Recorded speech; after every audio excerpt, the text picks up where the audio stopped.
Everybody coming in. Oh, Lord. My hair was so cute yesterday. Humidity got the best of me. Oh, Lord. Maddie. Be nice today, okay? Oh, you guys. I've been sad for the past 2 days. Oh. Get in here, y'all. Today, what is it? Friday. This is horrible. This is so horrible. Oh. Oh. Oh, Lord. Lord Jesus, have the mercy. Lord Jesus, have the mercy. It's so sad, you guys. Like, you would think I had family on that plane. Hey, Rena. It could have been avoided, and he's about to show us that. I saw this man's video. His video is like going viral right now. He's a pilot. Hey, Val. And the way he broke this down, it is so crushing. I'm going to tell you all this before we get into it, right? I blame the pilot. I blame the military pilot. And I also blame air traffic control. The pilot and the co-pilot of the American airline flight, honestly, you guys, first of all, they were actually in their flight path. Maverick, stop. Okay? They were actually, like, that was their zone. Like, they were set to land. So he did nothing wrong. They did nothing wrong on that plane. And on top of that, it's like, it's such a big plane, he can't even move that fast. So it's like, what the heck? Why are you here? And my thing is, like, why are they having nighttime training mission in Washington, D.C.? This is D.C. Go, Maverick. Go in the Midwest somewhere. I don't know. Like, there are places in America that do not have congested, I don't know, like airways, I guess, right? Why don't they go to those places and run their military nighttime missions over there? Why do you pick a commercial zone to have nighttime air missions? Like, what is this? What is this? And the thing is, like, you know what really scared me? Like, what really makes me so sad is that how many of us, like, we take these planes, we fully trust these people. This little boy, he really thinks he's part of the show. You get on these planes, you trust these people, right? And it's like they're really out here playing people's lives. They are seriously here playing with people's lives. And I'm like, oh my gosh, you get on the plane, and I'm like, the level of trust we give to these airports, airline companies, you know what I mean? Like, this, hey, Christine, this to me is just so crazy. But like, the part that hurts the most to me, maybe, yeah. First of all, yeah, it hurts me that like over 60 people are dead when it all could have been avoided. And it seems like the majority of the flight was full of young people who are part of the American, they're part of the American Olympic, like, ice skating team. So it's an entire, like, bunch of athletes. It's a bunch of Olympian people just gone, okay? Then it's like, okay, you're half a mile from the tarmac. They were not that far. You're this close from getting home. They were not even that far. It's like you leave Wichita, Kansas. You travel, like, I don't know, an hour, 2 hours. You get this close to the airport, and now you're getting killed. Like, what the freak is this? Like, seriously, what is this? Like, what is this? Why is the military having what's it called? Oh my God, I can't even talk, you guys. I can't talk. Why is the military having nighttime air missions in such a congested commercial flight zone? I am so confused. Like, go in the desert somewhere.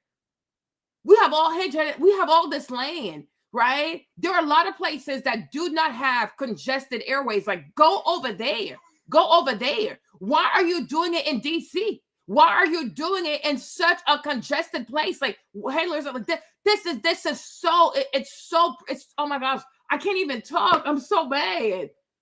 It just reeks privilege. And it's like, it reeks the fact, like, yo, y'all don't even care about people. I don't know what is the, like, overarching attitude in the Army, especially those who are responsible for these helicopters, right? But I'm like, you people are incredibly entitled. You are incredibly entitled. You don't even see value in human life. What kind of privilege? What kind of entitlement is this? What kind of cockiness is this? This is crazy. This is so crazy. Oh Lord Jesus. Oh Jesus. When I tell you, oh my gosh, When I tell you, I also blame the air traffic control person, and you'll see why. Because he keeps telling the pilot of the helicopter, he's like, "Oh, do you see the plane?" And I'm like, "Mofo, can you be more explicit with your language? Do you see the plane? The plane, mofo, it's an airport. There are a bunch of planes." Because the guy, you'll see, like the guy he asked, the man who's oh my gosh, oh y'all, I can't even talk. Oh my gosh, I can't even talk. The person who was the pilot of the helicopter, he asked for visual separation, y'all. I'm getting ahead of myself, but I need to say it because I'm a heart. He asked for visual separation.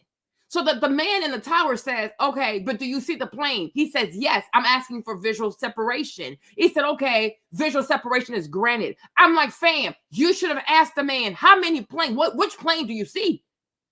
Right? It's a congested airline. You're talking to this man, right? You're talking to the man. He said, "Hey, Lacey," he's saying he wants visual separation. You should, okay, do you see both planes? Don't just say, "Oh, do you see the plane?" What plane? Which plane? This is why, like, I swear, like, even in writing, this is why I cannot stand people who don't write explicitly. You need to speak explicitly.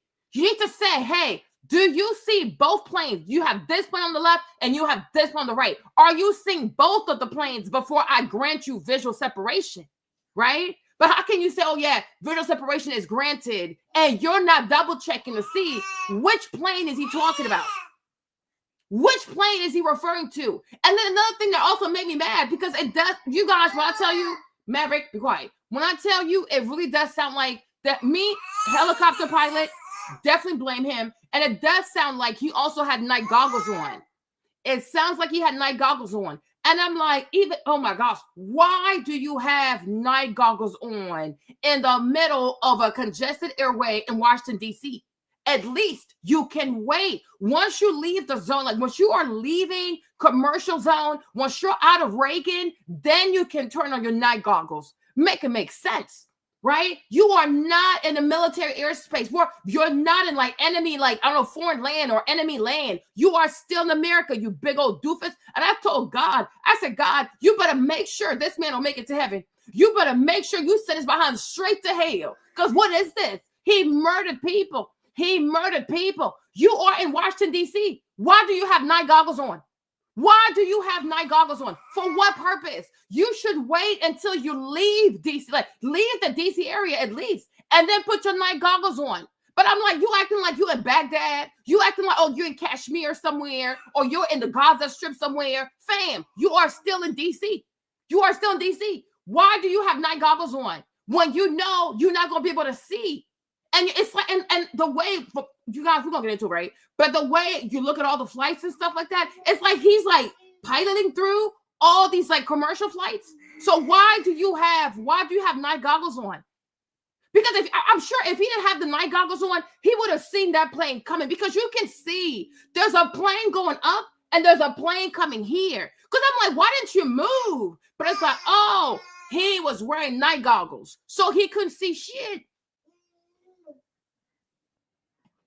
He really thought it was a game with people's lives. And I'm like, oh my gosh, why do you have nighttime goggles in the middle of Washington, D.C., like you in enemy territory? Like, this is still D.C. I mean, at this rate, you could imagine that the president was on Air Force One. You could have hit his ass too. What is this? Are you a terrorist? This is ridiculous. I'm like, wait until you're out of this busy area with all these commercial planes that are carrying like at least 60 to 100 people, maybe more. There are too many people's lives at risk for this. You can wait until you get that airspace, then you can put on your night goggles. You obviously can't see. Why are you making sure that you can't even see in a freaking like in a freaking busy ass commercial ass space? Like, what are you doing? What are you doing?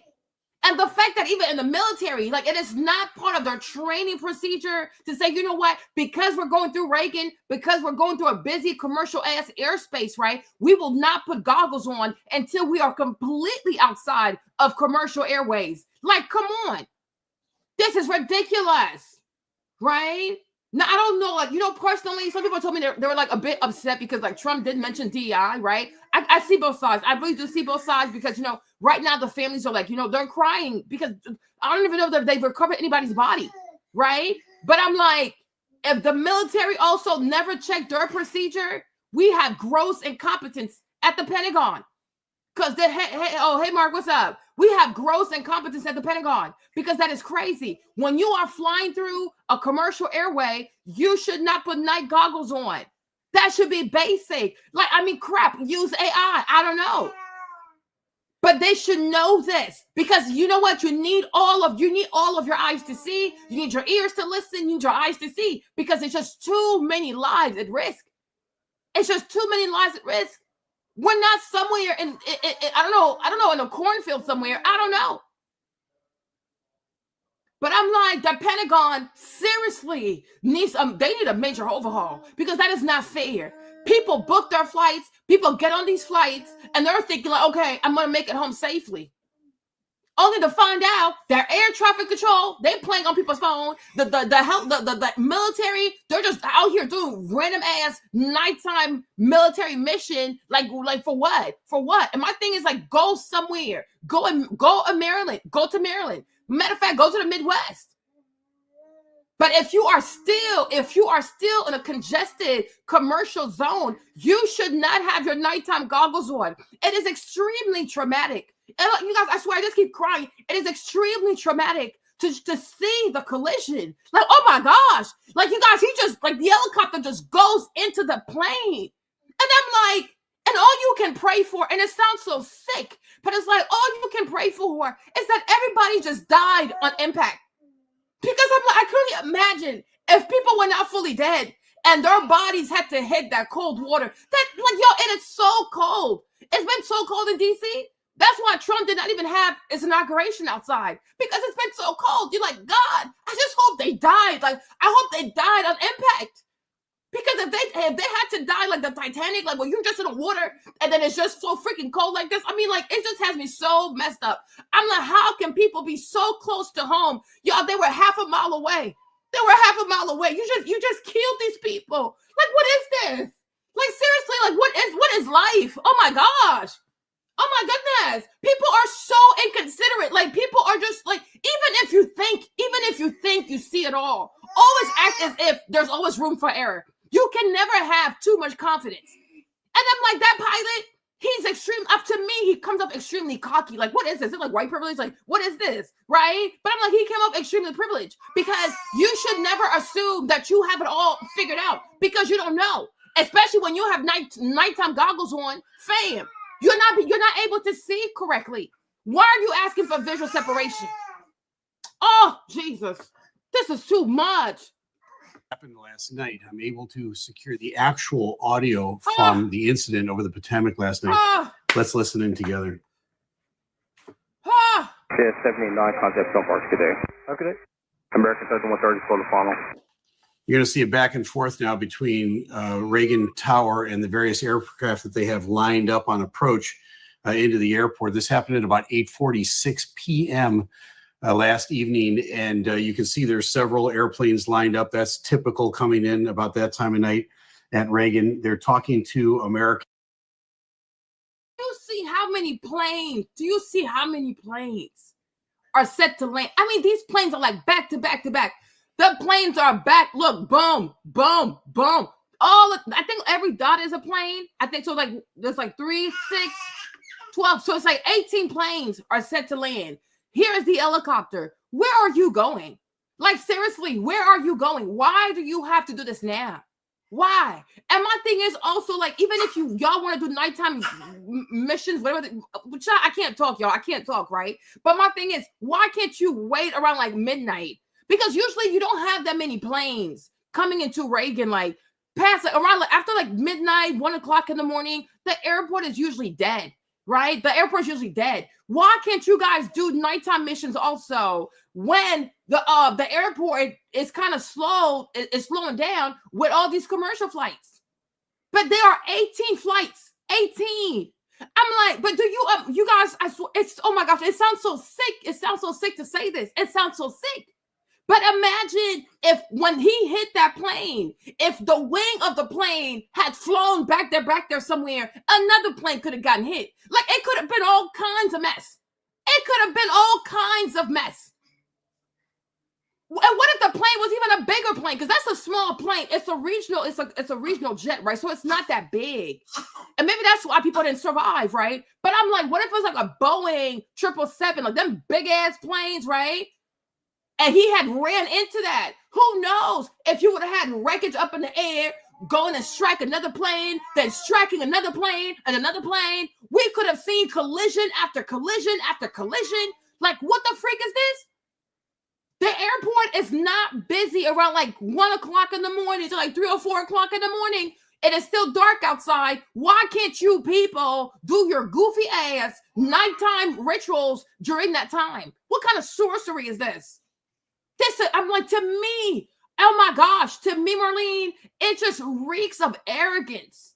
It just reeks of arrogance. Like, you people, you're cocky, you're arrogant, you don't have regards for human life. Because I'm not against the military doing nighttime mission, but I think you got to be extremely prudent. And you got to think about the people on the commercial flights, right? Let the airport do what they do. And then you guys can do that later on when the airport is almost dead. But I'm like, you wait until 8 o'clock at night? What is this? 8 o'clock at night. It's extreme cockiness. It is extreme cockiness. This is crazy. This is crazy. This is so crazy. What is it about this mission that could not have been done at 1 o'clock in the morning or even 2 o'clock in the morning? We don't have that many planes that land at DCA like this. Why you can't do it at 2 o'clock in the morning, at 3 o'clock in the morning, right? What's the rush? What is the rush? Because I think some of these goofy ass people, some of these goofy ass pilots in the military, I think low-key, high-key, they think this is like, what's it called, Top Gun? They just enjoy the thrill of being able to do all kinds of foolishness around commercial planes. Because what is this? What was so vital about this flight that it had to happen that night and it had to happen at that time? What? What's the problem? Y'all found the leader of Hamas or something, right? You found the leader of Hezbollah? Like, what is this? Where are you going? Where are you going? You know, like the Nigerian meme that says, why are you running? That's exactly how I felt. Like, where are you going? Where are you going on a freaking Wednesday night that's so important that it had to happen like 7:30, 8:30 at night? Where are you people going? And you know the airport is busy. Why are you doing this? Why are you doing this? What is it about this mission that couldn't have waited until midnight or 1 o'clock in the morning? Why now? Why? Where are you going? Like, seriously, where are you going? And you know what this reminds me of? It reminds me of like traffic, right? You have these people always speeding, driving aggressively. You know, I'm trying to like risk other people's lives. And so, okay, you're rushing so fast, right? Where are you going? The majority of y'all rushing through traffic just to go home and drink a beer and watch TV. But you are willing to put other people in harm's way because you have to get home so quickly just so that you can go home and watch TV. You have no pressing matter. You have no pressing matter. Why are you driving in such a reckless manner? There are a lot, just like this pilot here, just like this pilot. This happens every day on the road. There are a lot of people who are selfish drivers. Tailgating, cutting between cars, thinking they know it all. And before you know it, pop, collision.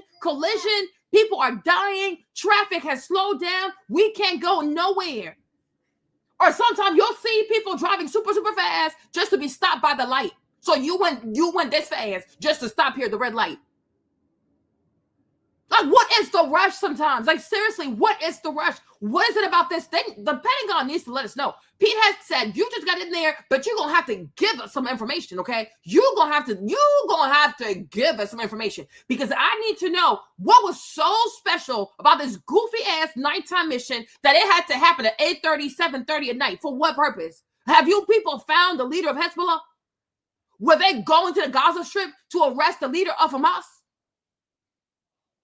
But to know, like, you have 18 flights that are set to land in Reagan. If we do 8, like, let's do 20, right? 20 by 60 is like what? That's almost like 1,200, right? Yeah, 60, 20, 600. Yeah, 2. Oh my gosh, yeah, right? So 12, 60 times 12. That's a lot of people.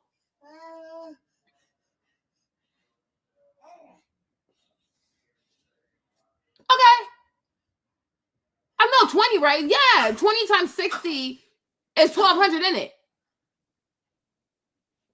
So for three pilots are willing to play with the lives of over 1,200 people. For what reason? This is crazy. This is crazy. This is insane. Who knows? Come on, because that's exactly what it's giving. But I don't think that's what it was though. But it gives off that, like, the impression of it all. Okay, it could be that, right? Because what? Oh Lord, I can't even speak. Oh, Airlines 3130, which I think is number 2 for the runway. They're telling them to slow down to their final approach speed because they're separating everybody on the way in. It's going to turn out that American 3130 is a key player in what happens here. Well, American 3130. Pat 25, traffic just off the Wilson Bridge is here today. I'm mute on my head, Diane, because my work is loud. Here's the helicopter, right? Even this. Here's the helicopter. But my point is, even with this, it's a little too close. Okay? It's a little too close. But here's the helicopter right here. So Pad 25 is the helicopter. And I'm like, what is going on? Why are you here? Why are you here? Why are you here? Oh, Lord Jesus. Pat 25 is the helicopter that ran into the CRJ 700. It was a PSA flight. The flight number is 5342. It would go under the call sign Blue Streak 5342. You don't ever hear them talking to tower. They've already been cleared to land on runway 33. So they would come in on an approach on runway 1, and then they would kind of circle to land on runway 33. It's a little shorter runway, but they take some of the regional jets and they put them on that runway. Pat 25 is the Black Hawk helicopter that is just south of the Woodrow Bridge. And they've just taken off. They're airborne. The tower is saying to them, there's traffic. It's a CRJ. It's at 1,200 feet lined up for runway 33. Do you have that traffic? Pat 25 is going to call back and say yes. It's 1,200 feet, start runway 33. Pat 25 says, has the traffic in sight, request visual separation. What that means is that they're going to take responsibility for visual separation from that aircraft. What happened? Here's what I think happened. This is not the final word on it, but what I think happened was it was at night. There's several airplanes lined up. There is that Blue Streak 5342, which is a CRJ that they ran into. Right behind them, just a few miles, is American 3130. Everybody has their lights on as they're coming in. I believe the helicopter looked at the American 3130 and said, I've got the traffic in sight, and they never saw the airplane, the CRJ that was right next to them. That's my conjecture on what happens. My thing is it even reasonable?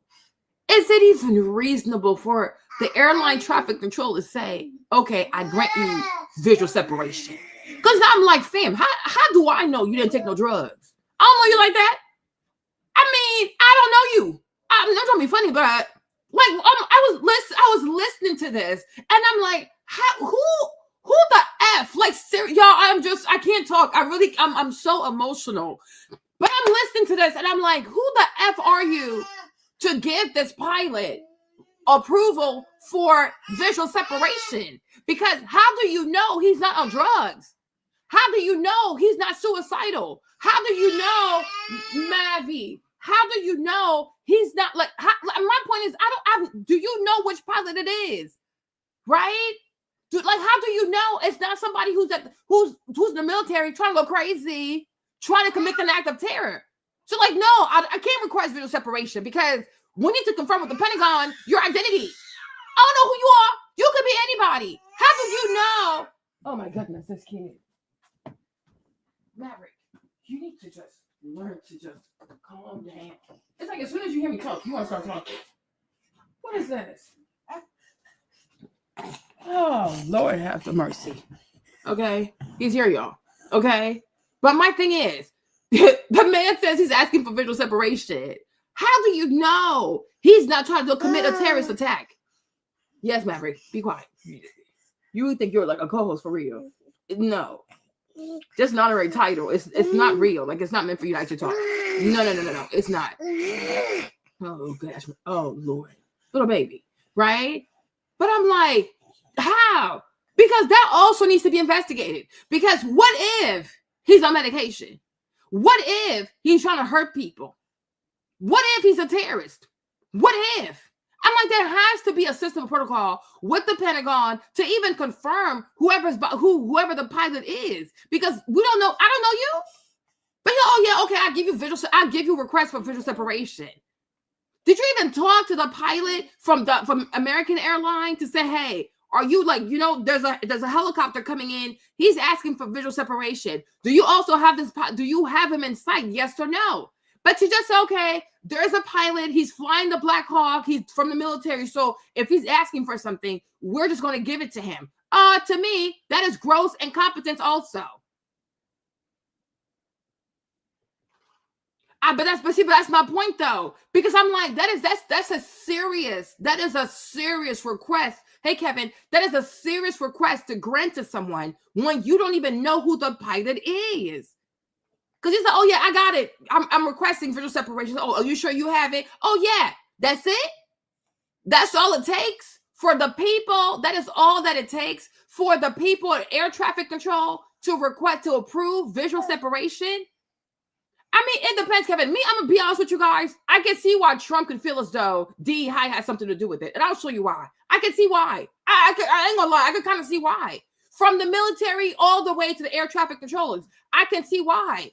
I really can't see why. Because to me, right here, what we're seeing here is gross incompetence, and I'm like, why wasn't any of this addressed? Like, that is crazy. And let's not lie. Let's not act like Pete Buttigieg, who was a failed mayor, became minister. How do you call it? Transportation secretary.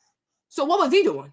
But we'll get into that, right? But I can kind of see why though, because I'm like, that is a crazy request to just approve like that. He just gave this place. Okay, sure. Are you sure you see the plane? He's like, yeah. He's okay, cool. Then I grant you visual separation. But you should at least talk to the pilots in an American airline and say, do you guys also see are y'all also seeing the helicopter? How can you two make the decision for American Airlines? Because when you say to the pilot, oh, he's saying, okay, he wants what? Visual separation. Then the air traffic controller says, okay, do you see it? He said, yeah. He said, okay, then I grant you visual separation. Go, what? You should at least double check with American Airlines. Hey, he's asking for visual separation. We want to make sure that you guys can see it. And then if the pilot says, yeah, at least everybody's informed. But it's like the pilots of American Airlines, they're not even included in the decision. Like, what is this? So I'm like, who trained you people? That's the problem here. So for me, I can see, because like there are things we're gonna get to Trump later, right? But there are things on the website of the FAA that talks about diversity, equity, and inclusion. So it's like, what the heck? Why are we even doing this here? You should be hiring people that are good at their job. Then there's the fact that the FAA has been understaffed. Then there's also the fact that Reagan was understaffed. So you had one controller managing 2 planes, and now here we are. So it's like, there is some, hey babe. So there is some gross incompetence, Kevin. So I can kind of see that. Because the past 4 years, Kevin, we have to be honest. The past 4 years, all these people have cared about are quotas and quotas and quotas, as opposed to hire people who can actually do their job. And also, let's not even talk about the fact that they were firing people who did not want to take the jab. They fired. This is why even in California they have a problem, because a lot of the firefighters did not want to take the jab, so they fired the people. They fired people. Like, I'm like, this is so ridiculous. This is so ridiculous. You even have people in the military who left because they didn't want to take the jab. So many competent people were fired for refusing to put that liquid in their bodies. And then you over here talking about gender equity. What does gender and equity got to do in being able to make sure that these planes are landing off and taking off safely? Like, this is people's lives. Like, this whole diversity, equity, inclusion stuff, like, yeah, do it for makeup, do it for clothes, right? Like, you know what I'm saying? Like, do it for tennis shoes. But when it comes to people's lives, like when it comes to medicine, when it comes to being a pilot or like air traffic controller, being a surgeon, like even a firefighter, you cannot do this everywhere. Like, I swear, like, this is crazy. Do it in fashion. But when your gender diversity, equity stuff can truly cost human lives, you really got to check yourself. I'm like, this is crazy. But I'm like, at least ask the pilots and American Airlines, do you guys also see the helicopter before we grant him visual separation? But how can you how can you and the pilot just decide without even involving American Airlines? How is that fair? Because when you look at his flight path, he's supposed to be in that zone. It belongs to him right now because he's half a mile away. Y'all, he was half a mile away from the tarmac. And these people are making decisions without even consulting with him. Are you seeing this helicopter? Because maybe like, oh no, I don't see it. Where is it? He probably could have steered that plane in a different direction. But I'm like, to me, Marlene, this is just so embarrassing. This is embarrassing. I'm like, even on the world stage, it's so embarrassing because the Black Hawk is one of the greatest, like it's one of the most, I don't know, most impressive American helicopter. Like, it's like, you know, it's the beacon of the military. And so to have such a powerful plane now be used against American people by American pilots, like American soldiers, it's like, what the fuck do we even look like on the world stage? We kill our own people with military equipment? Like, what is this? Oh my gosh, what is this? How can the Black Hawk, it don't have radar? Like, y'all don't have radars in there? You don't have radars in there to see all these little beep, beep, beep, beep, beep, beep, beep. You didn't see all these little dots? This is not some goofy ass helicopter. This is like one of the top of the food chain helicopter of the U.S. Army. Like how exactly is one of our military helicopter killing American civilians? Jesus, right next to the White House. I'm like, like my Lord, like what is going on? It's just so, I'm like, you murdered these people. You murdered these people. Y'all murdered these people. You murdered these innocent people. And I'm like, Lord, all I can ask you is that I hope they died on impact. I really do. Because if they were not fully dead and their bodies are falling off the air like this and they're going to the cold water of the Potomac River, that is just insane. That is insane. That is insane. That is so insane. This is so insane. This is crazy. This is, oh my gosh. Oh my gosh. Oh my Lord. Official separation. This difference proof. American 1630 tower, runway 1 lock void, chapter up from runway 33, dispatch 16 off final. So this is typical stuff that's going on in a busy airport. They're lining somebody up to take off. They're saying, pay attention. I'm going to give you an immediate takeoff here. I've got traffic lining up for runway 33. That's the CRJ that got ran into.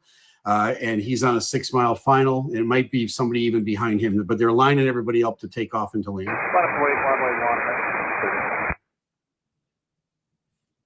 Whiskey 5307. Keep rolling down to November, count 47 today. You can see at the bottom of your screen there, the CRJ, the Blue Streak 5342, they're beginning to now kind of come out a little bit to line up the runway to land on runway 33. They're not going to go right straight down the river. They got to come out a little bit wider. So here it is. Here's the airport. Here's the airport. So this is where they're trying to land. Here's the helicopter, right? So you see this, and I don't even think the whole time, I don't even think they're talking to American Airlines. I'm like, what is going on? This is insanity. And come in. But remember, PAT 25, which is up here, the helicopter at the middle of your screen, they've already said we accept responsibility for visual separation. But who are they to even say they accept? Like, hold up. Wait a minute. Are they gods? And I kind of feel like when it comes to, no, this needs to be investigated. Because it's giving, like, when it comes to Reagan, anything the military wants to do, they kind of have, like, they can just do whatever. Like, no. We accept responsibility for visual separation. Do you have the money for that? If people get hurt, you can bring them back to life. We accept responsibility. I'm like, that is so cocky. That is just so arrogant. You accept what? And I'm like, mind you, then you got the people on the commercial jet. They have no idea all of this is about to happen. They have no idea that their lives are being put at risk. Because somebody that is flying a military helicopter is saying, oh yeah, I'll accept responsibility for myself. Because there were 2 other people. There's 3 people in the helicopter, right? Plus like 60 plus people in the American airline jet. So you're gonna be, oh yeah, we accept responsibility just in case. So if you murder 60 people, you accept responsibility? Like you are that flippant about human lives? Something off is going on with this military. Something off is going on with whatever department's in charge of these nighttime missions. They need to be checked. Because based on what? Do they have like permission to say, oh yeah, we accept responsibility? You got money? If you kill 100 people, you kill 3 people, you kill 10 people, do you have the money to do right by these people? If you kill these people, can you bring them back to life? Like, no. And like I said, we don't even know who you are. So when you say things like, oh yeah, I accept I accept responsibility for whatever happens. I don't even know you. I don't know you. You could be on medication. You could be suicidal. I don't know. Y'all, I don't know you like that. So I'm like, no, access denied because it's too close for comfort. I'm not comfortable, so I can't grant you that. You're going to have to either come, because some people were saying in the comments that, that they felt as though like he was like 300 knots in the air as opposed to like 200 or something like that. Oh, he was flying too high, that he should have been flying lower. So that way he would have missed it like about 100 yards, but still he would have missed it. But I'm like, it comes off to me that there's a lot of arrogance, okay, when it comes to that side of the military. And they need to be addressed. They need to be handled. Because who are you to say, oh, I accept responsibility for whatever happens if you grant me visual what's it called? Separation. No, I don't approve. No, thank you. I need special permission from the Pentagon before I can approve your ass. Until then, no, I'm the air traffic controller. I'm controlling this airways. You gonna move to the left. You gonna let this plane land because you give me anxiety. What the heck? No. American 1631 star 32014, Gulf 572 mile low base from You see this? He is headed straight. Like, look at this, y'all. Why is he doing this? Are you trying to kill these people?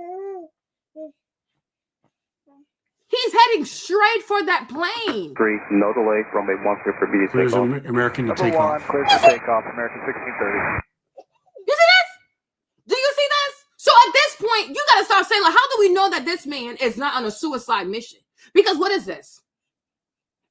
If you're air traffic control and y'all, I'm not even air traffic control, but I'm already having anxiety. Because to me, this right here is just way too close for comfort. Like, this is just way too close for comfort. This is too close. Hold up. What are you doing?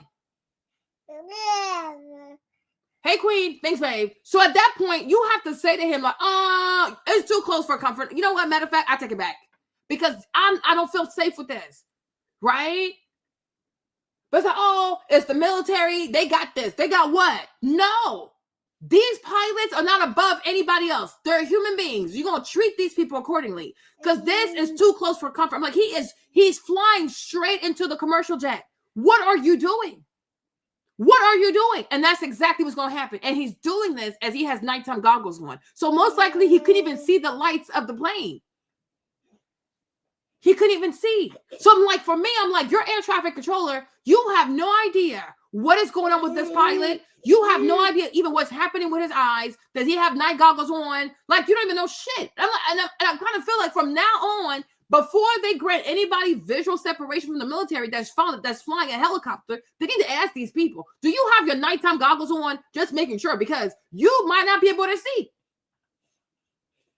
But you have no idea what is going on in the cockpit of this helicopter, and you out here granting people visual separation requests without even knowing what's going on with this man. And then when you look at your screen and you're seeing this, you don't say, you know what? It seems like you want to just fly into the plane, so I'm revoking your request. This is crazy. This is crazy. This is insanity. Look at this, y'all. Oh my gosh. Here it comes. Jesus Christ. So then he says, Pad 25, do you have the CRJ in sight? Now the tower is seeing what's happening, and they're saying, do you have the CRJ in sight? Because you guys are getting kind of close. And the Pat 25, the helicopter, says once again, yeah, and I'm asking for visual separation. Okay, the responsibility is on you then. But how can y'all get so flippant? And the whole time, nobody is talking to American Airlines like this helicopter coming your way. Okay, well, hey, all right, it's on you then. It's on you. Being so flippant with people's lives. Being so flippant with people's lives. You are seeing what you're seeing. You ask this man, do you see the commercial jet? He's like, oh, yeah, I do. I'm still asking for visual separation. And he's okay, it's on you. It's on him. No, it's on you too, fool. It's on both of y'all because your job is to control traffic in the air. That's why you call it air traffic controller. You don't get to relegate your job to the pilot. You guys, I swear, if I was in charge of that department, I would have gone in there yesterday, whoever this was, the way I would have cussed out this person, human resource would have had to come and fire me. I would have cussed this person out. Because when you're like, okay, hey, it's on you, you are delegating your job to this pilot. Have you seen this pilot? Do you know his first name? Did you see him yesterday? Did you even see him 10 minutes ago? You don't even know who's on that plane, why they're on that plane. You don't even know what they're doing. But everything about this should have made you uncomfortable. But because you hear somebody say, oh, yeah, I got him. Okay, then it's on you with people's lives. If your mother was on that plane, would you have been so flippant? If your sister was on that plane, would you have been so flippant? If your child was on that plane, would you have been so flippant? And I'm like, you see, and that's why I say, like, you know what? I can see where Trump is coming from because this to me is gross negligence. If whoever this man is, air traffic controller, if your family was on that plane, would you have been so flippant to say, okay, hey, I guess so. Well, it's on you. No. And the fact that you people are up there supposed to control traffic, and the air traffic controlling whatever. Oh my gosh, I can't talk, right? And you're not treating these people like they could be your family members. You're not looking at these people on these planes like anybody could be in there. Your family could be in there. So if your family was on there, how would you treat the situation right now? How would you have handled this? Because Marlene, I don't even have family on that thing, but I'm scared for this. I am scared for what I'm seeing because you told me you had it, but now I'm looking at this and it seems like you're flying into people. And this is not Top Gun. You are not Tom Cruise. This ain't no damn movie, fam. This is real life. And in real life, we have to move with caution. We have to err with caution because the whole point of the military is to protect civilians, right? Military people are supposed to be out here protecting civilians. They always tell you, oh, you got to respect the military because they fight for our freedom. You are military. Your job is to protect civilians. But right now, you are looking like you're about to endanger civilians. So I don't feel comfortable with that. I do not. And like I said earlier too, right? All these goofy ass flights, these nighttime missions, the Pentagon should also be on call because we need to know who is flying these helicopters. Because I don't know, y'all. How do we know that we don't have some rogue military pilot trying to do some foolishness? How do we know? Right? I mean, like, look at what happened in Louisiana with the man just driving in there and hurting the people. Huh? He also was trained military. Right? Then we had the Cybertruck attack at the Trump Tower, the Trump Hotel in Vegas. The man also was military, but they said he was dead before he even got there. Okay? Now we have another military helicopter doing this. Do you not see a pattern? So it's like everybody should be on high alert because we've had like 2 weird attacks happen already. But I'm like, it keeps being like military. It's like, how do you know who's on this helicopter? How do you know? But you're seeing what you're seeing, and you're like, oh yeah, okay. Are you sure you see? Okay, then. Well, if you accept it, then okay, then it's not laundry. Okay, these are not groceries. These are human beings. And then when I heard this conversation, I was just so triggered because I'm like, they're being so flippant. They are being so dismissive. And on top of that, I'm not even hearing air traffic control talk to American Airlines and say, hey, do you also see the helicopter? He's asking for visual separation. Are you okay with that? Do you see him? Because you're going to have to move a little bit this way in order to land this way. He's also going this way. Are you seeing him? The passengers also, they had no say-so in this because they have no idea what's going on. They're probably on their phones. They're probably texting their family. Oh, I'm about to, I'll see you like at gate H, or I'm gonna pick up my bags. I'll see you later. Love you. They don't even know. And other people are out here making decisions for people. And you don't even know that people are making decisions on your behalf that could actually end your life within like a mile of Reagan. This is crazy. Who are you to do that to people? Who are you to do that to people? That is insane. Pass 25, pass line is JRJ. This club has a aircraft in sight, request visual separation. Okay, so Pat 25 says, has the aircraft in sight, request visual separation. I don't think they had these guys in sight. I think they had the airplane behind them in sight. That's why this is such a tragedy.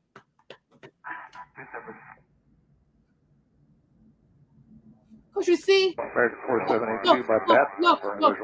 American 472, Oscar Star 1 Star 32017. Look right here. Look right here. American 472. Do you see? Look, the plane, if you look carefully, you can see. Because the plane is, I don't even think the plane saw his ass coming. If you look carefully, y'all, the plane is coming this way. So that's why I was like, he didn't see the plane. I'm so confused. But like, oh, he was wearing nighttime goggles. So of course he didn't see the plane. And he wants to be cocky. Imagine you put a contraption over your eyes that limits visibility and you want to be cocky. You intentionally put goggles on your face that limit your visibility.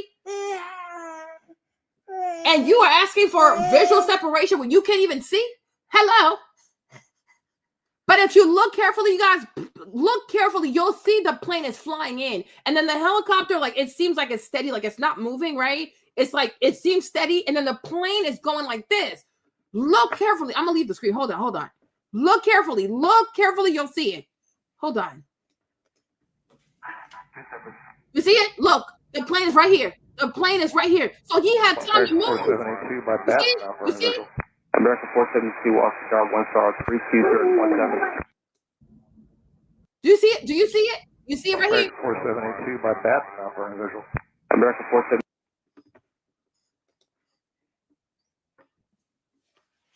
No, but it could be DR. I think sometimes, like, when people also have to get in the habit of, I know some people don't like Trump. That's not a problem, right? To me, it doesn't bother me. But we have to go back to the election, right? Trump has said many, many things.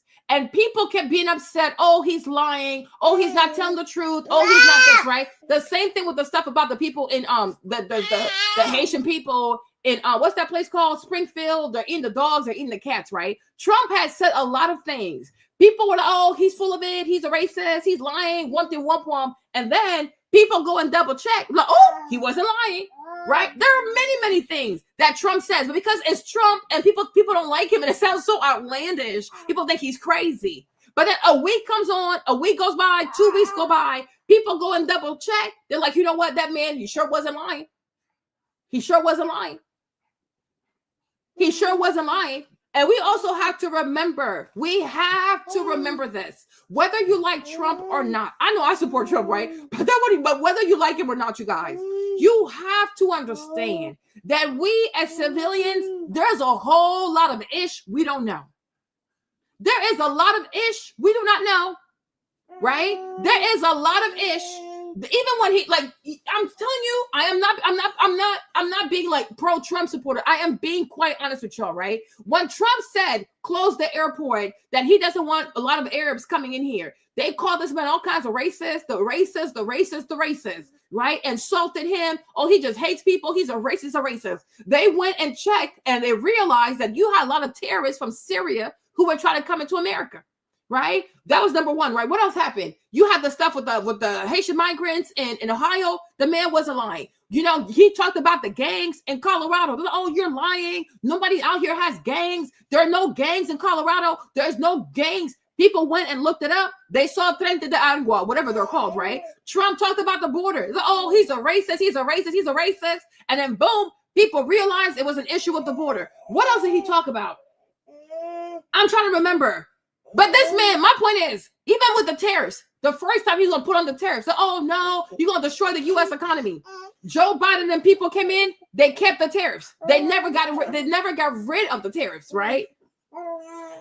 Go, man. You want to play, huh? They never got rid of the tariffs. My point is, make a whole list. Even when it came to the vax, when it came to the jab, the man said it came out of China. They said, oh no, you're a racist, you're a racist, you're a racist. The people went back and checked. It sure did come out of China. Now, was it intentional by the Chinese government? I can't say that, right? When he called the Chinese virus, and said, oh, he's racist, he's racist, he's racist. But I'm like, me, Marlene, I have noticed that Trump, when he says things, yeah, they sound outlandish. But for the most part, he's usually right. He's usually right. He is usually right. So I'm like, we have to understand. I've come to realize this. I'm like, as civilians, there's a lot of stuff we are not aware of. Like, there's a lot of stuff that even the media hides from us, right? And I remember too, like during the whole COVID thing, Trump said, oh, it wasn't that bad. Like, we don't have to close the economy for it. They call him all kinds of names. Oh, he's irresponsible. Oh, he wants to kill American people. He doesn't care about the American people, right? You fast forward today, Dr. Fauci and his pseudoscience. Oh, the whole 6-inch thing, I made 6 feet, whatever, I made that up, right? Oh, I made this up. Oh, I made this up. When the war in Ukraine started, they stopped talking about COVID like it never happened, right? And today, you see Joe Biden is giving pardon to Dr. Fauci. Why? What's the problem? What is the problem, right? But I'm like, you make a list of all the times they said that Trump was wrong, Trump was being a racist, Trump was lying. You make a list of all these accusations, and you'll be like, you know what? Every time they said he was lying, the man was not lying. The man was not lying. Okay, but Dr. Fauci, he sure was lying. And he made a whole lot of money lying with his pseudoscience. And now he's out here receiving preemptive pardons from Joe Biden. If you didn't do anything wrong to the American people, why do you need a preemptive pardon? Why do you want a pardon if you haven't been charged with anything? You know? But I'm like, the media for the past 4 years, the media has not been doing their job. Because all they've been doing is being Trump deranged, telling people that Trump is evil, Trump is evil. They never talk about Mayor Buttigieg. Like, okay, as transportation secretary, right? Did he do his job? They gave this man $8 billion to build those charging stations. $8 billion. He only built 2 start the charging station. Right? Because once again, just blame Trump for everything. A lot of stuff has been happening under our eyes, but the media was not reporting because everybody just focused on Trump so people could get away with murder. Okay, so my thing is, we need to also be honest. Like, make a list of every time they said that Trump was lying. Did these people not come back and say, you know what, he was actually right?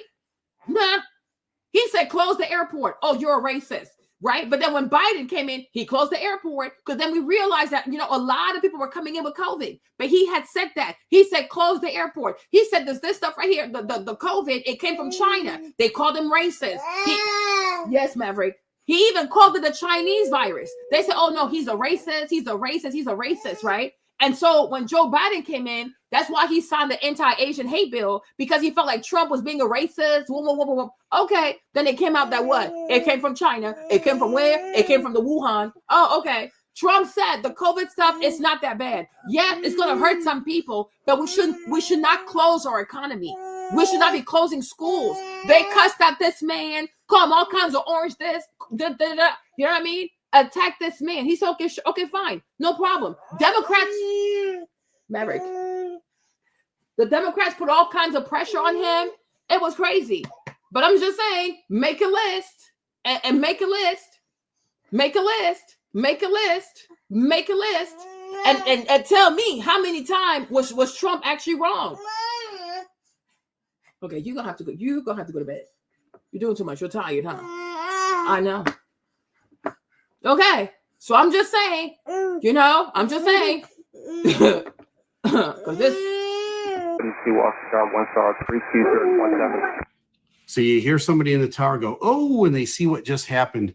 As you can see in your screen here, the collision took place. The tower has seen it happen in real time. They're human beings that are reacting just like you and I would. The helicopter ran into the CRJ. The CRJ's airspace was their airspace. in front of them, behind them, on both sides of them. It was a responsibility of the helicopter to maintain visual separation. They even told him a couple times, do you got him in sight? Do you got him in sight? He said, yep, got him in sight.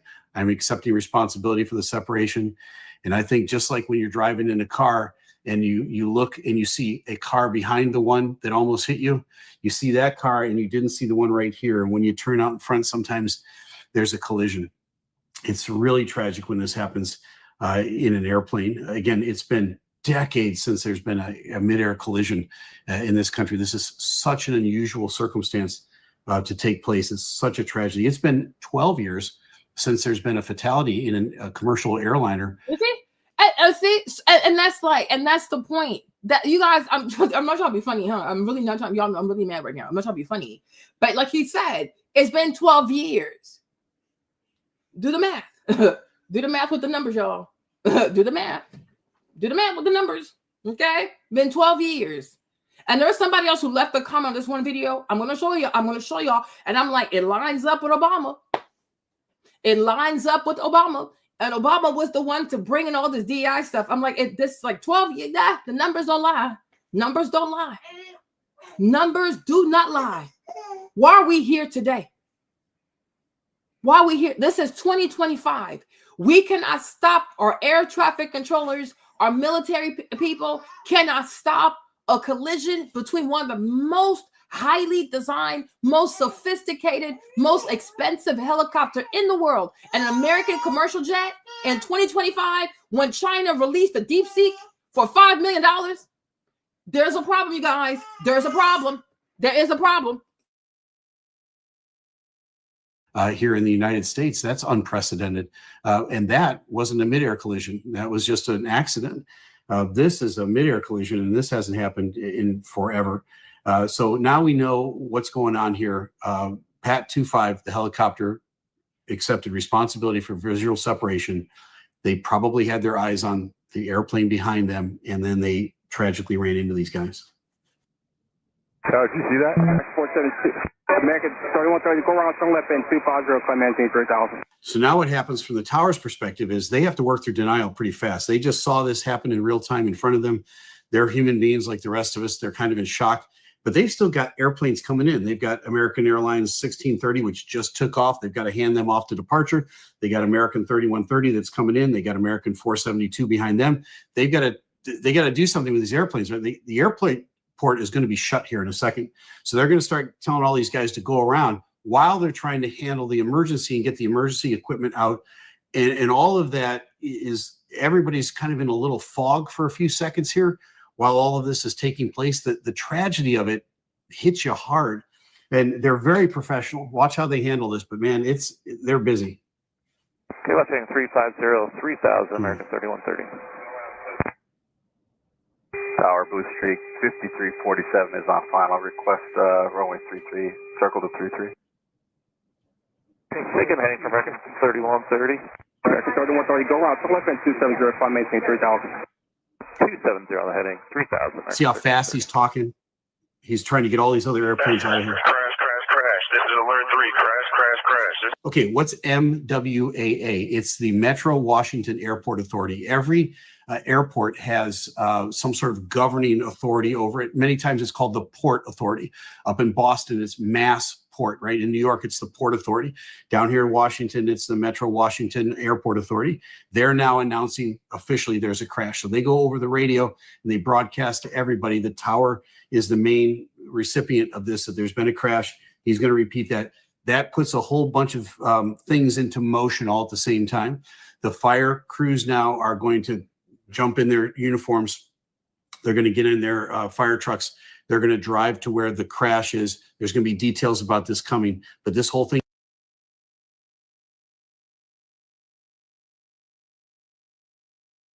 No one that I know was on that plane, but it kind of feels like I knew people on there. Like, I don't know, I took this hard. I'm like, dang, maybe because they're Americans, maybe because it's happening in DC and I'm right here. Maybe because it's a bunch of young people. It was an entire team of ice figure skating, right? These are young people. And also maybe it's the fact that they were only like, they were half a mile away, half a mile. So I'm like, they probably were not like maybe like 2 minutes away from landing safely. You killed people 2 minutes from landing. You murdered these people. Oh my gosh.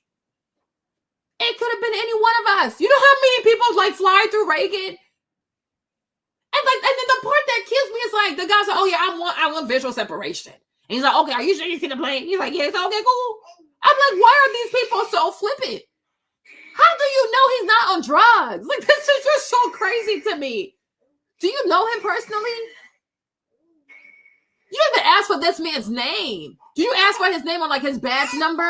I mean, anybody could. It might sound impossible, but then it's not really impossible. It could be anybody. You have no idea what is going on in that cockpit. You don't even ask this man, oh, do you have night goggles on? Are you sure you can see, fam?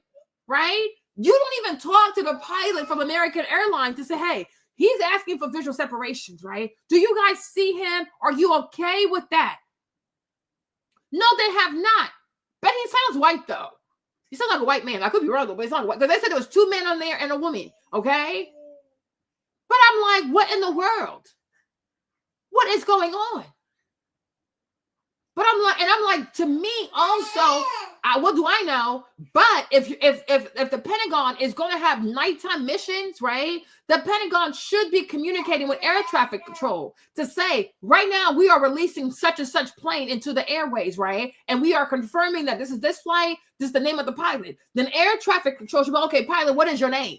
Confirm your credentials. So that way the Pentagon can tell us, okay, we got to make sure this ain't no damn rogue pilot. Because you just never know.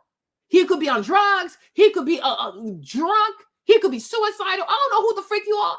But when I consider the fact that we have 18 planes that are set to land, I don't feel comfortable telling a stranger, okay, I'm granting you visual separation. I don't know you. The heck? And at the end of the day, to me, when you're air traffic controller, that is your job to control traffic. It is your job to control the traffic. It is your job. You owe more to the people, Maverick. You owe more to the people on the commercial jet than you do this pilot. Like, the heck? Thing is very frenzied and happens very fast, but these are really highly trained professionals. They do a really terrific job. Alert 3. Crash. This is alert 3. And alert 3 is a crash. Oh, shit. Where's the alert 3? It is off the approaching the runway 33. Approaching the runway 33. Helicopter crash. Helicopter. Copy out this morning. Crash. This is alert 3. 2 helicopters. Okay, so again, fog of war. The first report that they get is that it's 2 helicopters. They're going to clarify this really quickly because the tower is talking back and forth to them. The tower is going to say, nope, it was a CRJ and a helicopter. So they get this, because it's cleared up pretty fast. Well, helicopter CRJ approaching runway 33. That's really fast. The approaching runway 33, a mile off final. Crash. Yeah. Kilo CRJ approaching 33. Okay. How many souls on board? We don't have any of that information.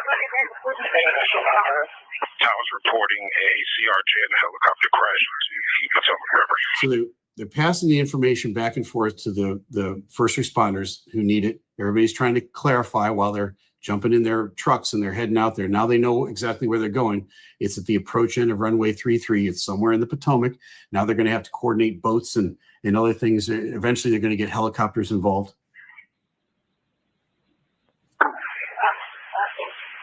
Can we go ahead and hold all operations till we have emergency units respond? We're going to go ahead and show the aerodrome closed.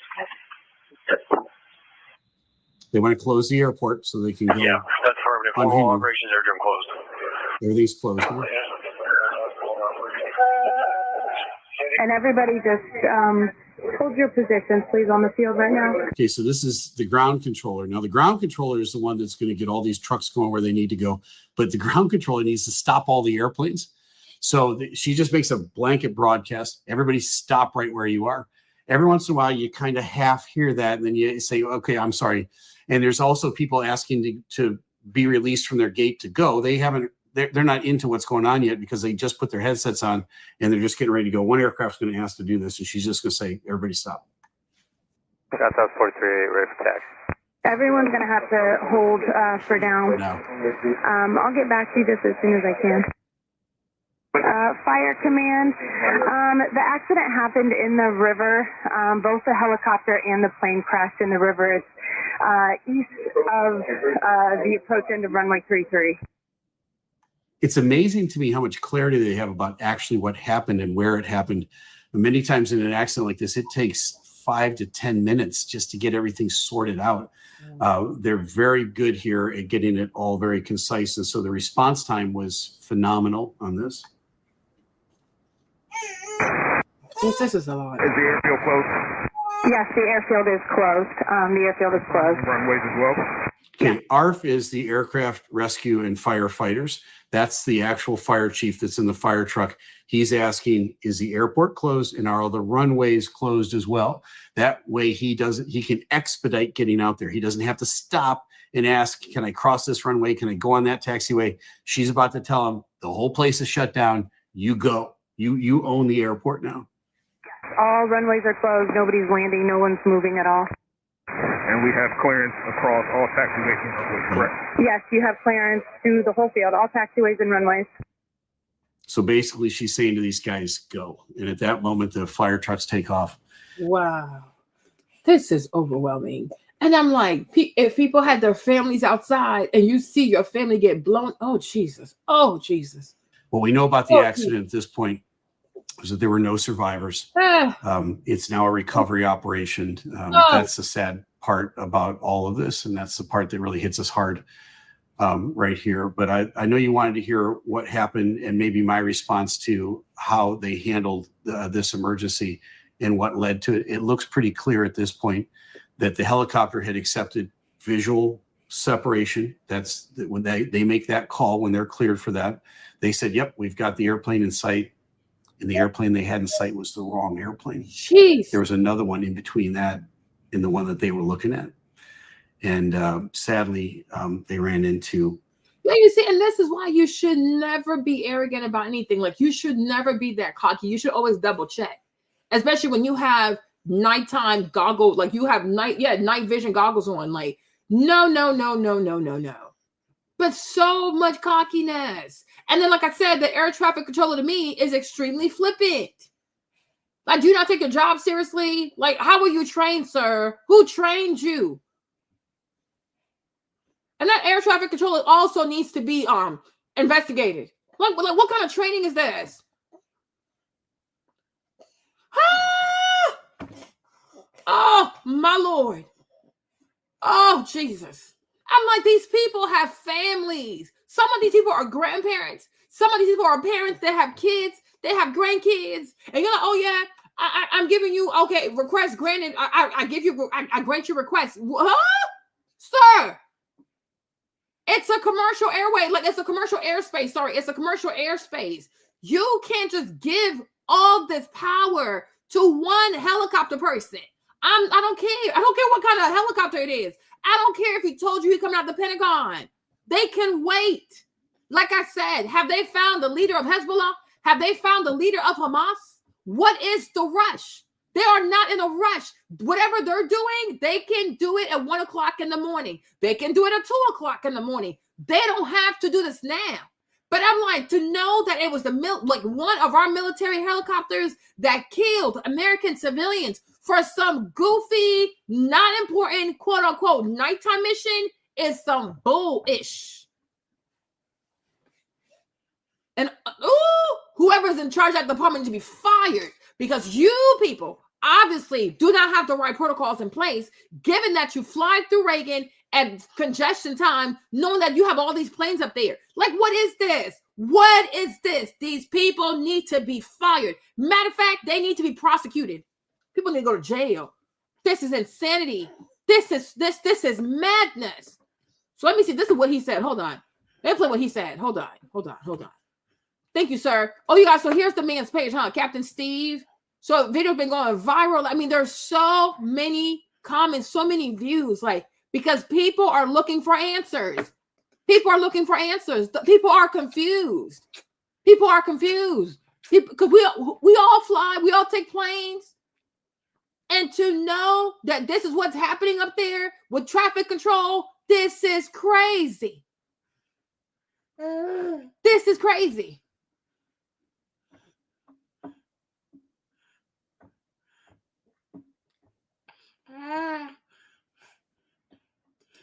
Look what this man said. He's as a retired AH-64 pilot. I agree with your analysis. At night in the lit up urban environment, it's especially critical for more precise phrasing, I guess, and adherence to published procedures such as corridors and altitude restriction, which, if everyone followed, would have the conflict, decongested traffic. I don't know what kind of word that is. Here, the ATC controller appears to have sensed that there was an impeding problem, but should have transmitted a more urgent directive to Pad 25. That's exactly what I said. To separate traffic rather than simply reconfirming, do you have CRJ in sight? Exactly. Oh, thank you, Jesus. As pilots, we need 100% trust that the ATC has our backs with extra set of eyes and technology to ensure separation. Exactly. How can you be so flippant? How can, oh, Jesus Christ. Hold on, baby, hold on. How can you be so flippant and just say, okay, I grant you visual separation? Like, there needs to be a whole process. So because he asked, you just give it to him, and all you say, oh, do you see CRJ inside? Do you see, does he see what? Does he see what? Shut up. You're a dumbass. Dumbass. Likewise, ATC has to have 100% trust that pilots know and execute the airspace procedures, but you can never have 100% trust because you don't know these pilots personally. So nah, they should have 85% trust, and that's why they should do their job. Don't trust these people. Okay, there is no room for exception on either side. Such a tragic outcome that should have been averted. Godspeed to all the families involved. It's horrible, huh? It's horrible.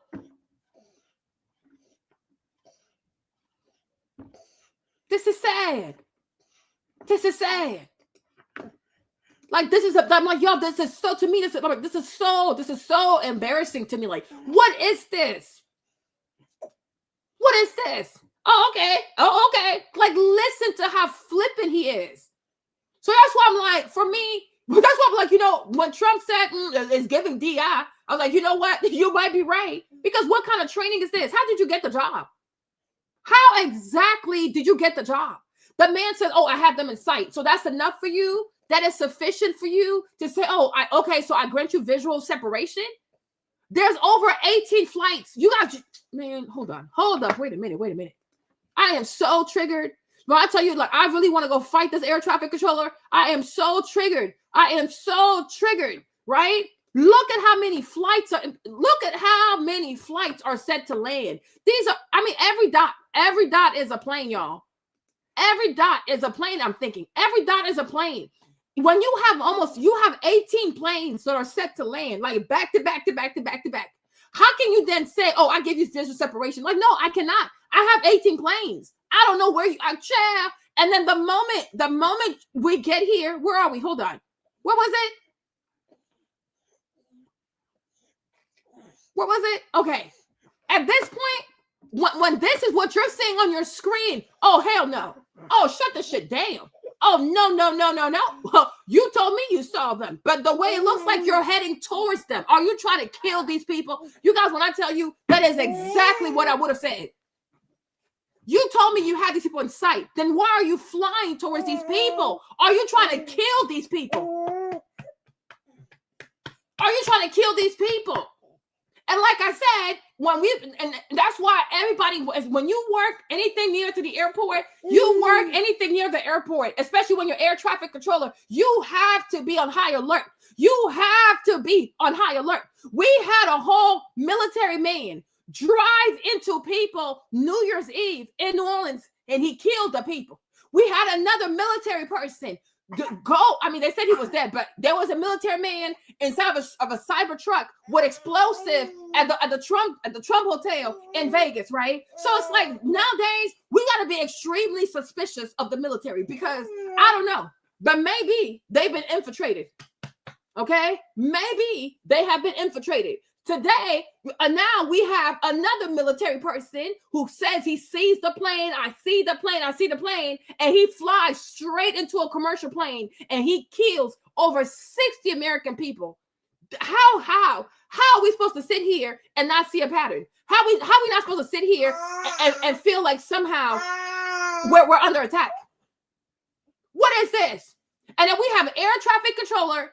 You are managing these big ass planes. These are huge pieces of equipment. There are lives up there. These people are up there. There are lives up there. Do your freaking job. Do your freaking job. Do you know who this man is? You know his name. You know his last name. You know his favorite color. Do you even know what's going on in the cockpit? Do you have any idea what's going on in the cockpit? You don't know shit. So then why are you trusting this man and be like, oh yeah, I grant you visual, whatever. Man, shut up. Shut your goofy ass up. Shut your goofy ass up. Like, no, I don't. And at the moment that you start seeing this on your screen, you're like, oh, hell no. Because you told me you saw this plane, and now it's seeming like you, I don't even know what the fuck he was. And if he, and if he happens to be black, we can't sit here and child, he better not be black. They better make sure he's a different color. Because this is crazy. This is all of these people's names need to be released. The pilot of the helicopter, we need to know his name. His family gonna owe us some apologies. How y'all raise your child? How did you raise your child? Okay? The military needs to come outside and apologize to the American people. And then this air traffic controller also run his name. Run his name. Because he also needs to be investigated. And if it was, to me, it's giving gross negligence. So you gonna stand trial. Because I need to know how exactly were you trained that you out here giving visual separation requests to random people on the internet. Okay? Make it make sense. Make it make sense. They're definitely trying to protect them. And that's why it took so long. Because I do feel like they're trying to get the bodies of the people, trying to get their helicopter, and trying to get their box. We are not stupid. We are not stupid. But I'm like, y'all, it's been 3 military people now. It's been 3 military people killing or trying to kill American people. We need to wake the hell up. We need to wake the hell up. Because I'm like, the past 4 years, we have been asleep. Trump this, Trump that, distracting the American people, legacy media not doing their job and holding everybody accountable, just being Trump deranged. And a lot of people at some very, very important position have been completely allowed to do whatever it is they want to do. But you start to see this on your screen as an air traffic controller, not even just you, but anybody up there at the tower that was seeing this, right? They should be like, oh, hell no. Another air traffic controller should have been involved. Like, I don't like this. What is this? What is this? And then they're saying that they're understaffed, that it was one person for 2 planes, and that usually that's not how it's supposed to go. And I'm like, oh, okay, then why don't you have enough people? Why don't you have enough people? Like, if you ever purchase a plane ticket, look at all the fees you pay on the plane ticket, right? From the taxes to this, that. Like, these airports charge a whole lot of money. People pay a lot of money to fly. These flights are expensive. Why don't you have enough people? Utter foolishness.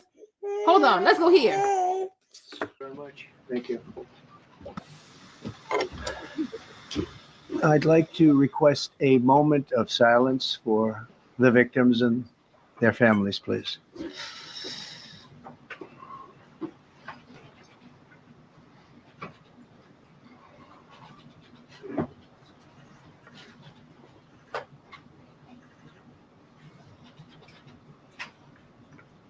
This is crazy. This is crazy. Thank you very much.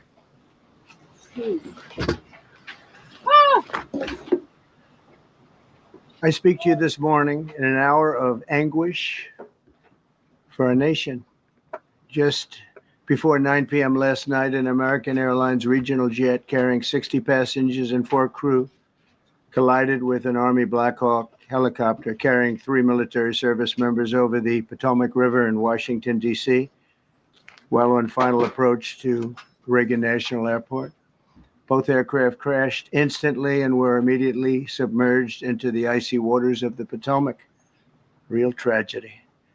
The massive search and rescue mission was underway throughout the night, leveraging every asset at our disposal. And I have to say, the local, state, federal, military, including the United States Coast Guard in particular, they've done a phenomenal job. So quick, so fast. It was mobilized immediately. The work is now shifted to a recovery mission. Sadly, there are no survivors. This was a dark and excruciating night in our nation's capital and in our nation's history, and a tragedy of terrible proportions. As one nation, we grieve for every precious soul that has been taken from us so suddenly. And we are a country of we are in mourning. This is really shaken a lot of people, including people, very sadly, from other nations who were on the flight. For the family members back in Wichita, Kansas, here in Washington, D.C., and throughout the United States and in Russia, we have a Russia contingent, some very talented people. Unfortunately, were on that plane. Very, very, very sorry about that. Whose loved ones were aboard the passenger jet. We can only begin to imagine the agony that you're all feeling. Nothing worse. On behalf of the First Lady, myself, and 340 million Americans, our hearts are shattered alongside yours, and our prayers are with you now and in the days to come. We'll be working very, very diligently in the days to come. We're here for you to wipe away the tears and to offer you our devotion, our love, and our support. There's great support. In moments like this, the differences between Americans fade to nothing compared to the bonds of affection and loyalty that unite us all, both as Americans and even as nations. We are one family, and today we are all heartbroken. We're all searching for answers. That icy Potomac, it was a cold, cold night, cold water. We're all overcome with the grief for many who have so tragically perished, will no longer be with us. Together we take solace in the knowledge that their journey ended not in the cold waters of the Potomac, but in the warm embrace of a loving God. We do not know what led to this crash, but we have some very strong opinions and ideas, and I think we'll probably state those opinions now. Because over the years I've watched as things like this happen, and they say, well, we're always investigating, and then the investigation 3 years later, they announce it. We think we have some pretty good ideas.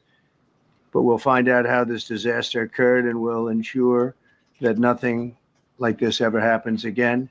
The FAA and the NTSB and the U.S. military will be carrying out a systematic and comprehensive investigation. Our new Secretary of Transportation, Sean Duffy, his second day on the job when that happened. It's a rough one. We'll be working tirelessly. He's a great gentleman. The whole group these are great people, and they are working tirelessly to figure out exactly what happened. We will state certain opinions, however. I'm also immediately appointing an acting commissioner to the FAA, Christopher Rocheleau, a 22-year veteran of the agency, highly respected. Yes. Christopher, thank you very much. Appreciate it. We must have only the highest standards for those who work in our aviation system. I changed the Obama standards from very mediocre at best to extraordinary. You remember that. Only the highest aptitude, they have to be the highest intellect and psychologically superior people were allowed to qualify for air traffic controllers. That was not so prior to getting there. When I arrived in 2016, I made that change very early on because I always felt this was a job that, and other jobs too, but this was a job that had to be superior intelligence. And we didn't really have that, and we had it. And then when I left office and Biden took over, he changed them back to lower than ever before. I put safety first. Obama, Biden, and the Democrats put policy first. And they put politics at a level that nobody's ever seen because this was the lowest level. Now, somebody posted this on Instagram earlier today because I didn't even know about this because I wasn't really keeping up with that. But this is the nominee that Biden wanted to have to lead the FAA, and they're saying he can't answer a single question about aviation. I saw this on Instagram. I couldn't believe it. Hold on, let me play this one. Hold on. I have some concerns with your nomination, but first of all, besides that, I just want to say thank you for your service to our country through our military.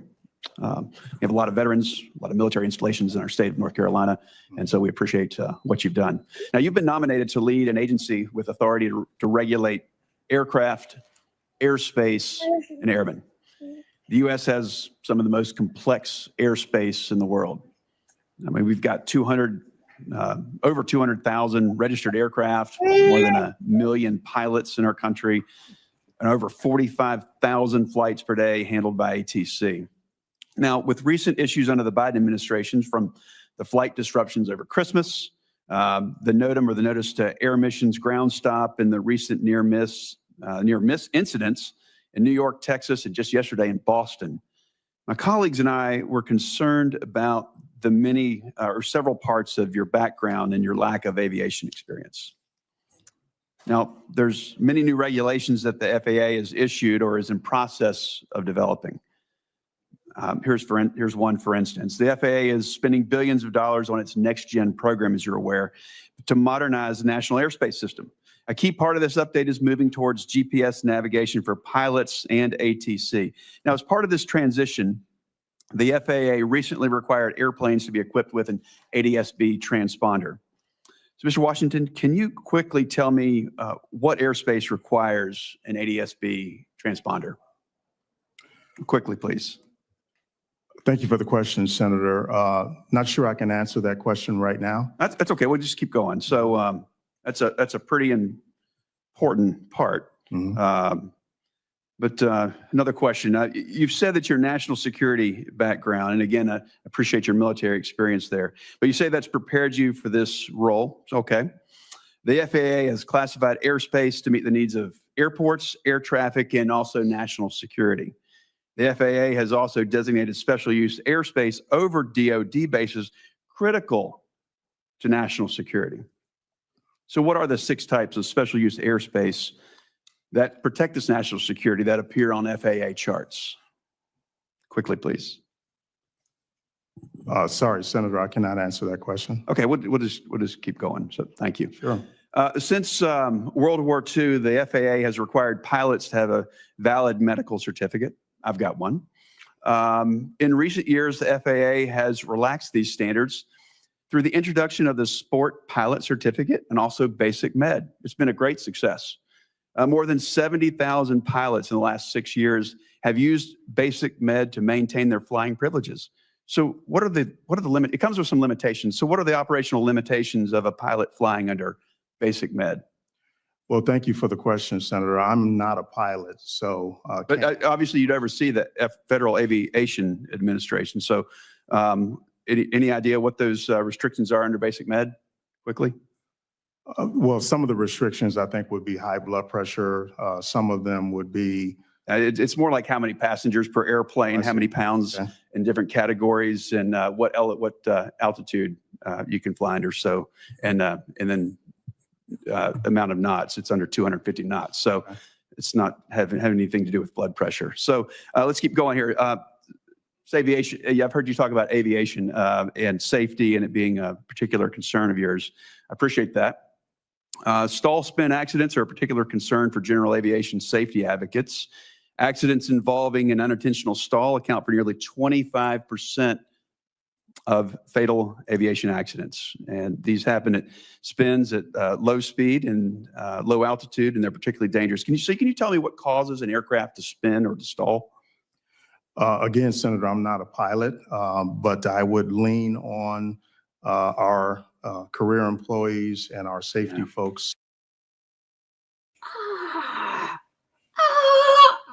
You guys, this is overwhelming. I am overwhelmed. I need to go take a nap. Uncle, why do you want to take the job if you don't understand the job? Why don't you have Biden nominate you for something you understand? This is greed. You see is why when he said DEI, I was like, he could be right. You guys, I swear, it's hard. You know, me, Marlene, I told y'all this. I said, growing up, I used to like Trump. I didn't have an issue with him. The whole Obama thing and the birth certificate thing, it kind of did take me off. Like, what the freak? But I had to remember that it was Hillary Clinton who started the fact that she started the rumor that Obama was not born here, but he was born in Kenya. And she paid for one of her aides to go to Kenya, even go to the village with the grandmother to try to get receipts that he was not born in America. But somehow Trump became responsible for all of that, even though Hillary and her racist behind started it. Okay. Now you fast forward into like around like the whole COVID area thing with the airport thing. Meanwhile, I was like, okay, it's kind of because when the airport thing started, when Trump went in to close the airport, and the media called it the Muslim ban, right? Honestly, I was torn because I'm like, okay, if you're a Muslim, I can see how you feel targeted because since 9/11, it's like America has been doing nothing but killing Muslims and Arabs. So, you know, I feel where you're coming from. At the same time, we have Benghazi, and we remember that Benghazi in Libya. Hillary Clinton did a lot of trifling stuff. Obama did some trifling stuff. And the fact that she deleted all these emails about Benghazi, I'm like, girl, how do we know that the people that you traumatized in the Benghazi are not the people right now who are trying to come here? Plus, there was the conflict in Syria. So I was like, okay, we don't know who's coming in. So Trump said, shut the airport. Yeah, it seems targeted. I ain't gonna lie. But at the same time, it's like sometimes to protect your own people, maybe you do practice a little bit of discrimination. You know what I mean? But I'm like, was the man kind of wrong? Because if she's afraid of us finding out what she did in Benghazi, if she doesn't want us to know what she did in Syria, does it seem prudent to let people from Syria come into the airport right now? No. Okay. I know. But, you know, it's life, right? You understand? When Trump said that the virus, it came from China. They called the man racist. But then later on, it sure did come from China. Mary.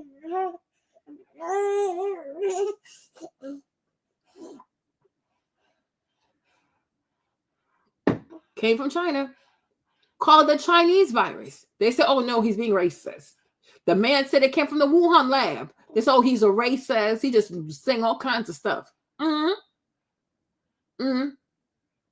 He said, oh, the COVID is not that, like, you know, he's like, oh, it's like a flu, but we're going to be okay. We don't have to shut down the economy. They said he was irresponsible. He didn't care about the American people. He wants to kill the American people.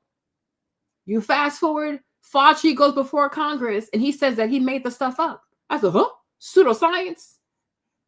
You know what I'm saying? You just have people follow pseudoscience so you could see if you could, like some weird human experiment. Like, what is this? And now Fauci has a preemptive pardon, right? But I'm like, the Haitian stuff. He was like, yeah, they're out there, they're eating cats and dogs. Oh, no, that's impossible. People went and looked, and at least the geese were missing, okay? But I'm like, a lot of times people say this man is crazy. He says outlandish things. People make fun of him. But then give it a week or so, people go and double check. And they're like, oh, he was not all the way wrong. He said there were gangs in Colorado. They said, oh, no, you're lying. The mayor of Denver says he doesn't have gangs there. Then you have videos of the people, the men from Trente de Agua with their machine guns, barging into people's apartments, requesting rent. You have the owner of the building running for his life. You have people afraid to come outside in Denver because these gangs are running the place. But I'm like, you do your own homework, but I'm like, you make a whole list of every time they told us that Trump was lying. They had to come back and be like, you know what? He sure wasn't. And today, we know for a fact that the COVID, it came out of where? The Wuhan. We know that there were a lot of crazy people from Syria and things like that who were trying to come to America to do some foolishness. He told us to close the airport. That, oh, no, you're racist. When Joe Biden came in, what did he do? He closed the airport because we realized that we allowed too many people to come here that had the virus also. They keep calling this man crazy. So me, when I heard this whole DI stuff, I'm like, you know what? There has to be a reason why he's saying it. I don't know all the reasons though, but there has to be a reason, because I have come to realize that for the past 4 years, the American legacy media has not been doing their job. They've been lying to the people. They've been keeping people asleep. Anybody who's remotely kept up with Pete Buttigieg knows that this man was grossly incompetent. Joe Biden gave him the position of Secretary of Transportation because, if you remember, they didn't really campaign. If you remember, the primaries, kind of like the early debates, right, before we went into lockdown, right? They had a whole debate. Everybody was on there. The one with like where Tulsi Gabbard read Kamala down for filth and exposed her for locking up black people, okay, in California, right? But if you remember, when we were in lockdown, Joe Biden did not campaign. And a lot of people were dropping out the race. Pocahontas dropped out the race. Kamala Harris dropped out the race. You know, Bernie was the last one standing. So I do believe that Pete Buttigieg, one of the reasons why he dropped out of the race, because Joe Biden promised him a job, DI. And let's also be for real. A big reason why Pete Buttigieg was not getting criticized, because he's gay. He is gay, right? Because that is a new way of having privilege now as a white man in America. If you're gay, like if you're LGBTQ, you don't get criticized by mainstream media, right? Because who wants to be called a homophobe? So a lot of things Pete Buttigieg he was not held accountable because he's gay and he has a white husband. Okay, hey, Sonia, right? Kamala Harris, her gift was the vice presidency. She didn't even make it to Iowa, so they need her to drop out. But he said, oh, I'm going to make sure that my vice president is a black woman. That was his requirement. So that's why the people said, oh, Kamala is a DI. Because you said you were going to pick your vice president based on immutable characteristic, skin color, and gender, not competence. So you can't turn around and be like, oh, but I don't know why people don't think she's intelligent. I mean, have you heard her speak? But that's besides the point. The point is, the man who hired her said, I'm only going to hire you because you're black and you got a vagina. That makes you DI. So you're not qualified. You just have the right characteristics. That's crazy, right? Who else? Pocahontas dropped out. Elizabeth Warren dropped out. Who else dropped out? But a lot of people dropped out, and they were given jobs and things like that for dropping out the race. The last person who did not want to drop out was Bernie Sanders. He was holding on. He didn't want to drop out. But somehow they coerced him per usual. So Uncle Bernie, he dropped out. So that's how Joe Biden officially became the nominee, because they only had one debate. Now, even Cory Booker was on that stage. Cory Booker, I don't know what he got out of the deal. I don't know what he did. I don't know what he got out of it, but he's weird to me also, this one, right? But hey, but they were dropping out like flies. Bernie was the last man standing against Joe Biden. And once Joe Biden became the official nominee, he didn't really have to campaign. That's why people found it extremely odd that there was an extra 14 million people that came outside to vote for a man that barely campaigned. The numbers didn't make any sense, right? So, people are like, oh, because Trump has some real crazy ass supporters. So they went and they dug up the files. So last night, I saw this video on Instagram, and I was like, oh my God, this man can't answer any questions. Yes, he served in the military, but he's not a pilot. He has no flying experience. He knows nothing about aviation. He knows nothing about like the medical records of pilot. I mean, this is crazy. So I'm like, why are you here, sir? And even if Joe Biden wants to give you that job, and you know in your heart that you know nothing about flying a plane, never flew a plane, don't even know two pilots, you should be like, sir, thank you, but no, thank you. I'm not qualified for this job. I don't even have the experience. So why are you taking this job? That's just greed. And that's the problem, And you know what? Let me say this, right? A lot of these black people also who went on with DI and took positions knowing that they didn't have the experience, but they're doing it for the salary. They're doing it for the title. You guys are part of the problem because you're making black people look bad. You know what I'm saying? At least, because I'm like, if you guys really had the qualifications and you took the job, you would have excelled at your jobs. But because you didn't have the qualifications, you don't have the experience, you take the job, you fail, and now you cause prejudice to all black people. Like, have some integrity about yourself. But I'm like, this hearing alone, like once you realize that he's asking you all these questions And because you don't have any aviation experience, you can't answer these questions. You should have realized that this was not the job for you. Like, be serious and have integrity. Because, you know, if we do have pilots out there who take medication, and you don't even know that we do have pilots who take medication, do you not see how dangerous that is? Why do you want to take a job in a field? Like, why would you want to be the head of a department when you have no experience? How are the people even going to respect you? How are you even going to know what's going on? You don't even know the lingo. You don't know shit. He's like, oh, I'm going to lean on career employees. Then if that's the case, if you're going to lean on those people, then one of those people should be the one doing your job. Because how's that fair? So you're not qualified, but you're going to take advantage of somebody else who's qualified. You're going to take their experience, right? You're going to make them pretty much do your job because you want the title and you want the money. So this is why they're calling you people DI.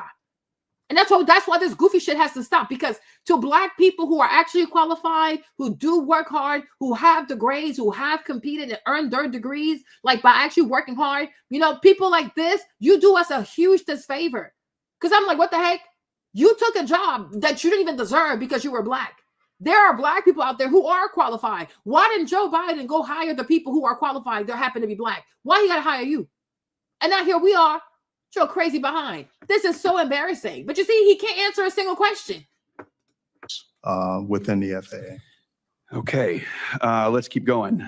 So we mentioned just recently, Senator before me mentioned the 737 MAX issues. So there are many questions surrounding the FAA's aircraft certification process. 2 years ago, Congress passed a major reform package to address these concerns. It's now up to FAA to implement these laws by issuing regulations and monitoring compliance. Mr. Washington, what are the 3 aircraft certifications the FAA requires as part of the manufacturing process? Quickly, please. 3 aircraft certifications. Jesus. Again, what I would say to that is that one of my first priorities would be to fully implement that Certification Act. But how can you implement something you don't even know what it is? Uncle, why are you there? If this was my dad, I would have told him don't do it. I swear. If this was my father, I'd be like, Daddy, don't do it, because you have no idea what you're doing.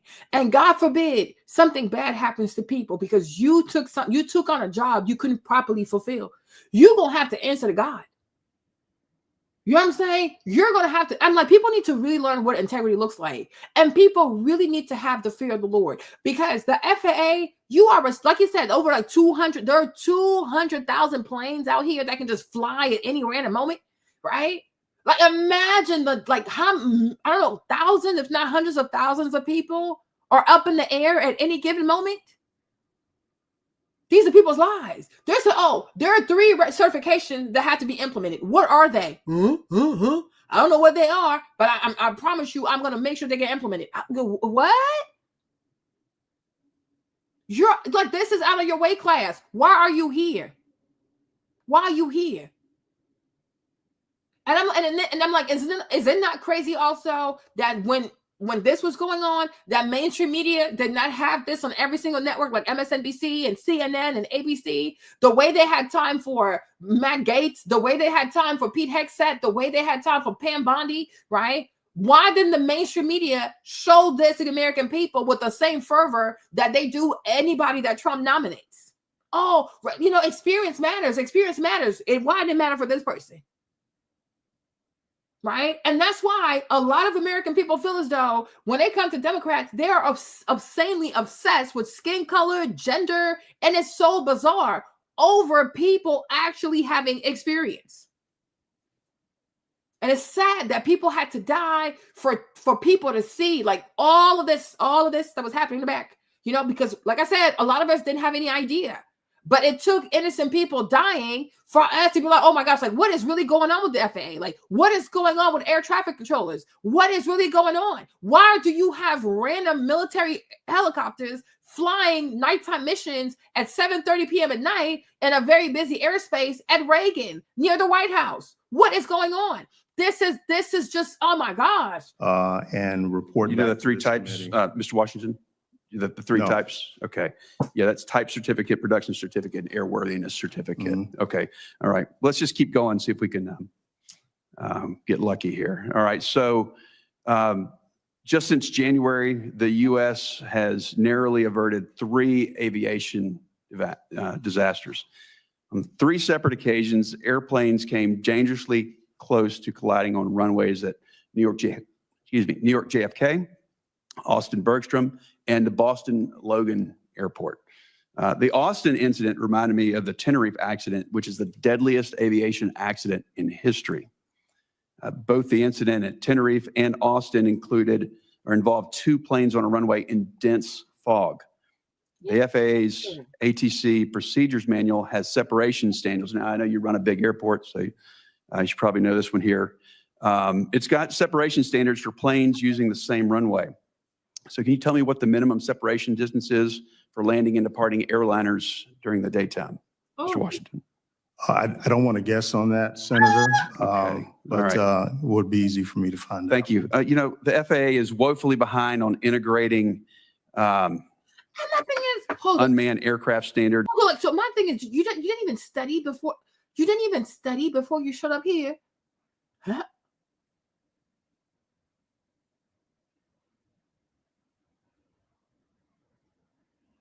I don't know. It looks like they really hired Michael Whitaker instead. But even this man, I'm gonna look it up. Who was the FAA person invited? But my thing is, whether this man got approved or not, right? The fact that he was even nominated, how exactly was Joe Biden picking his nominee? Because I would think they don't have interviews with these people. Like, okay, we'll nominate you for that, but we still need to have an interview and ask you questions to make sure that it's good to go. Like, you should have your own vetting process. Like, people can recommend names to you, but before you say, okay, this is my nominee, this is who I'm sending before Congress, they should have an interview, and also they should have preparation, like study sessions. No, because this is crazy. Why are you even there if you don't even know, like, what is a basic distance of separation between 2 planes? That should be basic shit. Don't even know that. Then why are you in Congress? Why are you there? That's wild. Like, why are you even there? Why are you there? This is like, why are you there? But I'm like, if I'm going to appoint somebody, you're not going to embarrass me. I promise you that. You're not going to embarrass me. Even if I'm on something like, oh, quotas have to be met. Why can't y'all meet your quotas with actually qualified people that have experience? But you just pick people. Like, oh, well, you're black, so you'll do the job. Like, oh, what? Hold up, wait a minute. With planes? I don't think so. But I'm like, Biden himself, he should have had an interview process for his potential nominee. Then when you finally say, okay, this is the one that I want, but you're going to have to do maybe 3 weeks of study guide or study sessions just to prep you for Senate. Because if you go before Congress, you can't embarrass me and make it seem like I don't know how to pick people. But this man has not been able to answer a single question. And he's sitting there before Congress hoping to be approved. For what? For what reason? Like, that's crazy. But are you familiar with the difference between Part 107 and Part 44809 when it comes to unmanned aerial standards? Unmanned like drones. Are you familiar with the difference? Yes. Okay. You know the difference between those two, Part 44809 and Part 107? Do you know the difference there?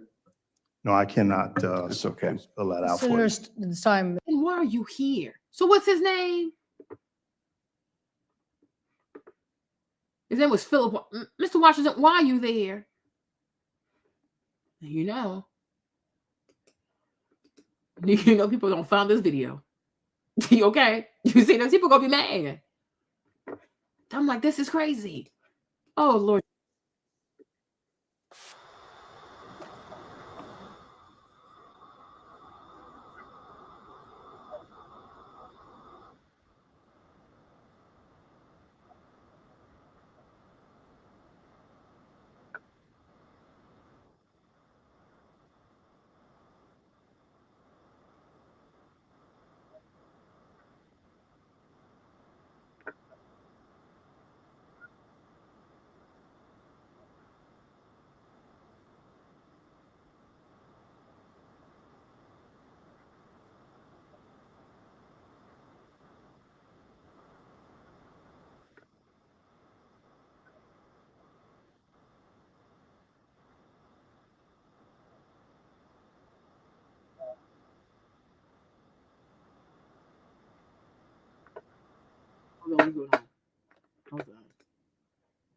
Hold on.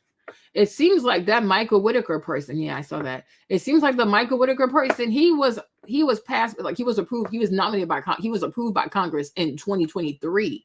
But those 3 years before that, who was it? I signed an executive order restoring our highest standards for air traffic controllers and other important jobs throughout the country. So it was very interesting.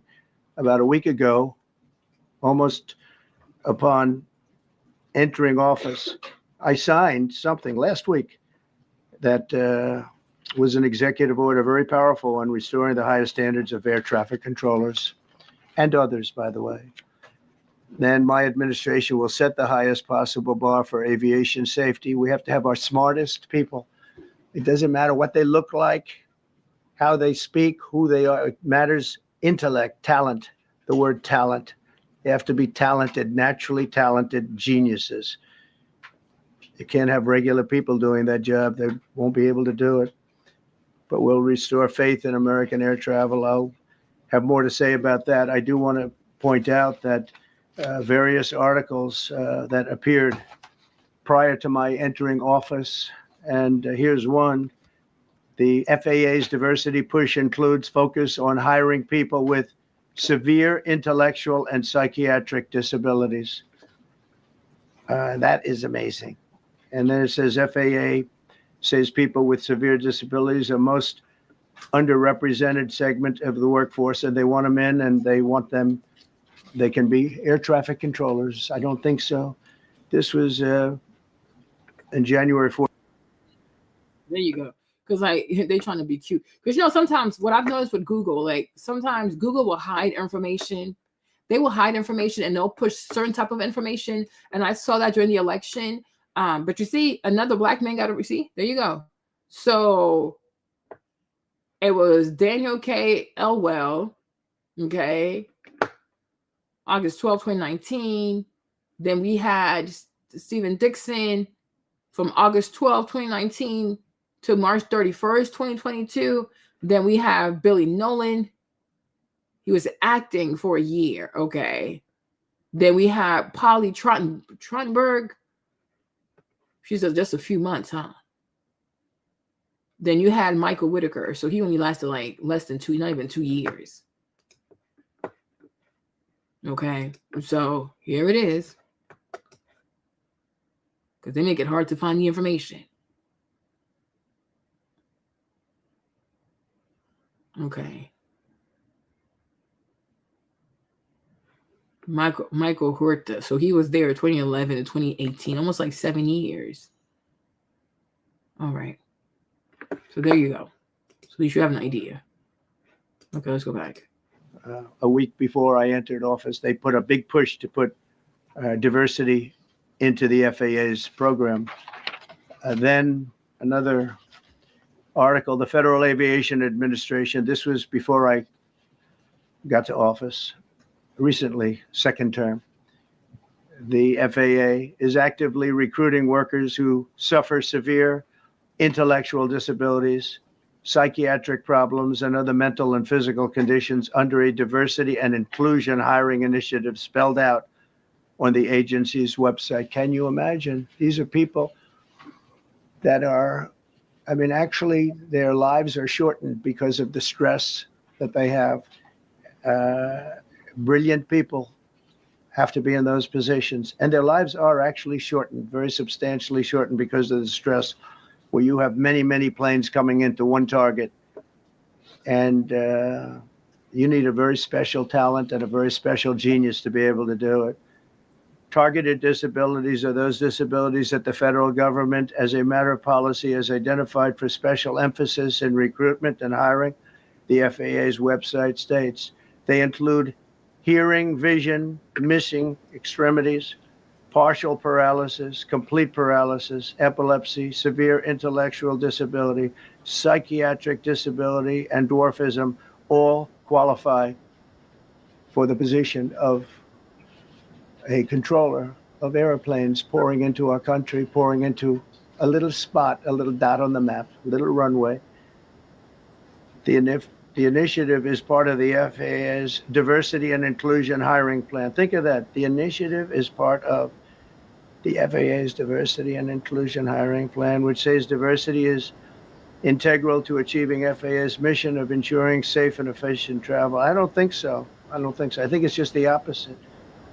The FAA website shows that the agency's guidance on diversity hiring were last updated on March 23rd of 22. They wanted to make it even more so. And then I came in, and I assume maybe this is the reason. The FAA, which is overseen by Secretary Pete Buttigieg, a real winner. That guy's a real winner. Do you know how badly everything's run since he's run the Department of Transportation? He's a disaster. He is. He really is. He was a disaster as a mayor. Yep. He ran his city into the ground, and he's a disaster now. He's just got a good line of bullshit. The Department of Transportation is government agency charged with regulating civil aviation. Well, he runs it, 45,000 people, and he's run it right into the ground with his diversity. So I had to say that it's terrible. Then it's a group within the FAA, another story, determined that the workforce was too white, that they had concerted efforts to get the administration to change that and to change it immediately. Pete Buttigieg, he's horrible. He's horrible. There was even like a whole scandal that the mainstream media covered up because back in his home city, wherever he's from, he had an issue with the police department chief because that was a black man. Him and his secretary, they had recorded other police officers, white police officers who were saying all kinds of N-word. Like, I mean, they were like hella racist. So they had exposed them and exposed the people. But instead of dealing with the racist white police officer, he decided to fire the police chief and his secretary for recording those police officers, right? And so when he gets nominated, first of all, when he was running, they barely talked about that. And then once he got nominated to be responsible for Department of Transportation, right? The media went radio silent on who he really was and what he did in his home city, right? They never talked about that. But I'm like, he's a trifling person. I'll play a video for you guys where they asked him, okay, like you had $8 billion to build those charging stations, right? He only built like 7 charging stations with $8 billion. So, okay, is it almost like $1 billion per charging station? Because how is Tesla doing it, right? What happened to the money? But once again, nobody held him accountable because he's a white man, he's a homosexual, and he's married to a white man. And I guess they're raising children, right? It's like they pick and choose based on your sex, your gender, your sexual identity, whatever, and your political affiliation. They pick and choose whether or not they're going to expose you or they're not going to expose you. But Pete Buttigieg is an embarrassment. He really is. He truly, truly, truly is. That is crazy. Hold on. Was in the Obama administration just prior to my getting there.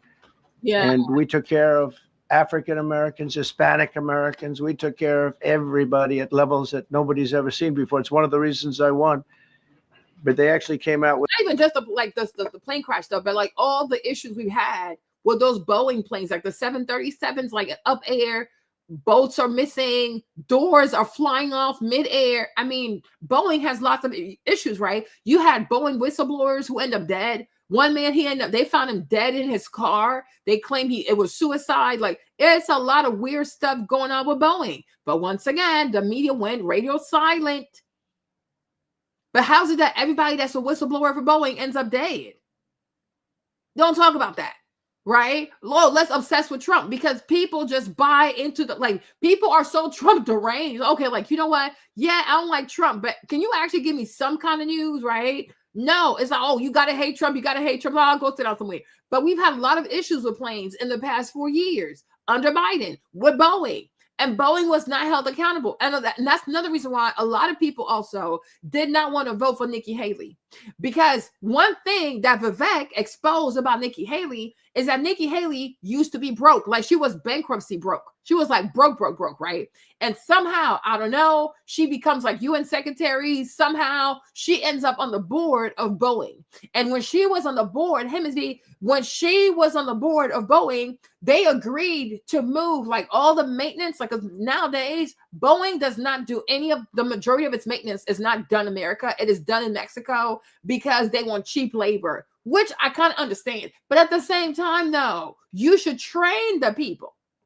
Train them to be able to deliver maintenance that's on par with American maintenance, right? It's a lot of cheap stuff going on at Boeing. It's a lot of greed going on at Boeing. There's a new company that got involved with Boeing, and they're like, oh, these people are extreme with cutting costs. They're extreme with cutting costs at the expense of people's lives. So that's why a lot of people had issues with Nikki Haley, Namrata, right? And they felt like she was a rhino. And the only reason why Democrats liked her more because she's a traditional Republican, right? She's a traditional Republican in the sense that she knows how to play the game, but behind the scenes, they're all going to be friends, right? And also she's coming in for defense contractors. She wants that. She's here for the neocons, but she's attached to Boeing.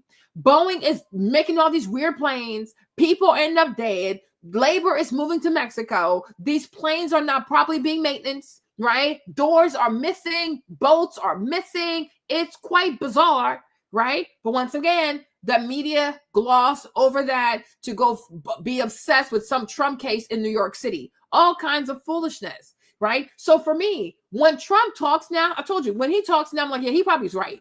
He probably is right. Because most of the time when he says some outlandish stuff, it's usually right. It's just that people just don't like him saying it. And usually like it's not the right time to kind of say it, but it's not like he's lying though, because give it some time and you'll see the receipts will start to come out. And you'll be like, oh my God, did he not say this? He sure did. He sure did.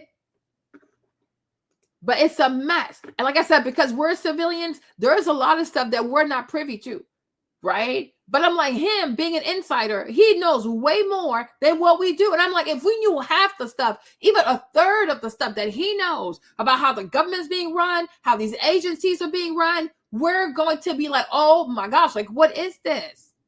And this is why Democrats always want to sell you a party, a barbecue, some entertainment, some rappers, because they're doing all kinds of foolishness. They're doing all kinds of foolishness. So they have to entertain you. No, I'm like, make a list, like make sense, like since the whole quote unquote, even before then, like if you watch videos from like the 80s where he talked about like the trade deficit and how America was being taken advantage of, he was right back then too, though. I ain't gonna lie. I saw this one video of him with Larry, like, what's his name? Oh, Larry, the one who passed away, Larry King, huh? It was like in the 80s or something, because he was asking him, he was like, oh, Donald, are you gonna run for president?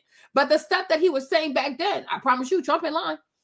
Come on, it's the same stuff happening today, right? But since he's been president, from the airport, quote unquote, Muslim ban to COVID came out of China, COVID is the Wuhan. What else he said? Like, COVID was not that bad. We shouldn't close the economy. You know, there's a way to keep the world open and keep working. They're like, no, we don't want that, right? Like, there are many, many things that Trump has said, as outlandish as they sound. The man is not, he's not crazy. He's usually right. And maybe this is how the devil gets people. It's like the reality today, sometimes reality can be so outlandish, it makes it hard to believe that this is what's really going on. Like, no, there's no way, right? There's no way that people could be this grossly incompetent.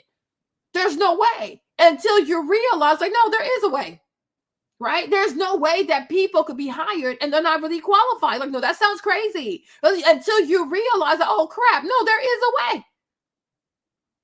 Right? But like the stuff today is just so freaking outlandish because it's just, I'm like, and you know, you guys, like, whether you like Trump or not, you know dang well that Joe Biden was not running the country. Like, you know this. Joe Biden had dementia. He still has dementia, right? He had serious cognitive decline. You know, Joe Biden was not running the country. He was not running the country. So who else was running the country then? The people who were running the country were doing all kinds of foolishness.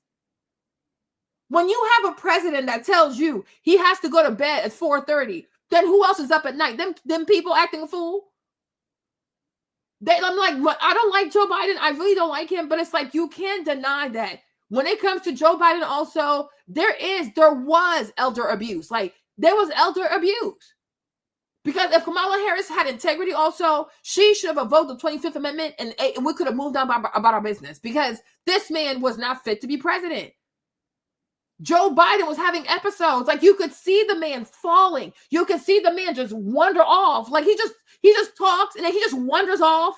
You know what I mean? You've seen him on the world stage with other presidents. They have to like bring him back because he just wanders off.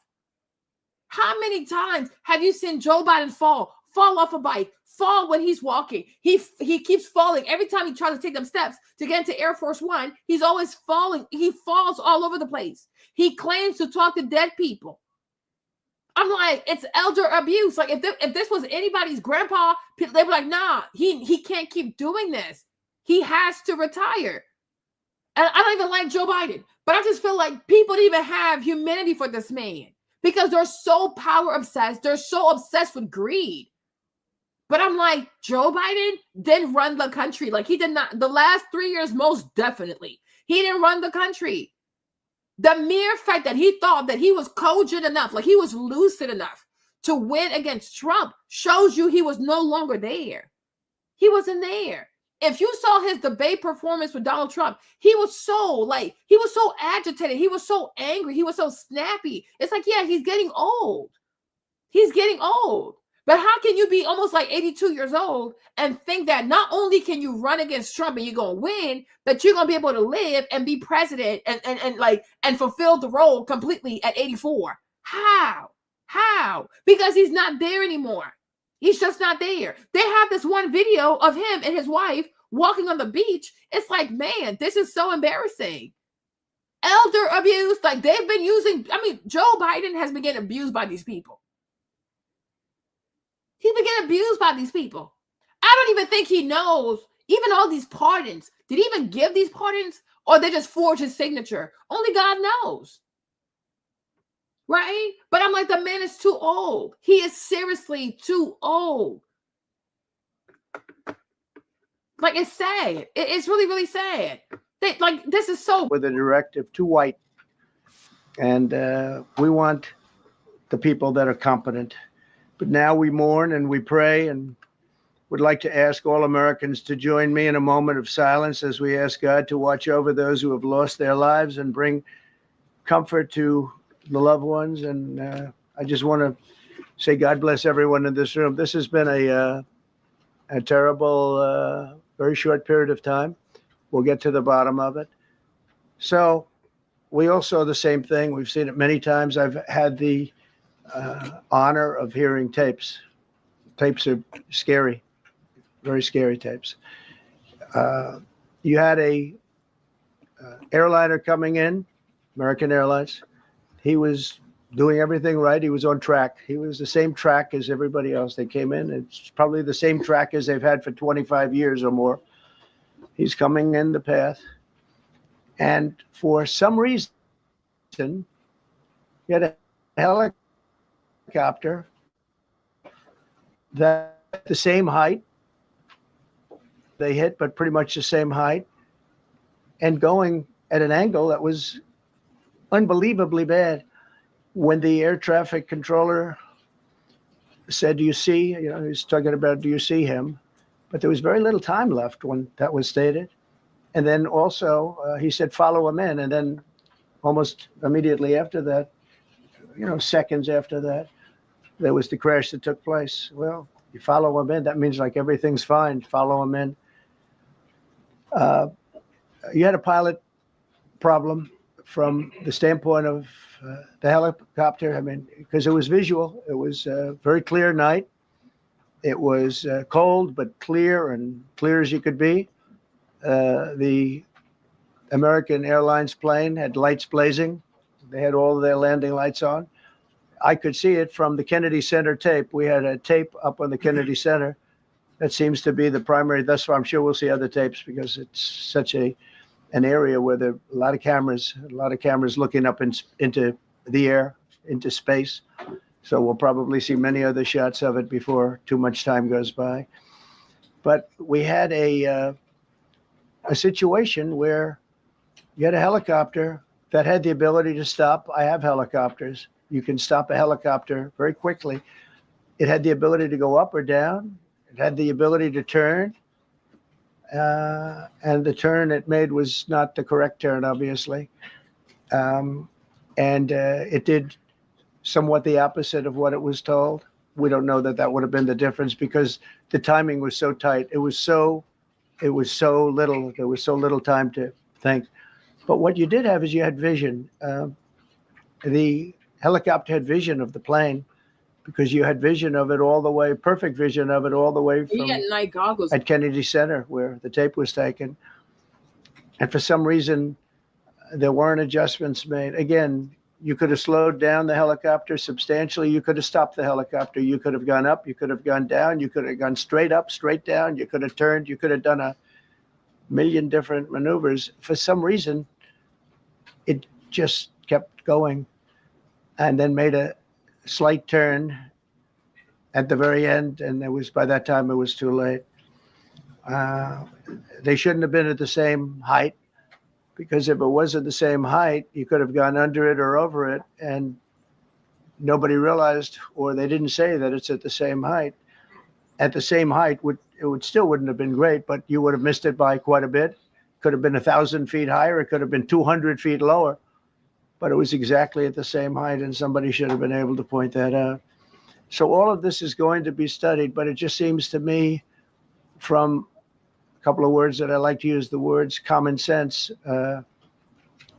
Some really bad things happened, and some things happened that shouldn't have happened.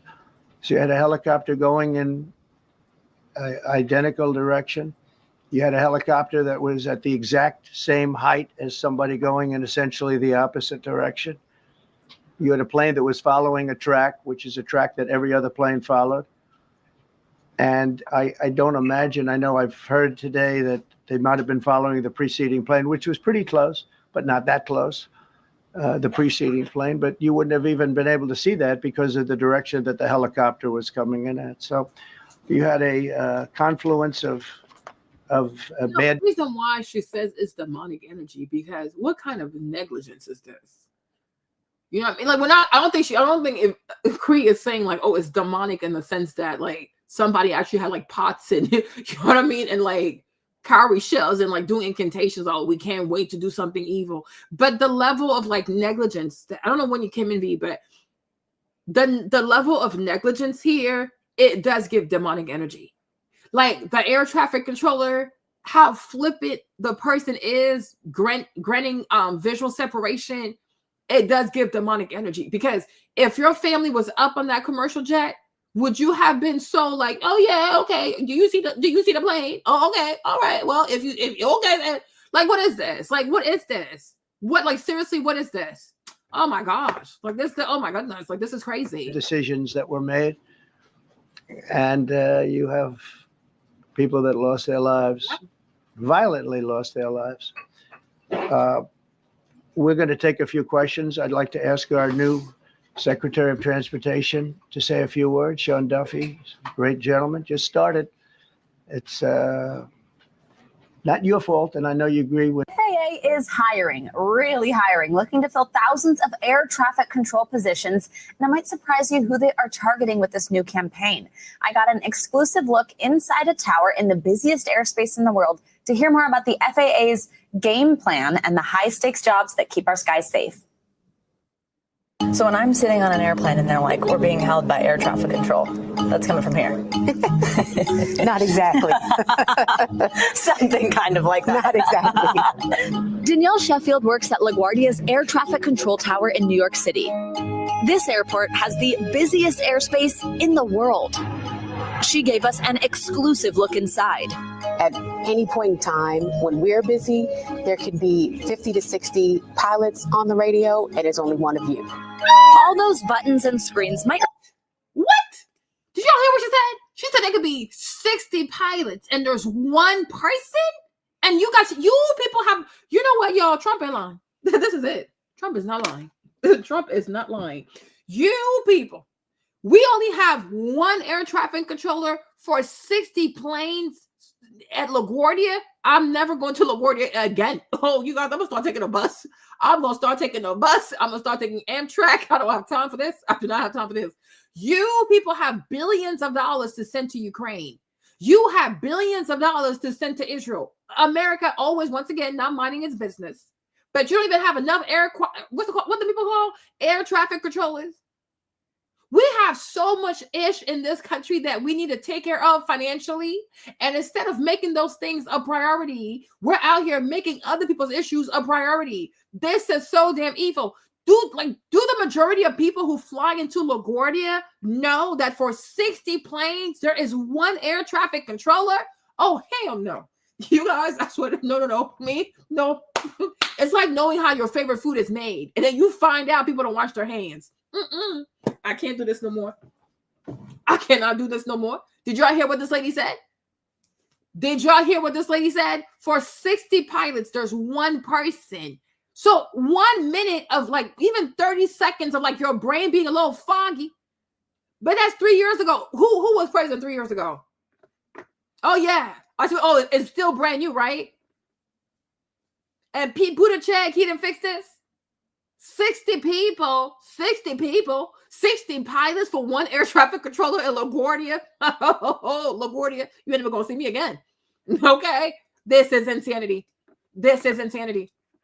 This is pure madness. Jesus Christ. And it's only one of you. All those pilots on the any point in time when we're busy, there could be 50 to 60 pilots on the radio, and it's only one of you. All those buttons and screens might remind you of some kind of high-stakes arcade, which is why the FAA is hoping to recruit more people like this. Marcus Bryce is a supervisor at Joint Base Andrews, keeping the skies safe for Air Force One. He's also a big gamer. How often do you call on the same skills that you would use for a video game? Very often. You got to pay attention to the map. You're constantly scanning and watching what's going on. You're memorizing maps and locations like they do in certain games. The FAA's new hiring campaign's targeting young, diverse candidates with the hand-eye coordination and spatial skills you might find in gamers. And it's so tactical that when we're up there in this tower, we're talking to each other. We're coordinating with each other. We're coordinating with other facilities at the same time to make these moves happen. The fun of playing a video game is also in the work of doing air traffic controlling. Anyone 18 to 30 can apply during their open enrollment period. This is the first time that they're specifically asking for people with gaming skills. It totally makes sense. I can definitely see how those skills would correlate between gaming and air traffic control. When he tells him clear for takeoff, you will then see Delta begin to roll. I used the football game Madden to enhance my skills to work the radar position that I was. Jesus Christ. Yo, I swear I'm not flying. I have a trip for Charlotte in April. I'll think, because I'm going to take the bus. I swear I cannot do this. I think I'm going to take the bus. You guys, I swear I'm going to take the bus. What? These people were out here. They were out here looking for gamers to hire as air traffic controllers. This is people's lives. People's lives. This is insanity. No, y'all. This is madness. I was working. Do you know how many controllers you're looking to hire? Yeah, they're looking for 4,300 in the next 5 years. That's a big number. Yeah, we need a lot. There's a lot of people, because you have to retire at 56, there's a lot of people that have to retire. So that older generation is moving on, and we need a newer generation to take up the slack. You see, based on who you are, like I said, that's the thing with legacy, like mainstream media, right? When they like you, see how they frame it. That's a lot. Oh, that's so good. I'm so happy for you, right? If it was Trump saying that he's looking to hire gamers to be air traffic controllers, oh, he's so irresponsible. How dare he? These are the lives of people. Trump is a dictator. Trump wants to kill people, right? But do you see how excited she is, how giddy she is, like that they want to hire gamers to tell these planes are worth hundreds of millions of dollars, plus the lives of the people in there that you can't put a price on, right? But you see how excited she is? Now, be honest with yourself. If this was Trump, if it was like a Trump initiative to hire gamers to land a plane that costs $300 million, $400 million, $150 million, you think she would have this type of energy? You see how they are? And this is why today people don't watch the news anymore. People just go to YouTube, or they go to Rumble, or they go to Twitter, they go wherever, they go somewhere else to get the news, because when they like you, they're going to frame your insanity a certain way. When they don't like you, they're going to frame your normalcy as insanity. Nobody has time for this. It is so real. This is very real. It's To be a federal controller, you have to be fully trained and receive a job offer by 31. So with a few weeks till my 30th birthday, I tested out the job using a simulator. Him right here that landed. Oh, You say American 742, turn left at Charlie, join Bravo, contact ground. No, Ms. V, I get that. You have even pilots have simulation, right? I get that. That's not a problem. But the problem is, they're saying they're looking for gamers. Oh, if you know how to game, come right here, we'll train you. It's like, no. Does that make sense? Right? Why aren't they going to pilot school like Embry-Riddle and those places, right? To hire people. Right? Or if anything, aviation schools should be like, hey, if you're good at gaming, we have an ATC program that you should apply to. But the federal, like the FAA, which is part of the government, cannot say, oh, we're looking for gamers to train on how to become ATC. Like, that is crazy. No. This is real life. There are a lot of gamers who are not serious. Like, but I'm just like, it's making it seem like anybody can just get the job. That's my point. But I'm like, if Embry-Riddle has a program, for example, where they're saying like, okay, like, you know, if you're good at gaming, we have a new ATC program that you can apply to, and you can get your degree in like 2-3 years. Okay, that's the school. That makes sense. But the FAA, a branch of our federal government, it said, oh yeah, we're actively recruiting gamers to train them. Like, it's just some random ass job that anybody could just come off the street and do. It's like, these are the lives of people. And these planes this is expensive ass equipment. Like, some of these Boeing, like 777 can be like $300-400 million. You got that kind of money? I'm like, these people are crazy. They are really crazy. And my thing is, you have 60 pilots to one air traffic controller, but you got all this money to send to Ukraine. Like, America is so unserious sometimes. Like, child, you housing all these illegal people. Why don't we have a subsidized like ATC program? Listen, you don't got no job, you ain't working, go there, and the government will subsidize your education. You just have to have like a 3.5 GPA. Then you work to pay the money back.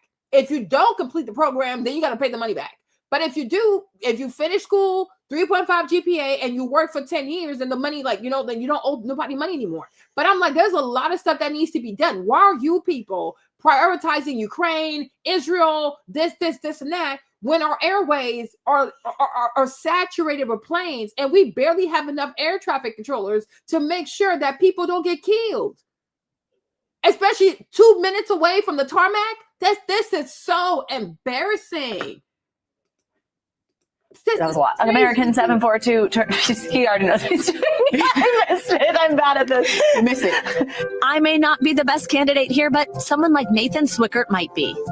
Yeah, I think I have the skills of gaming anyways that the FAA is looking for. The fast reflexes and communication skills, it's something I've done all my life. He's currently finishing up high school, but hopes to apply in a few years. I could see myself in the future, like talking to pilots, talking them through landing strategies and taxiing them off the runways. I think it would definitely compare to playing video games for sure. Much higher stakes. And that new hiring campaign that's actually starting right now through Monday, they rarely do this, where they do this open enrollment period, but they're really looking for young people, as you heard in there, because they have so many people about to retire. Hey, NBC News viewers. Jesus Christ. There's no agenda to it. It's really plan and the high stakes jobs that keep our skies safe. Jesus Christ. So now, look at the comments. Oh, Jesus. Oh, I'm a pilot. There's a huge shortage of controllers right now. Glad this 3 years ago. Glad this is happening. It does not matter where controllers come from. What? If they come off the street, what? The FAA will give them the same, if not better, training than the colleges. Oh, my Lord. My God.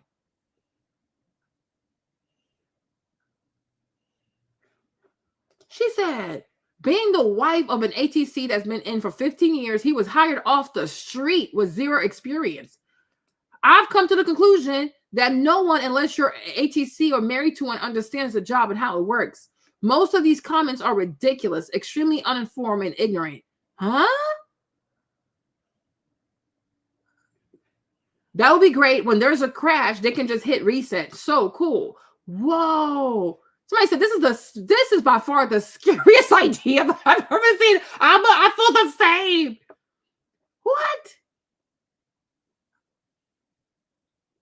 Wow. Oh my Lord. Oh my God. Oh Jesus. Oh my God. This is, oh Jesus. Yo, I swear I'm taking the bus now. This is, oh no. Oh no. Oh Lord, the veil. The veil has been ripped. I can't unsee it. Don't have time to make a resume. What? I'm a great gamer from Nairobi. How can I apply it? What? Oh, Jesus. So no college students? That is very unsafe, this is. Somebody said, yeah, I thought they have work ethic. Oh, Lord Jesus. Oh, God. Oh, my Jesus. This was 3 years ago. When did this video come out? Oh, my Lord. July 30th, 2021. The Federal Aviation Administration is expanding its rank to some unlikely candidates, gamers. The FAA is looking to fill thousands of air traffic control positions and are actively recruiting gamers because the job uses many of the same skills as video games. Oh, my Lord. Now let's come over here, y'all. Same thing that President Trump was talking about. The fact is, hold on. A little bit more detail about what is it that President Trump was talking about. Take a look. Thank you, Mr. President, for your leadership. I just want to reemphasize something the president said, and you've heard from the Secretary of Transportation and of Defense. There really was a whole of government response. We were all on the phone. We were all communicating yesterday, trying to get to the bottom of this immediately, but also try to communicate with the American people about what happened. Something the president said that I think bears reemphasizing, which is that when you don't have the best standards in who you're hiring, it means on the one hand, you're not getting the best people in government, but on the other hand, it puts stresses on the people who are already there. And I think that is a core part of what President Trump is going to bring and has already brought to Washington, D.C. is we want to hire the best people because we want the best people at air traffic control. And we want to make sure we have enough people at air traffic control who are actually competent to do the job. If you go back to just some of the headlines over the past 10 years, you have many hundreds of people suing the government because they would like to be air traffic controllers, but they were turned away because of the color of their skin.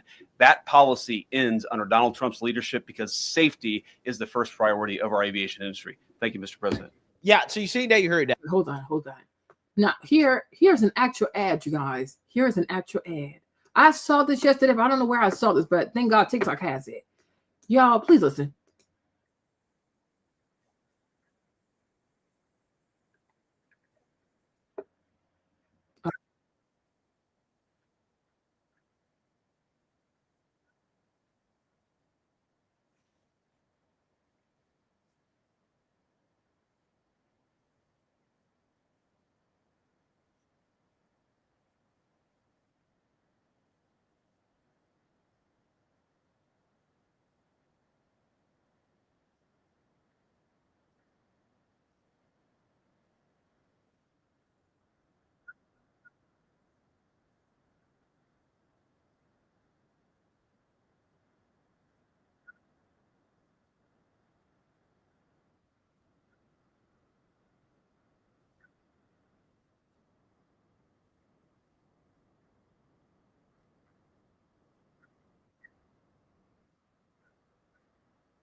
So easy.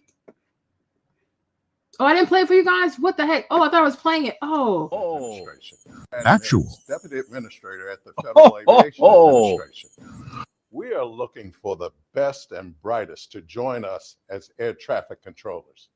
We need a diverse group of air traffic controllers to bring distinct perspectives to handle the ever-changing aerospace landscape. I'm calling on students and alumni from HBCUs, Hispanic serving institutions, and tribal colleges to apply now to become air traffic controllers. I don't want anyone interested to miss out on this amazing career opportunity. Make sure you complete your full application during our application window. The short application window ends on May 8th.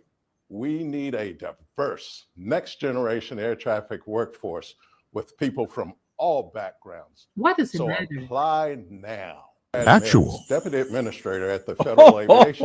You see what he's saying? Like, so you see, once again, so this is, I guess his name is Brad Sims. This is an actual FAA commercial. And he's saying, like, you know, we're looking for HBCUs, Spanish, Latinos, Native American nation, that there's a special application process just for them. You need to apply because we need people that are air traffic controllers with different perspective. Like, exactly, what different perspective do people need? Like, what? It's the same perspective for all of them. Okay. But what does race and stuff got to do with this? Okay. You guys should be out here recruiting the best people for the job. And also you should want to recruit people who actually love aviation. That should be the first requirement, not your skin color and not your gender, right? It should be, okay, do you love doing this? Like, do you care enough about doing this? Because these are people's lives. Like, people can really die. And the equipment is extremely expensive.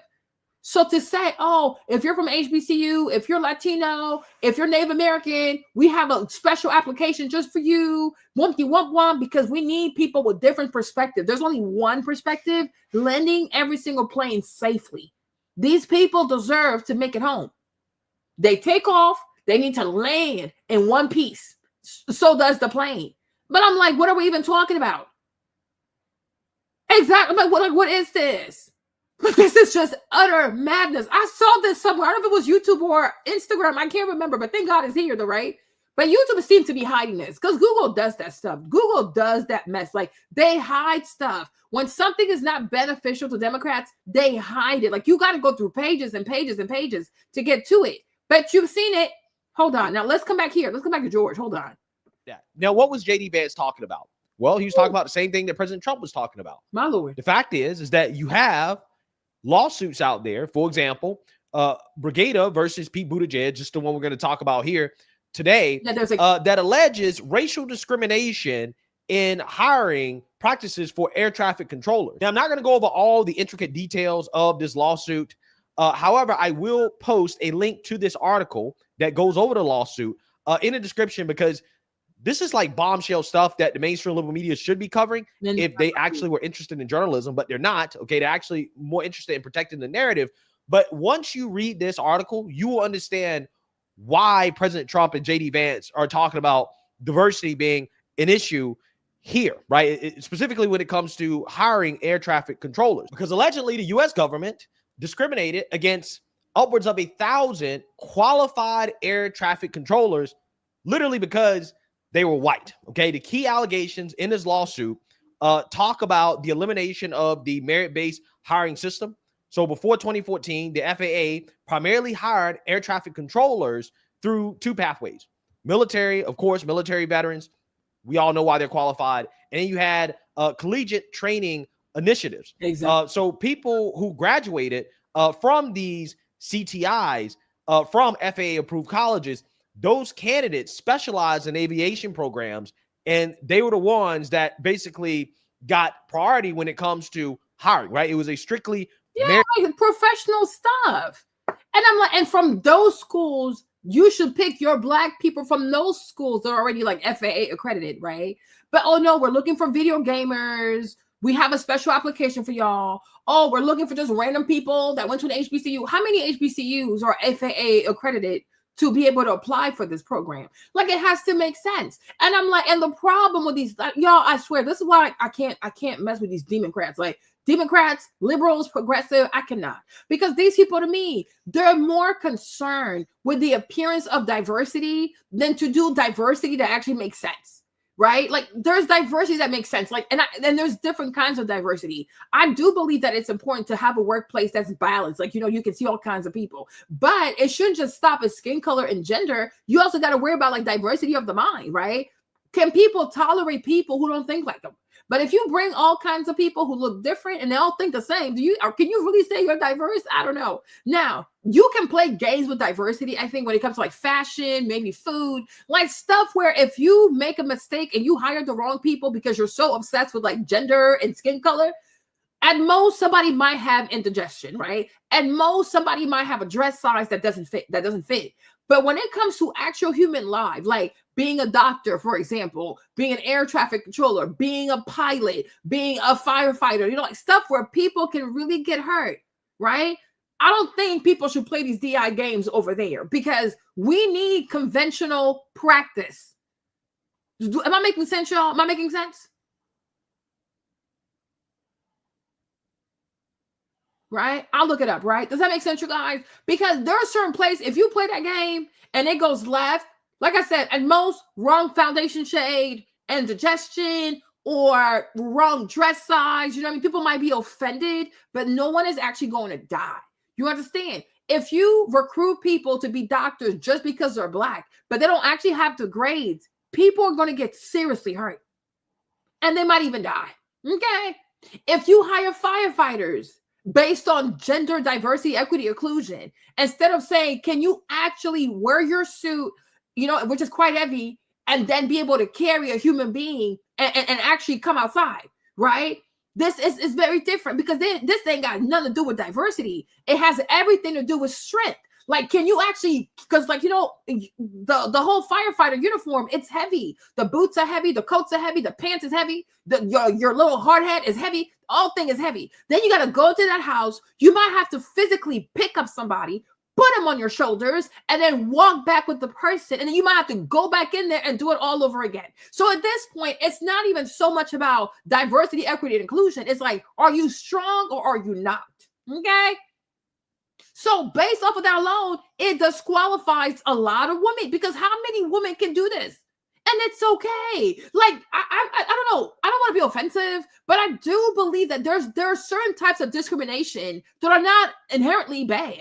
Okay? They're not inherently bad. There are certain positions that women should not apply for. And it's not saying that they're not capable. They're just not capable of doing that particular thing, right? But there's so many other things you can do. Why do you have to do this?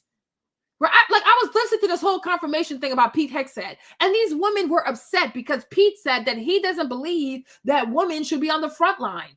And the girls are, oh, how dare he say that? And I'm like, girl, do you realize you're actually evil? Why would you ever want a woman just like you to be on the front line of a war? Are you sick? I'm like, that's actually gender abuse. Like me, Marlene, as a woman, I will never wish that on any woman. Right? Because, okay, you're a woman at the front line. What if they kill your ass? Or what if you get kidnapped and you become a POW and the people want to grape you? That it's not a safe place for a woman because we have vaginas. So God forbid you get kidnapped. God forbid you're captured and you become a POW. How can anybody guarantee your safety? How can anybody guarantee that you're not going to get raped? Right? And my thing is, what are the men doing in this country that women would have to be on the front line of a war? Are you insane? Like, we don't have to compete with men on everything.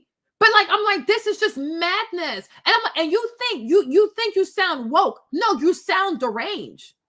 Because there's a time for common sense and there's a time for being sensible. If there's a literal war, like let's say we go to war with China, you want to see a host of American women on the front line against Chinese soldiers?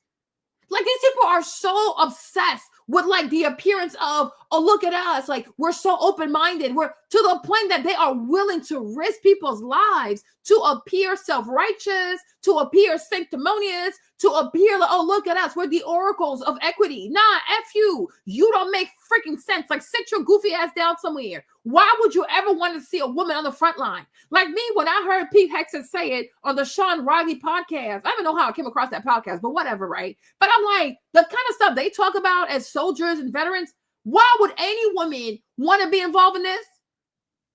I don't even think that ladies should be in the military like that. Like, I think they should be in the office. I don't even think they should be out there like that. Like living in the barracks, being deployed, sleeping outside amongst men, even around like even American men, like soldiers. It's just not safe because the kind of hormones, testosterone, horniness, I don't think it's safe for ladies to be around these men. Because I'm like, imagine we're going to war and then like you're a man and right in front of you, you got shorty with a big fat ass in front of you as you're trying to aim to kill the enemy. You're going to get distracted by her ass. I mean, let's be so for real. We're human beings. Okay, like let's stop being fake, right? But do you think it is prudent for men who are going to war to see all kinds of fat asses in these fatigues? I don't think so, sis. Move your fat ass to the side. Your ass is too big. You are distracting these men. And that's the same thing like in church also. That's why like in church, even like Holiness Church, you know, they make the ladies dress a certain way because a woman, she has shape to her body. Like people gonna look. People are going to look. People are people. And when they look, they should find the least amount of distraction possible. That's why in church, you got to cover up as a woman. It's not because they're trying to shame you, but you know what I mean? They're going to look. Like, come on. Like, it's like, okay, but it's okay. Like, I'm being so serious. Like, oh, so you saw that, right? Just Edwina, you for example, you should not join the military. Get out of here with that. You see her ass? Do you see her ass? When I tell you these boys not gonna shoot straight up, they're not gonna shoot straight. They're not gonna shoot straight because women are a distraction from men. I don't care what anybody says. It's a real thing, and you have to accept things for what they are. But it's like liberals, they just have a hate relationship with God and tradition and common sense. Exactly, Edwina. Kevin said, move your fat ass, okay? These boys not gonna shoot straight. You got all these big ass booties in these army fatigues, and the girls are like this. Here, the girls trying to shoot. Nah, it's not gonna work. It's not gonna work. These boys not gonna shoot straight. All y'all gonna get kidnapped. All you people. So y'all still on the way. All you people. Okay? All you people gonna get kidnapped. You are all gonna end up prisoners of war. Let me go be like, oh, officer, what happened? He's an officer. She had her butt in front of me. I couldn't shoot straight. There you go. There you go. Like by design, the way God he made us, by design, women and their bodies are a distraction to men. Stop trying to change that. And it never ends well. You just have to respect nature. You just have to respect nature. No, Kevin, it's a real thing. But some of these girls in the military, they got these fat asses. I mean, like it's a fatty for real. I'm like, how are we gonna go to war and you got a bunch of fat asses in front of these dudes? They're not gonna shoot straight. They're not gonna shoot straight. Okay, we're gonna be defeated. No, that's why men need to like you. You're a man. You got a bunch of men. There's nothing to see. There's nothing attractive, right? Like, okay, you know what I'm saying? Everybody's gonna be focused. People are gonna be focused, and we're gonna win the war. But Marlene, if I was the military, I'm not putting no woman in the front line, in the second line, in the third line. Girl, your ass is too big, okay? I need my soldiers to focus because one thing's not going to happen. I'm not losing this war. So you and your fat ass and your big titties, y'all need to step to the side, go do something else. Because these boys out here need to be focused. You even hear about coaches, like some coaches, I don't know if it was like Phil Jackson, but you even have coaches who tell their players, like before a big game, not to have sex. Like it's a real thing. They tell the boys don't have sex because they need to be focused so you can actually win the game. And then you can have sex after the game. Hey, thank you. Okay, nice. And the army belt, it makes the butt extra 3D. And you know these girls gonna make the waist extra small in these fatigues. You ain't like with a big old booty. Girl, where you going? Sit your ass down somewhere and let these men win the war. What are we doing? No. And I'm like, and it's okay. Like, it's okay for us to say these things. And it does not make us bad people. Even me, Marlene, I should not be on the front line. I know my butt's too big. These boys gonna start pew, pew, pew, pew. I'm like, oh, what's going on? Okay? They're not gonna shoot straight. They are not gonna shoot straight. And it's like, no. A lot of women are, the majority of women are a distraction to men because they're pretty to look at. So I'm like, no. So when I heard Pete Hegseth say it, I didn't take offense to it because I'm like, I know exactly what he means. And not just that too, if she gets hurt, you can't just leave her. It's a woman. It's hard. If it's a man and he gets shot, you might be like, do I save him or not? But that's still a man, so he better crawl. He better do something. But if it's a woman and she gets hurt, it's like, well, we got to save her because if we leave her, she going to get kidnapped. then they might even grade this girl. Like, it's a lot. It is a lot. That's why men prefer going to war with other men, because, okay, anybody can fend for themselves, right? And what are the odds of the op being LGBTQ? Okay? So they might torture you, but they're not going to try to, you know what I'm saying, from the back.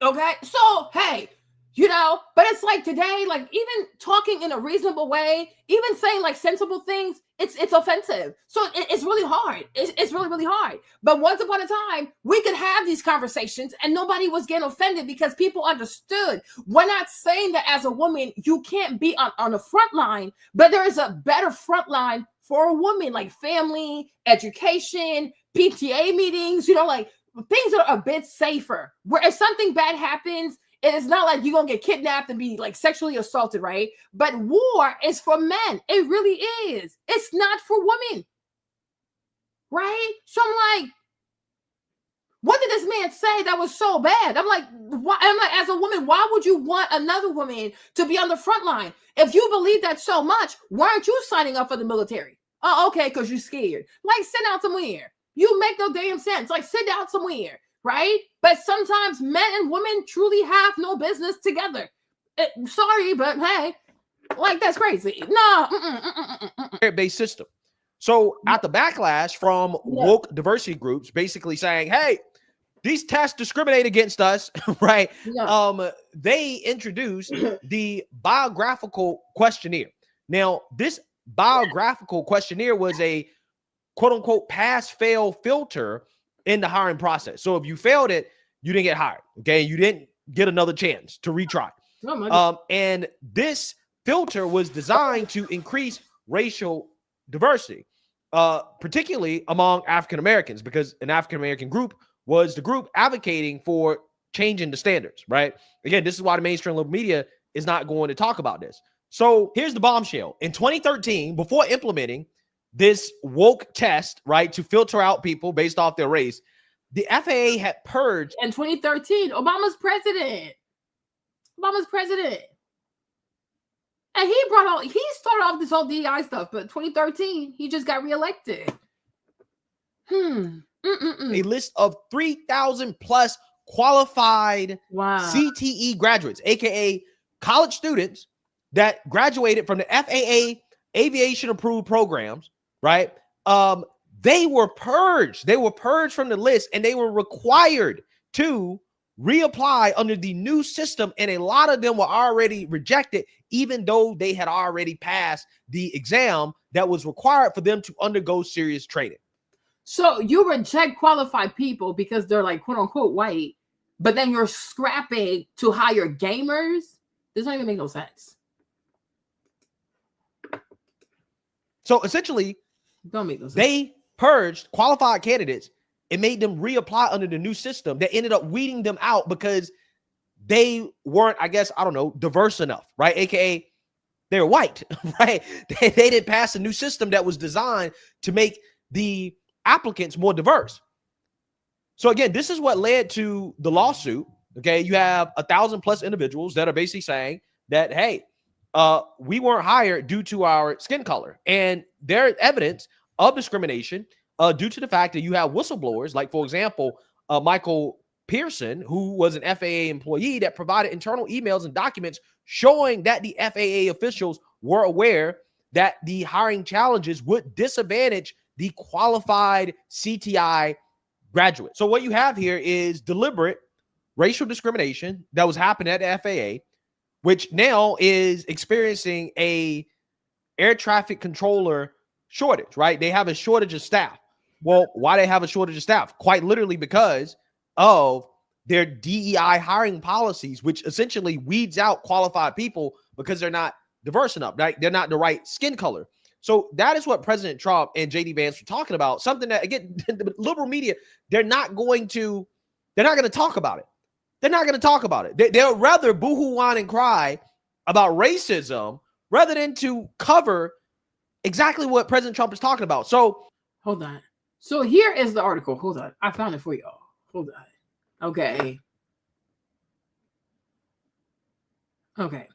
A scandal at the FAA has been moving on a slow burn through the courts for a decade, culminating in class action lawsuit currently known as Brigida versus Buttigieg. You see?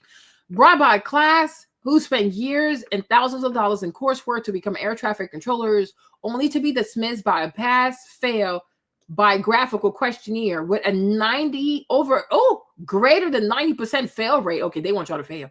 Implemented without warning after many of them have already taken and passed a skill assessment. Y'all, it's giving Jim Crow a little bit. Okay, the questionnaire awarded points for factors like lowest grade in high school science. What? These people are crazy. So if you did bad, y'all, can y'all say this? Hold on. So if you did bad in high school science, you get points. Like, this makes no sense. Something explicitly admitted by the FAA in a motion to deny class certification. What? Based on our current research, please, CPL's X24. Ignoring this, plaintiff vaguely referred to their complaints description of a handful of BA questions, okay? And only question, which awarded points for having science as the high school subject in which I received my lowest grades. Question 15 cuts against commonality in two ways. First, a portion of proposed class scored the maximum possible points on this question and therefore could not be negatively affected by it. Potential class members, 18.6% potential class. Second, the statistics plaintiff brought out cannot show that this question systematically favors African-American over all applicants. Even if African-American high school students average science scores lower than any other race. Question 15 requires comparisons of the applicant's own grade. The question would not reward a straight A student who earned a solitary B in science, regardless of what grade the rest of the class received. Accordingly, plaintiffs have failed to show that something. Okay, whatever. Mainstream outlets have given sparse coverage for a reason that will become clear shortly. Right-wing sources paid attention initially, but a few ran follow-ups or took close look at our court filing. So what exactly is going on? How did all of this happen? I'm not a professional. I'm a law student with a part-time job, blocked and reported. A podcast about internet nonsense, a side hobby. Okay. But the story is big enough and spreading fast enough that I want to make sure that people have access to accurate info as quickly as possible. First, though court filings are public records, they are often expensive and difficult to obtain. Tools like Recap help, but I was lucky to have people around me willing to pay $80 and pacer fees for a few of the documents. This story is much larger than me, and I do not want people to have to rely on me for it. Here are the court documents I have. Most of the interesting exhibits are in 139. Please look for yourself if the story catches your interest. With that out of the way, my current understanding of the situation is as follows. It will be dry at times. Others can editorialize more. Historically, the pipeline into air traffic control has followed a few paths. Military veterans and graduates of the Air Traffic Collegiate Training Initiative, ATCTI, program, and the general public. Whichever route they came from, each candidate will be required to take and pass the 8-hour ATSAT cognitive test to begin serious training. This test was validated being effective as recently as 2013. The FAA has faced pressure to diversify the air traffic control for generations, something that seems to have influenced even the scoring structure of the ATSAT cognitive test used for pre-employment screening of air traffic control candidates. Leading up to 2014, that's still Obama, right?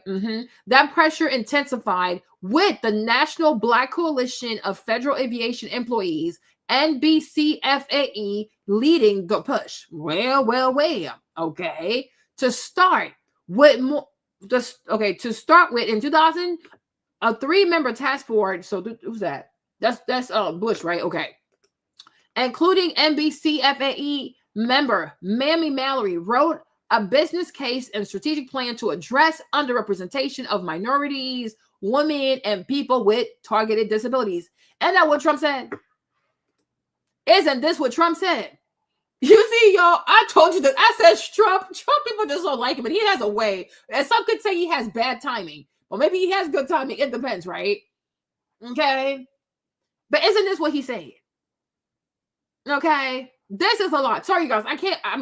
I'll be back. I'm gonna be back to read. I mean, DEI could be the reason. DEI could be the reason. Maybe because you just got in here, so you didn't hear the call. But it could be the reason. And we have to be ready to be okay with that. Right?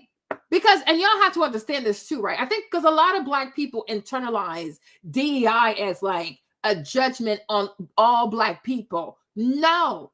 You can be Black.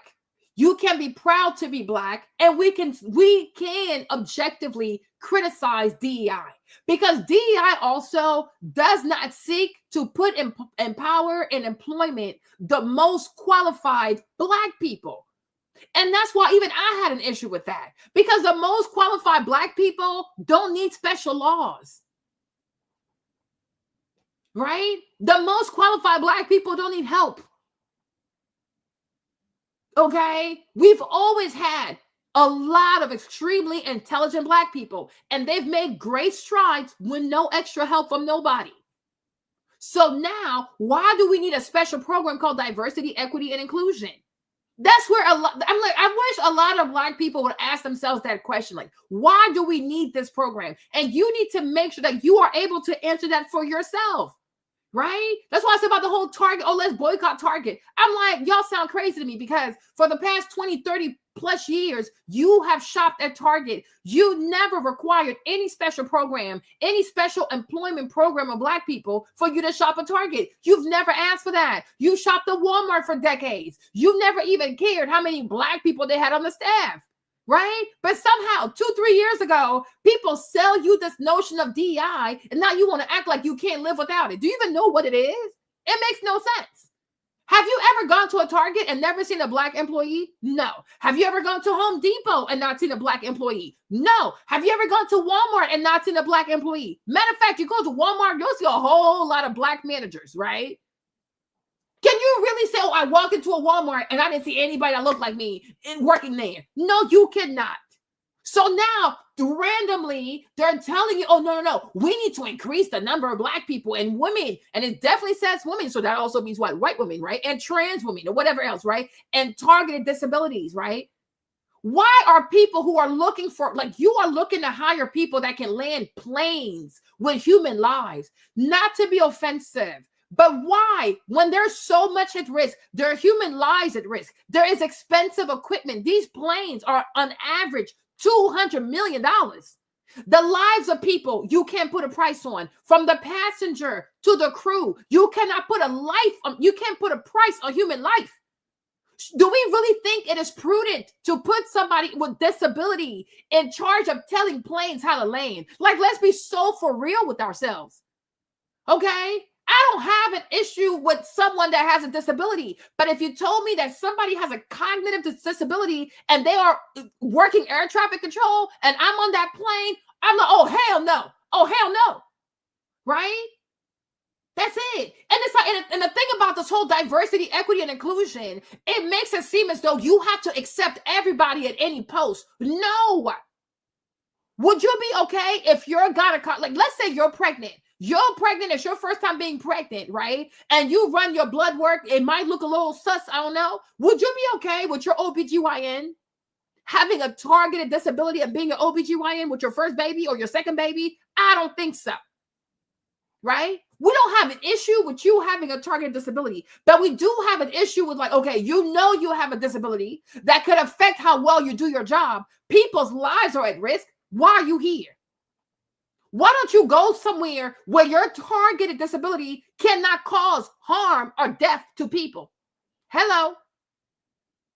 It's like, oh, no. We as people, we have to inconvenience ourselves because rejecting someone is offensive. Well, maybe reject yourself so we don't have to reject you, right? But if you have an OBGYN that knows that she is prone to, like, she's dyslexic or things like that, is it good for her to read your test results when she knows she's dyslexic? She might tell you that your baby has Down syndrome when the baby don't have Down syndrome because she's dyslexic. The trick can't read. Why are you here? Certain things are just way too serious to do all this virtue signaling business. Like, hold up, wait a minute, right? You can put people with disabilities in areas where they can actually thrive and not harm people. And people also not going to be mean to them if something goes wrong. But it's like, it's a little too much. But you clearly see that they have a test score. They have questions on the test, and the question says, did you receive a low grade in science in high school? So what that tell you? So you're saying that these black kids that you want to hire, they're not good at science. So you want to reward people who are not good at science with a job. Make it make sense. So this is why a lot of people today feel as though the vast majority of black people who get hired on the DEI are completely incompetent because the bar is being lowered for these people. Why? You have a bunch of black people who have had good grades and high marks in science. Why don't you put these black people in the DEI program? Why do you always have to find black mediocrity? And because DEI to me is always to rescue black mediocrity. No, get out of here with that. If you're mediocre, get out the way. Because when you get the job and you don't perform, we are all going to suffer because now you speak for us. You are a representation for us. Go sit down somewhere. And then, like me, Marlene, when I think about my degrees, even though I didn't really use my degrees, but when I think about my degrees and how I busted my ass, I never want anybody to feel as though I got stuff because I was DEI. I was never DEI, nothing. I worked hard, I studied hard, and I started from the bottom. I took the same test as everybody. I took the quiz the same way as everybody. I started at the bottom. I started with pre-calculus, and I worked my way all the way up to a 400 level like courses. I graduated magna cum laude with honors. Nobody lowered any bar for me. I wrote a thesis. I actually wrote a few papers. Right? Because I never want anybody to feel like, oh, Marlene couldn't do it just because she's black, they gave it to her. What the heck? I rebuke that in the name of Jesus. Because when you start doing that, you make people's degrees worthless. You're gonna have a whole lot of black people with degrees, and people gonna be like, oh, you know what? The only reason why you got this degree because you're black. And now the thing is worthless. Because nobody is trusting that you can actually do the job. DEI is evil. It is not good. It's not helping black people. It's making black people look incompetent. Right? You should never ask anybody to change the standard for you. You should never say, oh, I'm black, so you got to lower the standard. Like what is this? What is this? It's embarrassing. And it's saying that black people cognitively, we're not smart enough to be able to compete and get the same grades as anybody else. We need special laws. We need lower bar, lower standard, like we're some kind of retard. I'm not slow. I am really not slow. Get out the way with that. We're all, the thing should be make the stuff fair. Have a reasonable test that anybody who studies hard can pass, right? And if it so happens that it's a lot of black students who failed that test, they just need to study harder. That's it. But why are some black people thinking that they're allowed to have a different test than other people? So everybody got to have a hard test, but you want to have the easiest test. What kind of mediocrity is this? Like, what kind of mindset is this? There is one test. Everybody takes the same test. And if you notice that a lot of black kids are failing, then they got to go study harder. That's life. That is life.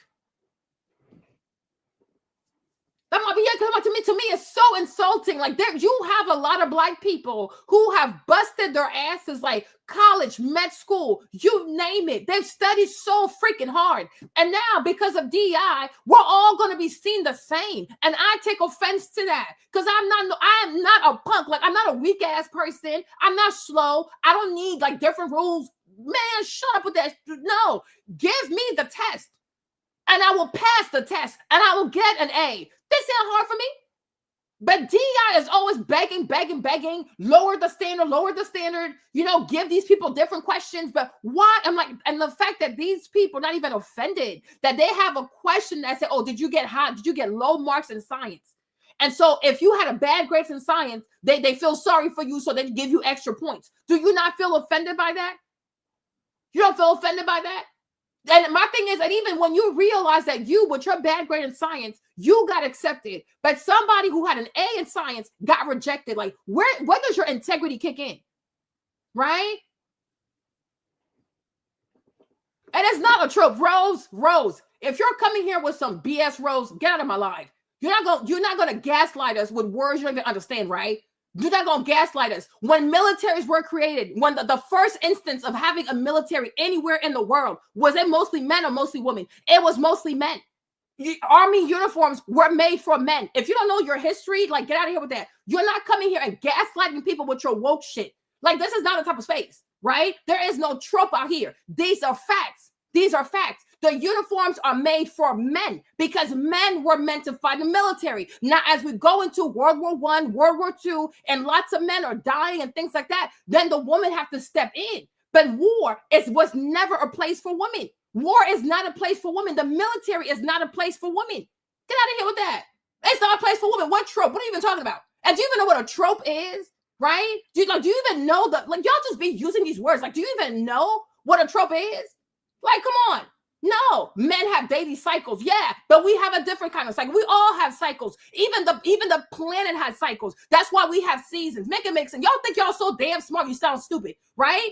Even the earth has cycles. That's why we have night and we have daytime. We have seasons because we're going through cycles. Everything that lives, whether it can talk or not, it has cycles, right? But we cannot deny that menstrual cycle definitely affects the woman, and it affects her in a way that it does that men, whatever his cycle is, he's not affected the same.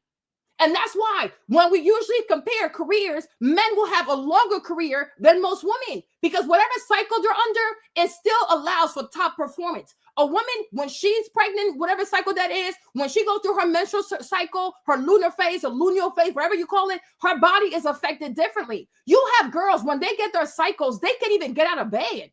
Have you ever seen a man say, oh, you know what? My testicles are hurting so bad, I can get out of bed. Have you ever heard a man say, oh, I'm producing so much semen that I cannot get out of bed? Like, stop the foolishness. Stop the foolishness. Like, it's okay. It's okay to be real. And it's people like you that are part of the problem. It's like you just have a hate relationship with sanity. You have a hatred for common sense. You have a hatred for traditional wisdom, right? You have ladies. I have friends I have friends that have fibroids. When have you ever seen a man bleed out of his penis? Unless it's like it's an STD. Have you ever seen a man, he can like bleed this much liquid from his penis? You've never seen this. So what the freak are we talking about? And I can't stand this kind of mindset, right?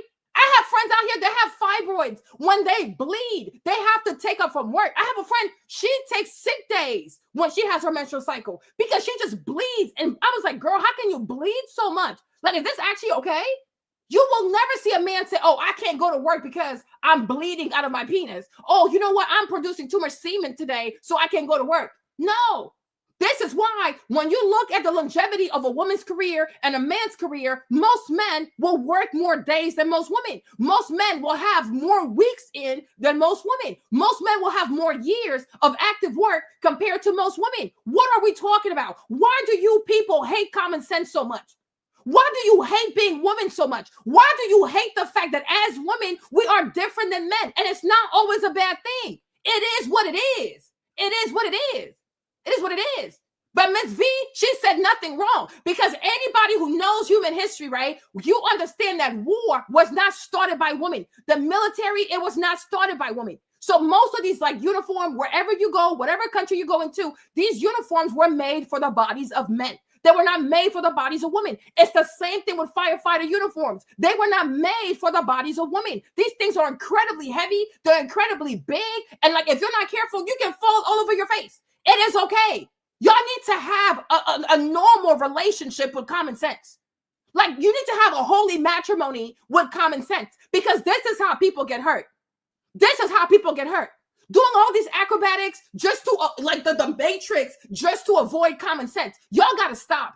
You really, really have to stop. We are different and it's okay. When people say, when Ms. V is saying, oh, men were meant to go to war, men have to wear this uniform, she's not saying that a woman is less than. But when we're talking about war, yeah, men need to go. And these outfits were made for men.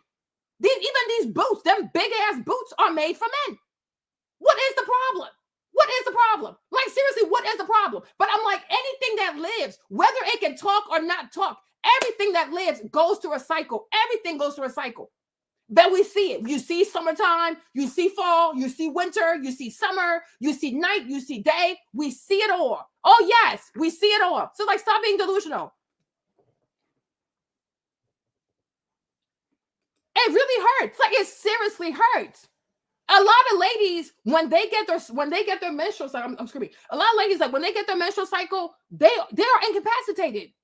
You know, me, I was fortunate enough that I never really had like bad period like that. Recently, they started to hurt a little bit, but it hasn't been that bad. But I know people, they cry, like they literally cry, like their period just makes them cry.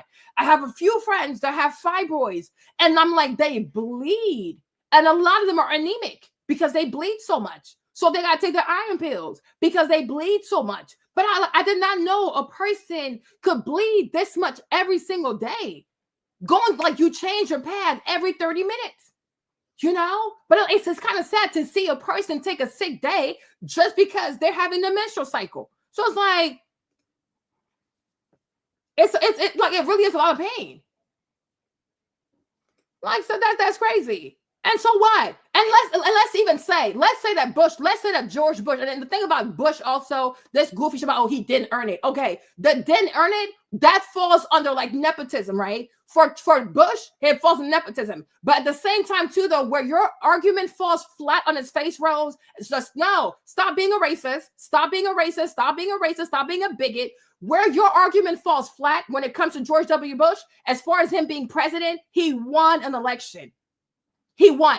The people who get hired under DI, the majority of us don't get to vote for these people.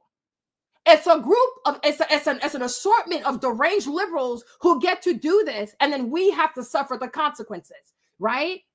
But I'm kind of sick of y'all saying this whole DI stuff because didn't earn it stuff, because when Blue Ivy gets a Grammy, y'all stay quiet, right? We know damn well Blue Ivy is not writing no damn song, right? When Blue Ivy gets credit for being in movies, y'all clap for that. Oh yeah, Beyonce, put your daughter on Beyonce, right? There's a lot of black people, even Bronny. Does Bronny deserve to be with the Lakers right now? No, he's a mediocre player. Right? But because it's LeBron James and he blackity black and he got a black wife, y'all don't say nothing. Today, this day and age in America, people are black people, white people. There are a lot of wealthy black people who are also giving their children things that they did not earn. Right?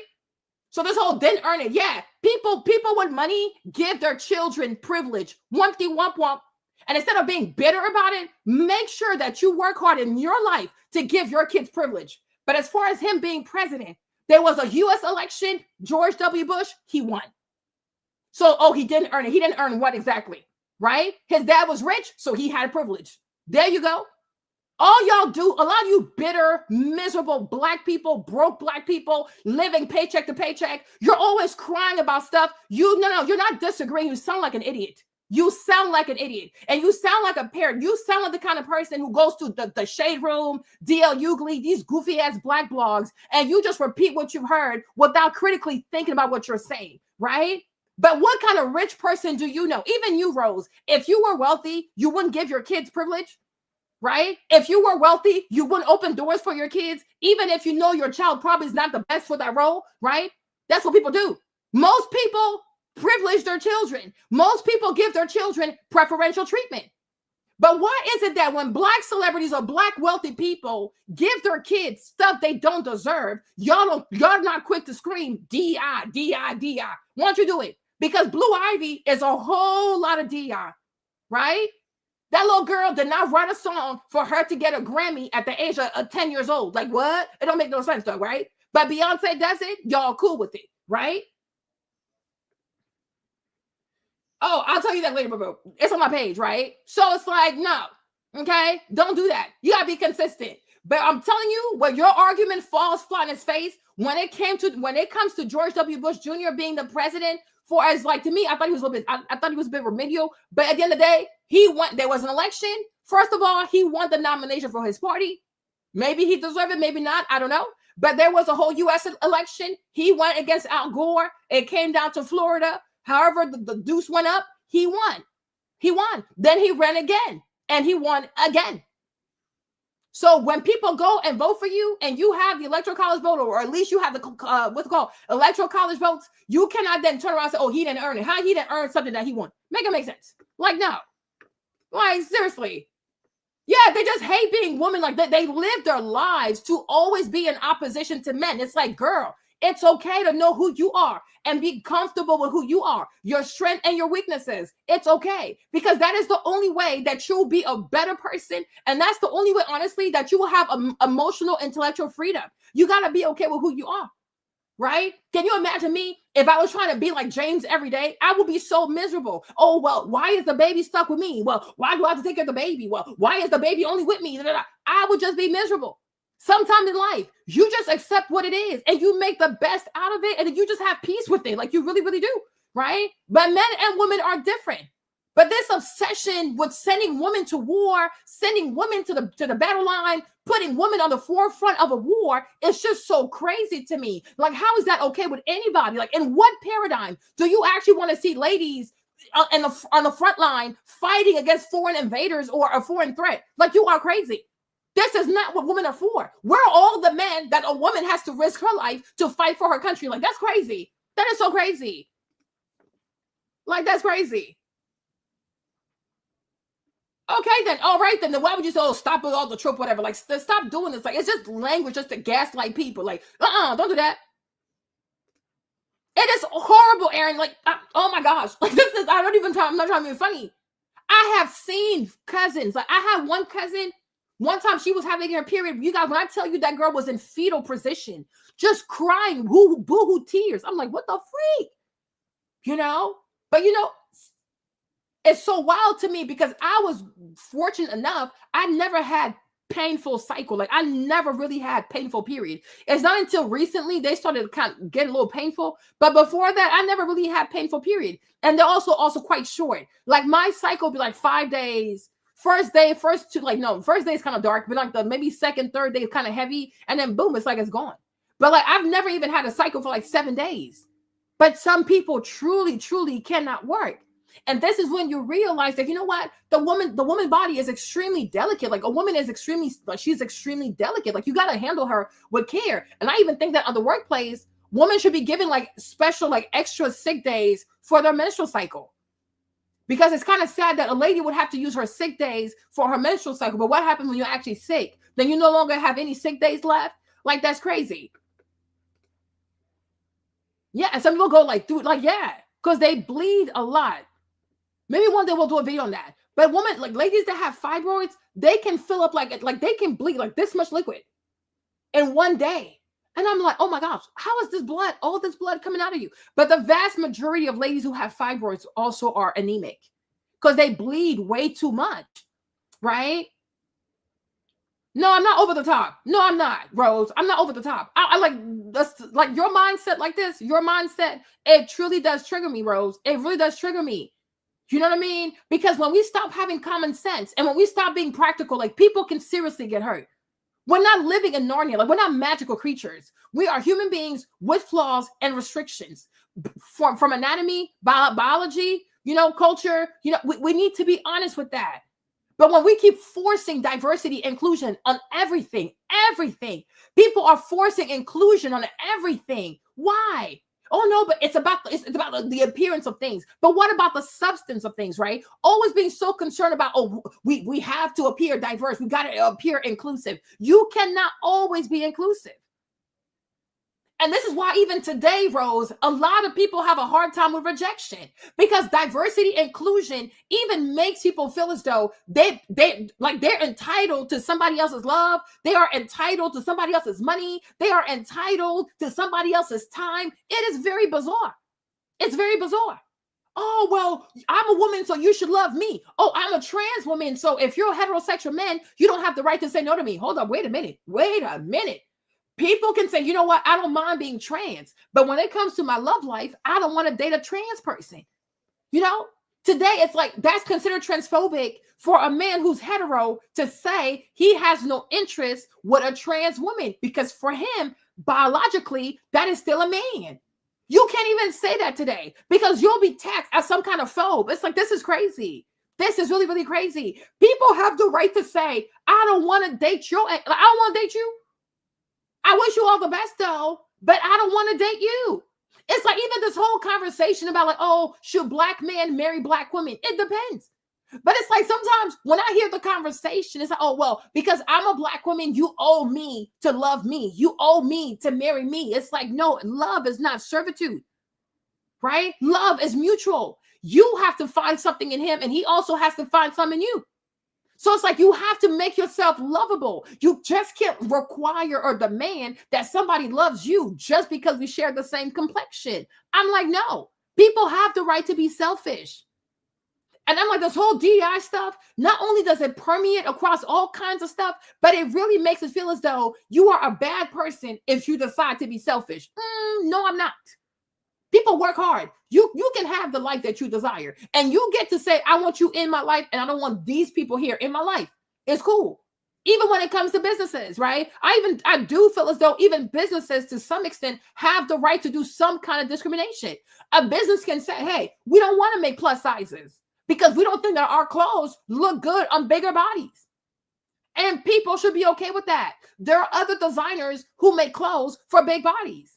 So, no, it's not about disagreeing. You're saying a whole bunch of foolishness, right? You're not adding anything meaningful to the conversation. You're just repeating what you've heard that sounds kind of cute on these goofy-ass black blogs and regurgitating it without actually thinking about what you're saying, right? Because if you only have an issue when it's like white folks doing it, it's kind of giving bigot. But there's a lot of black kids today whose parents are crazy rich, right? And these kids are doing things or having things given to them that they did not earn. Same with Northwest. She was in the Lion King play. She was not impressive. And you could tell they gave her the role because who her daddy is and who her mama is. But that's life. So we can sit here and complain about it, or we can fight hard and give our children some kind of privilege, but you got to work hard to give your kids some kind of privilege, right? Oh, thank you, Boo. Yeah, but that's what people do. But I'm like, today, in this day and age, we really can't see and be like, oh, this white kid didn't earn it. There are a bunch of rich black kids who didn't earn it, right? When you look at E.J. Johnson, Magic Johnson's son, on that goofy show, The Rich Kids of L.A., and he's out here sporting all these Hermes bag and this, and that. That boy didn't earn that lifestyle. His daddy gave it to him. But he's on a TV show making it seem like, oh, he worked so hard to have a life of luxury. That boy didn't. He doesn't even work. Does he work?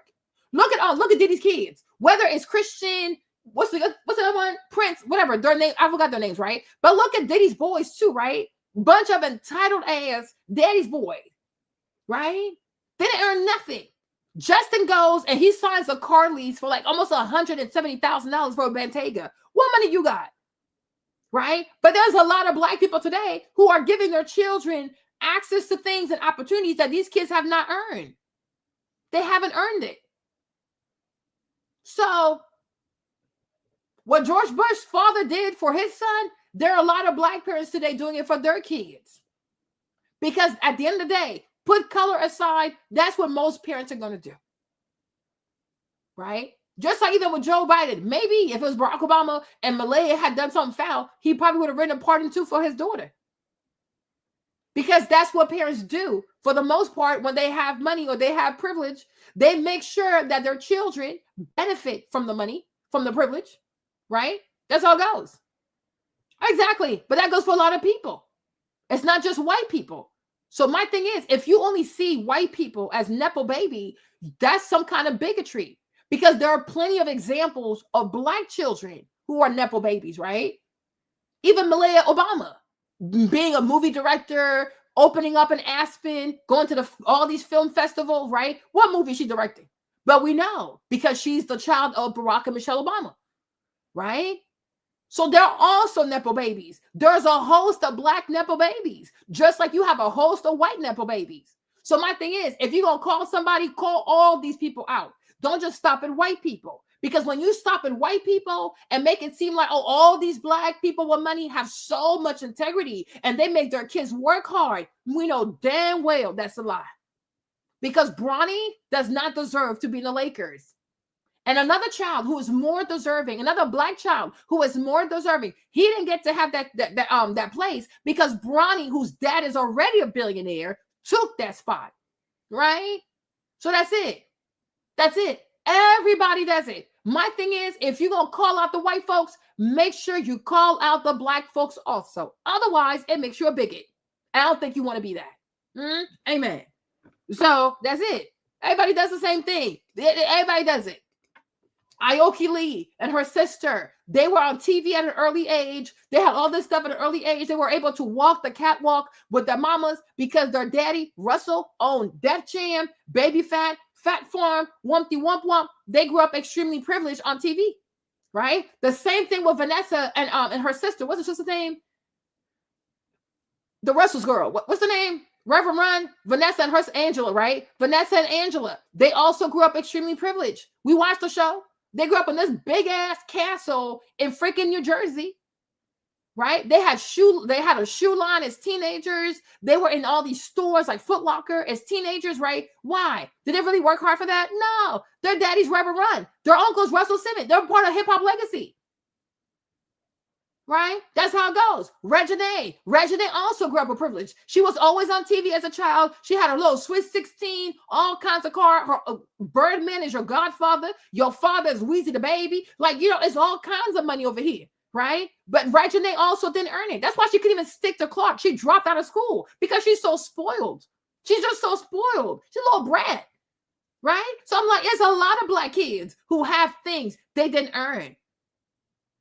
Diddy gave a job to Justin, right? Is his name Justin? To work at Revolt TV and have his podcast. Like, he didn't earn that stuff, right? His daddy just gave him a show. So it's like, it's a lot of Black kids who are also Nepo babies. It's not just Black people. It's not just white people. In 2025, like out here nowadays, a lot of Black people make a lot of money. They make a shitload of money. Like, seriously, like, so it's like, but it's like war is not meant for women. Marlene, I will never, if I was in charge of the military, I am not sending any woman to war. I don't even believe that women should be deployed. Why are we deploying? Like, you have mothers who are deployed, like they're in Korea, they're in Guam, they're in Japan, and their kids are here without their mommy. No, come home. Men should do that kind of stuff. A woman, I don't mind a woman working in the military. I don't mind like women officers, but to me, they will be home base. Or if we deploy her, I will give her an office job and she can take her family with her.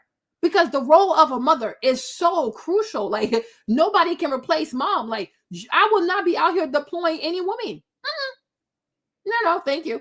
Especially if she has kids that are still in their formative years. I don't think so.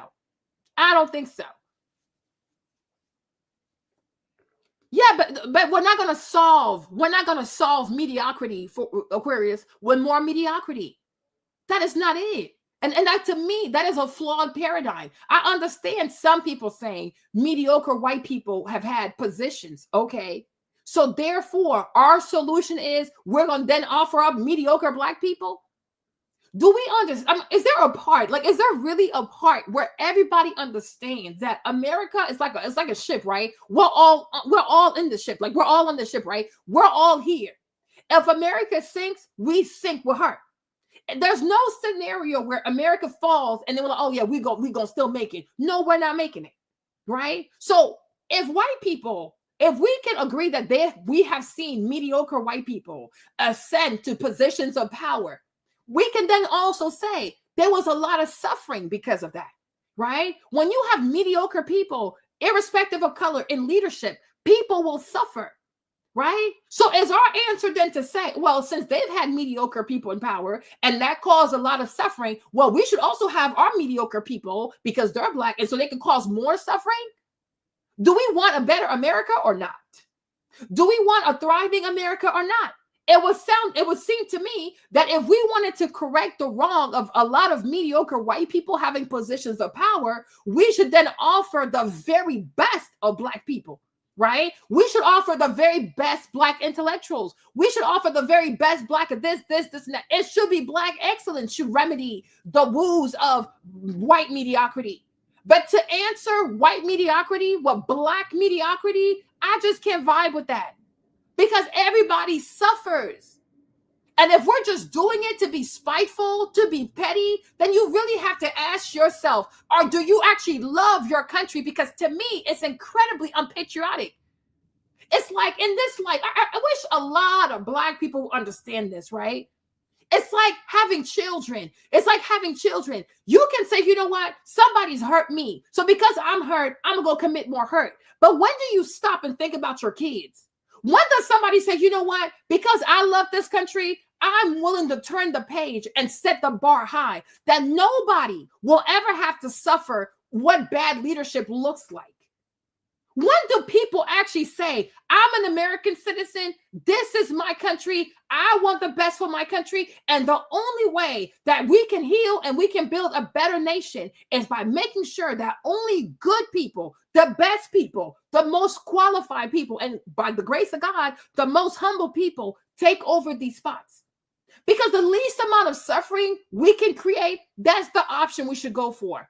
But it's like a lot of people don't want the least amount of offering. They want to be as petty as possible.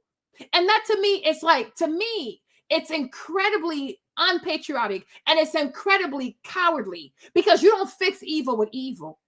And this is why the people say hurt people hurt people. But it's like a lot of people who are Black in this country are really going to have to ask themselves, right? What is it going to take for me to heal and truly be part of building this country up and having a better country for all American people, not for my personal vendetta against white people? Because when you are so like obsessed with white people like this, that for your own hatred of white people, you are willing to punish all of us because you just have to get back at these few white people. Like, you need Jesus at this point. Because, and this is what hatred does to people. This is what hatred does to people. This is why hatred is such a distracting energy, because it has you completely missing you miss the plot. You miss the plot. You miss the goal. The goal is you need to have the best nation possible, right? Like you saw I don't know if you saw, but the Chinese released a little goofy ass AI that's incredibly fast. So what the heck? Okay. These people, like what it costs over like billions of dollars. They did this with $5 million. And instead of realizing that, wow, we really have competition. It's no longer like America the brave, like American, the place of money, America, the place of business all by herself. Today, you have a lot of serious competitors with America, right? And we're still talking about how to get back at white people, how to get back at white people, how to get back at white people. Like, what does that serve? Like in the bigger scheme of things. Even if you could kill all white people, then what? Then what? Right? And the thing is also, I'm going to say this, even if there have been mediocre white people who've gotten the job, are we truly going to sit here and say that there have not been way more qualified white people who've had the job? Is America not a superpower? Does America not have one of the best currencies in the world, one of the best economies in the world? So obviously, the country was not predominantly ran by mediocre white people, right? There's a lot more qualified white people who have ran this nation than there have been mediocre white people. So why are we doing this? Like, why are we obsessed with narratives that only encourage us to be hateful as opposed to acquire a perspective that is a bit more balanced? Like, yeah, you have had horrible white folks, right? You've had mediocre white folks take on these jobs. But thank God, you've also had way more qualified white people who took over certain jobs. Otherwise, America would look like Latin America. America would look like Venezuela. America would look like Argentina. America would look like France, or I don't know, look like the UK, but it doesn't, right? America is what it is because there are way more qualified people than mediocre people. But my thing is, the best way to represent Black people is to put in place qualified Black people. But when you say, let's nominate this person, then the person goes before Senate, can't even answer any question about aviation. What are we doing? What are we doing? When we hire people that we know have targeted disabilities to say, hey, you know what? We want to put you here for the sake of putting you here because we need somebody that has some kind of disability at the expense of the human lives of people. Do you think the majority of people, when they book their flights, are aware that there are people at the air controller office that have disabilities? They don't know this. I didn't even know this. But now that I know this, I might not even fly as much. Or I might, whenever I can, I'll try to take the bus. Because if your goal is to have diversity and equity and inclusion as opposed to safety, I'm out of here. Because you're not going to use me for your sick-ass little games. You're not going to do that. right? If you care more about your diversity, equity, and inclusion than to make sure that these planes are taking off and landing off safely, I'm going to ride the bus because this crazy ass circus, I don't want to die. I have kids to raise. But they are seriously playing with people's lives, and that is not okay. Like that's just not okay. You know what I'm saying? But Kamala Harris is mediocre, forehead. And I'm telling you this, she is mediocre. Now, if the entire election cycle, you didn't actually take the time to listen to her, that is your fault, right? But there is no way that you listen to Kamala Harris talking about how she grew up middle class, how she loves the green yards, her goofy ass cackling laugh. Okay? There is no way that you saw Kamala Harris on The View, friendly territory. Sunny Hostin asked the lady, if you could have done anything different, what would you have done differently? This is a woman who allegedly went to Howard, allegedly went to law school, allegedly was the DA, okay, was the state attorney general of California. Then she was a senator. Then she was vice president. For all for her resume, do you think a competent candidate can say, you know what, I would do nothing wrong? How does that even speak of her quote unquote experience? Right? For her to not even be like, because I'm like, that question during her personal time, she should have been reflective. Like, you know what? What would I do different than this man? Because it's true. Because if you're going to do exactly what Joe Biden would have done, then Joe Biden needs to just run. Right? If you're running and he's not running, especially when you haven't gone through a primary, right? You should be able to answer these questions. But Aquarius, if you listen to her and you were not scared for your life, then there's I have serious concern here, because anybody who listened to this lady, the more she started talking, the more people started to have anxiety. Like, what the heck? What is this? Even Anderson Cooper looked at her like, girl, what? Because she can't answer any questions. It took this lady all the way up to 2 weeks before the actual election for her to release her policy. It doesn't make sense. Intelligent people don't work like this, right? When Joe Biden sits on TV and says, my vice president will be black and a woman, then he made her DI. And the fact that she never even corrected that, to say, oh no, he hired me because I've done this in California, I've worked on this legislation in California, whose fault is that? But when your boss is telling the world that the only reason why you got the job was your skin color and what's between your leg, then yes, you are exactly a DI hire. Point blank, period. And it's okay, right? But I'm like, they have a lot of people gave that lady a lot of chances for her to sell herself to the American people. And all she did was keep making people more and more nervous. And it doesn't make any sense. Were you not a senator? Why aren't you loquacious? What is the problem? So yes, she is mediocre. She is mediocre. And people also have to understand this. Having an education or having a piece of paper don't make you smart. It means that you memorize the stuff and you pass the test. There are a lot of people with degrees, but the people ain't too bright. And that's why sometimes they'll say you might be book smart, but you ain't street smart, okay? How can one person who is so qualified waste $1.4 billion in 14 weeks? 14, 15 weeks. And then she still owes $20 million. And she's qualified? It don't make no sense. So yes, she is absolutely a DI. And it does come off as if, and also when you even know how she kind of gets into politics in California, like how she became the DA and having sex with Willie Brown, being his mistress, qualified women don't lay on their backs for jobs, Aquarius. When you know you can do a job, when you know that you have what it takes, like you have the intellectual aptitude for a job, you're not going to go give head to a 65-year-old man. Okay? You're not going to be playing with the wiener of somebody who could be your granddad. That's some nasty ish. Kamala Harris slept her way to the top. And when you look at her success, there's always a man opening the door for this lady. Like, seriously, right? But she wouldn't have became DA of California, of San Francisco, if it was not for Willie Brown. He agreed to step down and to give her his job. And that's a real thing. She's a 304. She is a 304 politician. And you have to know this. And that's why you don't just hop on this blackety black sisterhood BS. You need to vet a person's character. You have to look at somebody's character. You got to look at somebody's integrity before you say, oh, she's black, and you start internalizing everything that's thrown her way. She's getting exactly what she deserved.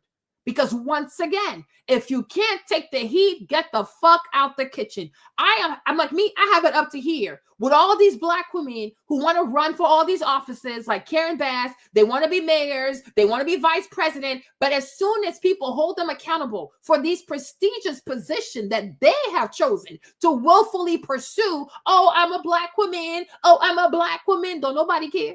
If you knew you were a black woman and you were sensitive, then why did you run for office? So you want all the glory, you want all the money, you want all the trips, you want all the ceremonious activities that come along, right? But you don't want to apply pressure. No, pressure will be applied. You ain't got to do the job. Get out the way. Get out the way. We are sick and tired of women who want to compete with men, women who want to have these power roles, these leading roles, these power roles. And then when it comes down to it, and somebody got to be held accountable, and you actually have to lead, and you actually have to say, you know what? All of that is my team. I'm the leader. If they mess up, it's on me. I'll take it like a big dog. Then get out the way. These women are more in love with being in power than actually being responsible with power. We ain't got time for this. I am sick and tired of the woo is me. I'm a black woman. I'm being attacked. Karen Bass, shut the hell up. Was it you or not that removed $17 million from the firefighter budget? Was it you? Okay, cool. Was it you who booked your flight and went to Ghana when you were told that the fire was going to come and there was going to be winds going with the fire? Okay, cool. All right, cool. Are you the mayor or are you not? You can't have it both ways. You can't be a mayor when it comes to all the preferential treatments that comes with the office of being the mayor of LA. But then when there's consequences, oh, I'm a black woman. Oh, I'm a black woman. Oh, shut up. You didn't know you was black? You didn't know you were sensitive? Then why did you run for office?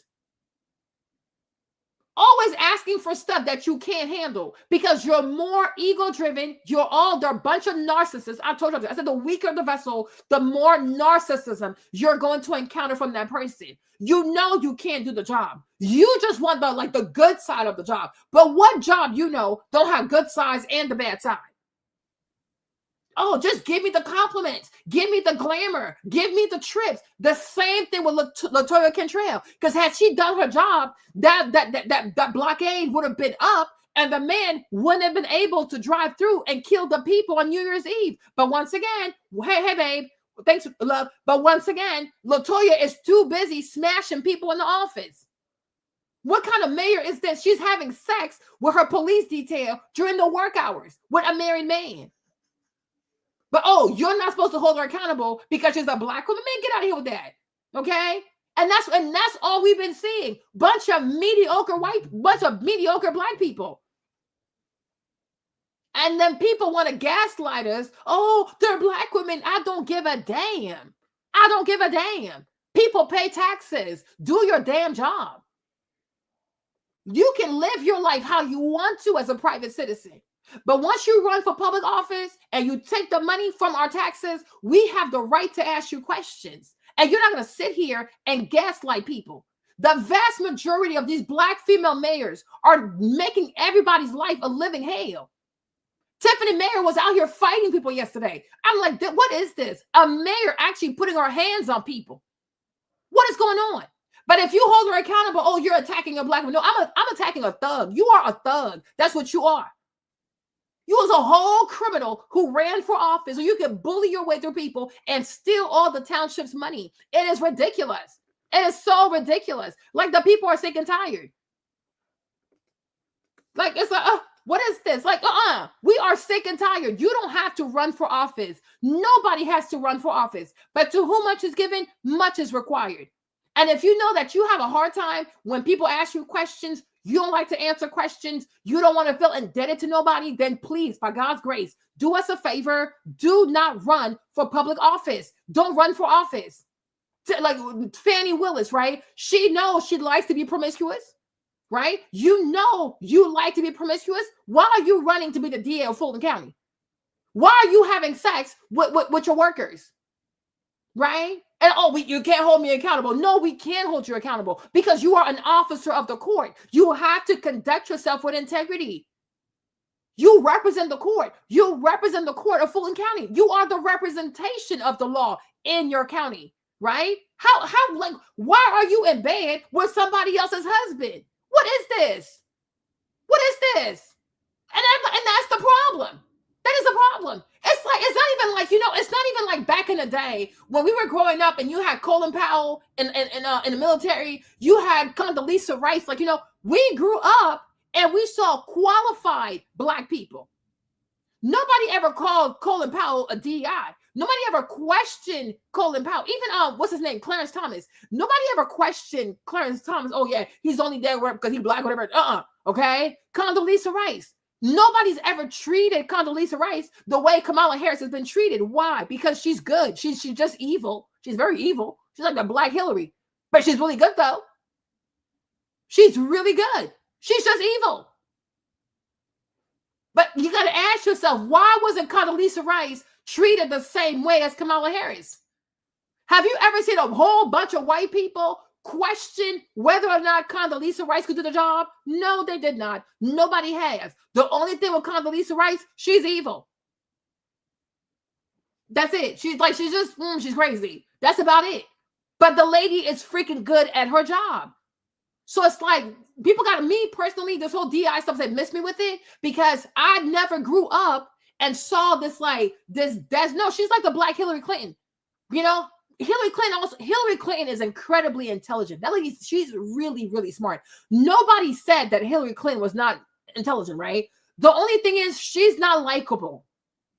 Hillary Clinton is just not likable. She's just not. But to say, oh, she's not smart or she's not competent, and no, you've never heard anybody say that. The problem is she's evil. She's not likable. Like compared to her husband, people like her husband. Like there's something warm about her husband. Hillary, people just don't like her. But the lady is incredibly smart. And some of us, me personally, I feel like when her husband was governor, even from Yale to him being a governor, to him being the president, I really think that she had a lot to do with his policies. She helped him a whole lot. Like she's a great worker. She's just not personable. She's like Ron DeSantis. I think Ron DeSantis is a great governor. I think he's a great bureaucrat. I think he does a great job, but he doesn't have the entertainment side that could make him like a great president. He's just too flat. You know what I'm saying? But he's a great governor though. Does a great job. He's a great bureaucrat. I even feel like even JD might have that problem. Like when his term is over as vice president and it's time to run for office in 2028, I could see JD having a problem because JD also, he comes off as he's a great bureaucrat, but he doesn't have that little entertainment side that, that you need to run for office. He doesn't have it. Like there's like a little bit of showmanship. I think Reagan had it. I think Clinton had it. Obama had it. Trump has it. Like American people want to be somewhat entertained. Like, you know what I'm saying? JD is very stiff. Ron DeSantis also, he's very stiff. Hillary's also very stiff. Condoleezza's also very stiff, right? But they are great bureaucrats. They're just stiff people. And when American people look at a presidential nominee, they need a little bit of what's it called? They need a little bit of drama. Okay? You're not projecting your values. Rose, you projected your values on her. You called yourself, stop with all these tropes. And you said it as if she was coming from a bad place. So you did. You projected onto her and she projected right back onto you. Because when you wrote your comment, you made it seem as though Ms. V is like she's demoting women, like, oh, these are made for men. And she wasn't coming from that place. She wasn't coming from that place. What she's saying is ultimately the military is made for men. Women are made for something else. And when we say something else, we're not saying it's lesser than. Okay? Like for us, for example, we don't think motherhood is lesser than. It is just as important. It's just different. Yeah, but if you valued yourself as a woman, Rose, you wouldn't have taken offense when she said these outfits are not made for women. Because let's be honest, they're not that cute. right? A woman in fatigue all day, these big ass boots all day, having to do them tight ass buns. You know how many girls in the military got alopecia from these tight ass buns all day? Like, it's just, and it's not even safe. Right? But you know what I'm saying? So we believe that that is not a woman's place, especially not the front line. It's extremely dangerous. You know, like when you look at like Senator McCain, he's a POW. Like, they catch his ass. I think in Vietnam, he was held captive up there. They tortured him. They cut off his fingers. Like, what the freak? I'm like, damn. And he never snitched. But I'm like, I would never want a woman on the front line. This is crazy. Like, I'm like, that's crazy. Not saying I wish for American men to get captured, but I would slightly feel that I would know a lot better if men were POWs compared to women. That is crazy. That is insane. Well, you did. So you jumped, because you could have said you did. Because if you were not making assumptions, you could have asked her to clarify first. You didn't ask her to clarify, right?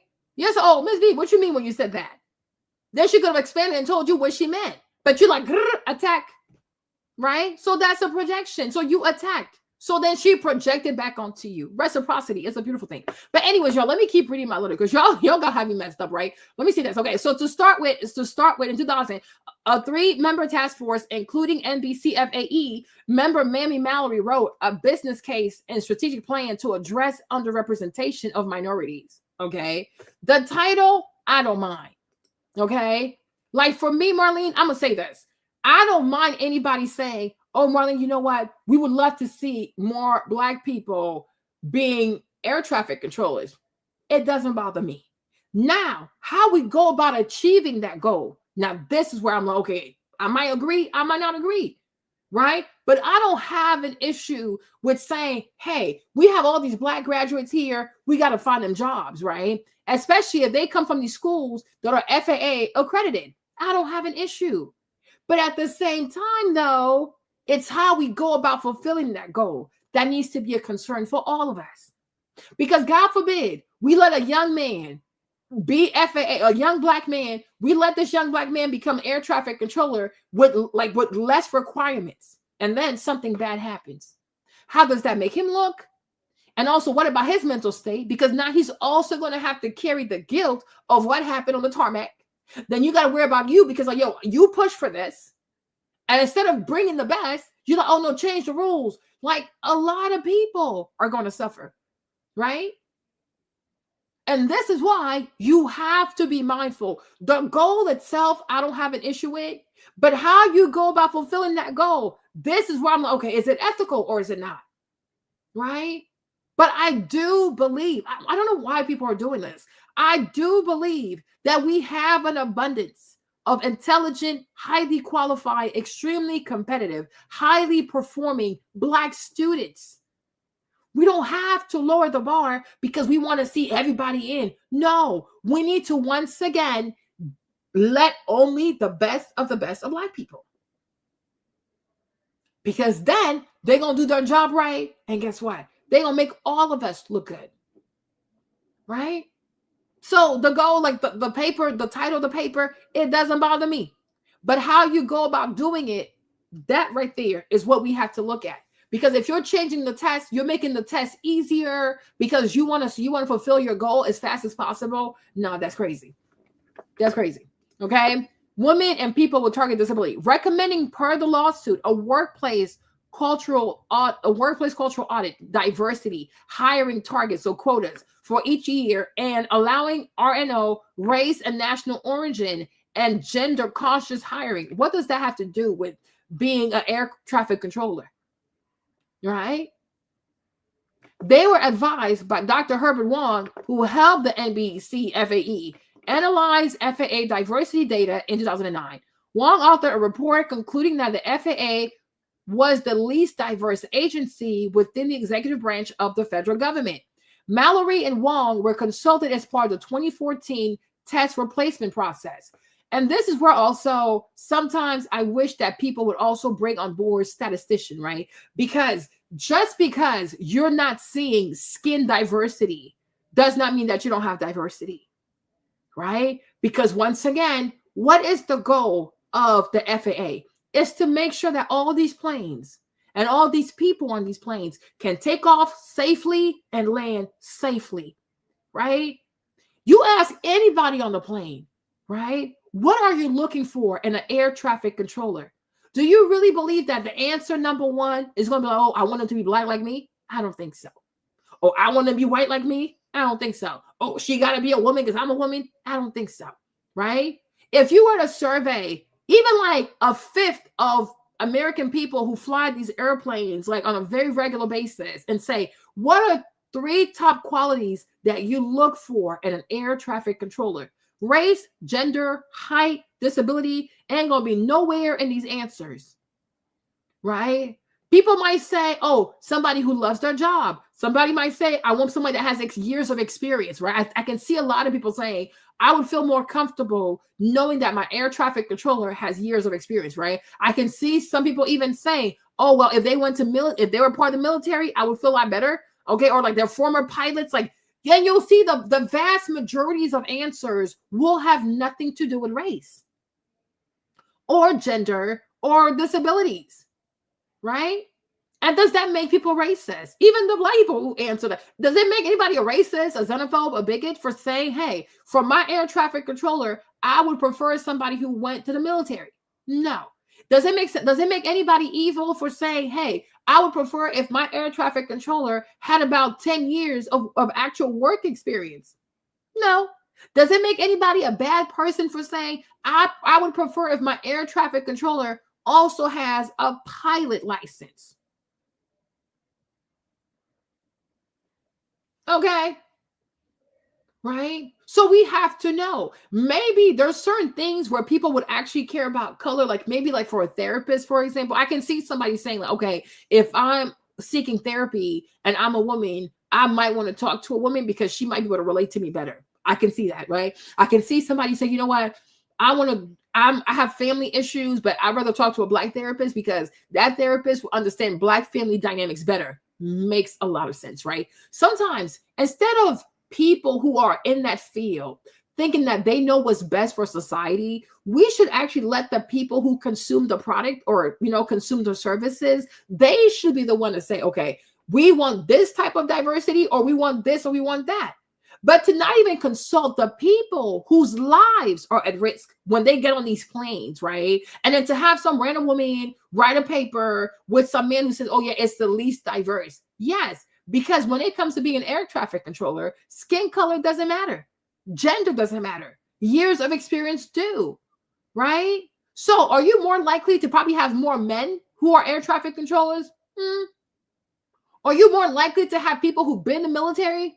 I wonder why. Or in the Air Force? I wonder why, right? So just because we don't see the visual representation that we want to see, it does not mean that that branch of the federal government is not doing its job. Because its job is not to, quote unquote, being skin diverse. The job of the FAA is to make sure people don't die on these planes. What does that got to do? What does that have to do with somebody's skin color, right? The number one job of the FAA is to keep people in the air safe. Like the lady said, LaGuardia, 60 pilots to 1 air traffic controller. Is this really about race, or is it about keeping people safe? You have 60 planes that have to land like in a matter of minutes of LaGuardia. Does it really matter a person's color or their gender or whatever? No. We want to make sure that these planes are landing safely, that nobody dies. Let people have a good experience flying any kind of American aircraft. Boom, boom, boom, boom, boom, boom. Why does race matter in this? And that's the problem with the Democratic Party. And that's why a lot of people do not like Barack Obama's legacy, because his legacy is so intertwined with this race and gender and sexuality obsession. Race, race, race, gender, gender, gender, sex. Like who are you attracted to? Like what? And actual performance, years of experience, these things no longer matter. It's your race, it's your gender, it's your sexual orientation. Like it's becoming excessive. It really is becoming excessive. Because not everything is going to be diverse the way you think of diversity. Because if all you want to do is just rearrange people based on skin color, a lot of people are going to get hurt. When you prioritize race over years of experience, when you prioritize race over grades, or you prioritize somebody's skin color over, like, years of experience, their grades, their competence level, even their cognitive skills, a lot of people are going to get hurt. A lot of people are going to get hurt. And I'm like, that is not okay, because people are up there in the air and they're assuming that, air traffic control, the tower is fully staffed. Oh, they know what they're doing. They have enough people. Nobody's thinking like, oh, you know what? There's only one air traffic controller for 60 planes. If the majority of people knew that, they would not be booking these flights, because nobody is flying to die. People fly these planes for convenience and because they're trying to get somewhere quick. Nobody wants to die. Especially not in such an atrocious fashion, dying up midair like this, and your body. I mean, you don't have to buy that, but I'm saying if you ask a question to people, what do they actually value in an air traffic controller? It is not going to be race, it's not going to be gender or preferred disability. Absolutely not. People, even a doctor, if you have surgery, if a doctor tells you, oh, I want to operate on you, right? You're most likely going to say, okay, well, how many surgeries have you done? Just like that. And what is the rate of survival? Okay. You're not going to say, well, since you're Black, cool, I'll show up tomorrow. You can cut me up. Nobody does that. Nobody thinks like that. Right? If a doctor, okay, well, even if the doctor is Black, if a Black doctor says, oh, you need this kind of surgery and I can schedule surgery tomorrow, are you going to be like, oh, yeah, since you're Black, we cool, you can just cut me up? No. What? No. You're going to ask, have you done this before? To how many people? What happened? Okay. Did they survive? How many died? Oh, how long was it for recovery? No, they're not hypocrites. They are not hypocrites. Y'all just want to make a thing. You just want to make it like a black and white thing, right? Because a lot of people, Dante, lack intellectual honesty. And a lot of Black people want to be petty. As opposed to being American, like, no, it's once again, it has to be a black and white issue. But anybody who's been outside for the past 4 years, and you have seen these Black people who've been put in place because of DEI, they have caused so much calamity. It is not even a joke. It is not even a joke, right? So we are like, I guess we're at an impasse where we can say, hey, the average Black person is so mediocre that we need special programs because we're so mediocre. Or we can say, we don't believe in this. We have better Black people who can compete for the job. A choice has to be made. But if out of this, people start branding Black people as mediocre people who need special laws and special programs to have access to jobs, then your feelings can get hurt, right? Because there's consequences to everything in this life. Like, there's consequences. But for the past 4 years or so, Marlene, for example, from New York to Chicago to Atlanta to LA, you name it. Right? I've seen even DC, Bossier also, another one, right? We have seen a whole lot of mediocrity in Baltimore, another one. We have seen a whole lot of mediocrity. The majority of cities ran by Black people in America are failing. Yes, it is. It is. It is. Because guess what? Black people don't have enough wealth to afford foolishness. It's like Miley Cyrus. Remember that when Miley Cyrus was out here acting ratchet and doing all her goofy stuff and, doing all kinds of foolishness, right? And like, oh my gosh, like, why is it okay for a white girl to do that? Because they have way more people. White people have way more people.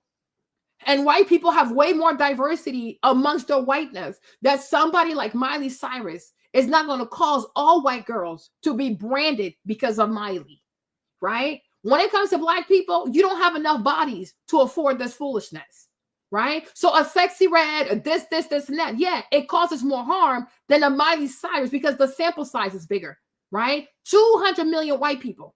They have enough diversity in there that if 2, 3, 4, 5, even 20 of them act a fool, it doesn't become a stigma for people, right? Over here, you have an overrepresentation of ratchet culture, right? So when these people do it, it becomes an identity for all people, right? Life ain't fair.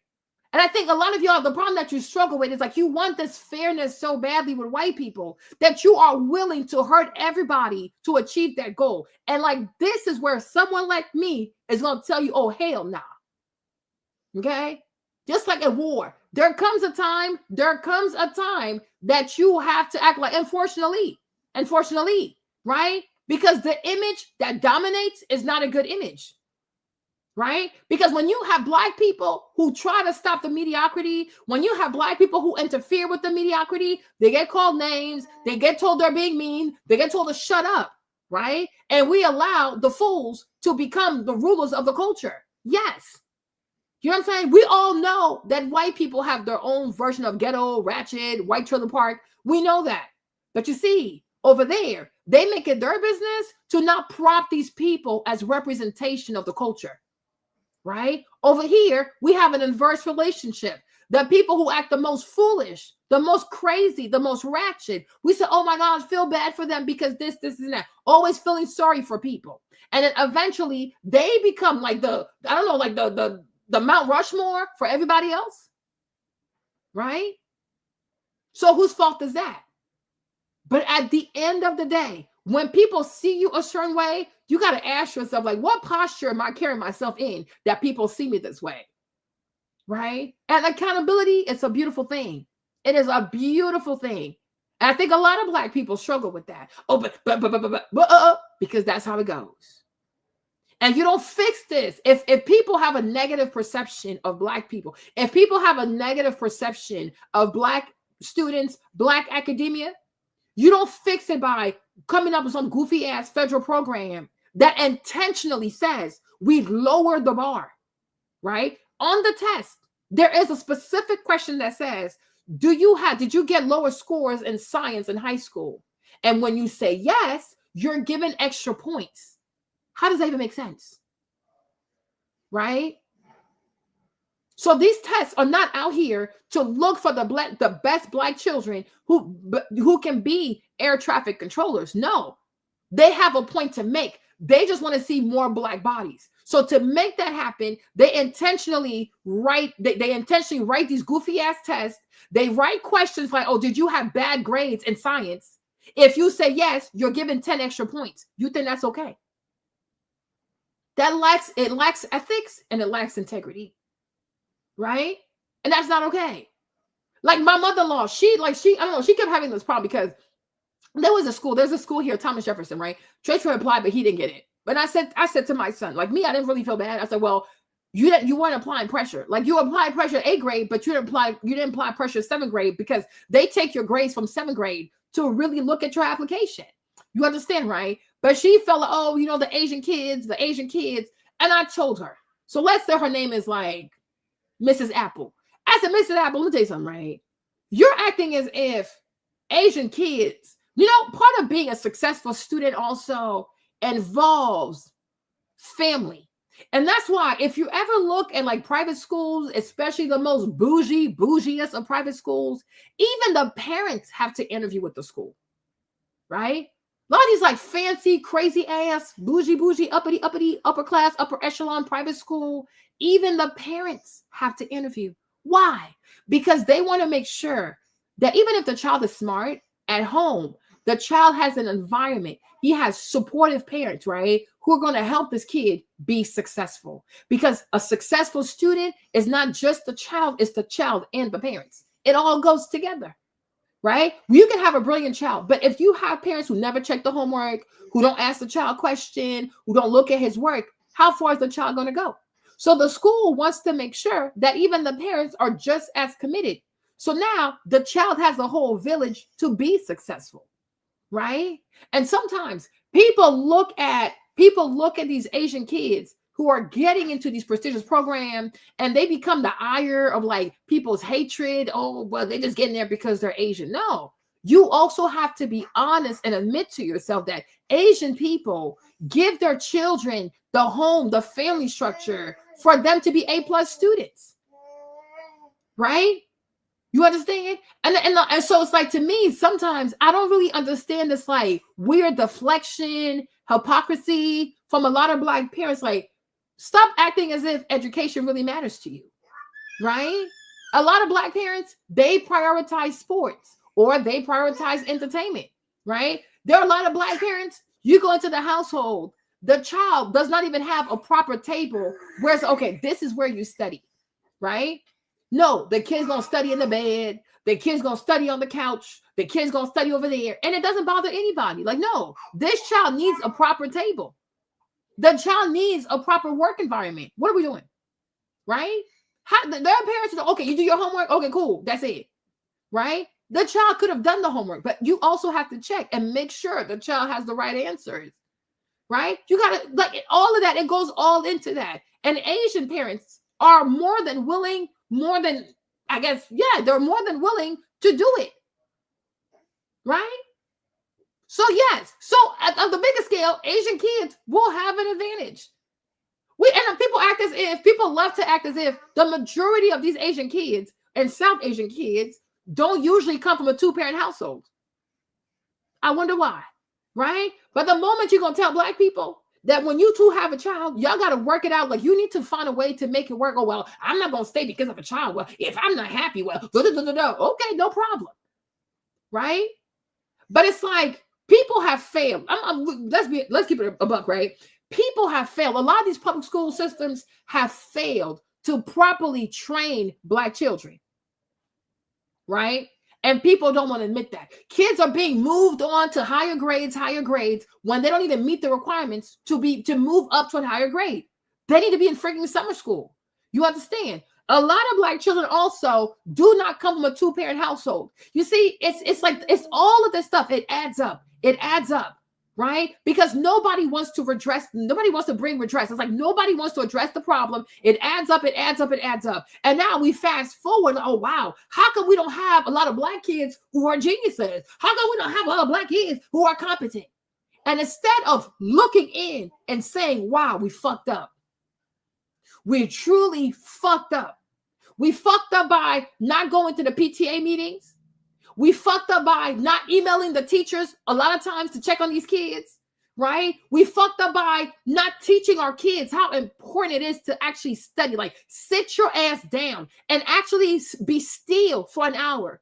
Be still for 2 hours. Be still for 3 hours, right? We fucked up by not trying to make these relationships work and actually raising our children under one roof with a steady routine. No, you got a Black child. He lives here from Monday through Thursday. Then Thursday to like Friday and Sunday, he goes live over here. Then how can you think like this?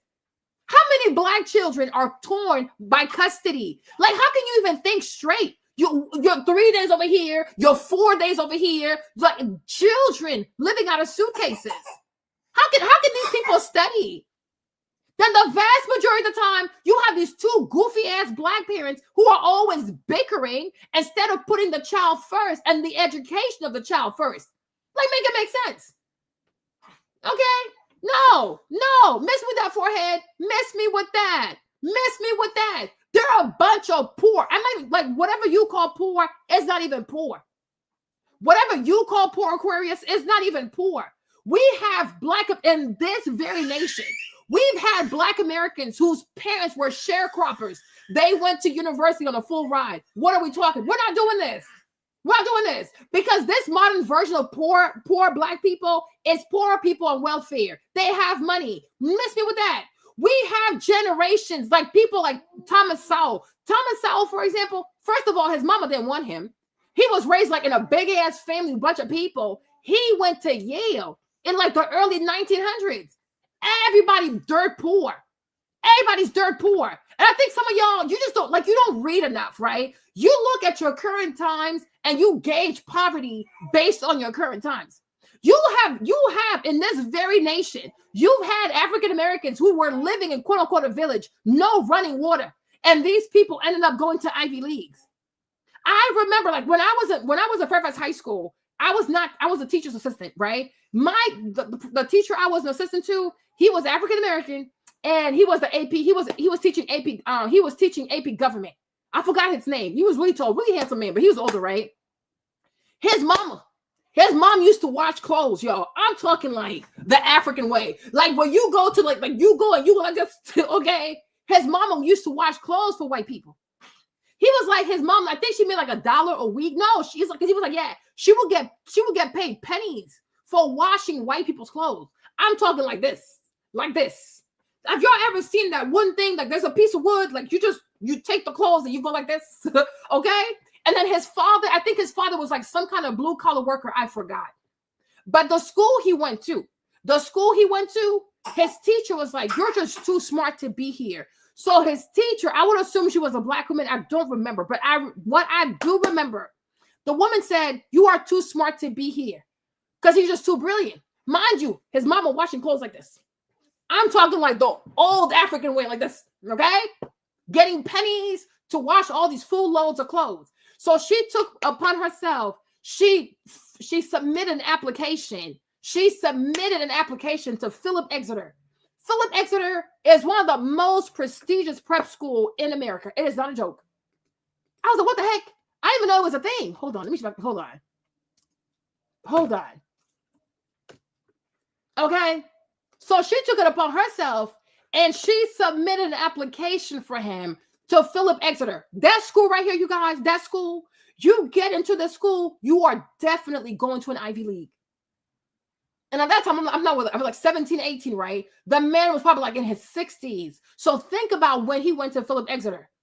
Yeah, like this. Bow, bow, bow, bow, bow, bow. Okay? Barely making any money. He was like, you guys, yo, what? Because I used to like, because he was so messy. He was just so, I had to organize all his stuff all the time, right?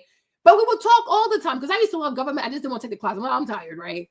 But one day he told me, because he explained the whole thing to me. And he was like, Marlene, when his parents took him to the airport, his dad said to him, he's like, oh, y'all. He said, son, where you're going, I don't have the money. You know, he was like, these are really rich people. And we don't have the money. And he was like, oh, like when his dad handed him off like to the airport, he's like, oh, his dad gave him $20. And he knew that was everything his dad had. You understand? So then he gets to college, he gets to the campus, he gets to the airport, and he was like, all he had was his 20. So this guy said to him, hey, do you want to ride with me so we can go there? He said yes. He didn't know. When they get there, the boy says to him, this is how much it costs. Give me your half. He's like, my half? Like, what is this, right? I think it was like $100. That's what it was. I think it was like $100 to get to the school. They didn't think about that. So then he was like, what? So then he had to give the boy all of his money. So he was there on campus. He had no money. Then one day he told me, he's like, Maureen, because he's like, when he was back in that school where he's from, he used to always have good grades. But then one day he said, I got a Delta Mu. I said, Professor, what is a Delta Mu? He was like, it was a D-. I said, oh, what? But, you know, because he went, like, he studied law or whatever, right? He was like, it was a culture shock. Like, the way these kids were so rich, I'm sure, like, mostly white kids, right? He's like, they were just so rich. And, like, it was so challenging. Like, he had never seen this, right? But from that, he's like, the day he got his D-, he was like, never again. He would go on. He graduated Philip Exeter. He went to Yale. And like from Yale, he became a lawyer. And then somehow, I don't know how he became like our teacher at Fairfax High School.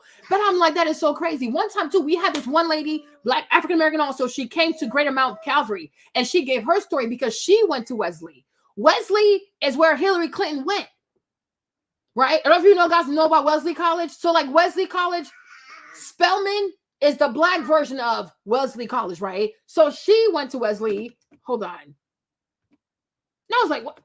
Hold on. So this is Hillary's okay. Hold on. Make sure I got this right. Hold on. Okay.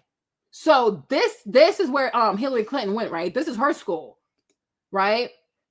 You see? So Hillary Clinton, she goes to this all-girls school called Wesley. So the Black lady, she also went to Wesley. Once again, I think her mom was like a cook. Her mom was a maid. Like, child, mama didn't have no money. She was like, girl, I ain't got no money, girl. But then she told her, she's like, daughter, if you ever run out of food, find your way to the kitchen. I promise you there's a Black woman there. And she said, tell her about your mom. She's going to feed you. You guys, when I tell you the entire church started crying, you guys, it was just so emotional. And indeed, because her mom didn't have any money to send her. So what she do? She walked her behind down to the kitchen.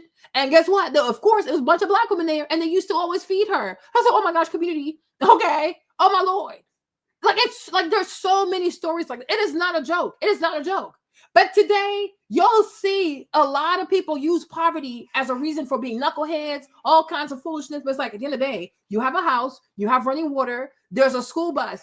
Like, you have way more There are some black people back in the day, back in those times, if they saw what you call poverty today, they might call that middle class. Because it's a lot of entitlement sometimes, huh?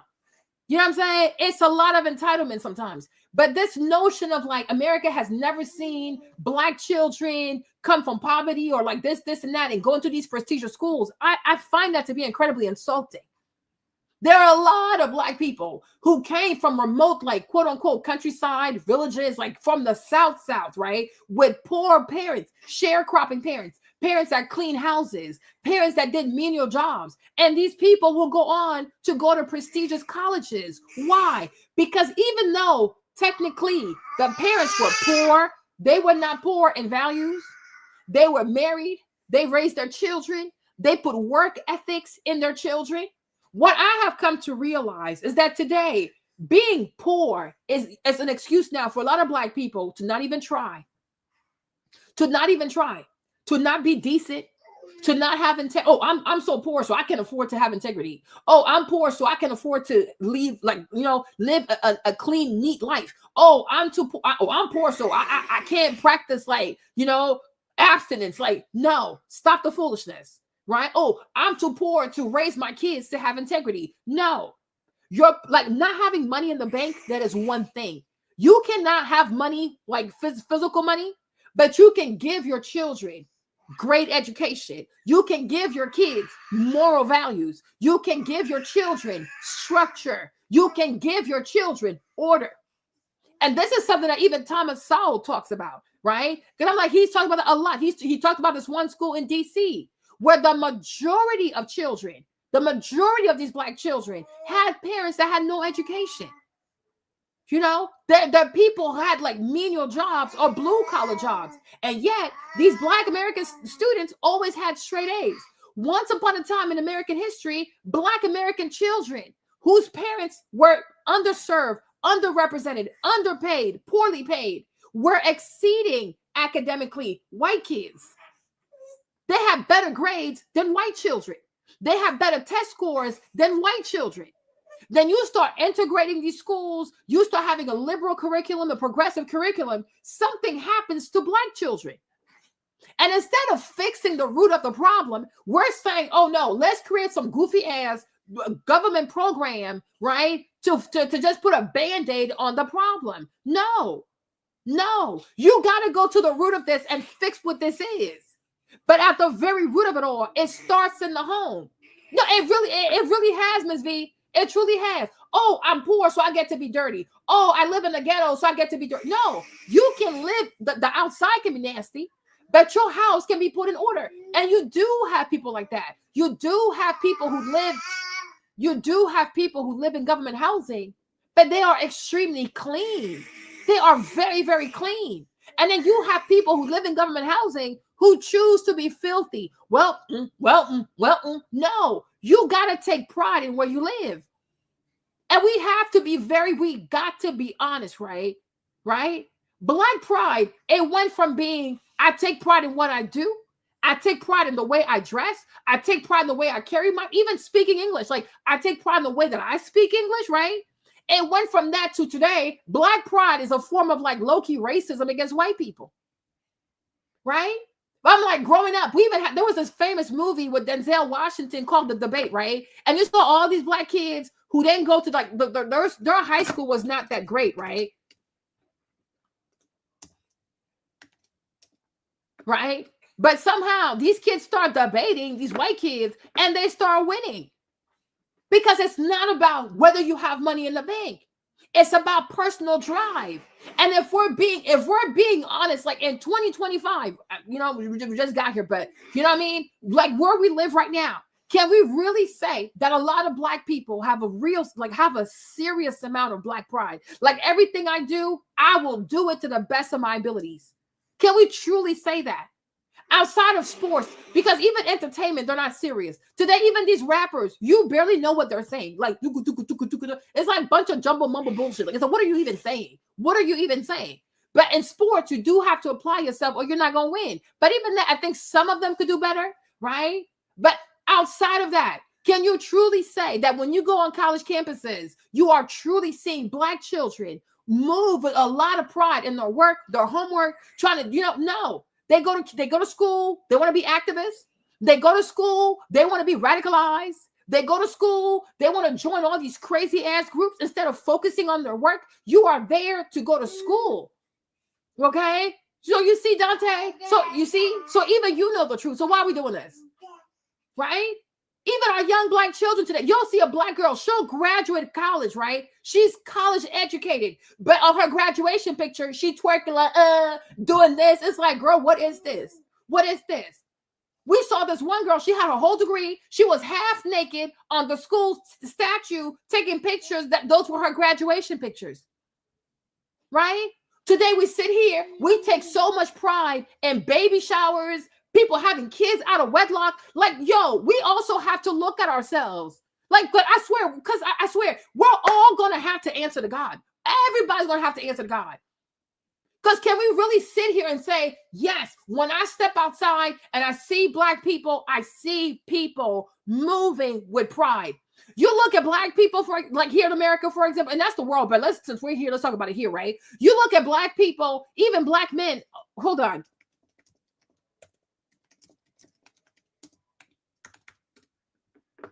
Okay, you see this? You see this? Right? And this is the Great Depression. This is the Great Depression. This is the Great Depression. Right? This is the 1920s. I mean, kind of like, but the Great Depression is coming though, right? These are poor, these are black people who don't have all their rights. They're probably being called the N-word. They're going through all the stuff that we sit here and we scream, and yet we've never been through even a fifth of what these people they've been through. But you look at these people, they don't look like the time. You would think everything was good in America. Today, there's less racism. There's more opportunity. These young people look crazy. You would think they living in the 1920s. You see all these black girls on campus, they're always mad. Why are you mad? Why are you mad? Your job is to come to school, get the best grade possible. No, she gonna get sidetracked. She gonna go join the BLM movement in the college. She gonna be having a bullhorn, screaming on the quad. Girl, what are you doing? Go to class. Are you even studying? No, they're not studying. They're being radicalized. They're being militant. Like, what is this? What is this? I'm like, what is going on? What is going on? Right? People used to dress with class. People used to have respect about themselves. You had a husband, you had a mother, and you had a child. Okay? People used to look like they had places to go. I'm like, it's crazy to me. And I'm like, and these people were not rich. They were really going through it. 1920s, you still have signs that says N-word only, and this. You had all these, like, the choo-choo people persecuting them. You had the Irish people, the police persecuting them. They should have been the ones screaming, defund the police. Okay? But they don't even look like what they're going through. I'm like, this is crazy. Everybody look at this. You see? Black boys going to school. Look at that. Look at that. Would you look at that? Everybody dressed like they had places to go. Look at the little black girls. Look at this. The fur. Okay? Look at that. I mean, today you could put this in, like, what's the little company for kids? Oh, there's that cute, oh my gosh. There's a cute little brand for kids. It's like really expensive. I forgot what it's called. But you could see this, like, you could see this as an ad for a very bougie, like, children's clothing, like, boutique and stuff, right? Look at these little girls. But most likely, parents don't have that much money. But they made sure that their children look like something. You see, everybody wearing a hat. Everybody dressed well. You see this? Oh, look at Marcus Garvey. Look at these little black boys. Pants up to their waist. I'm like, this is real. Hello. So it's like there's a real cultural problem. And if you have a cultural problem, it will affect young people. And young people are not going to come out with the best grades, with the best mindset, with that, like, desire to compete. Like, oh, I got to be the best. Right? And because we don't know, the streets were clean. I know that's right. Right? Because we don't know how to inspire black children to be hungry for success. Like, We have like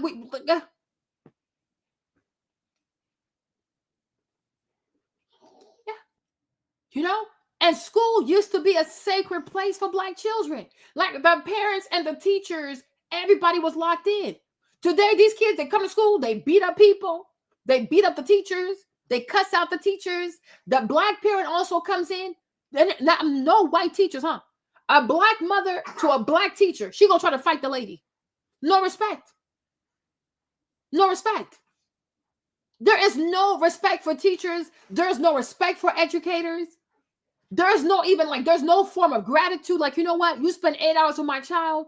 Because of you, my child knows how to read. Because of you, my child is a better writer. Because of you, my child knows how to do math, right? There's no gratitude. Nobody's being thankful for these teachers. Like me, when I moved here in like what, 1996, right? But even in 1996 and like until I kind of like left high school, right? But there was a culture like every Christmas, parents will have a box of chocolate for teachers from like elementary school, especially. Right? But it was a thing because you had your homeroom teacher. So everybody, like before, like the last day before Christmas break, right? You will go to school with a little bag for your teacher, for your homeroom teacher, right? Even for like for Valentine's Day, you would have a little gift also for your teacher. You know, there used to be a time where America had that culture, where you show love and appreciation for your teacher, Christmas and Thanksgiving.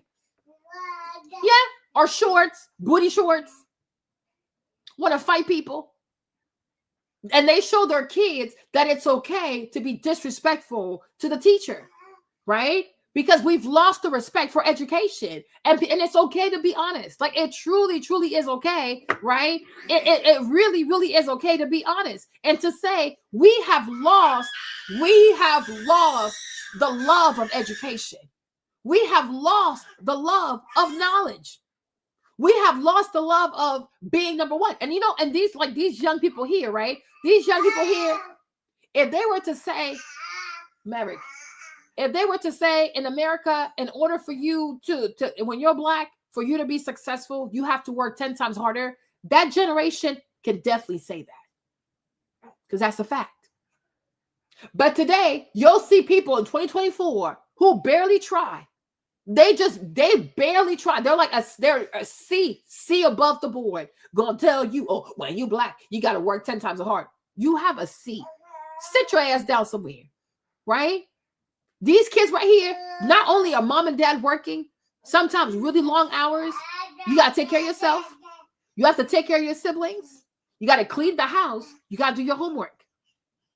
And these kids were doing all of that. 10 years old, 11, 12. They can take care of a house. Today, you have 22-year-old women on TikTok. I saw this girl yesterday on TikTok saying that, oh, she can't clean her house because she's neurodivergent. I said, oh, my Lord. Oh, my Jesus. I said, girl, what? She said, oh, I can't clean my house. But I need to marry a man that has money because I'm neurodivergent. I said, you're neurodivergent. So if you clean, if you're made to clean, you will be neurodivergent. But when you live in filth, it doesn't trigger your neurodivergence. It's like, I am so confused, right? Today, these young people, they fall apart. They fall apart. Yeah, you see it all around social media. They fall apart. That generation, like these people, they had to do everything by themselves. Everything by themselves. And they knew your mom can't give you money. Your dad can't give you money. So all you have are your books. You better be smart because that's the only way you're going to make it out of poverty. Even hip hop. Let's talk about it, right? Are we really going to sit here and act like a lot of female rappers are not DI hires? No, y'all don't really want to have this conversation. Okay? Can we truly sit here and say that a vast majority of female rappers are not DI? Right? Because when you consider rappers, like, because we've had some great female rappers, right? Queen Latifah, Foxy. I don't know if Foxy wrote her own stuff, but we've had a lot of great female rappers. And it was truly about being a lyricist, right? I will say maybe the last of the Mohicans is like Nicki Minaj, right? Who can truly write her own stuff. But Cardi B, Ice Spice, you name it. Some of these girls, I don't even know what they're talking about. You've heard one song, you've heard them all. And yet they're getting Grammys. They barely have a body of work. They have Grammys. They barely have a body of work. They get to go on world tours. You barely know what they're saying. They're going on world tours. Wumpty wump wump. I'm like, DEI is all over the place, even in hip hop. Once upon a time, hip hop actually meant something to people, right? You actually knew what the people were talking about. And there actually was a message to the music because you had to compete. A lot of these rappers had to compete, right? My favorite, King Nasir, Nas had to compete. Lauryn Hill had to compete. We saw Lauryn Hill when she was a teenager go on the Apollo, and she got booed because she wasn't that great. But she never gave up. From Sister Act to joining the Fugees to becoming a solo artist, right? Compare Lauryn Hill, for example, to Meg Thee Stallion, DI. Compare Lauryn Hill to Ice Spice, DI. Compare Lauryn Hill to Flo Milli. A lot of these girls do not deserve to be female rappers. Even mulatto. I'm like, a lot of these girls, it's just because they're girls. That's about it. Where is the body of work? Where is the consistency? Where are the actual lyrics? No, they rely on their looks, their BBLs, being profane, being vulgar, being promiscuous, right? And that's why they're so easy to get pregnant, because they have nothing in their heads. They have nothing in their heads, right? Because they didn't have to work hard for this. And that's why the vast majority of these young female rappers are not going to last, because it's DEI, it's diversity, equity, and inclusion, and a whole lot of auto-tunes and a whole lot of AI making the tracks for you, right? But does Ice Spice deserve all the success? No, she does not. The mere fact that Meg Thee Stallion has a Grammy before Nicki Minaj, how does that even make sense? Cardi B is a whole DI. Okay, she's a whole DI, because anybody who grew up to hip hop from the motherland to me moving over here, like you had Queen Latifah, we had Yo-Yo, who else we had? We had a whole bunch of people. Like you had what's it called?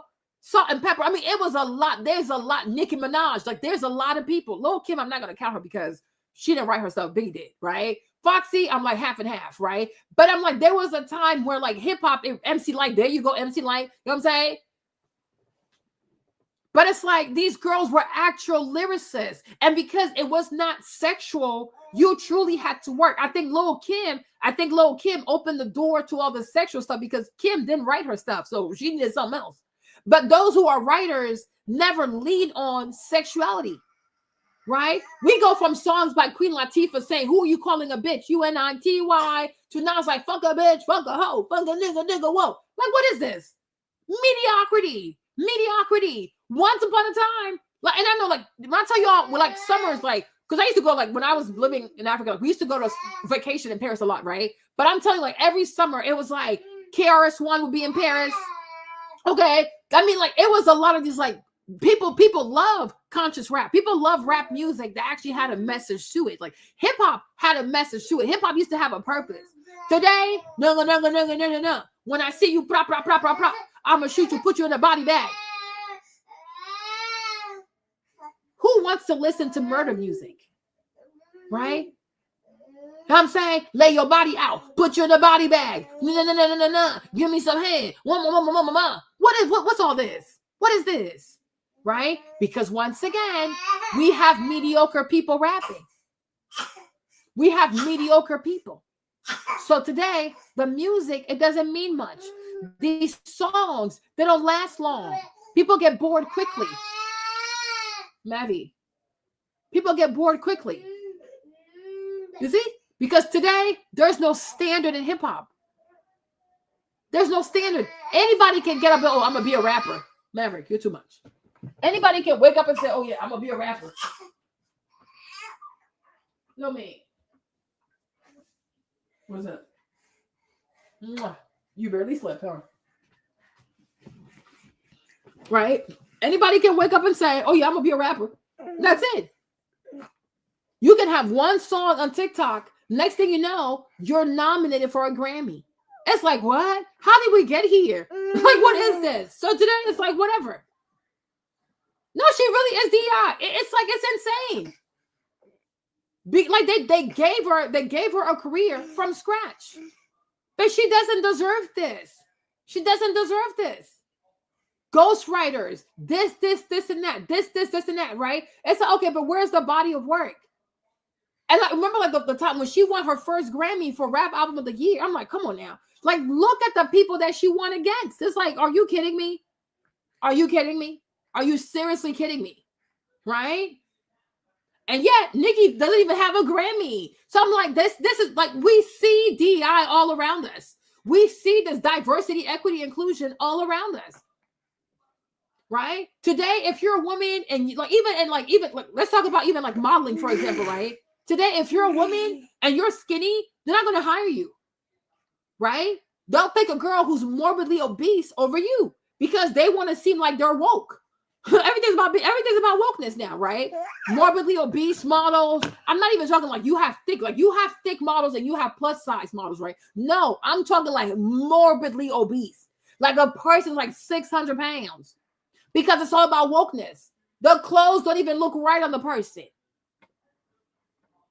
right? Today, if you're a girl and you want to do an ad for a makeup company, they're not going to hire you. Because they're going to hire a trans woman over you because they got to say, hey, look at us, we're woke. Right? You understand? Like, even go to Sephora, for example, right? Oh, Dante, you know you're lying, Dante. What happened when them people took down Victoria's Secret? What happened with Victoria's Secret model? It became a bunch of big people with one leg. Some people didn't even have no legs. You had models in wheelchair. Dante, have you been outside? Even today, Dante, a lot of companies. Dante, you know I love you, but sometimes where are you? Are you actually outside? Dante, today, me, May, Elena, Kali, Logic, we can go apply for a modeling job. They're not going to take us because today you are punished for being born a biological woman. They will take a trans woman over us. They will take trans women over us because today, Dante, being a regular woman, especially if you have children, it's like, ooh,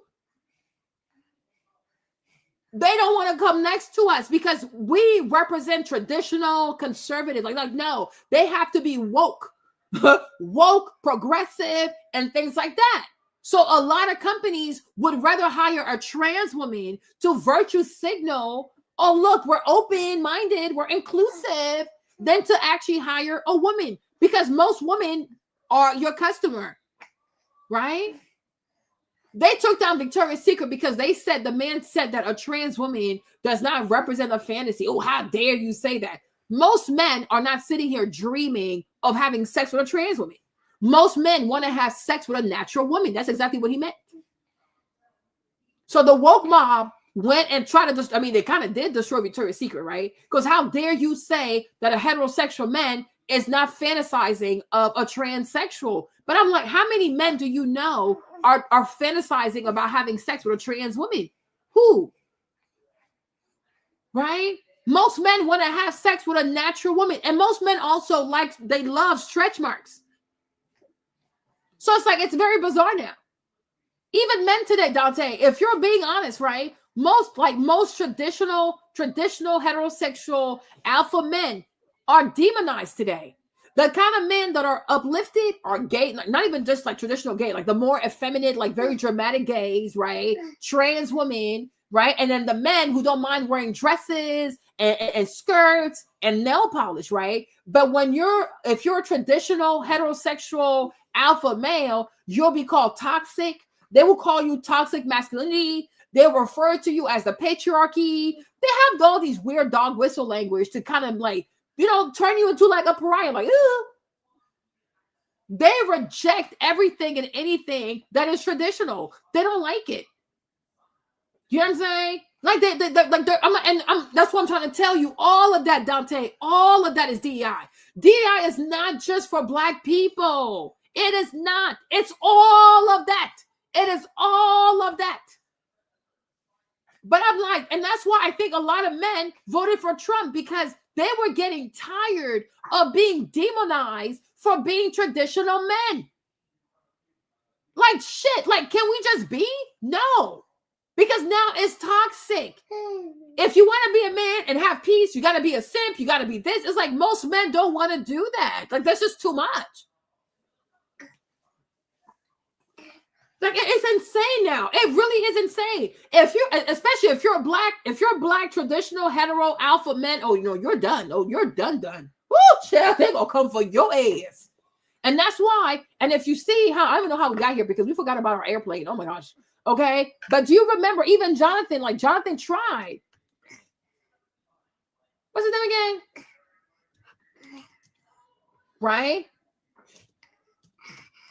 Jonathan Major, he tried to be effeminate, you see? He tried it because he probably felt like, oh, if I do it, they're going to be nice to me. No, these people are crazy, right? You see? He tried it. He tried to be that dude. He tried to be that black guy. Oh, I'm comfortable with my sexuality. Wumpty wump wump, right? Because maybe he felt as though if I do it, I'm going to be safe. Safe where? I remember seeing this magazine cover like, boy, what you doing? Right? But this is what you have to do now. If you don't want to be seen as toxic masculinity, if you don't want to be seen as a dangerous black man, wumpty wump wump, because men cannot be traditional. You see? Here you go. Here's this. Here's this. They're dressing him up in all pink and all look at this goofy stuff, right? Because he felt as though, yeah, I know what he was thinking. Like, if I go by the woke, liberal, progressive tenets, if I bend the knee to the altar of foolishness, right, they're going to be nice to me. No. Because when he first came out, he was doing this. But then again, you got to remember, right, that's a black man. He's dark-skinned, he's black, he got a bunch of muscles, right? So it's giving traditional alpha male, alpha black male who wants to run his household, want to be the leader of his household. Oh, no. They had to hit him like this. Bah, bah, bah. We must destroy that image. So he starts to change. He's wearing all pink. Look at this. You see this? Because this right here, that's not the black man they want to see. They don't want this. Right? They don't want these black men to identify with this. Right? They want submissive men. Men that wear pink. They even have a name for these boys. Pink. I forgot. It's some type of name. Right? You see this? There you go. Right? So I'm sure he thought he was safe. Like, oh, if I do what they tell me to do, they're going to be nice to me. Child, you're crazy. No, they're not.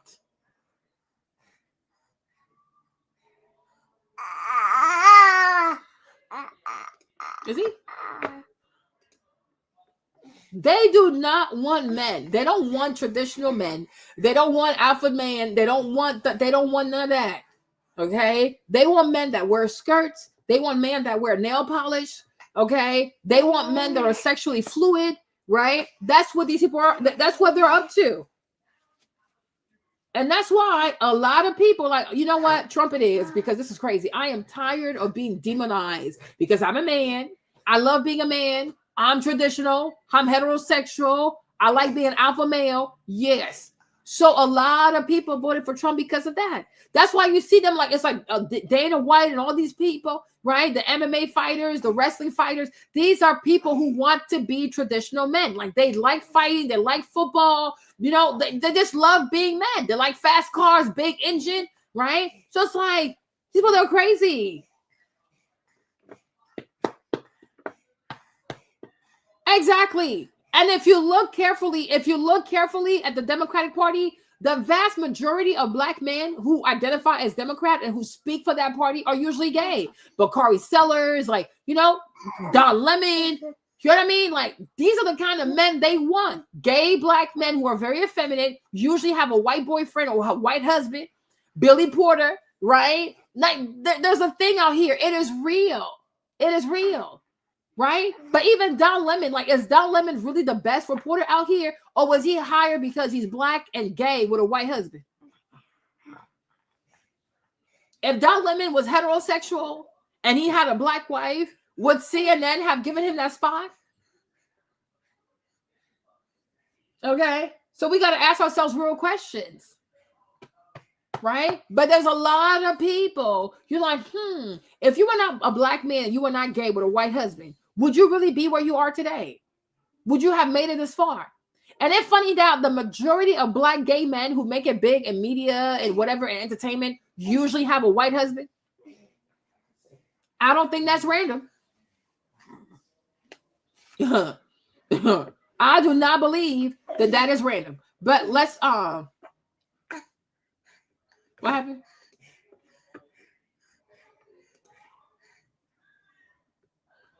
But anyways, you guys, let's go back to our thingy real quick, because we're almost like missing out on this. Hold on. Let me do this. Let's get back to our plane. Also, want to bring into the conversation now someone who has been very, very helpful today, including on Fox 5 DC, who you probably have seen, national security analyst and expert and retired Marine intelligence officer, Hal Kemper. And Hal, thanks for being with us. We're going to keep this shot up here. We haven't really seen much activity today in that very shot, but now we are. And in the meantime, we're going to bring you into the conversation here. Hal, at this hour, we just brought you the news that according to lawmakers in Washington, including and especially Senator Maria Cantwell, she has said that the black box has been recovered, at least one of them. Hal, what do you make of that? And what is the black box? What can we glean? What can investigators learn from that? Well, Andrew, the black box is it has a couple of things. There's the one that does telemetry, everything that was with the aircraft in terms of how all the systems were operating, and altitude, airspeed, all the other things that were going on. And the other one is there's actually voice recordings of what was happening in the cockpit. Of the two, I think they're going to take a look. I don't know which one it is, but I think they're going to take a look at it. I imagine there won't be a whole lot probably on the voice, because it looks like it was just so sudden. I can't imagine the pilots had much to say prior to the collision. But there could be other things in there. There's a possibility, just a possibility, that maybe there was an altitude problem. One of the issues that's come up on this is that air traffic control had actually changed their runway at the last moment. It's possible that the helicopter pilot crew didn't really understand where that plane was, and when they're told to look for a plane, it could be they saw the wrong plane, because apparently there was another airliner taking off at the wrong time.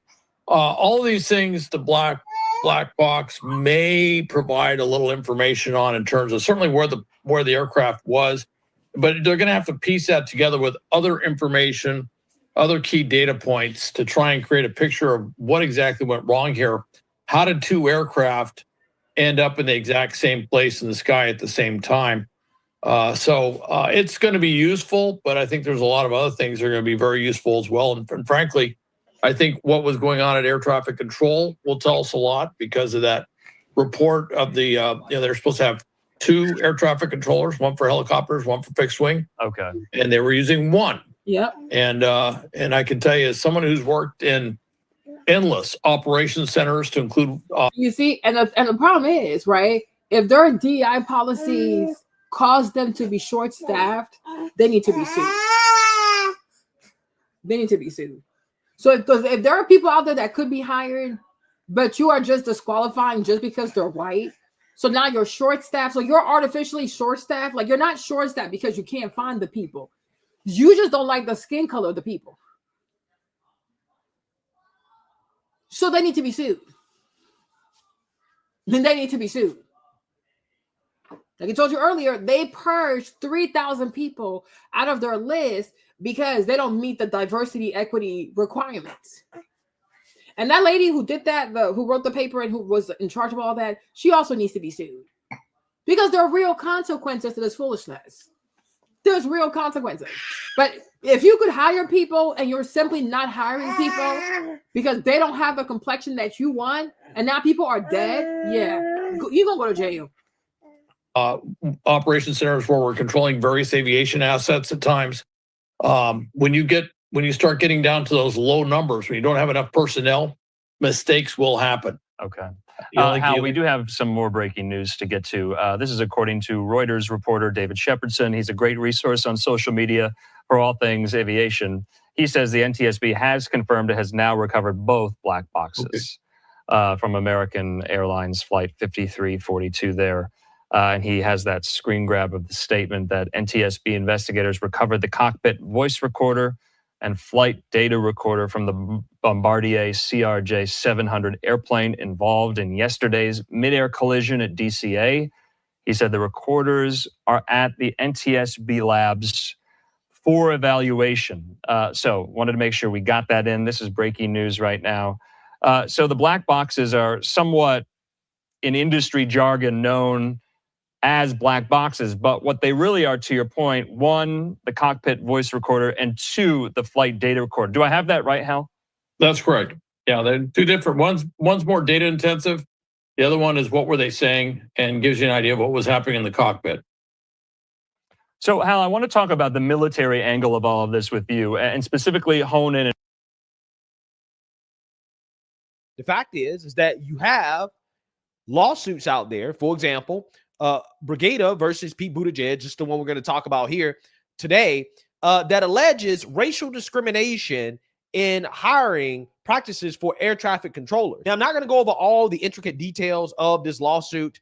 However, I will post a link to this article that goes over the lawsuit in the description, because this is like bombshell stuff that the mainstream liberal media should be covering if they actually were interested in journalism, but they're not. Okay, they're actually more interested in protecting the narrative.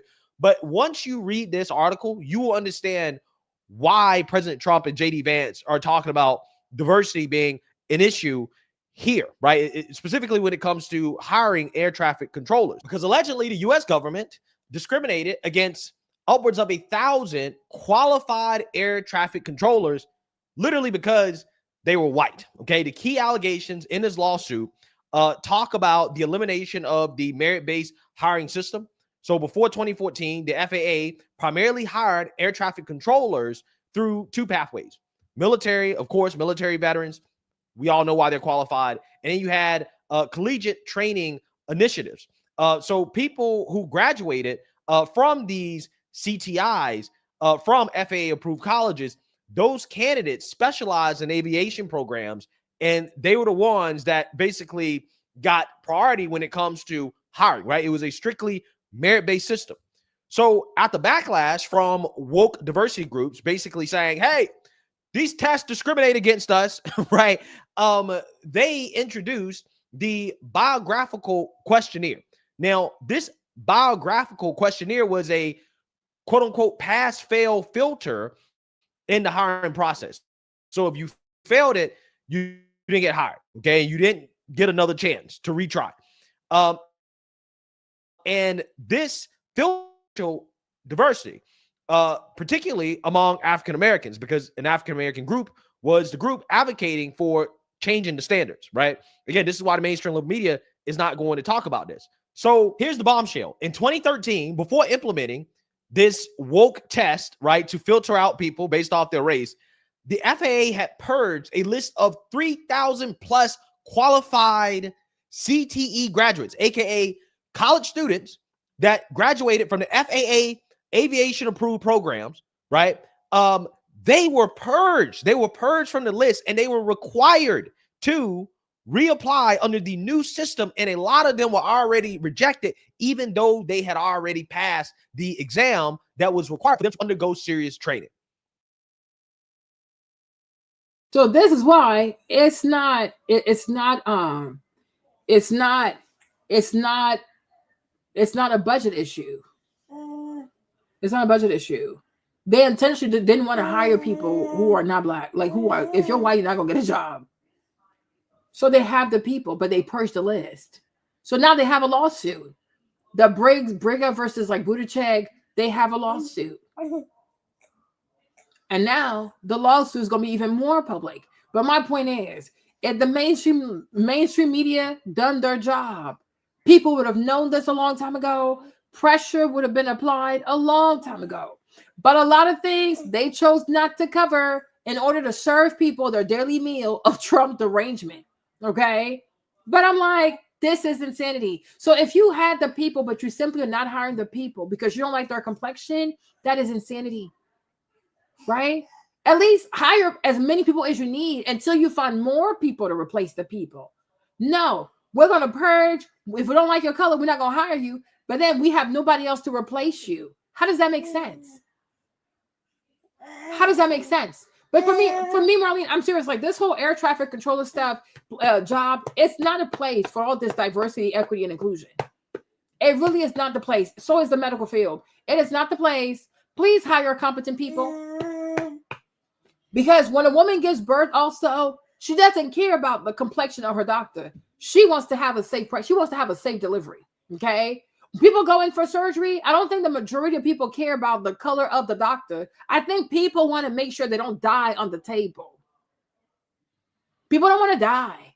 People simply do not want to die. And you cannot guarantee that, oh, if a doctor has your skin color, you're more likely to survive surgery. No, it has nothing to do with that. You can't say, oh, if my doctor is a woman, I'm less likely to die. No, she could kill you also. Right? Because how good you are of a doctor, it has no relationship with your skin color or your gender. It's about your personal decision to be a great doctor. You will be a great doctor because you want to be a great doctor. Right? You like if you care, like caring about your patients, you have to care about your patients. You have to care. But we can't sit here and be, oh yeah, if somebody is black, they're gonna care more about you. Not really. There are a lot of people who don't care. It has nothing to do with complexion. It's just who they are. They don't care. They don't care, right? They don't care. So I'm like when I was pregnant with him, one time I had this one black doctor come in there, but I was not impressed with her. I was not impressed. And I'm like, she's just doing her round. I don't even think she's actually involved. Hey, babe, right? Because a good doctor is a doctor who cares. A good doctor is a doctor who listens, who pays attention. Okay, what medication are you on? Okay, let me see if it doesn't mix with this medication. You know what I mean? It's a doctor who cares. But there's no complexion to that, and there's no gender to that. Just like being a good person, right? It's about your character. So my thing is, if they could have hired more people, but they didn't hire people because they didn't like the complexion of the people. Like if we found out that Reagan had like over 100 people qualified that they could have hired, and Reagan, like DCA, chose not to hire these people because they didn't like their complexion, and now you had one person in charge of all these planes, and people are now dead. Yeah, sue them. Sue them and take all their money. They're gonna learn. Like, don't play with people like this. Hold on, where was I? Was I here? Okay, here it is. Hold on.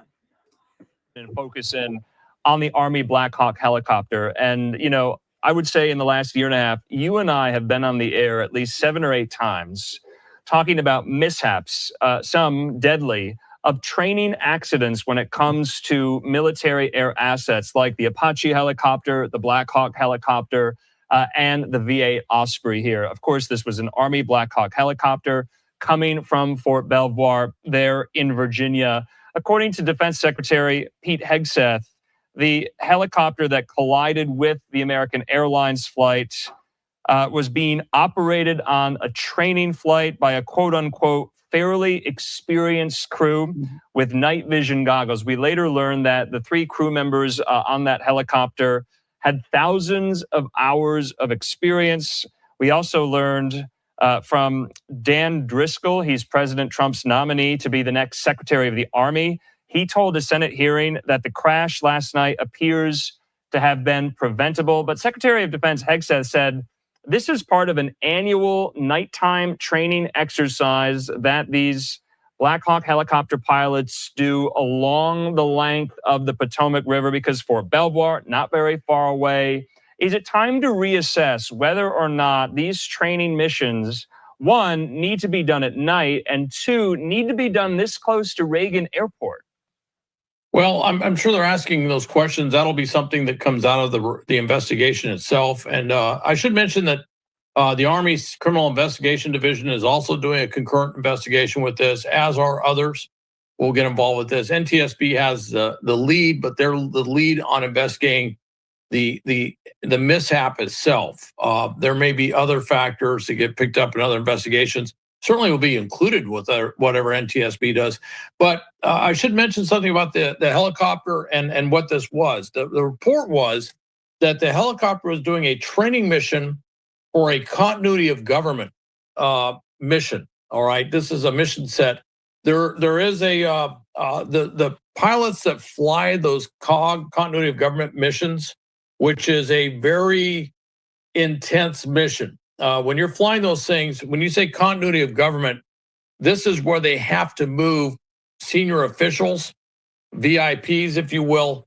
They have to immediately get in there quick, pick them up, and get them someplace of safety where they can continue doing what they're doing, whether it's the Secretary of Defense, the President of the United States, whomever it is, Vice President, whomever, they have got to get in there fast and move them. So you're talking very experienced flight crews. These are not, these are not new pilots by any means. These are pilots that have been around for a while because of sensitivity. And of course, you can imagine if there's something, for example, heaven forbid, say a missile was inbound to Washington, D.C., they don't have a lot of time to get their VIP or their senior official, if you will, and put them into the bird and then get them off to where they go.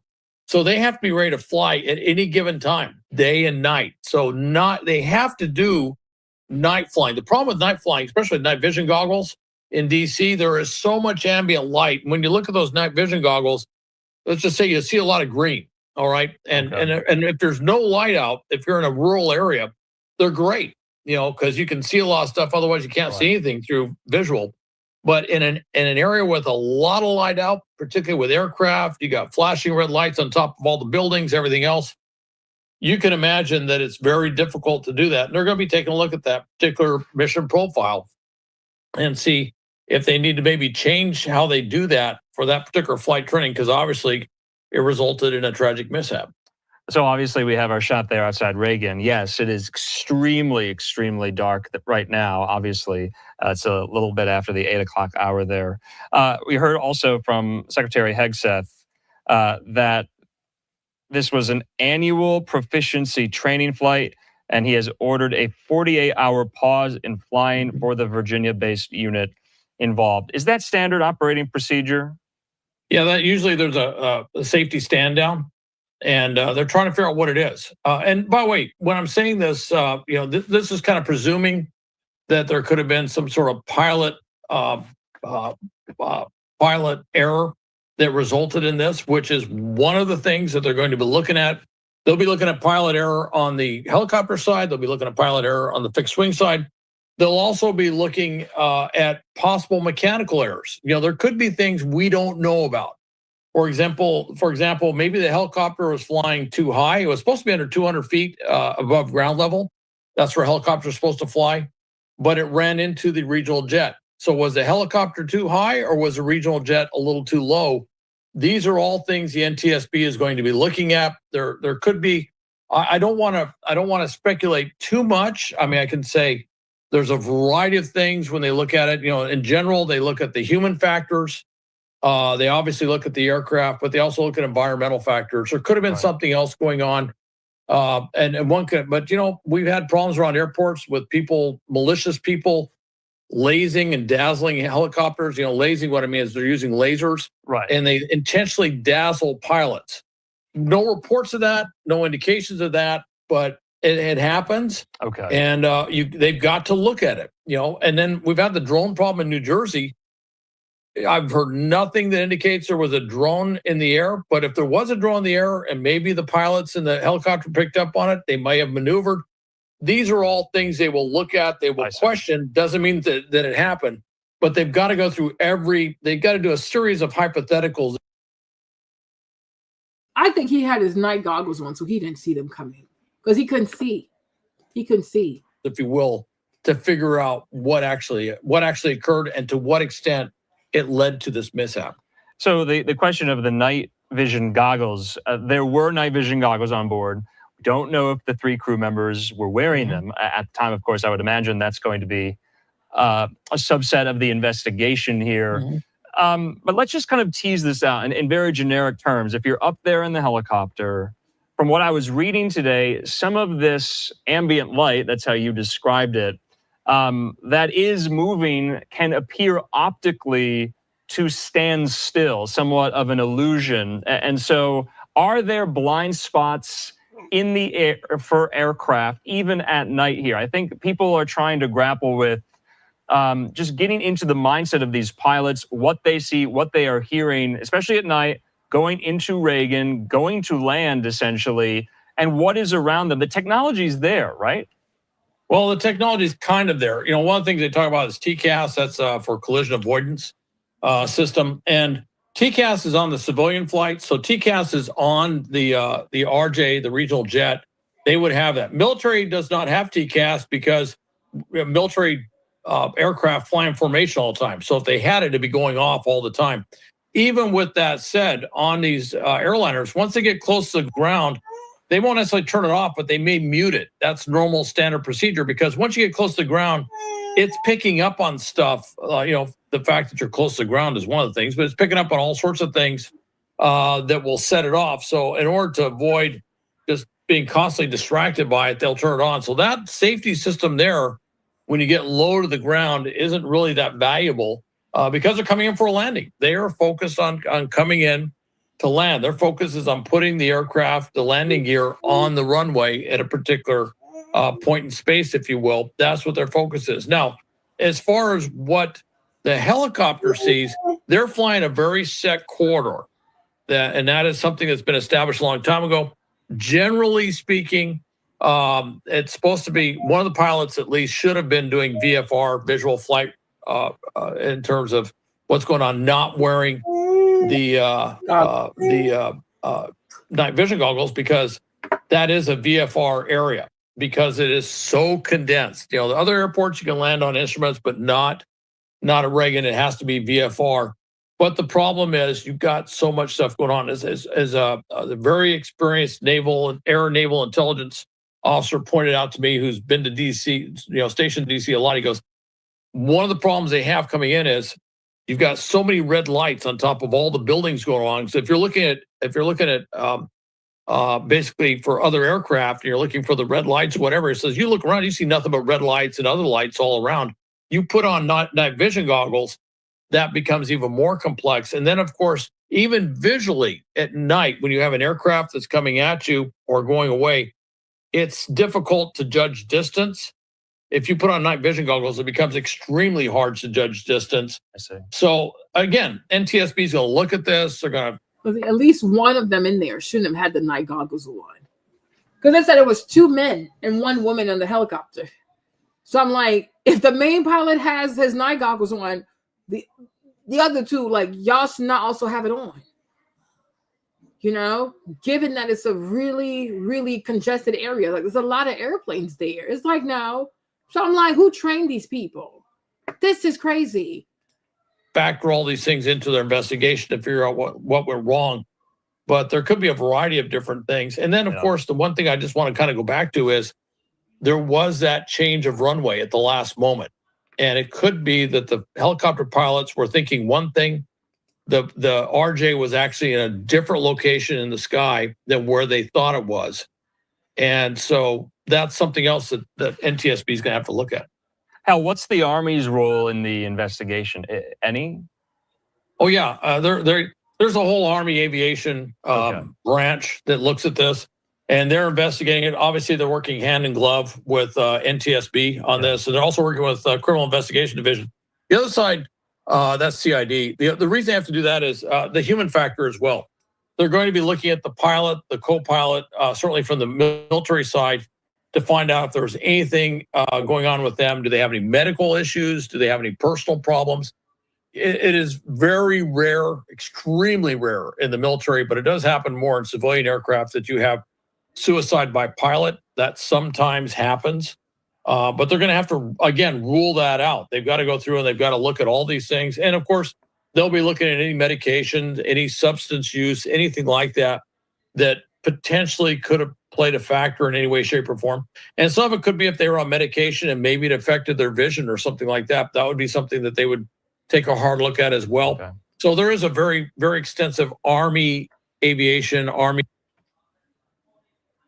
All right, we do apologize there. It seems like we lost Hal Kempfer's shot there. Unfortunately, he was providing such a great insight, and we'll hopefully make sure to bring him back in. What you're looking at right now, though, is outside that Hyatt Regency Hotel in Bethesda, Maryland. You see some of these charter buses, presumably, I would imagine, going to be chartering some of the victims' family members who have to come now to DC to experience the worst news imaginable. So we're going to take a quick commercial break. When we come back, though, we'll get Hal Kempfer back on the horn here.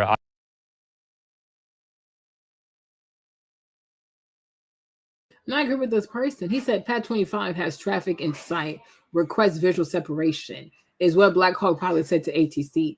This means that it was his responsibility to avoid the CRJ. There's nothing ambiguous about this. The CRJ was 350 feet off the water, half a mile from the runway, flaps out, wheels down, flying at nearly its minimum speed. No plane, no pilot has any chance of avoiding a collision in those circumstances.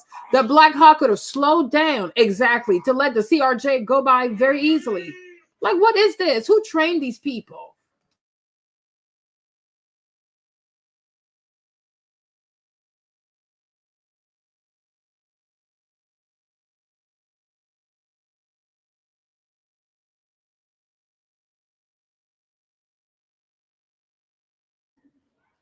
The pilot with the 1,000 hours of flying time, CW02, Andrew Eves, wasn't the pilot flying the Black Hawk.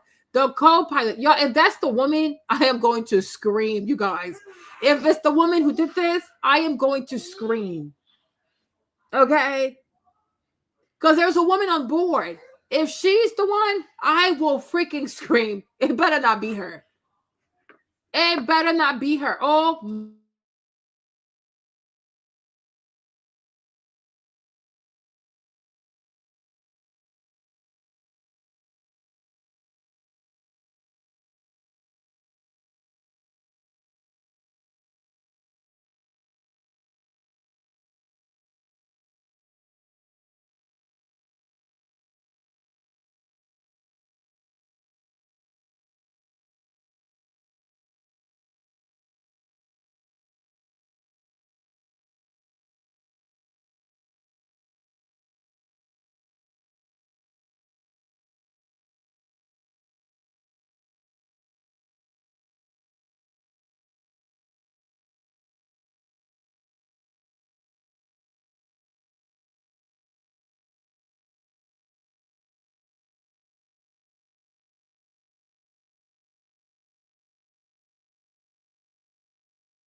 Jesus.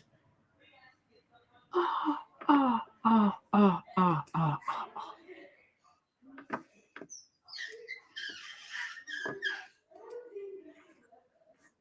my God.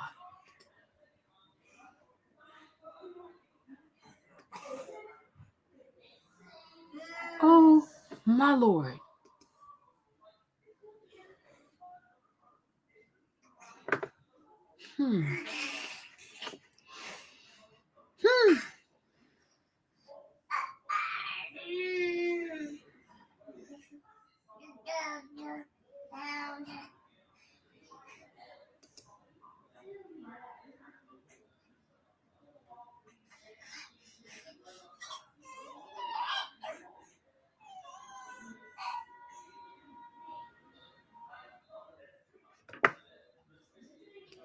Jesus.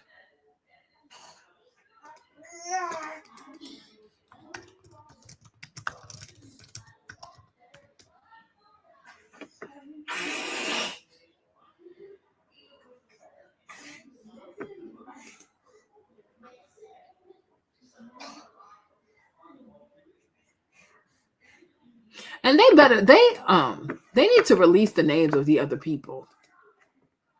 Because where are they hiding?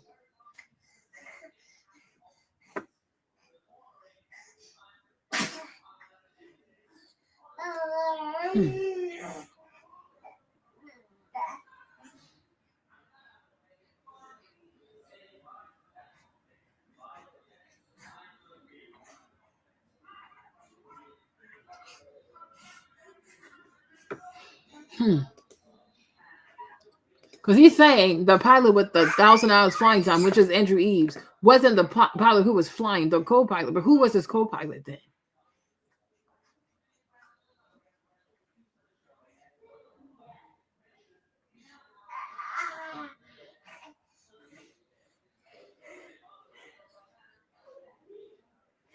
My experience in controlling fighter jets in the Air Force tells me passenger planes and helicopters should never be using the same airspace at the same time.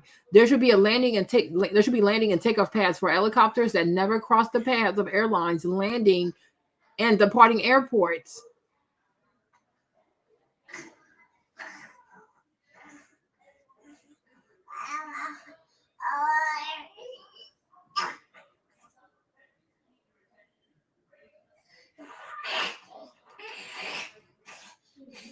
The pilot flying had 500 hours and the pilot training had 1,000 flying hours. That is not experience per my ex-Air Force pilot husband. Oh, what did I tell you?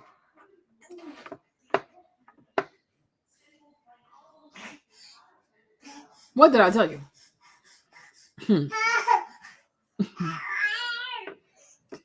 If the girl was, I told Jimmy, I said, Jimmy, I hope it wasn't the lady that was flying that helicopter.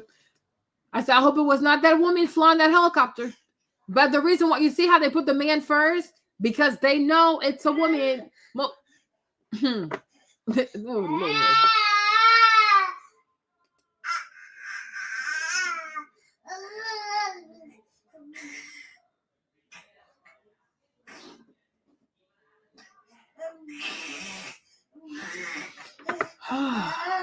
Jesus.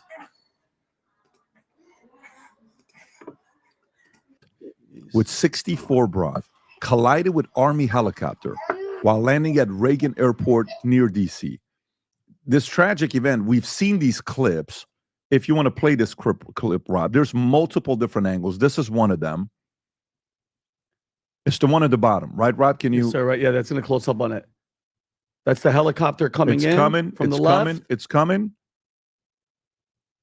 Oh my God. There's the explosion. Okay. So you're seeing this American Airlines Flight 5342, carrying 60 passengers and 4 crew, collided with a UH-60 Black Hawk Army helicopter on a training flight near Ronald Reagan Airport right before 9 p.m. Eastern Standard Time. The FAA confirmed that the crash occurred just over 3 miles south of the White House and the Capitol, in some of the most controlled airspace in the world. Video footage captured 2 sets of lights consistent with aircraft appearing to join in a fireball. The air traffic controller constructed PAT-25 pass behind the CRJ moments before the impact, but the plane lost altitude rapidly and its transponder stopped transmitting about 2,400 feet short of the runway. DC Mayor Muriel Bowser announced, "We are going to recover all fellow citizens," but declined to confirm fatalities. I think they just announced it, not one survivor from them. And Rob, which one is this? Do you have the traffic air controller talking to each other? Is this the one, or is that a? This is one. Go for it. Play the clip. Fire command. The accident happened in the river. Both the helicopter and the plane crashed in the river. It's east of the approach end of runway 33. Is the airfield closed? Yes, the airfield is closed. The airfield is closed. Runways as well? Yes, all runways are closed. Nobody's landing. No one's moving at all. It was probably out in the middle of the river. I just saw a fireball and then it was just gone. So I haven't seen anything since they hit the river, but it was a CRJ and a helicopter that hit. I would say maybe a half mile off the approach end of 33. Wow. Rob, do you have the other one where the air traffic controllers appear to try to stop collision? Yes, That's I haven't been able to hear that or listen to that, but yes. This is from BBC story. If you have it, I just send it to you. Let me see if we have the recording of it where, if you can see what they're saying here after the commercial, let's see what it is. Let me see this one here. Trump even tweets about this. Okay, go for it, Rob. Pass 25, get the CRJ in flight.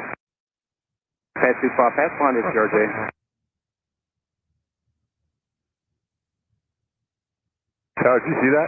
472. American 3130, go around, turn left end, 250, climb maintain 3000.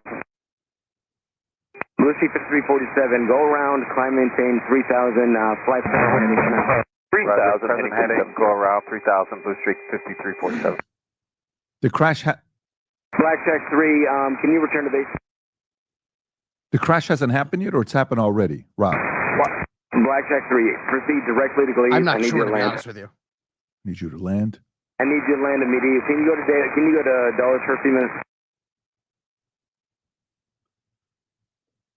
Austin 7, proceed due westbound, contact Dulles Tower 120.1. Oh, they're trying to prevent it. This is before the crash. Muscle 13, can you go to Baltimore? Wow. Obviously, a lot more is going to come out. And can you go to President's reaction to this? He tweeted something. The airplane was on a perfect and routine line approach to the airport. The helicopter was going straight to the airport for an extended period of time. It is a clear night. The lights on the plane were blazing. Why didn't the helicopter go up or down or turn? Why didn't the control tower tell the helicopter what to do instead of just asking if they saw the plane? This is a bad situation that looks like it should have been prevented. Not good. Tom, your thoughts on this story here? Yeah, it appears, I'm not the NTSB, but I was reading everything this morning, like everybody else, so that the airport was operating normally, no rain, no snow, clear night, and just comings and goings and landings, and the CRJ from Wichita just coming in normally. And there's a routine training mission, and where the helicopters cross over airfield and over flight lines, and it just appears that the helicopter, for whatever reason, didn't pass behind it, obviously, and so that the CRJ was just on a normal land. So this is the military helicopter and its operations, or it's what it was doing on training, just ran right into the civilian traffic. That's what I saw this morning in reading all this. And Byron, it appears your thoughts? I mean, horrible. The airspace at DCA is probably the busiest in the country. Like if you sit out on a top level in a building, you can see there's always military craft moving around. Man, it's just a tragedy. And I think the bigger thing for me is the families of not just our military personnel that were in a helicopter, but of course everybody that was on the plane that was coming in from Wichita. I don't even know. How does the helicopter not see a passenger jet and then maneuver? And so then knowing that, was it mechanical failure? What else was going on? Like, I think there's going to be a lot of investigation with the 3 members of the crew that were on that chopper. We're going to have to kind of dig in to what was going on with them, because when an airliner is coming in, everybody knows this at this point, when an airliner is coming in on approach, it is clearly visible. If you've ridden in a helicopter, the biggest thing when you're riding in a helicopter is you're trying to watch out for birds, because you don't want birds to get caught into the propeller system. So you're kind of always watching for birds. But like an airliner is massive. Like a commuter jet is still a massive plane. Yeah. It's not a 747, but it's a massive plane. So what was going on in the chopper that you couldn't go up, down, take evasive action, whatever the case might be? How do you even get that close? Yeah. I got real concerns. I want to stop there. I don't want to comment Sure. anymore. No, but to the families, man, my prayers go out to you, because you lost so many people. And think about how sad this is. This is the #1 story on every single outlet: Fox, CNN, MSNBC, Wall Street Journal, you name it. But it's also the #1 story on ESPN. Why? Because apparently the flight was made up of a whole team of the U.S. U.S. figure skating community. Yeah. Jeez. Okay, so look, whatever you are on this plane, you're just getting on a flight. Horrible. But now on top of it, it's a whole team. It's athletes. We all saw the movie or the story that was based around the Marshall Pride. So Matthew McConaughey. This is horrible. This is tragic. I mean, I don't know if it's me. I mean, we see what's going on with Boeing. These plane crashes every single week, every month. There's something.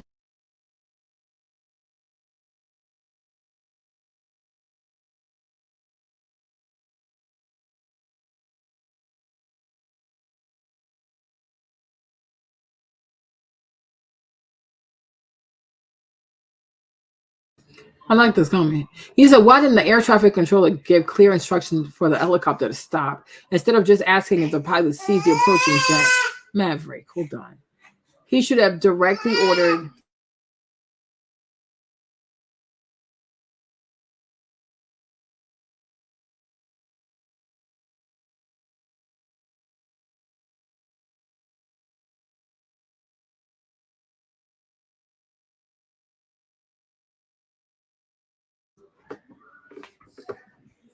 If it continued, it would have entered the flight path of American Airlines jet. The air traffic controller is the only one who can see both the jet and the military helicopter on the radar.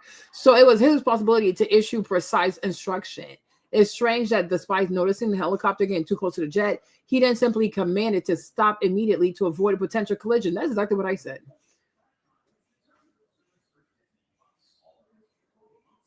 This is overwhelming.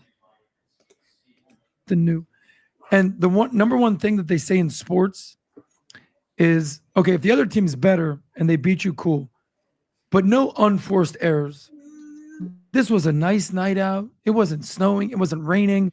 This was a complete screw up. I don't know if this is the one on the plane, though. I don't know if this is the one. I mean, obviously, we're going to find out as the investigation gets done. The chopper, like he's saying, your job is to be looking for things. You fly a chopper in a different way than you fly a plane, right? Because it's a very different lens to have that. You're especially in a place like 3 miles away from the White House, like from you're right at Reagan National Airport. Right. Like you can't miss it. You cannot miss Reagan National. If people who've never flown in, it is the Potomac and then the land and then the strip. Like you can't miss it. Very weird to me. And it's weird because these are commercial flights. They all have TCAS, traffic collision avoidance system. It tells the pilot how to avoid smaller aircraft, and that's the reason it was put in, because to avoid hitting commercial airliners, helicopters, stuff like that. It tells the pilot when there's it says climb, descend. You ever hear that on an airplane? That's what that system does. So there's a lot of freaking holes in this, and again, like Byron, you said it. Prayers to these freaking families, because Tom, you mentioned it too. That water, God, it's on that mid-air collision between an Army helicopter and an American Airlines flight from Kansas, just across the river from Washington, D.C. The Associated Press now saying, sadly, that more than 40 bodies have been pulled from the Potomac River. We know that on board the plane were 60 passengers and 4 crew members, and there were 3 soldiers on the Black Hawk helicopter. President Donald Trump and the D.C. fire chief among those who have said that all 67 people aboard both aircraft are presumed dead, as recovery efforts do continue there in the Potomac. Again, a lot of information is coming in on this, but still so much left to figure out. I do want to discuss all of this just a little further, so let's bring in Dr. Philip Mann, an assistant professor of organization and management at Harrisburg University. He spent nearly 2 decades in various roles with the Federal Aviation Administration, the FAA, and also served in the Department of Defense, the U.S. Army, and the National Guard's Aviation Regiment. You have done it all, of course, and we do appreciate you being here to provide some insight on all of this. Glad to be here. All right, so first off, I do want to ask kind of your take here as you heard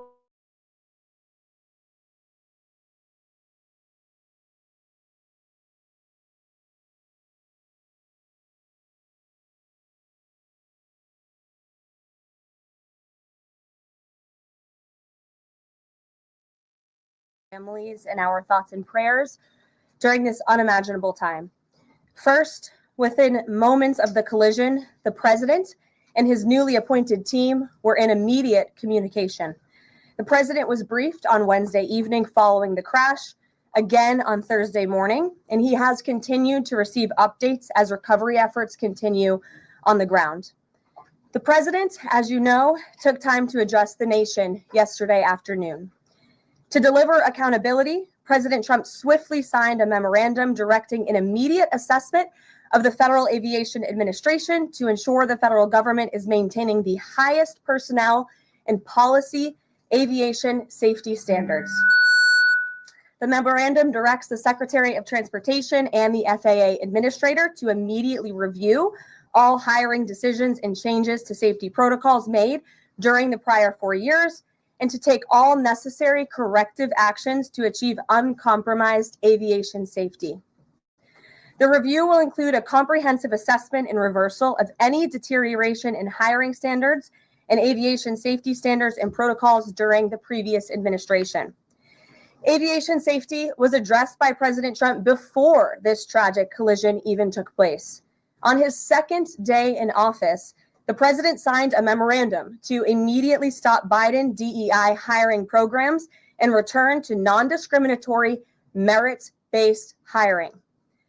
And in 2018, during President Trump's first term, the Department of Transportation announced it would put an end at that time to use the biological questionnaire that was introduced by the Obama administration, which punished skilled applicants. President Trump has long led on the issue of aviation safety, and he will continue to do so. He will continue to deliver on the promises he made to the American people at record speed. The Senate has already confirmed 8 of President Trump's exceptional cabinet nominees, including most recently Transportation Secretary Sean Duffy, as you of course know, EPA Secretary Lee Zeldin, and Interior Secretary Doug Burgum, who is scheduled to be sworn in later today. We expect the Senate to continue quickly confirming the remainder of President Trump's well-qualified nominees in the days ahead. Earlier this week in the East Room, the president proudly signed the Laken-Riley Act into law, surrounded by Laken's loving parents and sister. This common sense bipartisan who had a removal order from the previous administration, but were never removed from the interior of our country. So this shows that the previous administration was. I saw that report and it is false. I was just with the president in the Oval Office, and I can confirm that tomorrow, the February 1st deadline that President Trump put into place at a statement several weeks ago continues. The president will be implementing tomorrow a 25% tariffs on Mexico. Continuing now to work to get answers, of course, after that deadly collision between the Army helicopter and the American Airlines regional jet last night. And as we all have watched the video now of the crash unfold, the collective question is, how could it have even happened? And Nicole put it best earlier, in this day and age with all the technology we have. So we know a definitive answer is a long way off, but we do have known quantities that can help guide investigators. And we'll dive into that a little bit. Local aviation accident investigator, this is Bill Lawrence. Bill, thank you, first of all, for being here with us. Appreciate you taking your time. So first and foremost, 3-decade-plus career Marine Corps aviator, now accident investigator. But you specifically have flown that same, what is known as Route 4 along that eastern corridor of the Potomac, correct? Tell us a little bit about it. Well, I spent 10 years at the Naval Air Test Center in St. Mary's County, Maryland, about 50 miles south of Washington. And one of my favorite things to do was to get in a helicopter and fly through Washington. Mm-hmm. It was perfectly legal, and still is, for a helicopter to fly up the Potomac River and then up past Georgetown and then on where you're going to go. Right, but always in a type of airspace that's somewhat congested, it's busy, and there are limitations, especially for altitude for the helicopters, right?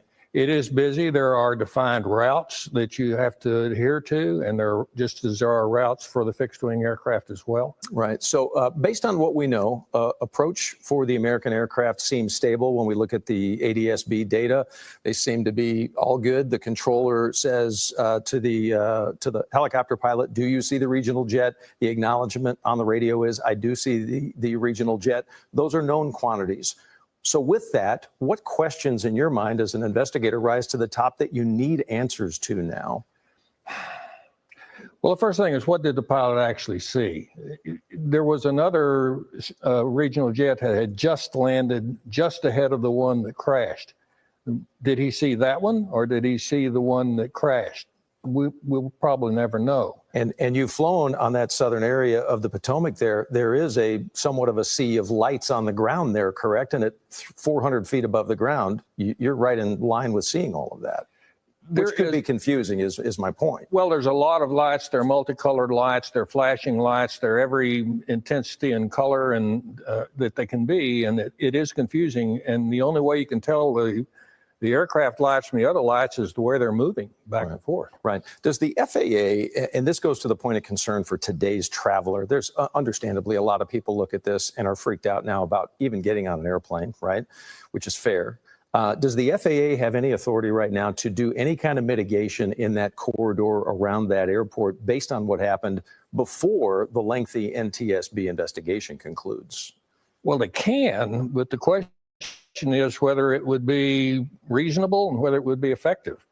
You have to know what you're doing before you do it. And right now, we just don't have the answers that you have to have. So they could do things like change the hours of operation, change the interval between airplanes. They could remove helicopters from that route altogether, except for the fact that nobody would be able to transport people back and forth. Two last questions. It did come out today that based on a supervisor move, normally that tower controller or that tower staffed with 2 controllers for that position at that hour of day, there was only 1 controller at that time. Does that ring a bell, or does it ring a note of concern? I'll just tell you that the role of an air traffic controller, that is a very intense job.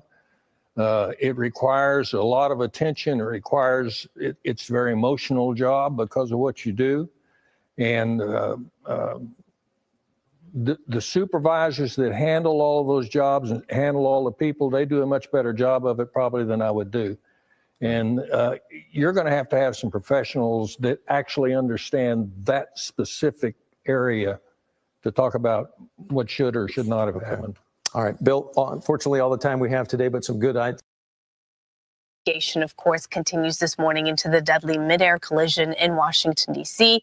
We're also slowly learning more about some of the victims who happen to be on the airplane as well as the Black Hawk helicopter. And Gigi, it's so tough to cover this part of the story. It is, and it's going to get tougher as we learn more and more. I mean, there were victims of all ages aboard the flight, aboard the helicopter. We're talking about children. We're talking about moms and dads. A dad waiting to walk his daughter down the aisle in 2 months. You can just imagine her heartbreak today. Yeah. So many stories. Today, the recovery operation, though, continues. Specialized dive teams are working to recover over 24 more victims of the crash. So far, about 40 have been found. This is investigators from the NTSB and other federal agencies work to find out what happened. Take a look at this. The NTSB sharing these photos of one of the black boxes that was recovered from the American Airlines jet that crashed as it was about to land at Reagan National Airport. Investigators say they now have both the flight recorder data and the cockpit voice recorder from the commuter plane. The recorder's crucial to the investigation and what led to the crash between the commuter jet traveling from Wichita, Kansas, and the Army Black Hawk out on an evening training mission. And while no official list of the victims has been put out, many other families are speaking out, and they're sharing stories of love and of loss. Take a look. 67 lives lost. And behind every one of them is a story of love. Here we see 23 of the victims whose family and friends have begun sharing their stories. I see 12-year-old Olivia. She's a figure skater who dreamt of representing the United States in the Olympics. Her mom was also aboard. There's Wendy Jo Schaefer, who leaves a husband and 2 young boys, a 3- and 1-year-old. Civil rights attorney Kia Duggins, who was flying to Washington, D.C. in preparation for her new job as a law professor at Howard University. So many stories. And we're also learning more about the U.S. Army crew aboard the Black Hawk. There were 3 from Fort Belvoir, Virginia, and so far we've heard from the family of 2 of them. There you see Chief Warrant Officer 2, Andrew Eves of Mississippi. And we're going to see the crew chief also, but Eves' wife wrote, "We ask that you pray for our family and friends and for all the other families that are suffering today. We ask for peace while we grieve." And then there is Ryan O'Hara. There you see him with his baby boy, only 1 year old. Friends who served with him describe him as a standout soldier who everyone respected. They just say he was dedicated, disciplined, and committed. Again, he leaves behind his wife and that 1-year-old baby boy. And as the recovery mission continues, we'll be learning more about the victims. And again, you say 67. There's so many hundreds and hundreds of people more that are affected by this crash. The graph that we put up with all of the pictures, I'm noticing the last name there. It looks like an entire family. There was at least 2 sisters aboard that had been at the ice skating championships that led to that development camp for ice And skating. then a husband and wife. And that husband and wife with the same last name. Yes, the husband and wife, I believe, are from Russia. They are champion skaters. They had been in Wichita training their son, Maxim. And Maxim, we learned, took another flight. So he was Earlier not flight aboard. that morning. Yeah, he was not aboard the flight that killed his parents. So you can only imagine.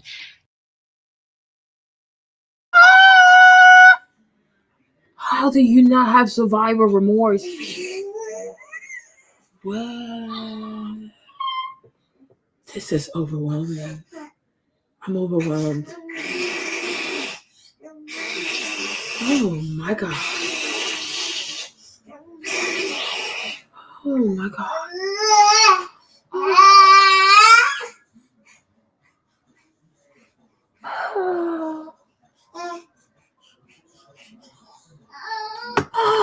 So if he hadn't taken that flight, the entire family would have been gone. Oh, Jesus. His heartache, you know, and then there's, of course, something that psychologists talk about a lot, survivor's guilt. Survivor's guilt, You know, he could have been on that flight with his parents, but yes, you were reading, he took another flight. Yeah. There's so many stories. There's so many It's so stories. heartbreaking, Gigi. It's so tragic. And it seems it's just senseless. People are trying to make sense of this. This could have been prevented. Why? There's so many questions. There are Still so many unanswered. questions, yeah. And that's why the NTSB, the FAA, other federal agencies all are looking into this. And a lot of the families, obviously, they're heartbroken, but they also want to know why. Yeah. Of course.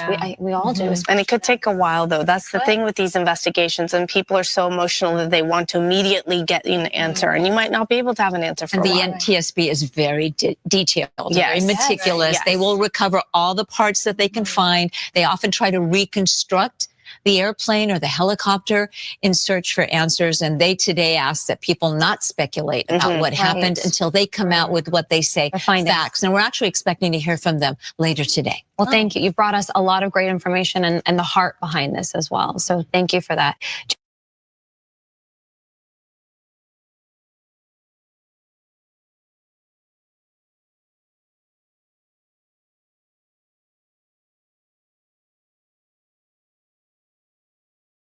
The American Airlines flight coming here from Kansas, and the 3 on board an Army helicopter, a Black Hawk, are presumed dead after they collided last night.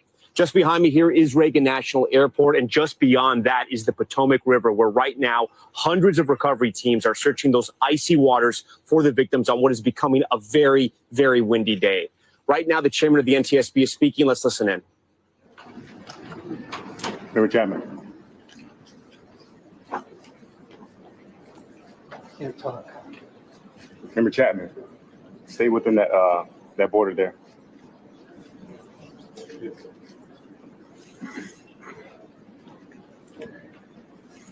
Thank you for joining us. My name is Jennifer Homendy, and I'm the chairwoman of the National Transportation Safety Board. The National Transportation Safety Board is an independent federal agency that's charged by Congress with investigating every civil aviation and serious accident and serious incident in the United States and significant events in other modes of transportation. I want to start by expressing our deepest condolences, our sympathies on behalf of the entire board for those who lost loved ones in this terrible tragedy.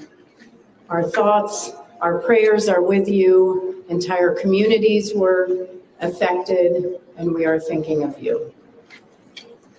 With me today is Bryce Banning. Bryce is a senior aircraft accident investigator with the National Transportation Safety Board. He's also going to serve as our investigator in charge of this investigation. Also with me today is the entire board. We have Todd Inman, Member Todd Inman. Todd is going to serve as the board member on scene, the spokesperson for this investigation. All of the board members will be here. We have Vice Chairman Alvin Brown, Member Mike Graham, who lived in Wichita for 20 years, and we also have Member Tom Chapman. The NTSB's headquarters is just a mile from here. And so we are all here because this is an all hands on deck event. And we're here to assure the American people that we are going to leave no stone unturned in this investigation. We are going to conduct a thorough investigation of this entire tragedy, looking at the facts. Now, with that, I want to level set. When we go to the scene, and we were here last night, we allow the responders to do their important safety mission, which in this case was search and rescue and recovery. We stand back to allow them to do their important safety mission. And so this for us is our first full day on scene with our entire crew coming together. We have about nearly 50 people on scene, and in addition to our resources back at headquarters in our labs and throughout the agency.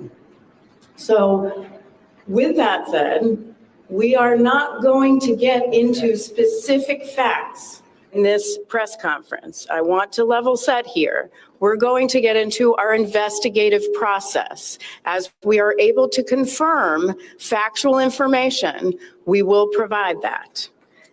I do want to say this is a whole of government effort.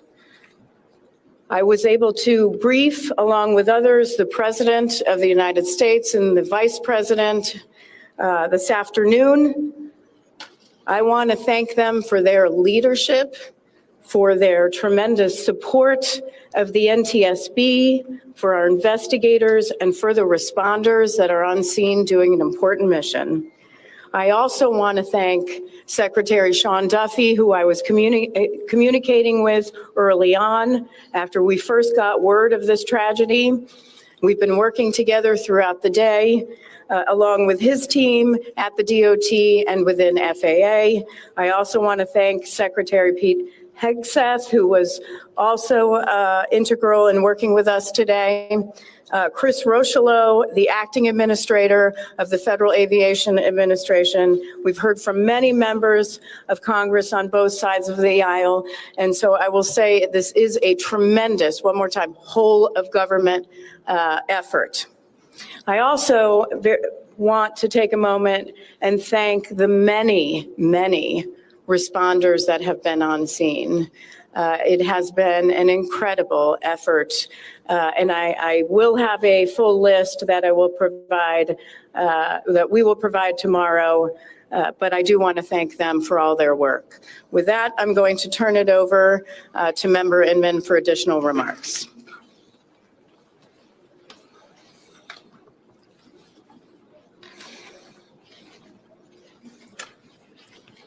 So today is our first full day on scene.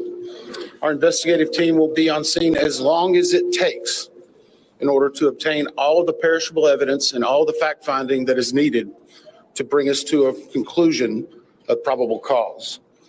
Our mission is to understand not just what happened, but why it happened, and to recommend changes to prevent it from happening again.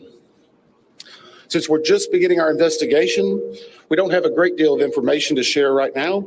We will keep you informed by giving regular updates as we learn more. Our intention is to have a preliminary report within 30 days, and the final report will be issued once we've completed all of our fact-finding and investigation. Now, we will not be determining the probable cause of the accident while we're here on scene, nor will we speculate about what may have caused this accident. Today, we will be going and having an organizational meeting and establishing our parties to our investigation. We currently have the following parties that are already identified: PSA Airlines, GE Aerospace, Sikorsky, FAA, NACTA, which represents the air traffic controllers, ALPA, which represents the pilots, Army, AFA, which represents the flight attendants. The Transportation Safety Board of Canada will be an accredited representative under Annex 13 of ICAO. They will be supplemented by MHIRG as a technical advisor. They were previously known as Bombardier.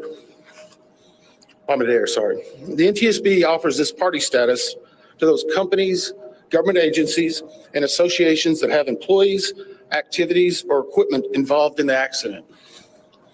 We offer that because they will provide technical expertise and relevant information supporting the development of the best possible factual record.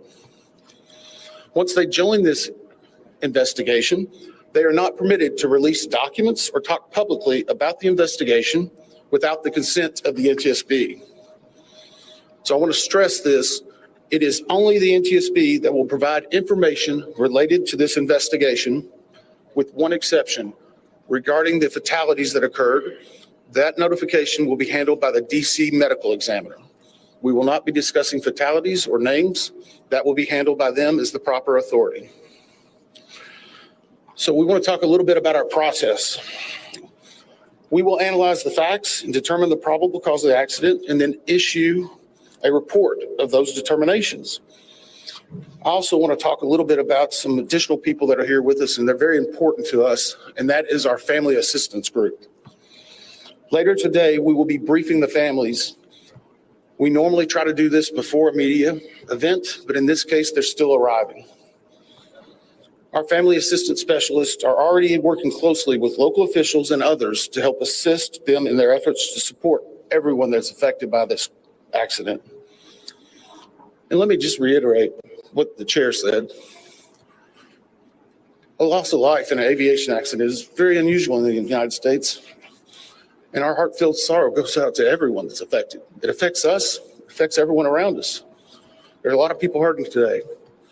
We will help find out what happened. We will do it factually, and we will do it accurately. As part of this, we are going to be standing up some specific working groups. Those working groups will be operations. They will be looking at the history of the accident flight and crew members' duties for as many days before the crash as appears relevant. We'll be forming a structures group, which will be the documentation of the airframe wreckage and the accident scene, including calculation of impact angles to help determine the plane's pre-impact course and altitude. We'll have a power plants group. They will do the examination of the engines and the engine accessories. We'll have a systems group. They will study the components of the plane's hydraulic, electrical, pneumatic, and associated systems, together with the instruments and elements of the flight control system. He's saying all this, but I'm getting annoyed because this is just a distraction. I don't even think they need like 30 days to give us like anything preliminary. Like, we know what happened. So at the end of the day, are they going to still allow helicopters, military helicopters, to fly through a commercial zone, like commercial airspace during rush hour pretty much? Hello? There was nothing wrong with that plane. Maverick, please. There was nothing wrong with that plane. The helicopter just ran through the damn plane. So that's what it comes down to. Yo, this little baby's being a hater. Hold on. We'll have an air traffic control group. They will do reconstruction and review of air traffic control systems provided to and including acquisition of pertinent flight track surveillance information, what you might typically think of as radar or ADS-B, along with controller pilot communications. We will also have a survival factors group. They will be doing the documentation of impact, forces and injuries, community emergency planning, and all crash and fire rescue efforts. Also, due to the unique nature of this crash, we will be having a helicopter group as well. Lastly, we will have a human performance group, and this will not be its own group. It will actually be a part of the operations, air traffic control, and helicopter groups. They will study the crew performance and all before the accident factors that might be involved in human error, including fatigue, medication, medical histories, training, workload, equipment design, and work environment. Now we're going to take a few questions, but I will again stress, we don't have a lot of information now. We will continue to gather that. We will try to release it as we can, but we will only talk about the facts of the case that we know right now. I'm going to ask, we're calling a few people. I'm going to ask that you state your name and affiliation. James Matthews from Sky News. So we've heard from President Trump today talking about DEI hiring policies within the FAA and associating that with the cause of this accident. What do you say to that? Well, unfortunately, I didn't hear the remarks. I was briefing House and Senate members, but I believe, Chair, would you like to take them? Weekend, as were many Americans. Authorities confirmed that all 64 passengers and 4 crew members, as well as all 4 service members on the Black Hawk, are presumed dead. The president spoke about this today, and here's part of what he said. Number one. That the agency's guidance on diversity hiring were last updated on March 23rd of 22. They wanted to make it even more so. And then I came in, and I assume maybe this is the reason. The FAA, which is overseen by Secretary Pete Buttigieg, a real winner. That guy's a real winner. Do you know how badly everything's run since he's run the Department of Transportation? He's a disaster. He was a disaster as a mayor. He ran his city into the ground, and he's a disaster now. He's just got a good line of bull. The Department of Transportation is government agency charged with regulating civil aviation. Well, he runs it, 45,000 people, and he's run it right into the ground with his diversity. So I had to say that it's terrible. He also had this exchange with Caitlin Collins of CNN about his assertion that DEI might have had something to do with this collision. Number 30. Do you even yet know the names of the 67 people who were killed? And you are blaming Democrats and DEI policies and air traffic control and seemingly the member of the U.S. military who was flying that Black Hawk helicopter. Don't you think you're getting ahead of the investigation right now? No, I don't think so at all. I don't think with the names of the people, you mean the names of the people that are on the plane? You think that's going to make a difference? Does it comfort their families? They to are hear you a blaming group of DEI people that have lost their lives. If you want a list of the names, we can give you that. We'll be giving that very soon. We're in coordination with American Airlines. We're in coordination very strongly, obviously, with the military. But I think that's not a very smart question. I'm surprised coming from you. Are you blaming air traffic? The new Secretary of Transportation is Sean Duffy. He too spoke.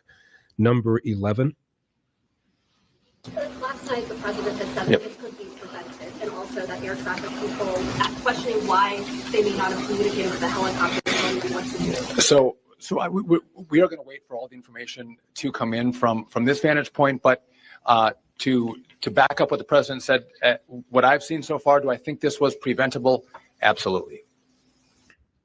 What the president put on Truth Social last night was, and I'm quoting, "The airplane was on a perfect and routine line of approach to the airport. The helicopter was going straight at the airplane for an extended period of time. It is a clear night. The lights on the plane were blazing. Why didn't the helicopter go up or down or turn? Why didn't the control tower tell the helicopter what to do instead of asking if they saw the plane? This is a bad situation that looks like it should have been prevented. Not good." Back to Sean Duffy, number 17. The flight path that the helicopter was on, is that a common flight path, and is it normal for helicopters to get clearance to cut across busy approach paths? So I don't know if you all could hear the question. It's a question about the flight path of the helicopter. I don't want to go into too much detail about the information we have from the FAA, but obviously it is not standard to have aircraft collide. I want to be clear on that. But prior to the collision, the flight paths that were being flown from the military and from American, that was not unusual for what happens in the DC airspace. And as this investigation moves forward, we will be able to provide more information to you about the details of that statement. So I wanted to follow up on that question regarding the flight path, because you said it's standard. So can you speak to the conversations with the air traffic control? Were there blind spots here? I don't know if you think So the question is, were there blind spots with air traffic control? I don't want to make statements about that. I don't lead into that answer. But again, I think whether it was air traffic control. to me, the thing that really gets me is like people really seriously need to take their job seriously. Like if you don't want to come to work, don't go to work. Like seriously, please. You know what I mean? It's a lot of people who go to work and don't really want to do their job. Do you know what I'm saying? Like for those of us who were here like earlier, and you could hear like how this, like I just feel like the air traffic controller was extremely dismissive. Like I don't know, he was just too casual for me. But I'm like, if you don't want to do your job, please stay at home. Okay, if you're coming to work, especially when it involves like other people, you know, you got to do your job seriously because people have families. You see what I'm trying to say? Like people have families. Like the mother that was there with her daughter. Like I'm sure they're married and she has other kids. Mom and sister just gone. Like the other couple, like the mom and dad on that plane, their son took another flight. He will never see his parents again. And what if they have to go back to Russia and he's here by himself? Does he even have money? Does he even have money? Mom, does that child even have money? Like, what money does he have? Like, maybe his parents have all the credit cards. They need to get that boy some money. You have two sisters on there. I'm like, y'all got to take your job seriously. Do you have CRJ in sight? Do you have CRJ? Mofo, it's a lot of planes up there. Which one? I'm like, how can you? And the man is saying, oh, yeah, I do. How do you know you have the right plane that he's talking about? You act like you can see letters on them planes. It's a bunch of planes in the dark. You have night goggles on. You see, I see a plane here. It's like, y'all, this has to be fixed. But I'm like, so many people are affected by this, like so many children. But I'm like, to me, like, even like, I don't know, because I do believe most likely it was the woman that was flying the plane, which is why they ain't trying to release everybody that was on the plane. They made sure to release the two white men that were on the plane, but they don't want to release the identity of the lady that was on the plane. Because most likely she was the one piloting the helicopter. But the other young man on that on the chopper too, like the fact that his baby is one, I'm like, his son is one. He will never see his daddy again. He won't even remember him. Like the other one, Andrew, I mean, of course, it's sad he's gone, but I'm like, his kids are old enough that they can somewhat remember their dad. This is real life. Oh, requesting visual separation. You people have families. Can you pilot these choppers accordingly? And it's the same thing for people who drive. Like, you know, you have reckless drivers out here. Because this is not just, I mean, this is big. So we're all like, oh my gosh, you know, because it's really big. These are big aircraft. It's a lot of people. But let me tell you something, right? The way that helicopter was manned, there's a lot of people who drive like that. It's like, sometimes it's okay. Like, even if you have the right of way, if you see people act crazy, just let them go. You know, you have people who barely want to stop at the stop sign. Like, seriously, if stopping a full minute is really going to get you from like not being able to go where you want to go, leave your house early. A lot of people need to leave their house early. Like, if you have an appointment and it takes you an hour to get there, maybe leave like an hour and a half earlier. Don't risk other people's lives. Your appointment is not that urgent. Rush hour traffic. You have people cutting this. Yo, if you need to go fast, just pay the extra money and take the easy pass. We are tired. People drive all kinds of aggressively. We have so many aggressive drivers out here, crazy drivers out here, and they're not even thinking about that. People in these cars. There are human beings in those cars. People are connected. People have families. People have children to go home to. Road rage everywhere, driving crazy everywhere just to go home and watch TV. Then what's the rush? What is the rush? Or even like the fact that you could damage somebody's property. They don't care. There's so much road rage. Even here in VA, there's so much road rage now. Like, New Orleans was bad, y'all. New Orleans was bad. But here, it's getting bad too. It's like, oh my gosh. Don't respect people's property. Don't respect the fact that these are human beings. And a car can really be turned into a weapon. Colliding with people's cars, driving any kind of way. Don't respect the yield sign. Don't respect a rite of passage. Don't respect ish. Like you can't make a full stop at the stop sign. Is it ever that serious? Texting and driving, all kinds of foolishness. Doing their makeup and driving.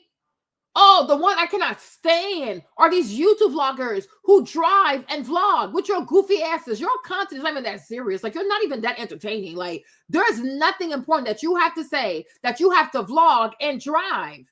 I'm like, it gives me anxiety. Like, why are you people doing this? And now on TikTok, if you post yourself driving and vlogging on TikTok, they take your video down. You keep doing it, they take your page down. I'm like, that. There you go. And YouTube needs to start doing the same thing. You can wait. I mean, it's a lot of crazy people out here. I'm like, my gosh. And like people be driving up all up in your behind. It's like, yo, can you give me some space? Because what if I have to brake suddenly? Like, you're all up in my behind. What is this? Give me space. All that is aggressive driving. But all these YouTubers on here who like to drive and vlog, we need y'all to stop also, because y'all give me anxiety attacks.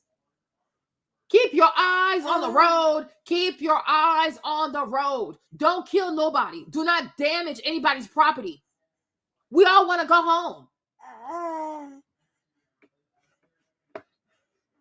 Like, it's really bad. Like, people don't think about other people. But I'm like, the helicopter people, like the what's it called? Those pilots in the helicopter, like, y'all could have waited. Move the other way, or like fly lower or fly higher, or I guess go higher because the plane was dropping, right? So you go higher. But I'm like, why do you even have nighttime goggles on when you are still in such a congested commercial fly zone? At least wait until you're out the fly zone, and then you can put your goggles on. Or if you're coming back, then you don't need your goggles on no more. Like, use all your eyes. And the other people on the plane, on the helicopter, they should have helped the pilot.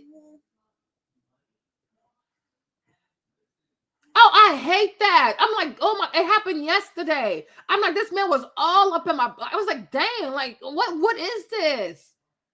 Sir, you being that close to me ain't gonna make things move faster. But if I have to brake suddenly, you gonna run into me, then I'm gonna run into him. Like, people are just so selfish. Drinking and driving, killing people, murdering people.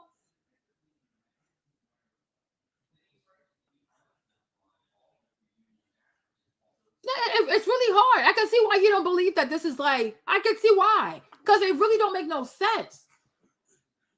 Because it could have been avoided. And we're sitting here like we're actually watching people get blown up to pieces. 2 minutes away from landing. Like, they travel all this time. They made it so far. At least, like, if they had died, like, closer to Wichita, I'm like, okay, sure. Like, you know what I'm saying? But it's like to come so close to DC, like, you see the airport, you see the water. And you die, like, just half a mile from the tarmac. Like, you're just dead. For what reason? Asking for visual separation. Why are you even asking for visual separation? Like, why? Why are you going to be separated? Okay? And my thing is, like that guy said, once, like, yo, when it comes to air traffic controller, because he's right, you're the only one that can actually see those two planes and see how close they are. So once you see that the helicopter is like flying straight into the commercial jet that's doing the right thing, you're like, no, you have to stop, or you got to go up because you're about to hit this plane. And it's like, you're not even saying, oh, you know you're about to hit this plane, right? Oh, do you see it? Do you see it? Like, who trained you?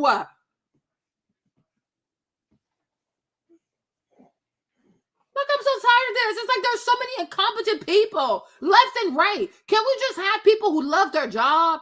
Can we hire people who actually want to do their job? Can we actually hire people who care? Do your job right. Let me tell you something. Oh gosh, y'all.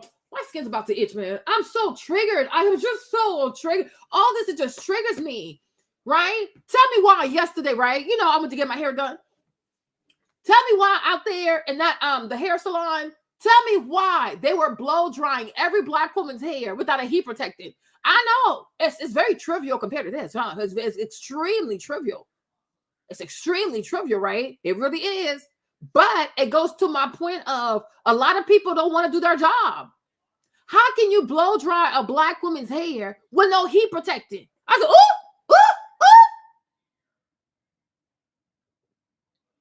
You see? And this is why when I go to the hair salon, I bring my own products. You're not about to burn my hair.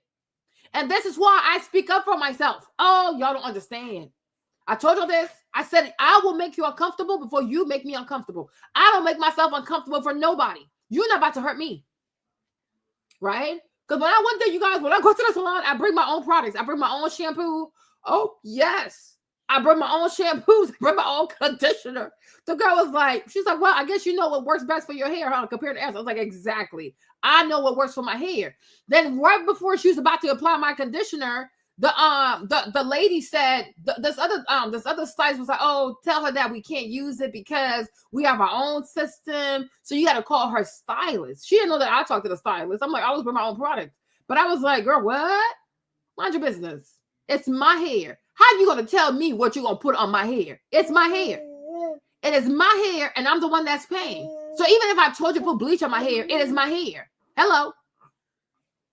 But anyways, y'all, right? But the whole time, they blow drying these girls' hair with, oh, yes, the no heat protectant.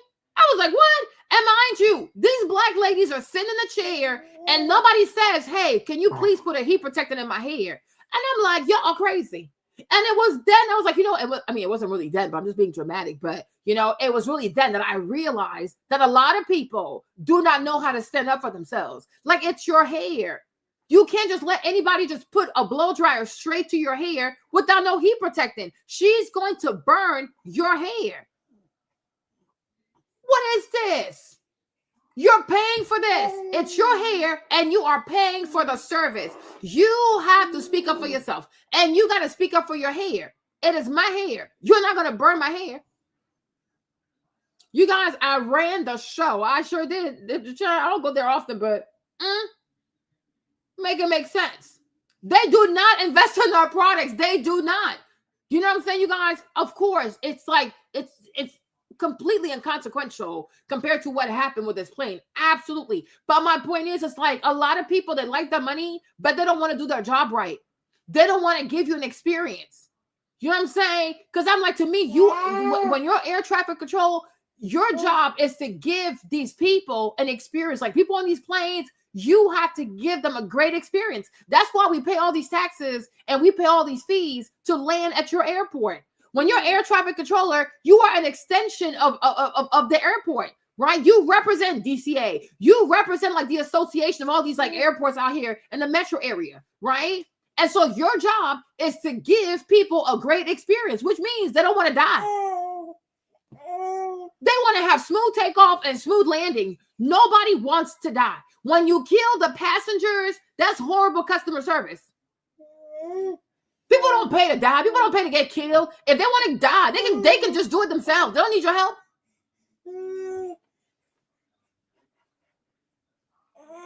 I'm like, you have to actually enjoy your job, especially when people can get hurt.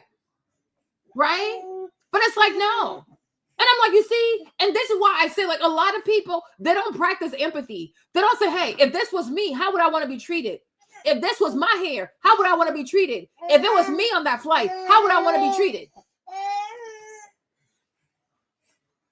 People don't practice empathy. People don't have empathy. No, and it's like it's absolute. It's just foolishness. But I'm like, there's nothing about, like, we're sitting here, we're watching this, and we're like, there's nothing about this collision that couldn't have been prevented. This didn't even have to happen. Like when we saw that flight in Korea, right? I don't think it had to happen. But the thing is, even that too, that also could have been prevented, because why do you have an airport and you put this big old freaking ass brick wall right there? Because if that brick wall was not there, that plane would have gone straight into the water. They could have saved the people in the water. Why are you putting a big old brick wall on the tarmac at the airport? We just never know. Like, you people don't know about physics? Like, you don't think about inertia? Nobody ever says, like, you know what, but what if, though, a plane ever has to go all the way there? What's going to happen? Collision? Even AI could have told you this. Like, what is this? But I'm like, do your job right. Do your job correctly. And like, put yourself in people's shoes. Like, yo, if this was me on this flight, would I be comfortable with what I'm seeing on the screen right now? Because he's headed straight into that plane. And you're not even telling the man, hey, are you even seeing that you're heading into the plane? Do you see? Do you see? You should not say, do you see? Do you see? You should have said, you're about to hit him. This looks like a collision about to happen. I'm not comfortable. Okay, well, hey, okay, okay. And if it comes out that he's black, y'all. Because I'm like, why won't they release the lady's name? Like the pilot, why won't they release her name? Release all their names. You put all these white boys out there, release her name too, and then tell us accordingly who was piloting this helicopter. We deserve to know. Yeah, they really don't. They don't have no work ethics. They don't have empathy. They don't take pride in their work. But I'm like, people are coming in here paying almost like $200 plus for a silk press, right? And y'all about to blow dry their hair without no heat protecting? Most likely. They know. Because if she was not the one in charge of the helicopter, right? They're like, oh, poor, she was sitting on the side. She was sitting there right there on the side. Right? Why would they release her name and her picture? But I'm telling y'all, a lot of people today, they don't like to do their job. And this is why you have to be thorough. Like, you got to stand up for yourself. You have to stand up for yourself, right? You have to stand up for yourself and you have to advocate for yourself. If something makes you uncomfortable, you have to speak up and say, hey, this right here makes me uncomfortable. It makes me uncomfortable. I just don't like it. Exactly. Like, you just, you're about to hit that plane. You're about to hit the plane. It's a collision. I'm like, you're on a collision path. You're going to run into the plane. So no, I'm taking away your visual separation request and you're about to hit the plane. Oh, do you see the plane? Oh, do you see the plane? Oh, okay then. Okay then. You know, and then when they collided, he's like, you're a dumbass. Like, what is this? She is white. And maybe she's also, because they're protecting her. They are protecting her. And don't worry, I'm going to put Dr. Umar real quick. They are protecting her. I'm like, put everybody's name that was on the chopper. Put all their names out. Put all of their names. I'm trying to see something. And then tell the people who exactly was the pilot when this happened. Foolishness. Whether it was military aircraft, helicopters, or the American flight, everything was standard in the lead up to the crash. Now, obviously, something happened here. You'll get more information and more details as this investigation moves forward. We'll learn what happened. But again, those who live in the DC area, we see military helicopters fly up and down the river. It's a standard path that they fly. They're used to aircraft landing at DCA, and there's a procedure in place because this happens every day. Something went wrong here. I look forward to the time and point when we can give you that information, but I don't want to comment on that right now. In 2023, the New York Times had a long piece where they talked about potentially catastrophic incidents like this that occur, quote, multiple times a week, close quote, that are avoided. Big article in Just the News by John Solomon, whom we had on the program many times. Headline, Mid-Air Collision Over Nation's Capital, preceded by months of near misses and safety warnings. He writes just 14 months before last night's fatal mishap at Ronald Reagan Airport, the FAA received a safety expert report that warned America's air traffic control system is suffering from quality control issues and staffing shortages that put safety at risk, end of quote. Yeah. Report warned that challenges in the area. And maybe it's a sad thing to say. This thing has me so messed up, you guys. You would think I knew these people personally. I am so messed up. But maybe this is what God didn't even allow a single person to be rescued. Because why? Like, the crash in Korea, even though it was so crazy, What crash was it? It was in Korea, right? But the people, the crew members in the back, like 2 or 3 of them survived, you know? But it's like this one, nobody made it. I was pleading with God. I was like, God, remember the prayer between you and Abraham. Like, can you at least save 5 people? Spare 5 people. I was just begging God. I said, God, please, like, just spare 5 people. Spare 5 people.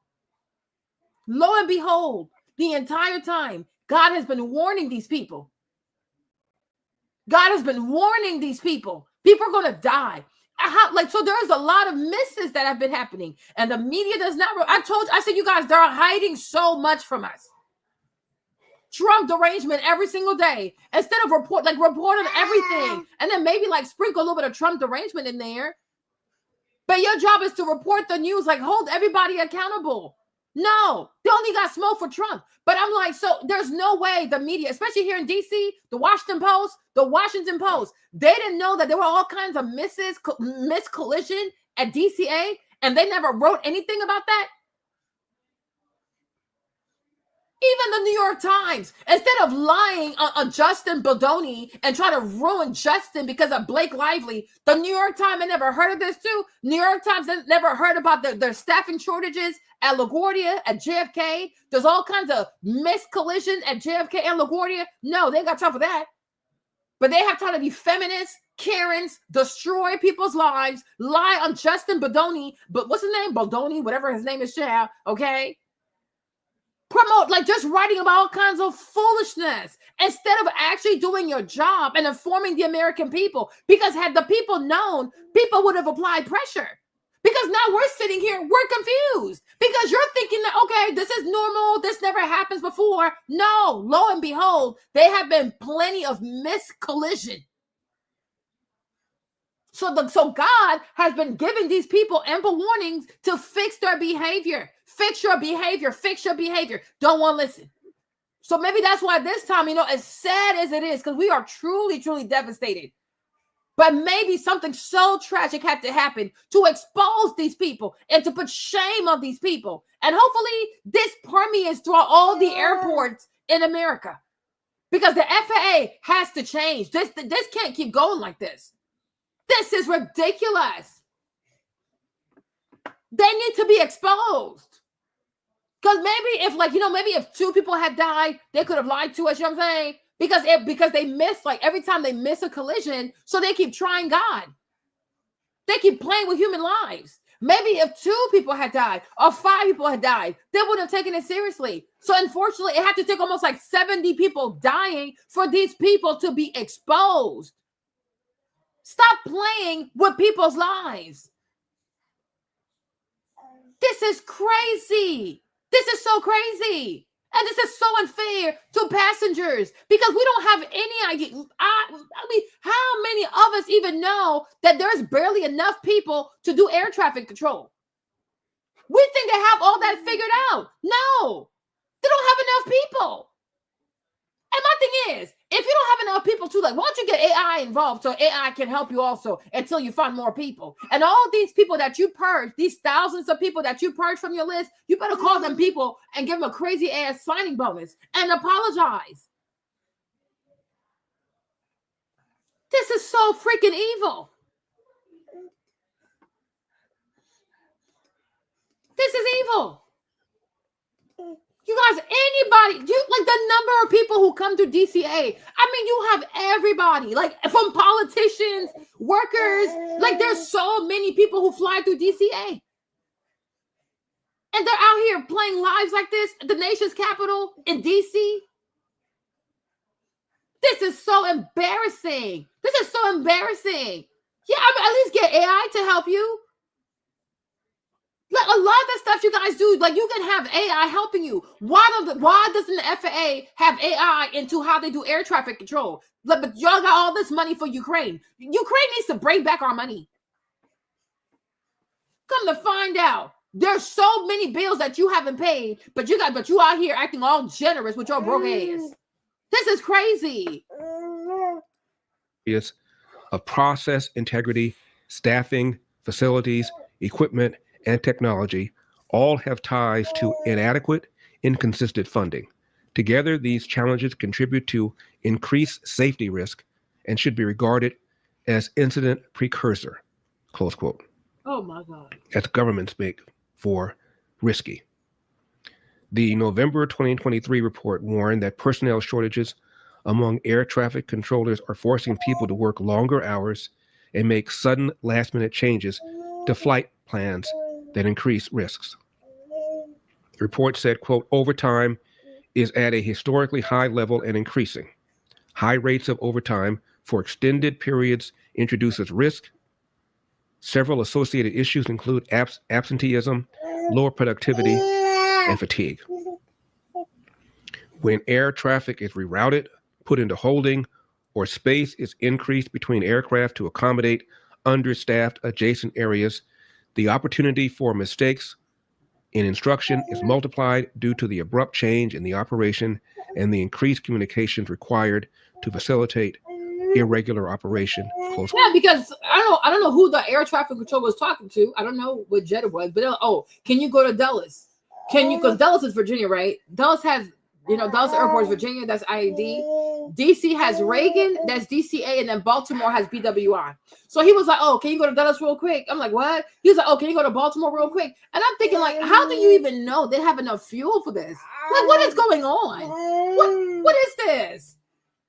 I'm like, that is so ratchet. Okay. Oh, can you go to DCA? Can you go to Dallas real quick? Oh, can you go to Baltimore real quick? Like what?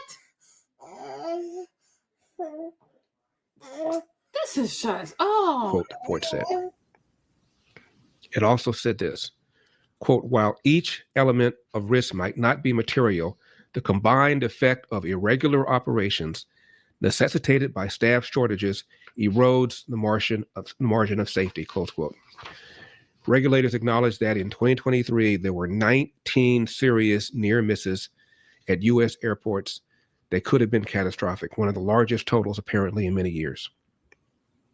This past October, the FAA followed up with an audit looking at the increased risk of runway incursions at the nation's 45 busiest airports. And while that audit was underway, several near misses were reported at airports, including at Reagan in DC. That one had a men's college basketball team on a plane. Just 2 weeks ago, the FAA opened an investigation of a near miss in the skies above Phoenix, Arizona. Back in April, a dangerous collision nearly occurred at Reagan. FAA said an air traffic controller instructed a Southwest flight to cross runway 4 while JetBlue flight was starting its takeoff roll down the same runway. The JetBlue flight had to abort. And in December at LAX, when a private jet carrying the Gonzaga men's basketball team nearly crossed a runway as a Delta flight was taking off. Audio from the control tower showed an alarm flight controller yelling, "Stop, stop, stop." You see? Do you see the difference? That controller said, "Stop, stop, stop." Because he was like, "What the freak are you doing?" That's exactly what I'm saying. Because, hold on, you guys. Hold up. We got to go back to the first video because y'all can see what I mean. Because some of y'all came late. Hold on. Maverick, stop trying to be on destruction mode. Hold on. You also need, you probably a little DI baby, huh? You look like one. Anyways, let's go. Stop destroying my stuff, son. Let's go back to the first video, you guys. Let's go back to the first. Some of y'all came kind of late. Hold on. You're going to see hear the actual audio from the incident over the Potomac last night. Let's listen in together. Yeah, 789 contact don't work today. Okay. American 130 for the final. You're going to see a back and forth now between Reagan Tower and the various aircraft that they have lined up on approach into the airport. This happened at about 8:46 p.m. Last evening, and you can see there's several airplanes lined up. That's typical coming in about that time of night at Reagan. They're talking to American Airlines 3130. which I think is number 2 for the runway. They're telling them to slow down to their final approach speed because they're separating everybody on the way in. It's going to turn out that American 3130 is a key player in what happens here. Well, American 3130. Pat 25, traffic just off the Wilson Bridge is CRJ. Pat 25 is the helicopter that ran into the CRJ 700. It was a PSA flight. The flight number is 5342. It would go under the call sign Blue Streak 5342. You don't ever hear them talking to tower. They've already been cleared to land on runway 33. So they would come in on an approach on runway 1, and then they would kind of circle to land on runway 33. It's a little shorter runway, but they take some of the regional jets and they put them on that runway. Pat 25 is the Black Hawk helicopter that is just south of the Woodrow Bridge. And they're they've just taken off. They're airborne. The tower is saying to them, there's traffic. It's a CRJ. It's at 1,200 feet lined up for runway 33. Do you have that traffic? Pat 25 is going to call back and say yes. It's 1,200 feet, start runway 33. Pat 25 says, has the traffic in sight, request visual separation. What that means is that they're going to take responsibility for visual separation from that aircraft. What happened? Here's what I think happened. This is not the final word on it, but what I think happened was it was at night. There's several airplanes lined up. There is that Blue Streak 5342, which is a CRJ that they ran into. Right behind them, just a few miles, is American 3130. Everybody has their lights on as they're coming in. I believe the helicopter looked at the American 3130 and said, I've got the traffic in sight, and they never saw the airplane, the CRJ that was right next to them. That's my conjecture on what happens. Special separation. This separation proof. American 1630 tower, runway 1 lock void, traffic throughout runway 33, dispatch 16 off funnel. So this is typical stuff that's going on in a busy airport. They're lining somebody up to take off. They're saying, pay attention. I'm going to give you an immediate takeoff here. I've got traffic lining up for runway 33. That's the CRJ that got ran into. And he's on a 6-mile final. And it might be somebody even behind him, but they're lining everybody up to take off into land.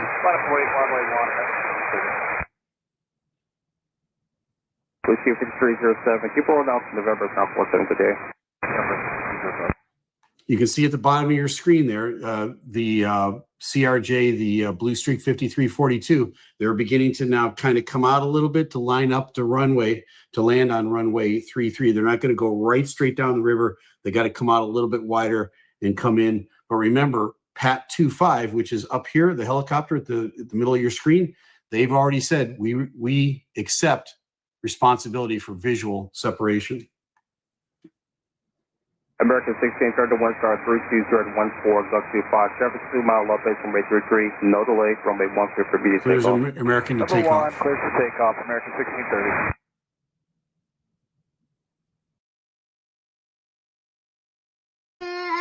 Maverick, hold on. So you see how the helicopter is flying towards the plane? He should have been screaming, stop, you're gonna collide. Stop, stop. He's like, oh, do you see CRJ? Do you see CRJ? I'm like, and if you know, hold on, Maverick. Oh, you're such a, what is this?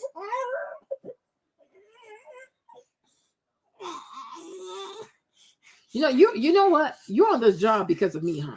You're a co-host on the show because, I mean, you haven't earned the spot. You just happen to be black. You haven't earned the spot.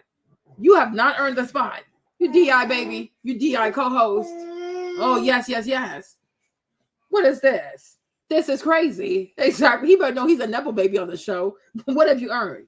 You are insane. Okay? But I'm like, he should have screamed, like, you need to stop. You're going to hit this plane. He's like, oh, do you see? Do you see? And I'm like, this is way too severe for you to be so flippant. Like, he's just so casual. What is this?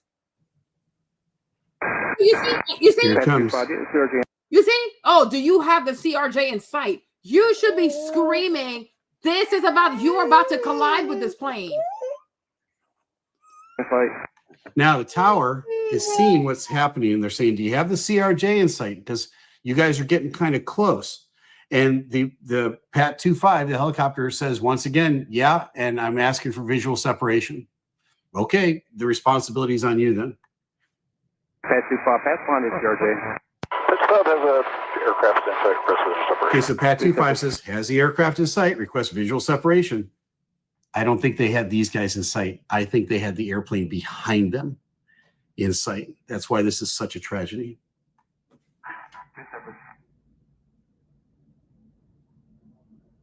American 4782 by Pat, now for a visual. American 472, Oscar Star 1 star 32017. So you hear somebody in the tower go, oh, and they see what just happened. As you can see in your screen here, the collision took place. The tower has seen it happen in real time. They're human beings are reacting just like you and I would. The helicopter. The CEO of American Airlines said, it is not clear why the helicopter came into its path. The helicopter was flown, according to Secretary of Defense Pete Hegseth, by, quote, fairly experienced crew, close quote. And according to the CEO of American Airlines, the plane was being flown by a pilot with about 6 years experience. So he does not know what happened or how it happened. Meanwhile, a pundit on CNN blamed Trump for the airline crash because he claimed Trump's hiring freeze caused staff shortages. He then quickly retracted what he said. Thanks for watching these clips from the Larry Elder Show. If you enjoyed this content, be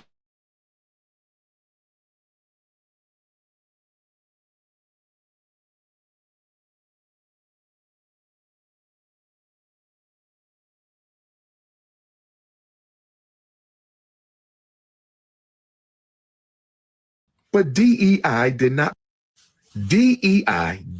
benefit Black people en masse. It benefited a couple of token Blacks. And I'm sorry, y'all gonna lose your little token benefits. But DEI did not benefit the masses of African people. Barack Obama is the first president to use the words diversity, equity, and inclusion in his DEI initiative that he signed in August of 2011, mandating that the federal government take steps to diversify, include, and guarantee equity for minorities. But it was all about the rainbow. That law was about immigrants and rainbow gangers. It was not about Black people. Yes, you have a few Black people who are going to lose some DEI benefits, but we are 42 million. And when we add our African immigrant brothers and sisters in, we're about 45, 48. I'm going to round it up because they always suppress our numbers. I'm going to round it up to 50 million Africans in America. Somebody help me understand how Barack Obama's DEI has benefited Black people in these past 16 years. Help me understand. Affirmative action is not the same as DEI. Affirmative action was destroyed by George Bush in the opening years of the 21st century. He destroyed it. The Supreme Court destroyed it. Affirmative action has not been a governmental priority since Lyndon Baines Johnson. Affirmative action has been dead. Affirmative action been dead. That's why Barack Obama called it diversity, equity, and inclusion. Why didn't Barack Obama call it affirmative action? Why didn't Barack Obama call it affirmative action? Why didn't Barack Obama call it affirmative action? I'll tell you why Barack Obama didn't call it affirmative action. Barack Obama didn't call it affirmative action because he didn't want it associated with Black people. He didn't want it associated with Black people. You're fighting for something that was not created to help you. Let me say it again for the kunocracy in the back. You're fighting for something that was not created to help you. Let me say it one more time. You're fighting for something that wasn't created to help you. They are distracting you from your main fights. We should be fighting against mass incarceration. We should be fighting against miseducation. We should be fighting against police genocide. We should be fighting against economic apartheid. We should be fighting against homelessness and gentrification. Not Nelly for performing, not Snoop Dogg, not Black History, and not DEI. I was so nervous. That's a one-time. Control in the seconds after that crash, and we do have to warn you, this clip includes video that is really hard to watch. I just saw a fireball and then it was just gone. So I haven't seen anything since they hit the river, but it was a CRJ and a helicopter that hit. I would say maybe a half mile off the approach end of 3-3. Is the airfield closed? Yes, the airfield is closed. The airfield is closed. Runways as well? Yes, all runways are closed. Nobody's landing. No one's moving at all. We wanted to get a better idea of what it's like to be in that tower faced with such a high-stress job. So we've brought in leading expert Todd Yeary, who is a former FAA certified professional controller. Thank you for being here with us. Thanks for having me, unfortunately, under these circumstances. Yeah, it really is. I mean, you understand the challenges and the complexities that controllers face every day. Take us into what that's like. Well, what it's like is every day is unique unto itself. You come in with an anticipation that there's a certain order, certain flow to what happens in your facility because you're accustomed to the schedule, the number of flights, how they normally move, but then there's a dynamic portion to it that is often unscripted and unpredictable. Things like weather that often come up without warning, that could drastically change how you respond to what is otherwise a routine day. Issues like equipment malfunctions, what happens when things beyond your control, like we saw on 9/11, that automatically an event in New York changes the entire system in real time. And you were there. I was there. I worked in Chicago that day. I remember that day when we were quite honestly, forcing commercial aircraft to the nearest airplane, and they could either land with an escort or without one. But it was just that serious. And when you don't really know what's going on, all you have are the tools and the rules, right? The tools of the trade being the radio frequency, the lessons that you've learned, the skills that you've developed to be able to respond to situations. So they need to have AI help these people do their job. They need to have AI help these people do their job. They need to utilize AI for this. This is out of order. This is out of order. This is too much. That you didn't anticipate, and there is no book for it. Yeah. Let's talk about last night, because the Associated Press is reporting that there was one person working and doing two jobs in that air traffic control tower there at Reagan. One person typically oversees the helicopters, one person oversees the planes. Does that sound plausible? It sounds plausible simply because there are a number of factors that go into staffing. The air traffic day is kind of like an accordion. It expands and contracts based on demand and need. And so your staffing will start relatively low early in the day. It will peak at a point, and then it will gradually scale back until you get to the later parts of the day. And so in my own experience, it was not uncommon to work a combined sector, what we would call it. And later in the night, as I would often work third shift, sometimes we would combine multiple sectors into one simply because there was no demand. It allowed us to preserve and reserve resources when we actually needed them. And you're saying a whole bunch of nothingness. You like, just because you did something doesn't make it right. And it does not make us feel safer. So you are one person doing three people's jobs when you have all these planes up in the air with people's lives in the air. No, you're increasing my anxiety. No, thank you. No, gotta go. You talk too damn much. Welcome and thank you for being here.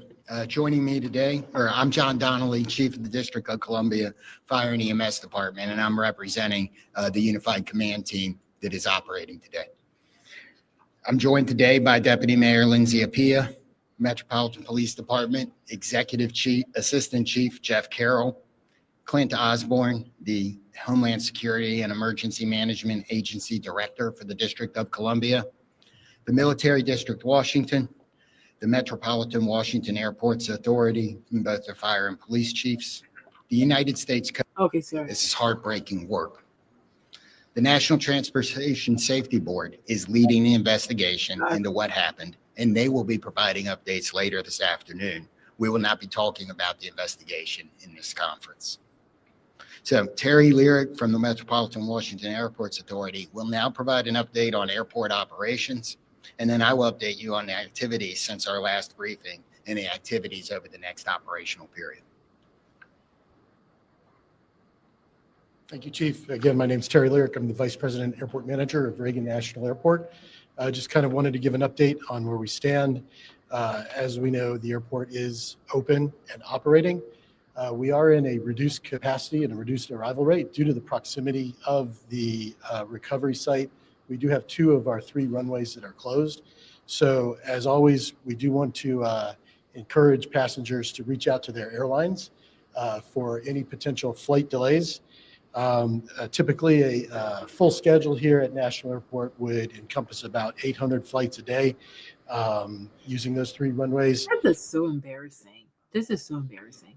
This is our nation's capital airport and people are getting killed. This is so embarrassing. And y'all don't even have enough staff. Yeah, exactly. And you know what? Maybe God was also fed up with these people. Maybe God was fed up with these people. So he had to drop this on their lap so they could be completely exposed for the world to see. Because who knows what kind of foolishness goes on at Reagan. But because they keep getting away with it, they're not trying to fix it. 19, I mean, that's throughout the country, but nonetheless, right? But they've had missed collisions before. It's okay. So what did you implement? Like, what did you learn from those things? What did you implement after that to make sure it wouldn't happen again? Obviously, nothing. This is crazy. DC may have deviated from its approved flight path. The New York Times is reporting its, quote, final location indicated it was not on its approved route and flying higher above the ground as it. So are these terrorists? What is this? Traversed the busy airspace. The instructor pilot had 1,000 flying hours and was considered, quote, very experienced, while the co-pilot had 500 flying hours, said to be normal. Defense Secretary Pete Hegseth weighed in on this yesterday. Watch. The military does dangerous things. It does routine things on the regular basis. Tragically, last night, a mistake was made. I think the president is right. There was some sort of an elevation issue that we have immediately begun investigating at the DOD and Army level. Army CID is on the ground investigating. Top tier aviation assets inside the DOD are investigating, sir, to get to the bottom of it so that it does not happen again, because it's absolutely unacceptable. Joining me now is the Panero Group CEO and retired 2-star Marine Corps General Arnold Panero. General, thanks very much for being here. Give us your reaction. Well, Maria, I think obviously the first reaction is just the heartbreak and sorrow over the loss of life. You read these stories about the people that were on the plane, about their loved ones. It's just so heartbreaking, and particularly if the tragedy could have been avoided. I think the Secretary of Defense has put steel on target there. He's not waiting around, certainly not for 18 months for the National Transportation Safety Board to get to the facts and looking into what actually happened. I'd like to make a couple of points, though. You and I have been around a long time, and we know that early reports, including from prestigious print news media, can sometimes not be 100% accurate. So we need to get the facts. Number two, as he indicated, and one thing that nobody's really picked up on, that helicopter was on a continuity of government training flight. This is one of the most sacred and important, highly classified missions of our military, to basically keep our government functioning and operating in extremis. And so they weren't just on a joy flight. And maybe we ought to look at in the interim some restrictions on what can be done on a routine basis. But these Army warrant officers are some of the most experienced and highly trained pilots we have in our military. So I think we take a deep breath and not wait for 18 months. And the other thing I would do, particularly if the reports that one of the most busiest and congested airspaces in the country was understaffed, they need to staff up. And one of the things they could do is, we have military air traffic controllers all over the country. They could be called in to back up the FAA controllers while they build back up. So there's a lot that can be done right now. But before we start doing any finger pointings, let's wait and get all the facts. Well, I mean, look, these are good ideas as the officials move forward on changing things. But I guess what I'm really getting at is all of this criticism of the FAA and air traffic control in the first place. I mean, we had Mike Boyd on yesterday, an expert in aviation, and he said that there were nearly 1,000 near misses. going into this, even before this accident, that the FAA has, inherent bureaucracy. It prevents critical systems upgrades. So what about that? Are we keeping up in terms of the upgrading that needs to be done in such an important role? And if not, why not? Maria, it's a fundamental problem right now in these areas that are inherently governmental functions that only government can do. Government is too big, too slow, and too costly, and certainly the FAA has not kept up. And that's a legitimate criticism and one that needs to be fixed right away. And this is one of the things that's so encouraging as the incoming team comes in. They're disruptors. They're not going to be business as usual. They want to turn things around. They want to make government more efficient and effective. We need to start with these fundamental, inherently governmental functions that protect the safety of all Americans every day. And certainly the FAA is way behind the power curve. I mean, the FAA apparently has been broken for many years. And Mike Boyd yesterday said that the Biden administration tolerated it and just, didn't do anything about it. But I want to move on to the intelligence part of the news. Trump's director of national intelligence nominee, Tulsi Gabbard, was grilled by Democrats and Republicans yesterday during her Senate confirmation hearing. She was asked her previous remarks on Edward Snowden. Watch this. You consistently praise the actions of Edward Snowden, some who I believe jeopardized the security of our nation, and then, to flaunt that, fled to Russia. Months and months. It's ridiculous. This is no way to run things. The administration is being incompetent in how they've approached this. They've had ample opportunity, months and months and months and months of warning that this was upon them, and they choose at a very late hour to come up with this remedy. It is absurd.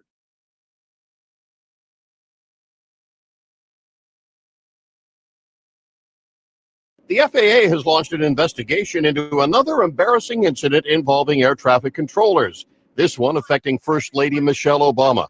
Officials say she, along with Vice President Joe Biden's wife, Jill, were on a 737 that was forced to abort its landing Monday at Andrews Air Force Base in Maryland, forced to go around because it was too close to a military cargo jet.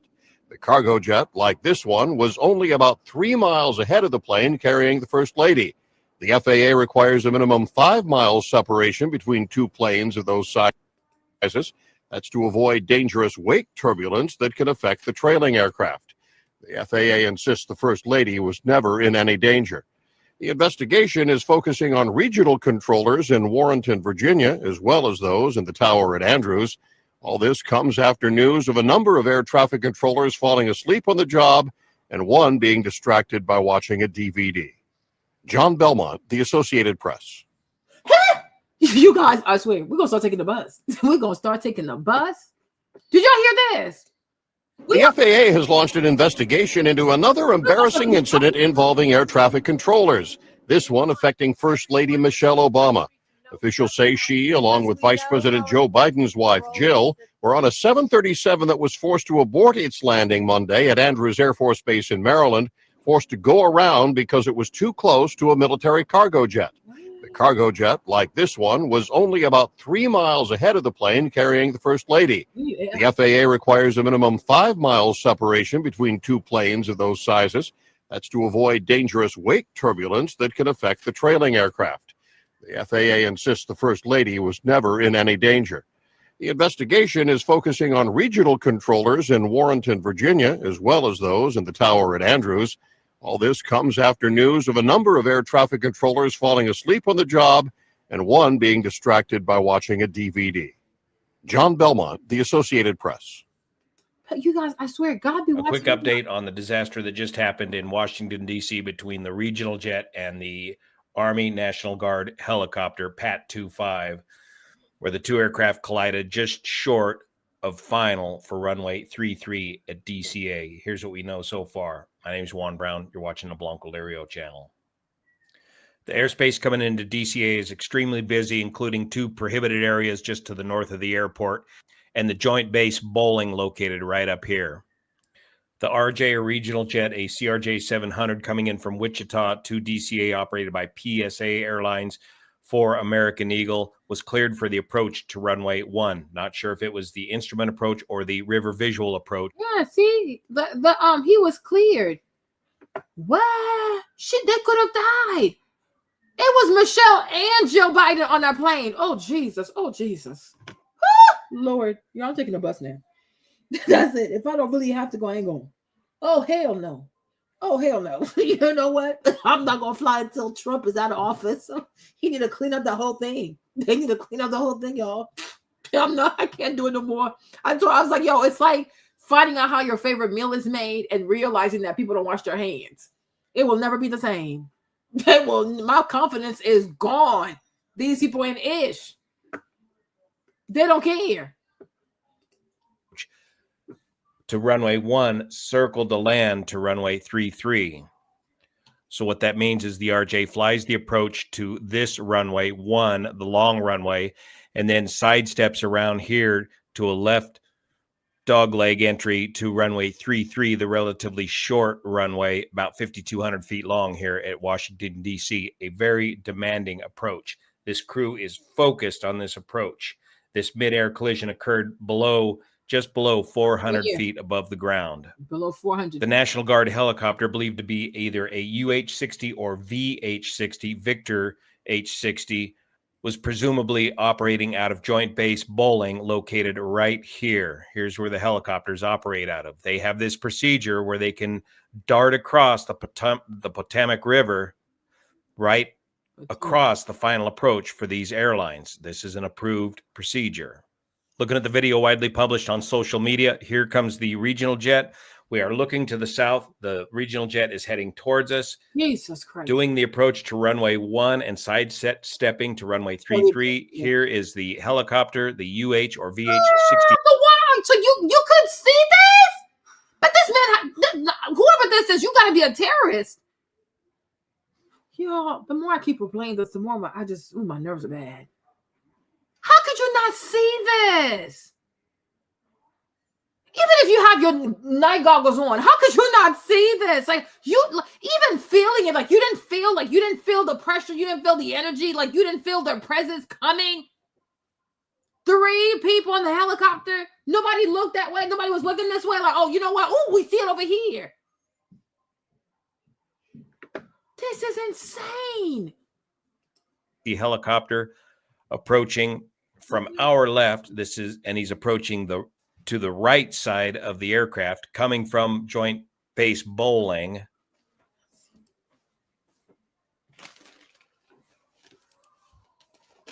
And the two collide right there.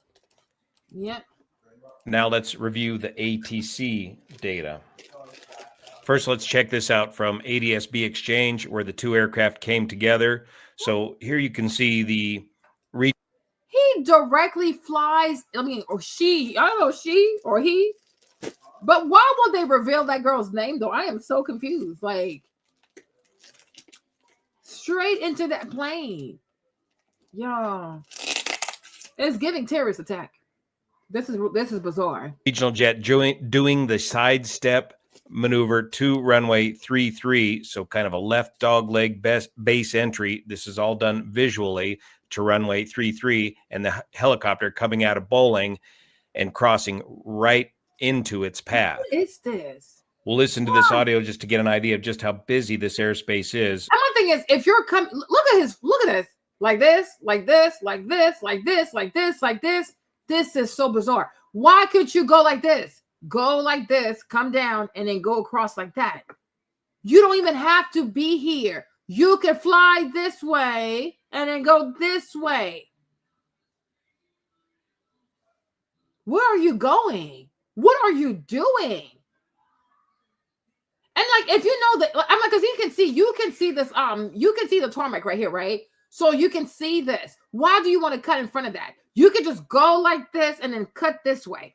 It's not that hard. People don't have to die.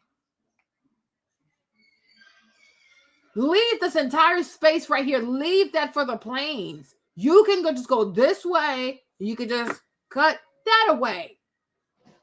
Right? Or maybe go further down and then come back this way because the plane's already low.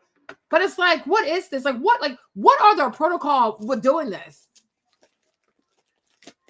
I know that's right. No, you fly straight into a commercial jet. How is this not terrorism? I mean, sorry to the wife, but girl, I'm looking at your husband sideways. What kind of flight path is this? This and this and this and this? Sir, ma'am, where are y'all going? Oh, leading up to the collision. Good for B to take off. 70 request. L3 to zone 6. Most of you say Ralford to zone 6. 7 approved. Bullshit. National College, good evening. Here's your 1 with single minute. All of these communications are in real time. Medevac Air Carrier 1 to Washington Star, National Commodore 2 Nodder 0. Approved to Washington Class, Robert States, Portland, Sheridan, Fairfax. 0 for the 1 copy.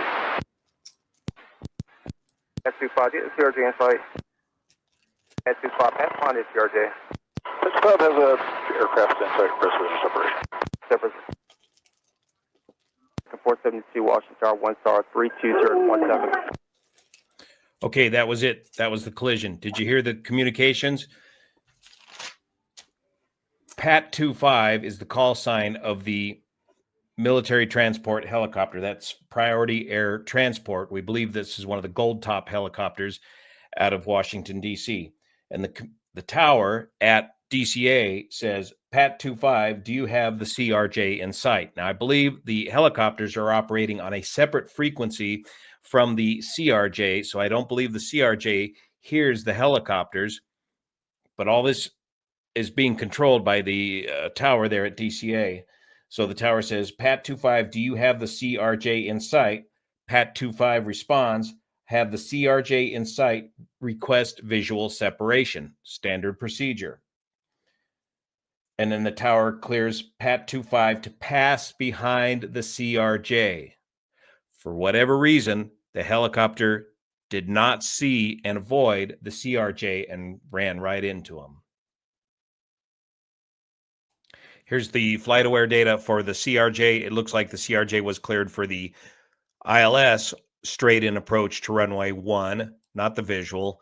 And the fact that if they're using different waves, like audio waves, whatever it is, if the jet, the American Airlines flight, they're not using the same waves as the helicopter, and only the air traffic controller has both of their waves, then the air traffic controller is extremely responsible, because that CRJ doesn't even know that there's an incoming helicopter because they're not on the same wave.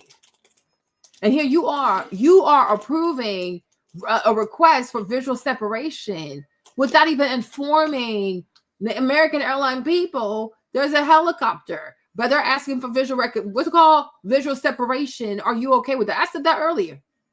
Because all this is happening, and the people in the American airline flight, they're not even being included. They're not even being included. Because maybe if he had known, he would have also tried his best not to do something. But he doesn't know. He's cleared for landing. So he's thinking, oh, everything is okay. Like, okay, we're good to go. We're almost here.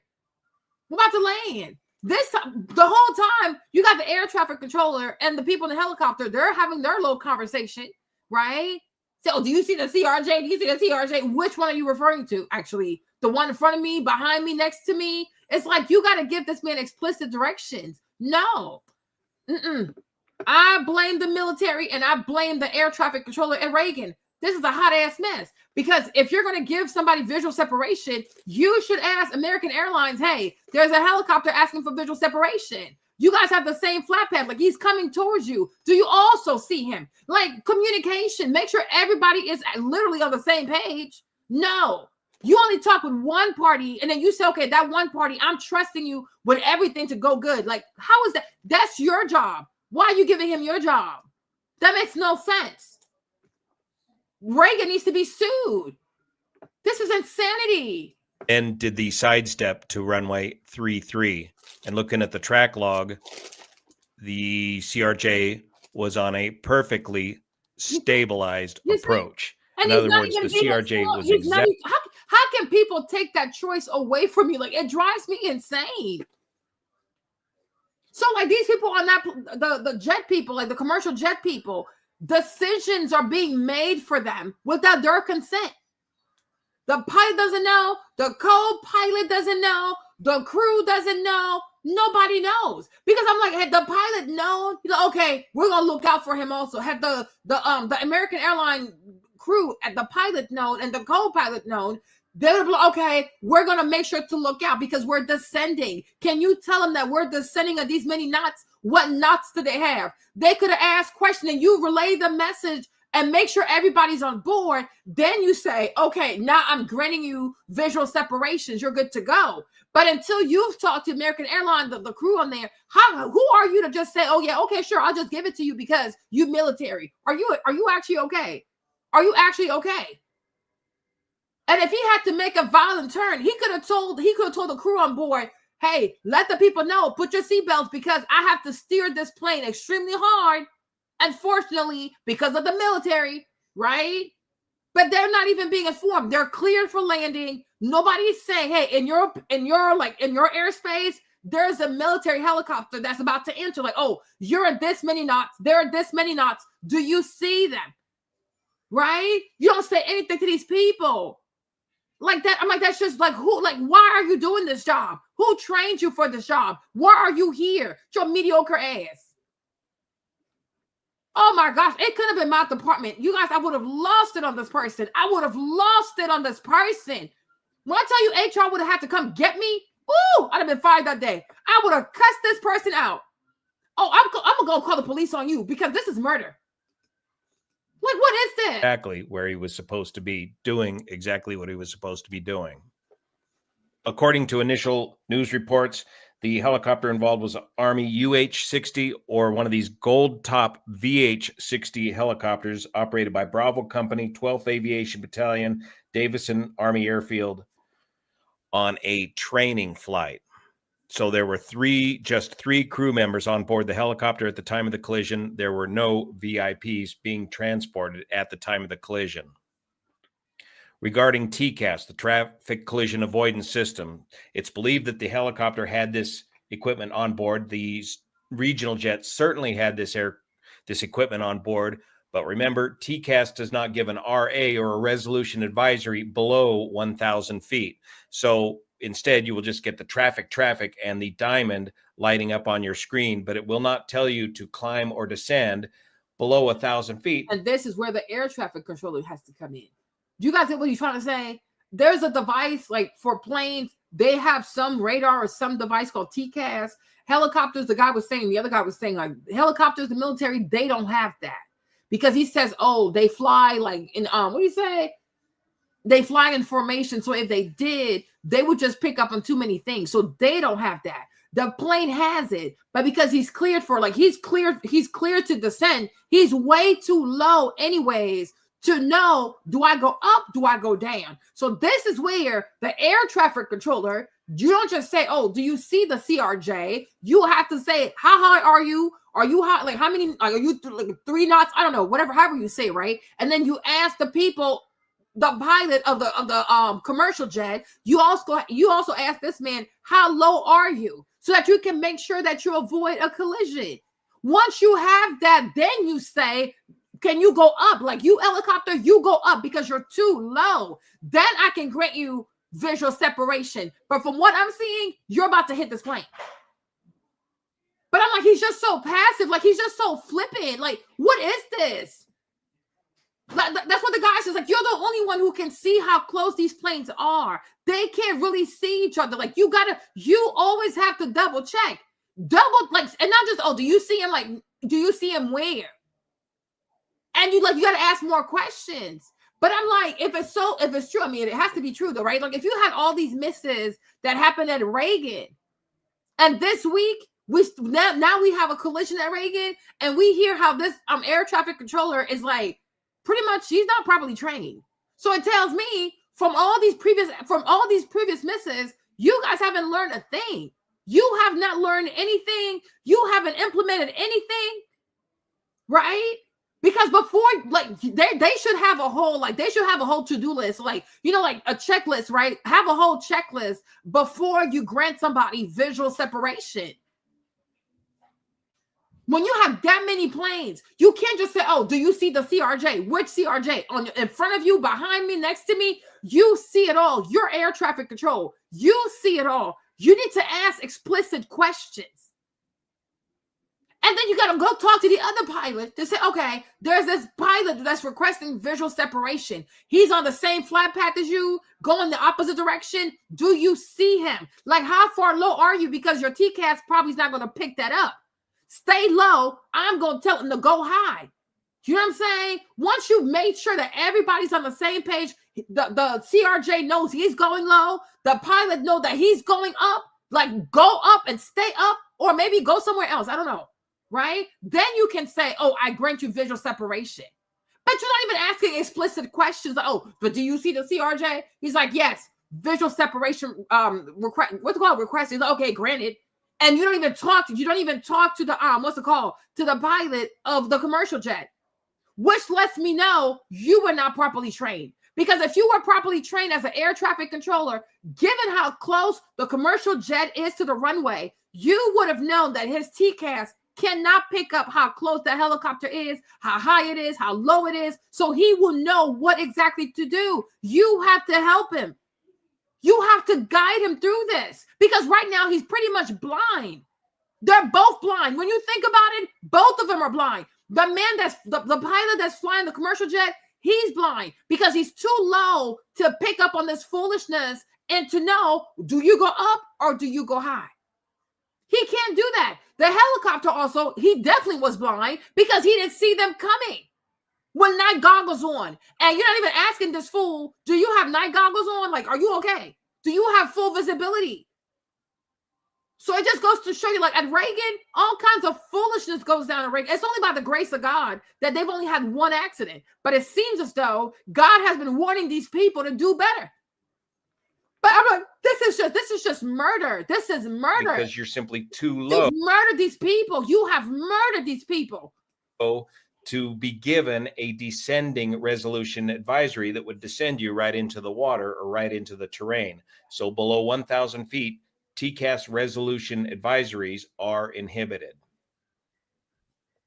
The weather was good at the time of the accident. The winds were gusting out of the north, 15 gusts, 26 knots. But for whatever reason, the helicopter pilot did not see and avoid the CRJ as he was directed by ATC and as he responded to ATC saying that he would pass behind the CRJ. Investigators will need to determine, did the helicopter even have his transponder on and operational? What were the two different frequencies that these pilots were operating on? And this background lighting can make it difficult to see these objects at night. And the bright landing lights of the CRJ, you're not going to see if you're approaching them from a beam. Or did the helicopter crew confuse this aircraft that was taking off for the CRJ, but that aircraft would have been well off to the helicopter crew's right? But this is why the air traffic controller should have been explicit. Do you see the 3RJ that's like within like 300 yards of you? I don't know, whatever this is, right? But I'm like, no, these people are ratchet. They need to be fired and they need to face criminal charges. This is murder. You have murdered these people. Airline. I don't know if he can sue the military, but they better be ready to pay up. Papa Trump, write the check. Write the Trump check. Y'all need to pay up. Aviation accident here in the United States since 2009. They need to pay up. Y'all need to pay this money. Because this is giving me anxiety. Like, this is ridiculous. Like, I'm not flying out of Reagan. Nope.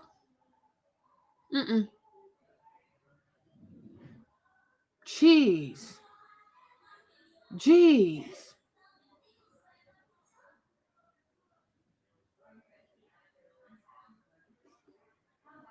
I don't know. Can you play TMZ stuff? I don't know if TMZ will let you play their stuff.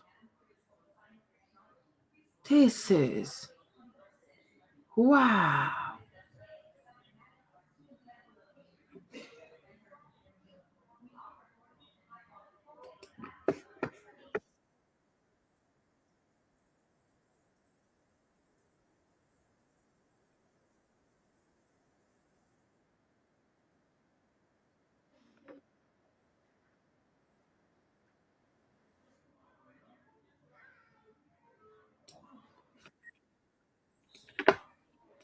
Both the helicopter and the plane crashed in the river.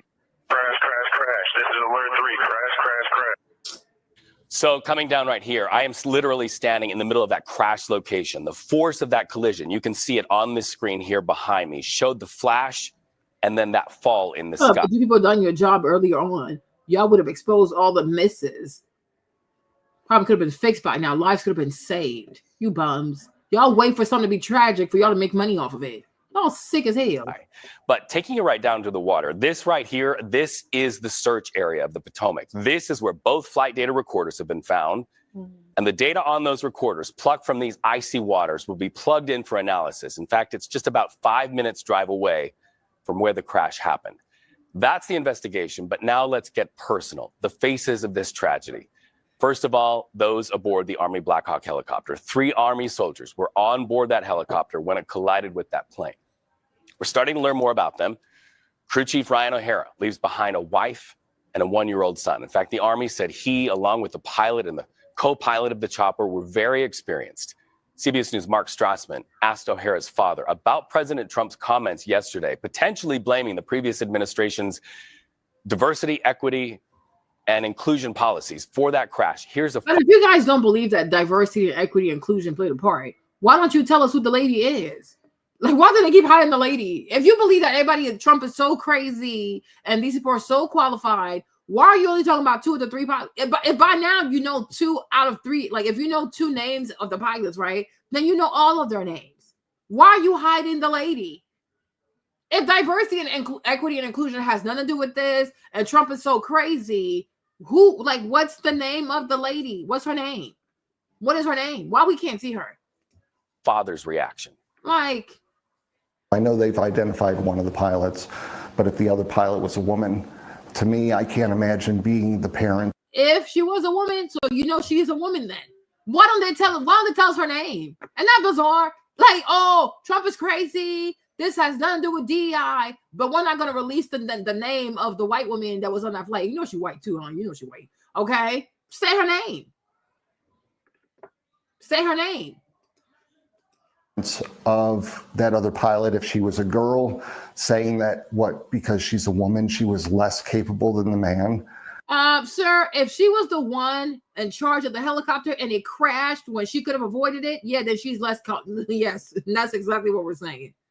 There's a whole plane crash. He's like, oh, what does that mean that she's less competent than a man? Sir, read the room. Actually, read the river. Bunch of dead bodies in there. Okay? So, yeah, that's exactly what we're saying. And this is why sometimes also you have some people who say they don't want female pilots because their nerves, like they don't trust the nerves of a woman. Like they don't trust that she's not going to panic. I mean, Kev, so you know 2 of the names, but you don't know the last name of the third person. Even they themselves, they don't even believe what they're saying. If Trump is so crazy and DEI has nothing to do with this, right? Then stand on business and say all of their names and probably tell us who was in charge of that plane. And the man, what's his name? Andrew Ever. It seems like he was the instructor, so most likely he was not doing. Okay. Then Ryan was probably in the back somewhere. So then who was responsible? Who was flying that chopper? Right? But it's like they're hiding her name. Why are you hiding her name? If you don't believe that DEI is a problem, if you don't believe that DEI had anything to do with this, then say this lady's name. No, you're gonna say the name of the 2 white men that were on the chopper. No, say her name also. I want to know her name. And they better pray she's not a trans woman. They better pray. They better pray that she is she's just a biological woman. They better pray that it's not a trans woman. Because I'm like, this is weird. I can't imagine the horror that those parents must be going through. I mean, I'm hoping that's not the case. I mean, F her parents. He's like, oh, imagine her parents have to hear that. F her parents. There are people who lost their children. Okay? So they might be offended. Wumpty wump wump. Be offended. At the end of the day, it was the helicopter that caused that collision. So her parents and their feelings, okay, we don't really care. Because if they don't understand that their daughter has something to do with this, and as a woman that's in the Army, her job is to protect civilians, not murk the civilians, right? Then F her parents. If anything, her parents should be going after the other parents and apologizing, because this could have been avoided. Exactly. Her parents. Like, what? And that's how you know she's a white woman. That's how you know she's white. Okay? And like, ooh, white lives matter. Go sit down somewhere. Case. I don't know who the other pilot was, but I know Ryan respected the people that he flew with and trusted them with his life. And you don't get to do something. And he shouldn't have done that, because now he's dead. So maybe you raised your son to be a simp. You might want to. You should have fixed that stuff, right? He trusted him with his life. Now he's dead. That's why anything that don't make you comfortable, I don't care what they call you, don't do it. Do not do it. Okay? Especially if they're gonna shame you. Yeah, it means you shouldn't be doing it. Okay? But it's like, sir, you sound crazy. Oh, he had respect for them and he trusted them with his life. Well, guess what? Now his life is gone. And your grandbaby will never see his dad again. He might not even remember. He most likely won't remember his dad. He will need pictures and videos to remember his daddy, because his daddy trusted goofy people with his life. Okay? All right. So no, speak up for yourself. If something does not feel right, speak up for yourself. If you get punished because of it, oh, so be it. But if in your heart, like in your gut, it doesn't feel right, don't do it. And also, do not get on a plane. Don't get on a helicopter with a pilot you don't trust. Like, I don't think you have many hours. I don't feel safe. Okay? Because you have one life to live and you have a family to live for. So I'm like, sir, you sound crazy. Thing in the Army unless you're qualified. You have to earn your spot to be moved into the ladder. No, you don't. We've seen it all, sir. No, you just say that because you're under the trauma, sir. Right now, you are seriously under the trauma. Put into that helicopter. No. They don't just give it to you. If they didn't just give it to people, then why are people dead, sir? Right? If these people have earned what you say they've earned, why are the people dead? Okay? Why are they dead? Why are they dead? So, why are they dead?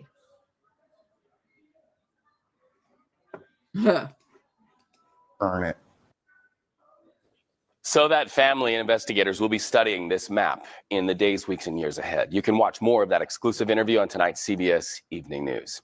CBS News correspondent Skylar Henry joins us now from Raegan National Airport for more on this story. We understand a press briefing is about to happen. What are you looking for? Hey, Reed, good to be with you as always. Yeah, we are expecting to hear from D.C. officials in just a bit. This is slid. It was supposed to start at 12 o'clock Eastern time. We're now in the 1 o'clock hour. We will see when officials get to the podium, but they say that they will have an update on the recovery efforts and what crews have had to do over the course of the last day or so as they have waded through the wreckage to try to recover as many bodies as they can. Authorities have told CBS News that they have recovered 40, maybe 41 bodies up until this point. We know that they say that they were continuing their work, looking for more bodies in the tail part of the plane's fuselage, thinking that there might be more bodies there. They also indicated, Reed, that it could be possible that they may not find them all.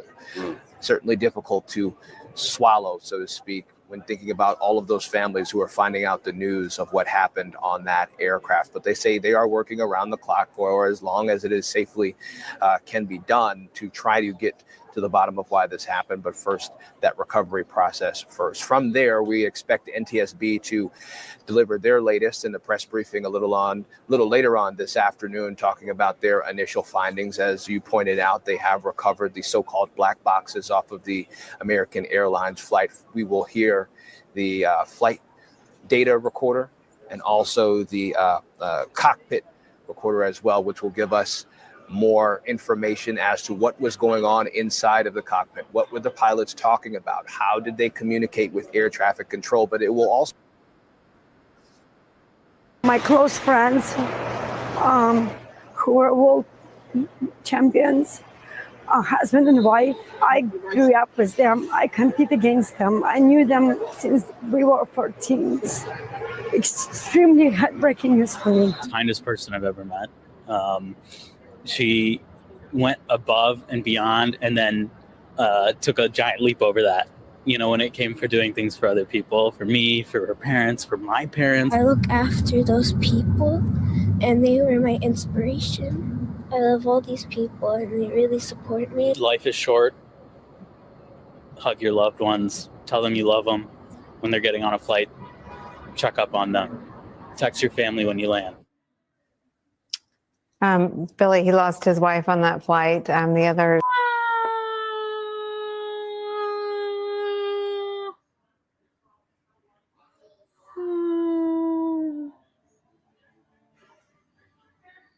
She's so young. Oh. From the skating community. I imagine everyone who does the work of trying to understand what went wrong carries the knowledge that for all of the victims' families, there's forever after, there's life before and there's life after. How does that weigh on investigators? Yeah, it's an excellent point, right? I think the challenge of this of our aerospace and our air transportation industry, which continues to grow, which continues to expand. Now, let me be clear. We have made great strides. We started with the commercial aviation safety team in 1997 that the FAA and industry worked together on. We then 10 years later, and that goal was to reduce the number of fatal incidents by 80%. They did it by 82%. And 10 years on, they said, let's expand the aperture. They created the Aviation Safety Analysis and Information Sharing, or SIAS as it's called, that meets twice a year. That was an effort to bring in universities, bring in our nation's military, bring in the airlines and maintenance, repair organizations, et cetera.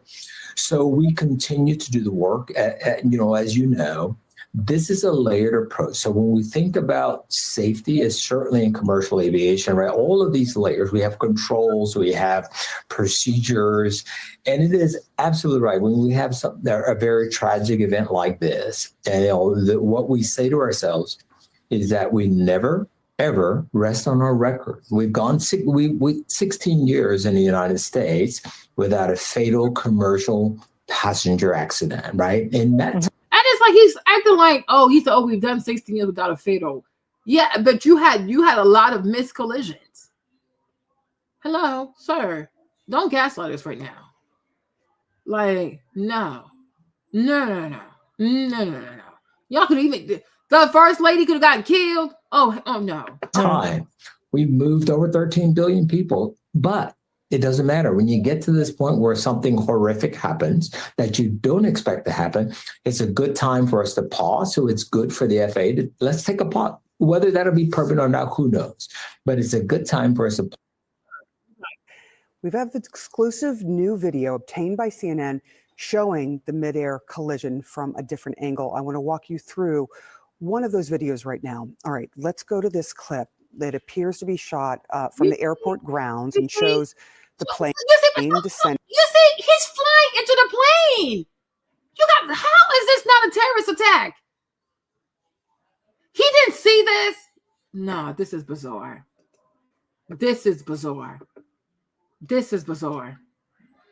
Showing the midair collision from a different angle. I want to walk you through one of those videos right now. All right, let's go to this clip. Do y'all see that? It appears to be So shot.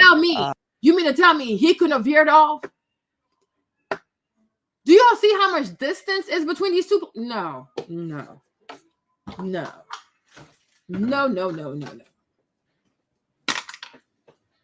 We're not doing this today.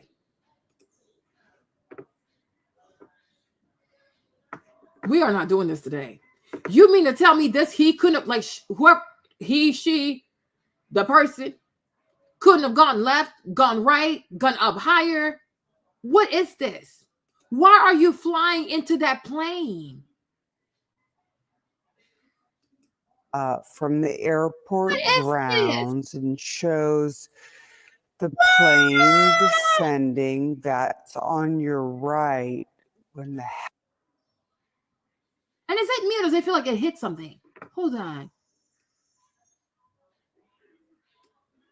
Y'all, look right here. It's like a little flame went up. Did it hit something? Hold on. appears to be shot from the airport grounds and shows the plane descending that's on your right when the helicopter's on the left. And there you see their How is this not a terrorist attack? Somebody's really lying.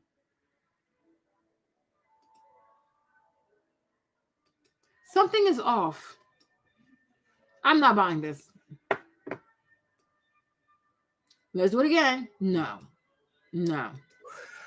one of those videos right now. No. All right, let's go to this clip. No. That appears to be shot from the airport grounds and shows the plane descending that's on your right when the helicopter's on the left. No. And there you see they're continuing at a low altitude, and then that explosion after they collide. Or do you think that because they had, you know, like that Russian couple that was on there? Are they Russian spies? Because I'm like, who else was on that plane? Besides that Russian couple, right? That claimed they were ice skaters. So is that why they did this? Maybe they knew they were being like, I don't know, they were being spied upon. So they put their son in a different flight because they figured they're going to get killed in that flight. What do you guys think? Something is off. Something is off. These people, everybody else was sacrificed. This is murder. I'm not falling for this. I'm like, he's intentionally flying into that plane. And that's why they took off so fast, because they wanted that plane. Come to find out you had the wrong plane. And then when they said, because I remember they were like, yeah, they would, what they say? They said, because initially, like, I don't know, maybe it was a false report, but they said that they had rescued 4 people. And now they're saying that, oh, there were no survivors. So I'm like, did the army go and get their own people and then claim that they were no survivors after they saved their people? That they're going to give these people all new identities? Y'all, trust nothing you see. I mean, because I'm like, who else is on the plane besides that the Russian couple, right? And maybe they knew. So that's why they put their son on a different flight so he wouldn't be murdered. Because what are the odds? There are 2 Russians on a plane.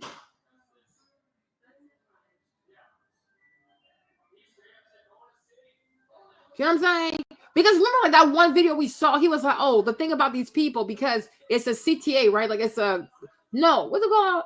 Government something like this. What is, oh my gosh, he said something. CGT, government, no, what? A cog. Continuing operation of government. So it's like they have to be up in the air really, really quickly in case something is happening, whatever. So I'm like, maybe they felt like there was a threat on that plane. So that's why they got up so quickly. Because I'm like, the flight path, it don't make no sense. It's like he really wants to hit the plane. We are not stupid. Let me show you something. Let me show you something. You'll see what I mean. They wanted that plane to go down. This is murder. See? Hold on.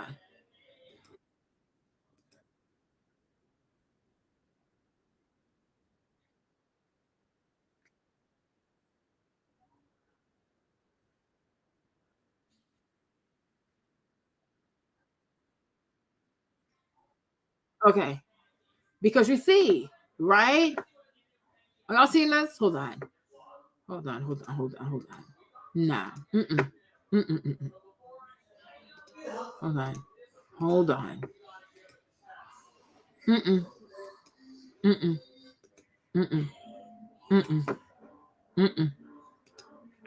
You see the flight? Do you see the flight path of this helicopter? Why are you flying like this?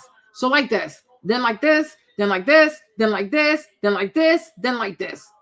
He was looking for that plane. Why is he flying? Have you ever seen a plane fly like this? Why is it so staggered like this? This don't make no sense. He wanted to hit the plane. And look where he hit the plane. So that way nobody would be recovered. I'm telling you, y'all, this don't make no sense. You can fly straight and then come down this way, right? They could have flown all the way around. You go down a little further, you come back up. But look at how this plane is flying. It comes down, it goes left. It comes down, it goes left. It comes down. It's like it's looking for this plane. And then boom, it just runs into it. It rams into it from the side because you don't want to be seen.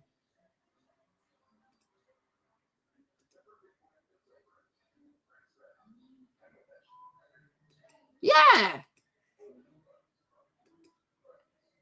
This is not random, you guys.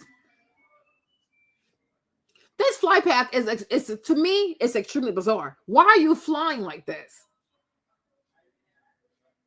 And you know, and the other guy said, like, if the plane is flying this way and they have their lights on and you're coming from the side, you're not going to see them, right? Because you can't see the light because you're coming from the side. I'm like, exactly. So this is giving the perfect alibi.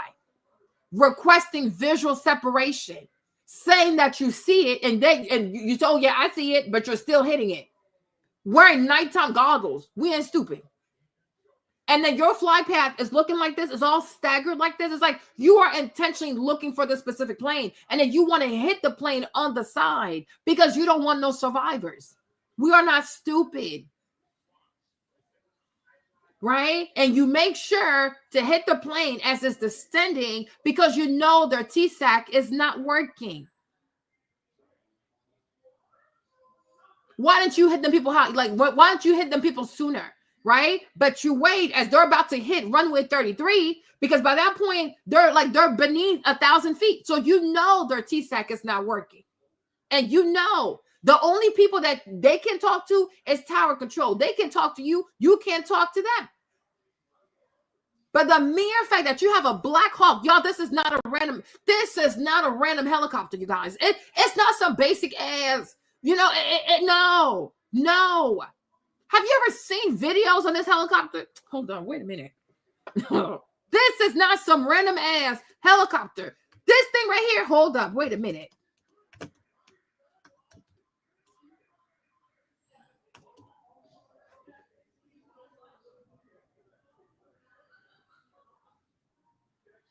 Hold on. This is not some bait. This is not. Hold on. No. We are not falling for this.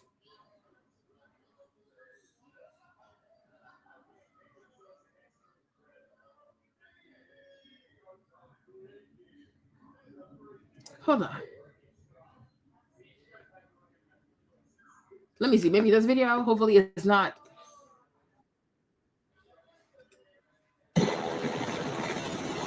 Yo, this is not a random. Look, do you see this helicopter? Nah. Baby, this is like top of the line U.S. military grade equipment. Black Hawk, that child, this nah. Do you even see how this homeboy right here is like he's prepped to shoot your ass? Like, yeah, get closer, see what happens. Oh, what? No. No.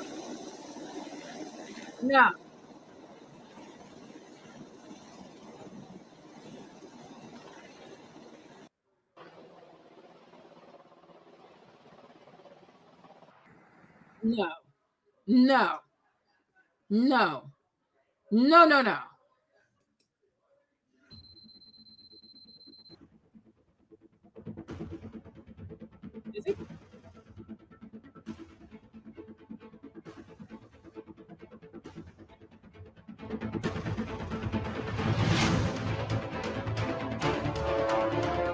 This not no random plane.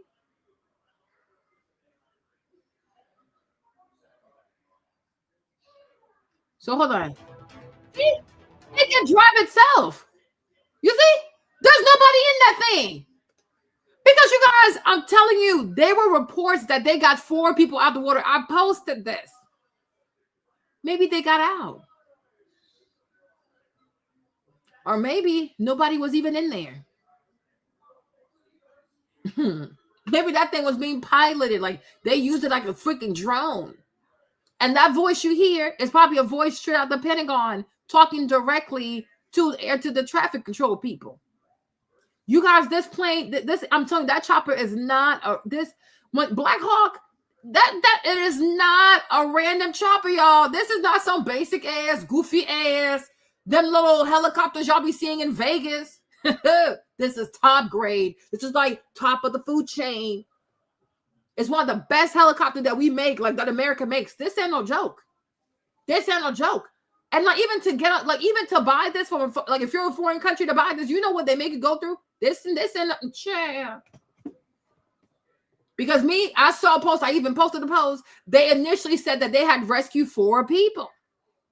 So maybe if they were on there, they jumped. Or if they didn't jump, nobody was on there. And they were just in the Pentagon. And they're probably talking to them people from the Pentagon. There probably was nobody on that plane. On the helicopter. No. You see? Autonomous. You see this? Do you see this? Hold on. Let me fast forward real quick. Hold on. No. No, we are not stupid. This is crazy. You see? It's by itself.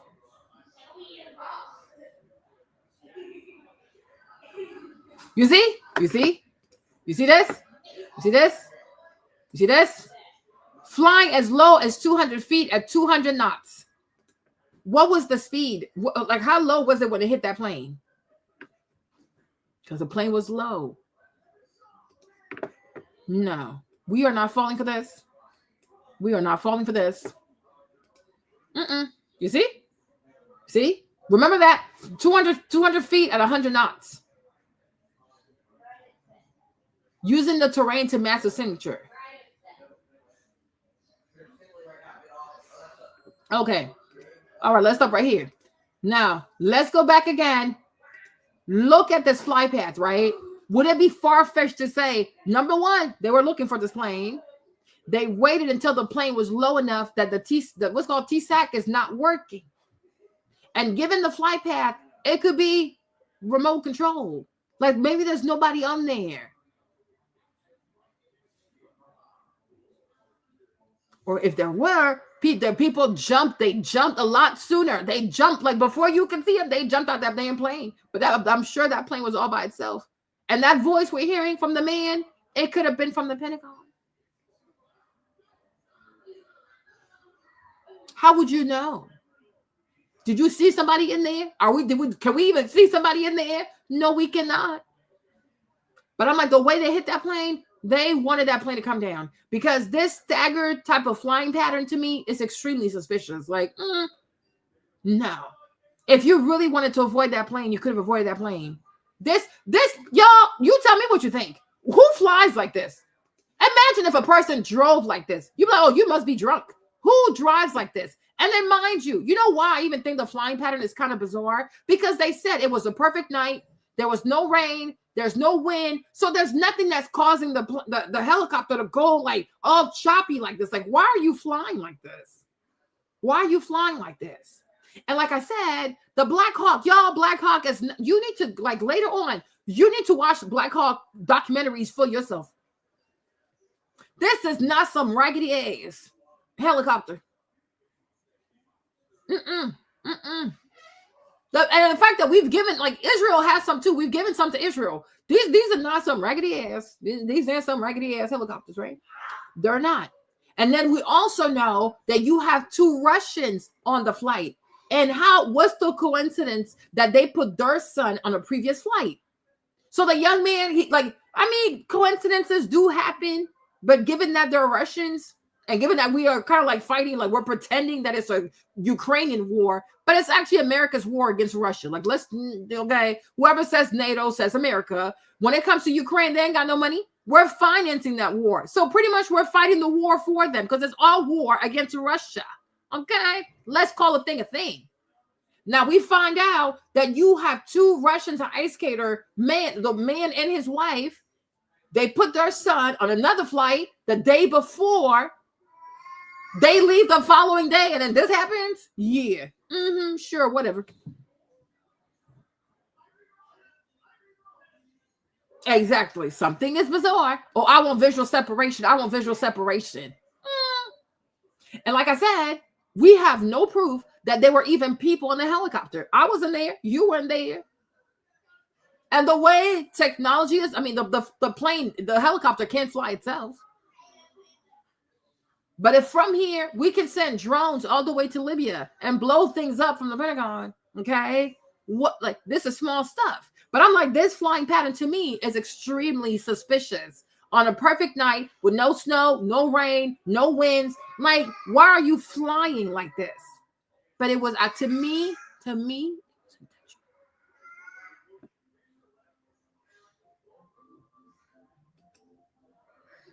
but how would you know? But to me, this right here, it don't make sense to me. Two Russians on a flight. Getting hit about like what? Like 2 minutes away from the tarmac?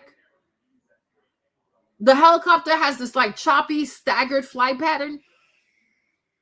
Helicopter hits the plane from the side at an altitude where the plane is just too low for the tic-tac thing to work. Nobody is talking to that plane. It's just helicopter and it's what is it called? Air control. Then come to find out, coincidentally, that same night, there's only one person. Y'all believe this shit? Only one person was working that night. And only one person was manning both the helicopters and the planes. Sure, whatever. They killed these people. Procedure. And then the tower clears Pat 2-5. Yeah. You see? So now, let's play it again. And then you tell me if you think this is random. I don't think it is. No. Look. Go to this clip You see? that appears to be shot from the airport grounds and shows the plane descending. That's on your right when the helicopter's on the left. And there you see they're continuing at a low altitude and then that explosion after they collide. Now, after the... You see? So it's like, watching this is like, you mean to tell me this could have been stopped? Like, this was not intentional? Okay. explosion, both aircraft you can see falling into the icy river. Look at how much time this helicopter has. CNN aviation analyst Miles O'Brien is joining us now. We're looking at this video. Does this video, Miles, give you any better sense of what went wrong and how this rare mid-air collision happened? Yes, Sarah, watching it, it appears from the angle there, hard to say for sure, but it looks as if the Black Hawk helicopter was not taking evasive action at that moment. You see? You see? I could be wrong. You see? It's not taking, he's not trying to avoid it. He wants to hit that plane. You guys, may God forgive me if I'm wrong, but I do believe they thought that the two Russian people in there, that Russian couple, most likely they thought they were Russian spies or they were Russian something. Most likely. Or it could be part 3 of the series of attack that we have been under when it comes to these rogue military people who've been to they've been to the same fort, they trained the same facility somewhere. I forgot what it was, right? The guy from New Orleans, the guy from Vegas, and maybe this one. So it's either or. It's either because of the Russian couple, this happened, or this is just part 3 of whatever sick, twisted, activation this is from former military people who just are acting crazy.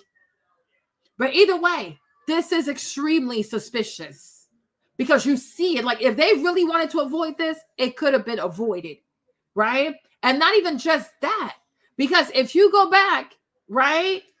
Hold on. If you go back to this man's, if you go back to his stuff, right? Because first of all, the Pentagon is not even too far. So I'm assuming even the Pentagon, they have their own radars at the Pentagon because the Pentagon's not too far. The Pentagon is not, if you live in DC, you know this, like the Pentagon is right here. And then like the airport is like not that far from the airport. So I refuse to believe that even at the Pentagon, they don't have their own type of like air traffic controller kind of people with the machines to see what is going on. So why didn't even the Pentagon reach out to this helicopter? Like what we're seeing here is giving collision, right?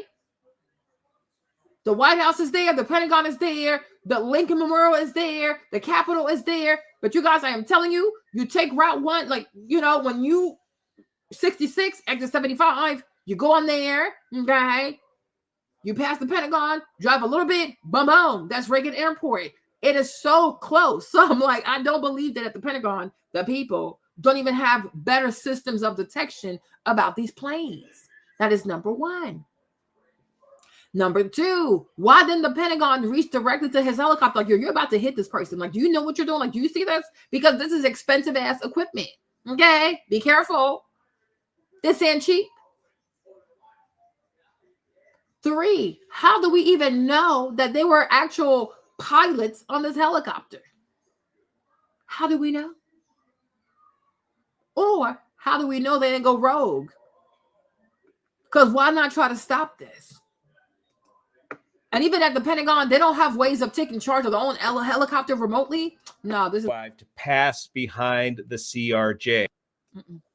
It's difficult to see with the darkness, but we do know that air traffic control right about just before this had warned the helicopter to be on the lookout for this traffic, the aircraft which it collided with, and the crew acknowledged that. The question is, when they said they saw the traffic, what did they see? Did they mistake the aircraft for something else, or did they become distracted some other way, or is it possible there was some sort of mechanical failure which made it impossible for them to control the craft? All those things will be in mind, but I don't see any.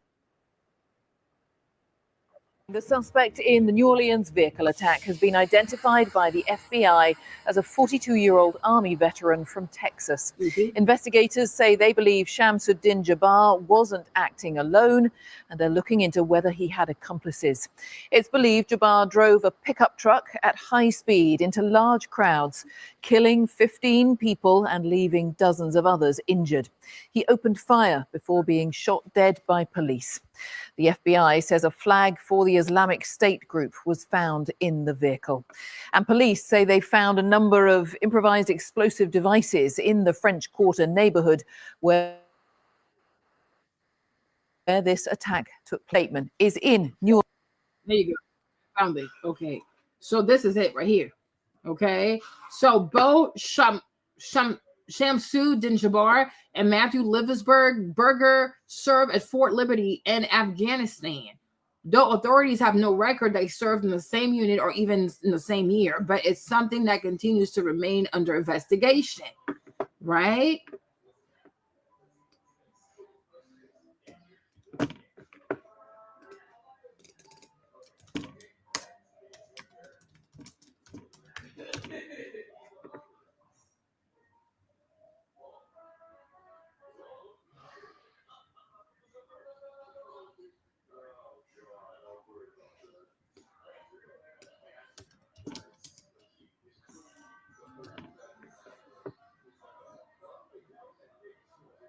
You see? People are asking. You see this? You see this? Fact check. No evidence that Ryan Routh visited Fort Liberty. So, you know, usually when we see fact checkers believe the opposite, okay? But if it does come out, people do some digging, and it does come out that one of these people also went to Fort Liberty, then we know exactly what time it is. And so now we got to be really careful.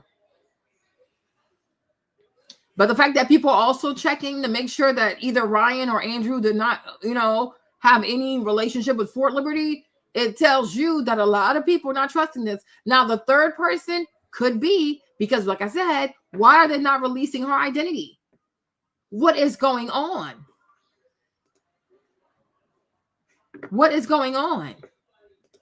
There was some sort of mechanical failure, which made it impossible for them to control the craft. All those things will be in mind, but I don't see any attempt at getting behind that aircraft, which was the instruction from air traffic control. Yeah, it doesn't appear that there was any, as you said, evasive action by the helicopter.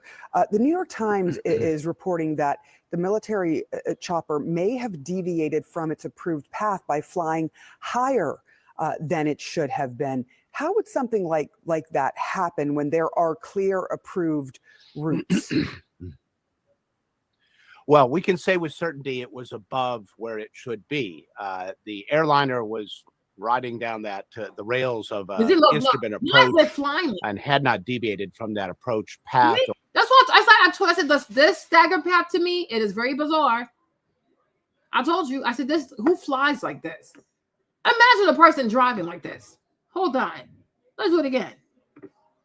Let me slow it down. Why are you flying like this?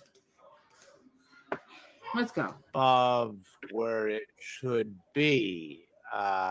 The airliner was riding down the rails. Who flies like that? Instrument. You see, he was waiting for the plane.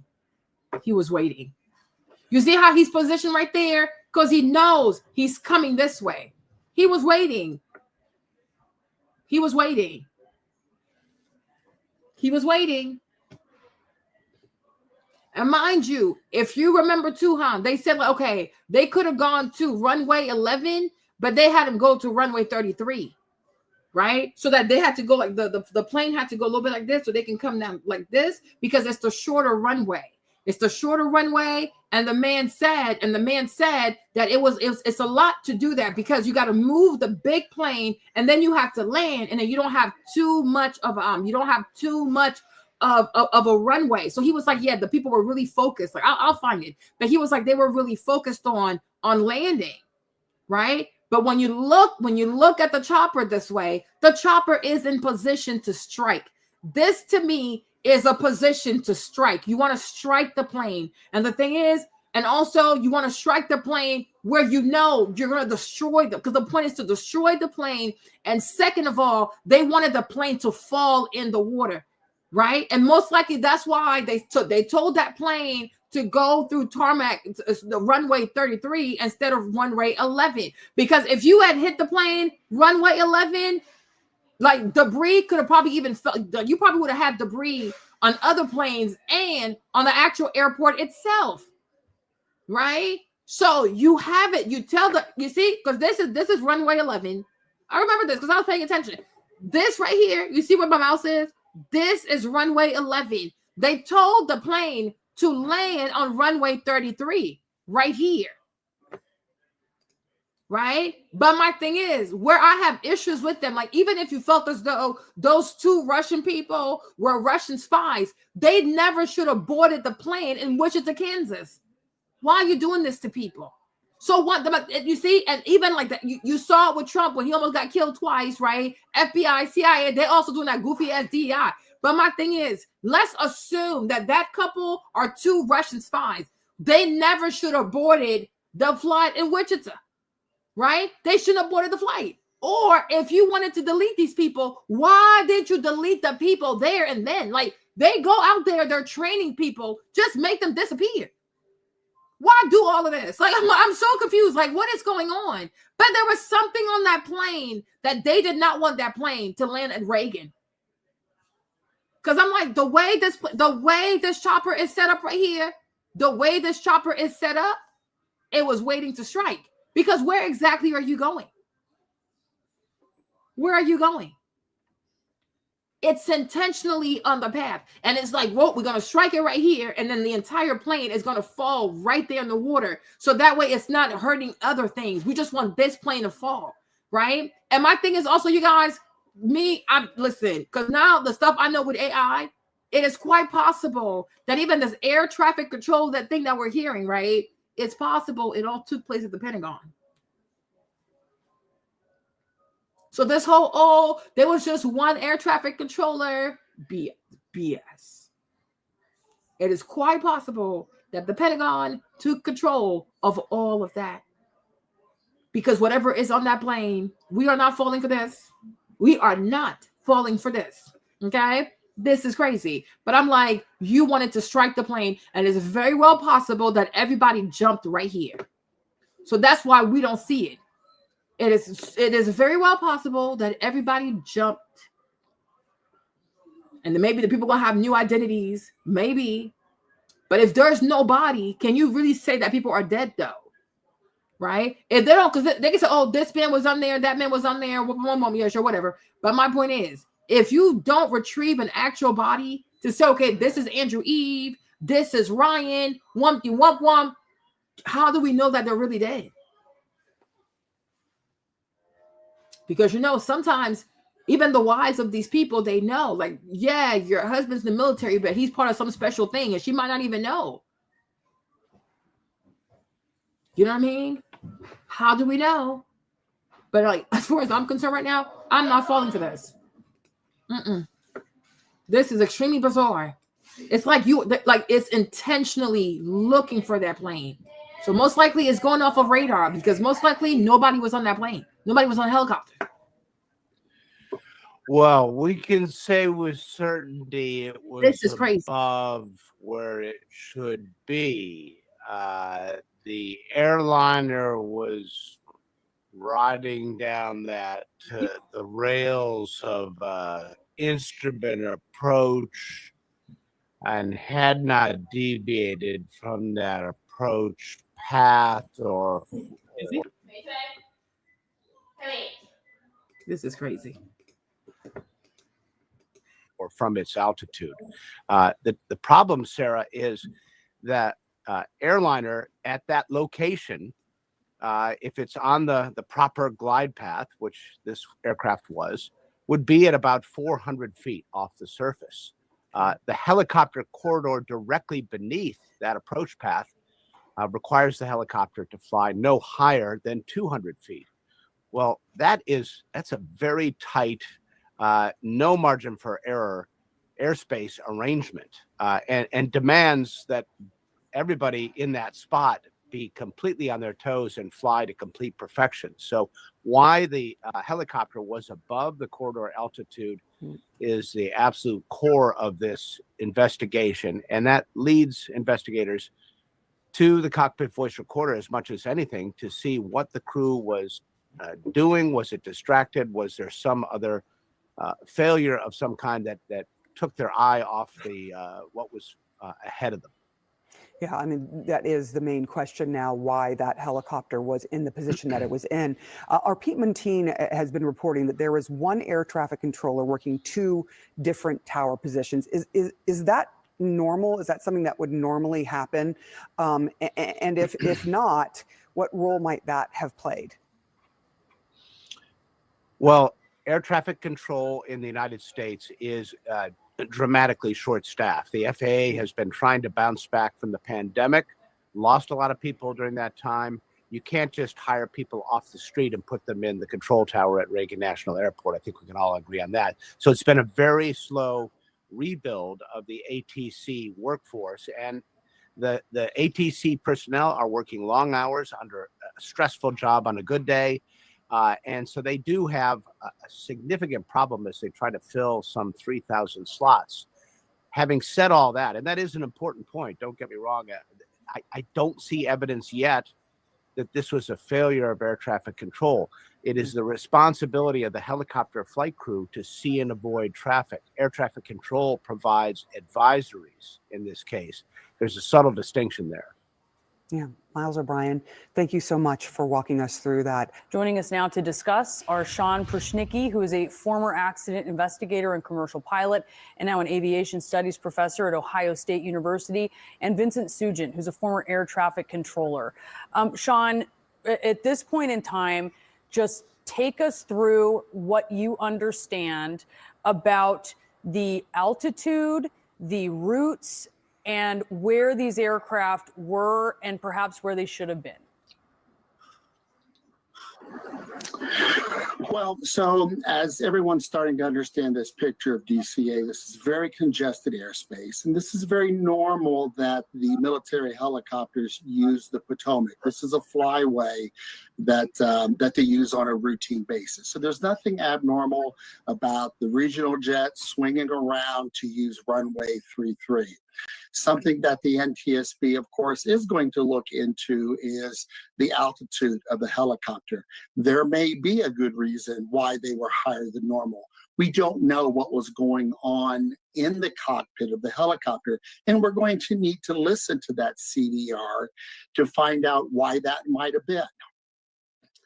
Earlier today, a pilot speaking to CNN's Pam Brown said that he wished that the Black Hawk pilot could have had stronger communication with the air traffic controller, that the ATC could have perhaps been more specific when asking the pilot of the Black Hawk, as we've now heard in that audio, about which plane they had seen, which plane they had visual separation from. When you hear that audio, when you hear those details, what do you think about that communication? Could it have been more thorough? Well, the only thing that stands out is, as a former airline pilot, usually when traffic is called to you is they will give a direction where it is, like the hands on a clock, so 12 o'clock or 1 o'clock, or a position like that. So that's the only thing that might have been helpful. Now, usually when controllers do it the way that this was done, usually they're implying that the target or the airplane is basically right in front of you. What we don't know is, was the helicopter, when they said, that they have the traffic, was it this airplane, or were they looking beyond it and they saw another airplane, and that's the one that they thought the controller was talking about? We need to listen. The NTSB needs to listen to the CDR in the helicopter. That's going to give a lot of information to the NTSB to understand what were the. And then my thing is, if we're sorry, you guys still here? Do I still have a channel? And my thing is, if we're being honest, if we are seriously being honest, right? If the military, if the Pentagon decides to give what they call again, NTSB, whatever they're called, right? National, whatever, them people, right? If the Pentagon decides to say, this is the black box that you're going to use, they're going to say, what, no? I'm like, what the heck? If the FBI steps in and says, this is what you're going to use, what, they're going to say, no? Right? So it could be any black box. How will we know? How are we ever going to know? It could be whatever they want us to believe. But my point is, I remember they did say they rescued 4 people. Then they come back and say, oh, no, there were no survivors. Okay. All right. But like, oh, we're going to wait for the black box. We're going to wait for the black box. Child. Whatever black box you get, how exactly are we supposed to know that's the real one? That this is the one that goes with this helicopter? Like, no. Maybe Eric Snowden might know. Discussions that were going on. What did they see? What were they at about 400 feet? We don't know. There might have been a good reason why they felt the need to climb a little bit higher. Were they having mechanical problems? Were there other issues? We can't speculate. But my thing is, why would mechanical failure make you fly higher? If you have mechanical failure, when you fly lower, I don't know. This is bizarre. Right now, why we're at that altitude. We do know that they are normally lower, that they are normally around 200 feet. When you're looking at the different things that line up for the ball to drop through, right? This is sort of an alignment, essentially, of mistakes. That's so often how we see these things. And there's a lot we don't know at this point. It's a very complex situation. But I do wonder what questions are coming up for you as you were looking at the potential alignment of those. Well, listening to the tapes that everyone else has listened to, and as I said last night, it appeared to me that everything he done, the controller did was proper. No. He didn't sound rushed. He didn't sound panicked. And then also on top of that, there was no urgency from the pilot. So he assumed that the pilot was talking about the same airplane he was talking. So see, he assumed. So that's where he went wrong. You don't assume. You double check. Okay? He assumed, and now people are dead. So he did do something wrong, sir. No. Talking about, and none of that seemed to bring really any sort of alarm to anybody. The pilot sounded calm and said he's seeing the airplane moving right up to it. It appears, and again, I haven't, I've never been a pilot, but it appears that if the letter of agreements, whatever agreements they have with those helicopters and the military, that they have to stay at a certain altitude, and the controller's just assuming he's going to, do as they agreed to do. And unfortunately, if that's what happened, then that's the final hole that was filled, unfortunately. But from my point of view and everything I've seen, from my background and my experience, it didn't seem to me, from the controller point of view or the pilot point of view at that point, that the holes were lining up until the last minute, until they either climbed or misidentified the wrong aircraft, which can happen. Well, recovery efforts will resume this morning in Washington, D.C. at the Potomac after an American Airlines CRJ plane collided midair with an Army Black Hawk helicopter. All passengers on both aircraft are presumed dead, a total of 67 people. We've learned the helicopter was flying higher than its normal altitude as the plane came in on final approach at Reagan National Airport Wednesday night. Joining us now is Titus Sanders, a commercial airline pilot and retired chief warrant officer for U.S. Army Aviator. Mr. Sanders, thank you for joining us. We appreciate it.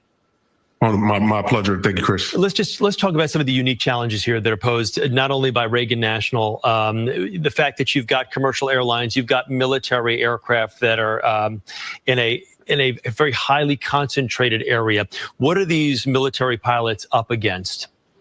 So the military pilots are restricted to flying DC helicopter routes, which have altitude restrictions and have also lateral navigation restrictions.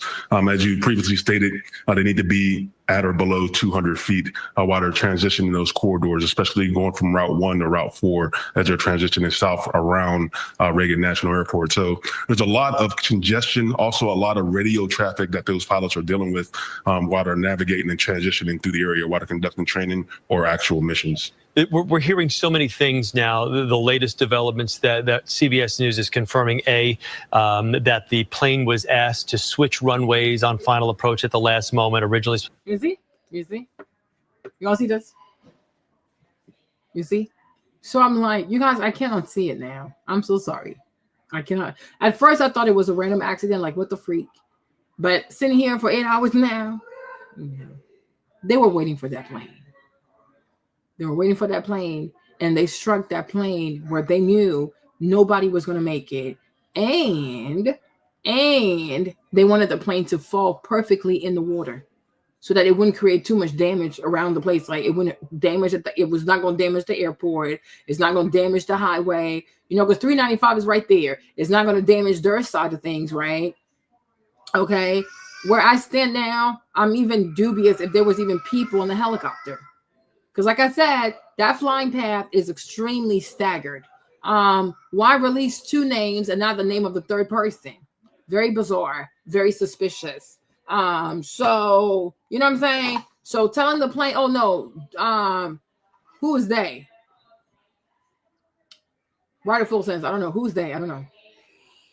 Because I'm like, the plane should have landed runway 11. They tell the plane, no, move to runway 33. So now the plane has to shift the course a little bit and then come back this way. So you put the plane on the shortest runway. And my thing is, even when the plane is being told to go from runway 11 to runway 33, how do we know that's not the Pentagon? You know what I'm saying? I mean, that's the Pentagon. They can talk to you. Okay? How would you know? Even at the tower, like at the control tower at Reagan. Somebody at the Pentagon. I'm like, the way I'm feeling now is that Russian couple was a problem. That's the way I'm feeling. It could be that rush. This is what my mind is working. Either it's the Russian couple that's a problem, or we have another Army veteran that went to, what's it called, Fort something. What's that fort called? I don't know. Fort Liberty. There you go. Right? Okay, cool. So in my mind right now, it's like it's two options, right? Either one of these people, one of the pilots, right, is a rogue pilot that also attended or was trained at Fort Liberty with the other two people, the New Orleans man and the Vegas man. So now this is a third strike, domestic strike, by some former military person acting rogue. That's option number one. Option number two, that Russian couple was a problem. Because what are the odds that their son did not fly with them? They put the baby on a different flight and then they flew together. Because most likely they were trying to protect their son. Right? So let's fly together. Let the boy go. So most likely that parents probably knew. But my point is, why not stop the people in Wichita, Kansas? Like, why even let these people board that flight? What is going on?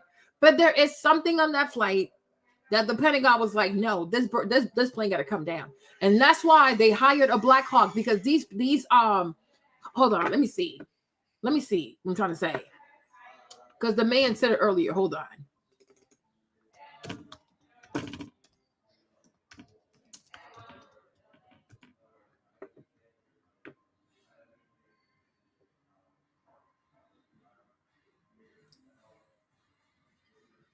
Hold on.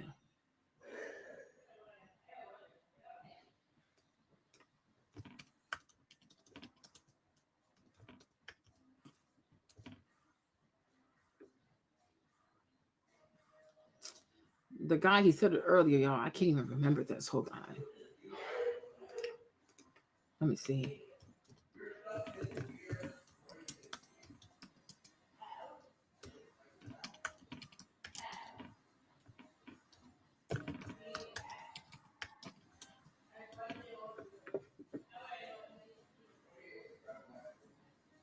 He said it earlier, Jan.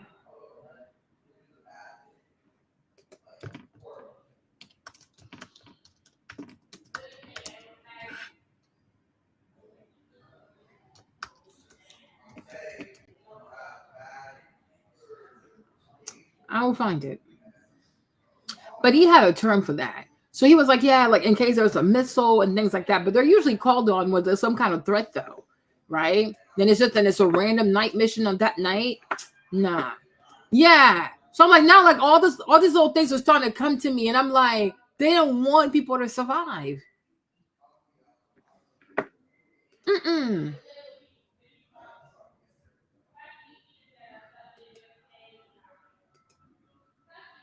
No. So it's like, if it's not that Russian couple, like if it's not the Russian couple that was like triggering these people, then it could be somebody rogue that also went to Fort Liberty. Because my thing is, why are they not releasing the third person's name? Like, because they said they had 3 people in there, right? So the lady that's in there, why haven't they released her name yet? Is it because if people look it up, she has gone to Fort Liberty, so they're not telling us her name so that Google has time to wipe the internet so we can't connect her to Fort Liberty, right? But they're currently doing something.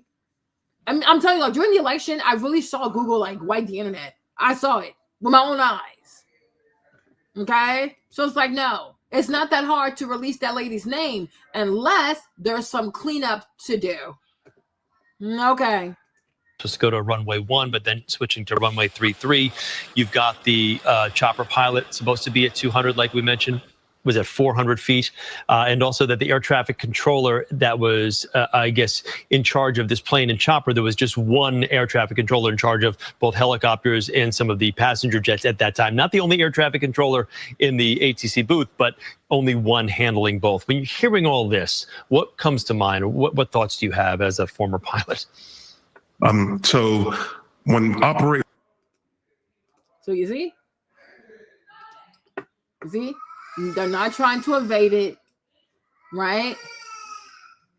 He's like, it doesn't seem like they're doing anything to evade this crash, right? To me, like I said, when I see the helicopter, like where it's positioned, it's giving position to strike the plane, right? That's what it's giving to me. Now, they're telling the plane, do not land at runway 11 anymore. We need you to go on runway 33, which puts you directly in the line of path of the helicopter.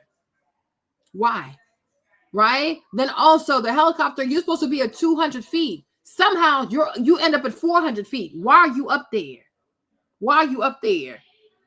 Right? Then you know the Black Hawk, it can fly itself. You don't have to have people up there. And if you look at it carefully, right?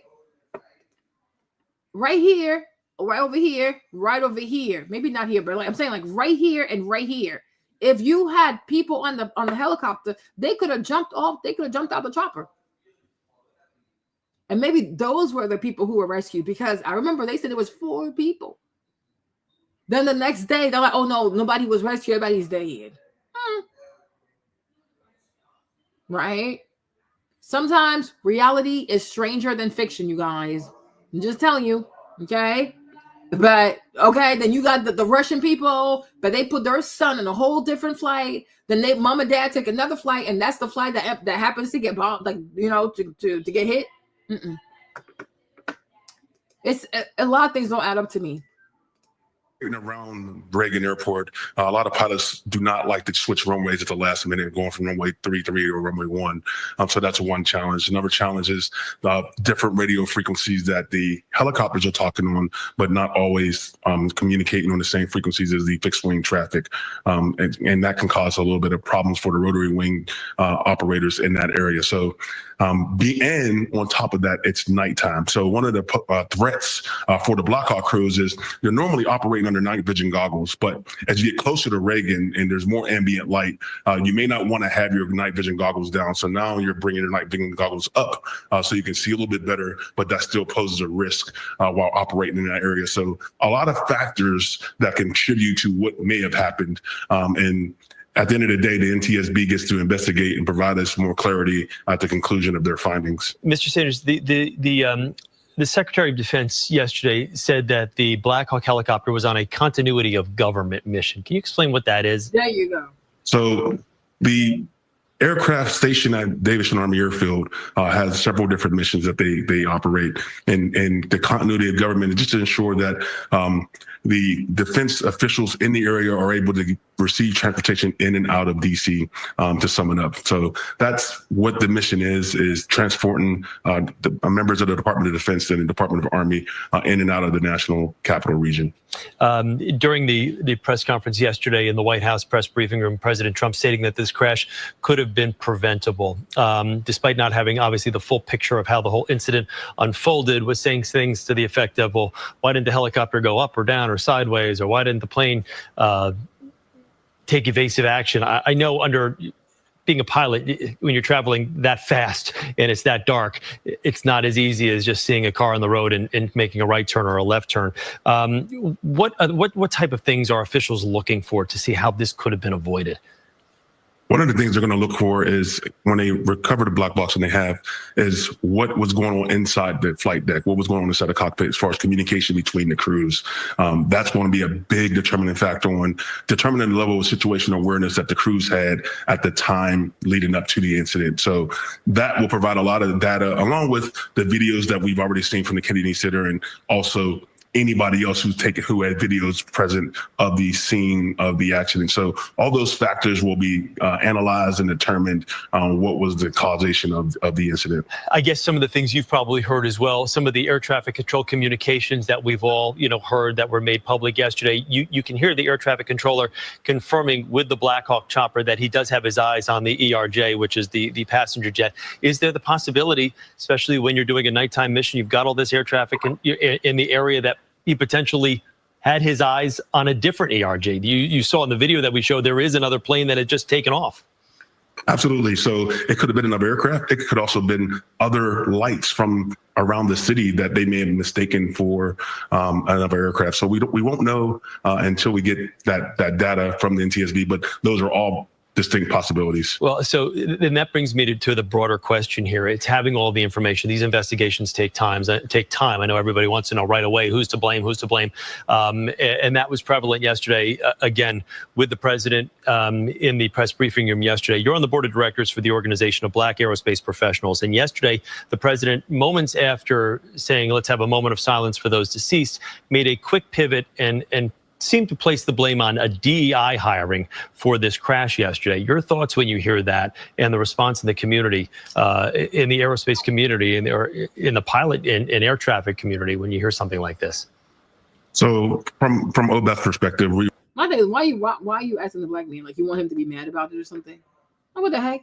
So what's your perspective? What is your perspective? What the heck? It's like they want black people to feel so targeted about this whole DEI thing. Like, there are a bunch of white women also who benefit from DEI. Why don't you ask them how they feel about it? This is so bizarre. we reject any narrative that suggests value and diverse perspectives when it comes to hiring. So safety is a paramount to anything. But there's no different perspective to safety, sir. You're not making any sense. Like, you sound crazy. Sir, goodbye. I gotta go. I'm tired. With an investigation underway into the deadliest air disaster in the U.S. in decades, we've had exclusive news. Land these planes safely. Oh my God.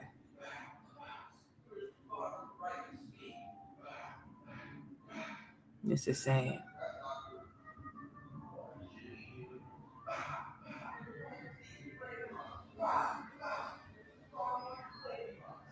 This is really sad. This is sad.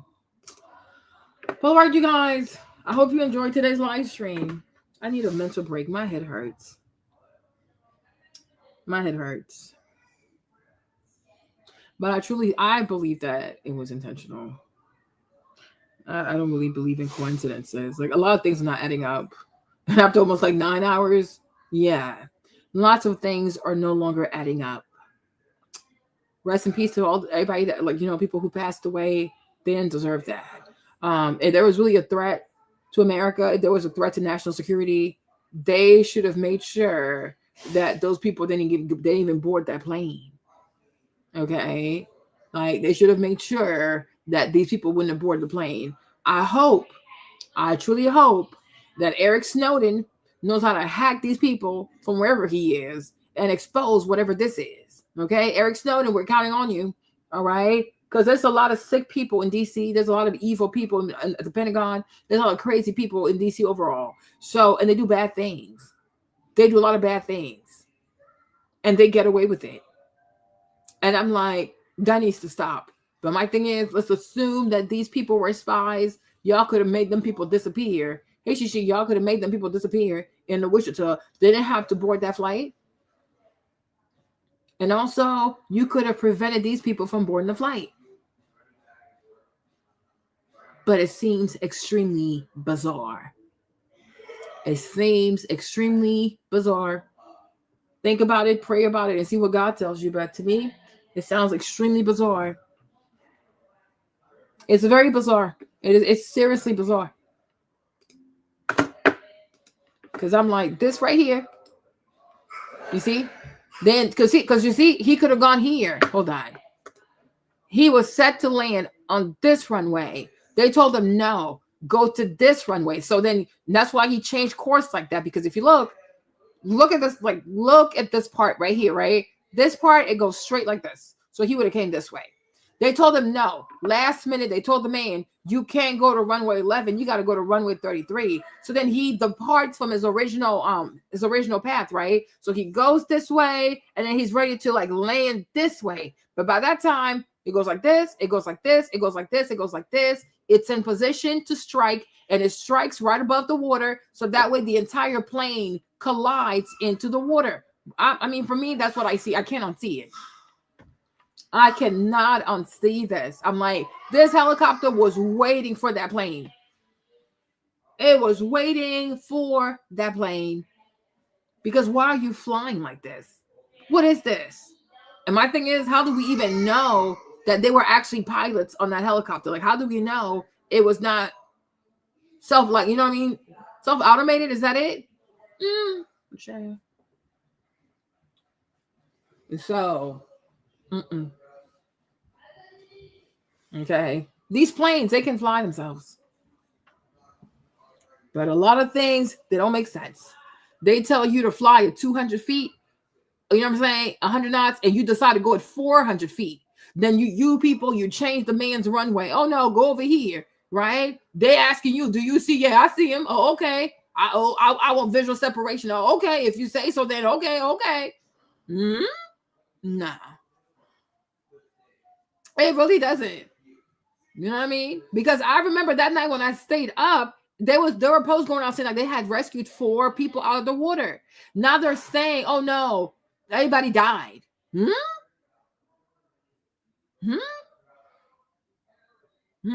Now they're saying they rescued 40 people, like they have 40 bodies, right? Okay.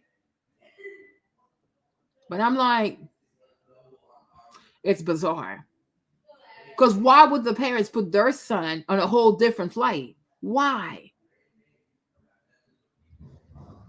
They released 2 names out of 3, but people are saying that the third person is a woman. They're saying like DEI has nothing to do with it, but for some reason, they don't want to release the lady's name. But then there are people looking up to see if the 2 guys had any connection with Fort Liberty, because that's where the other guys, that's where they went, and then they end up doing like acts of terror. So I'm like, is it that they're not releasing her name because not only is she a woman, but maybe she also went to Fort Liberty, so they want to clean the internet so we can't find any connection with her and Fort Liberty? But I'm like, because right now the military is doing some cleanup. We are not stupid, okay? They're cleaning up a whole lot of stuff, right? But I'm like, for the Pentagon to be so close and we have a collision near the Pentagon,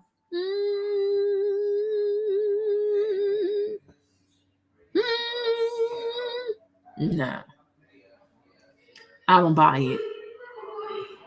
I don't buy it. So either domestic terrorism or they took that plane down.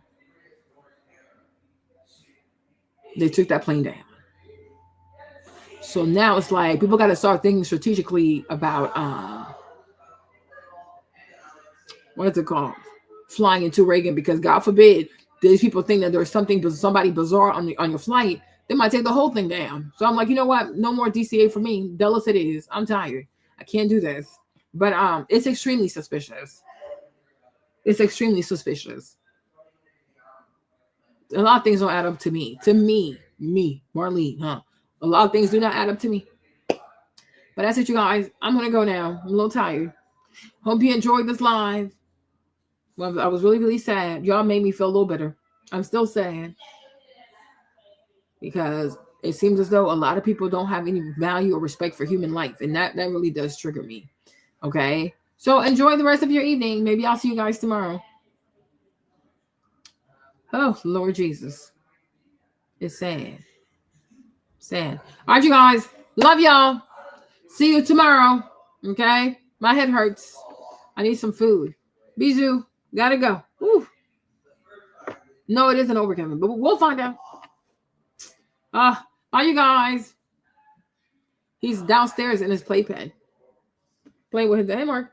Playing with his daddy. I remember I got too much energy. I told him he was a little DI baby. Like, you didn't earn the spot as a co-host. Why are you so loud? He's too much. Okay. Love y'all. Y'all welcome. See you tomorrow. Bisou. Bye, everybody. Bye-bye. Ooh, my head hurts.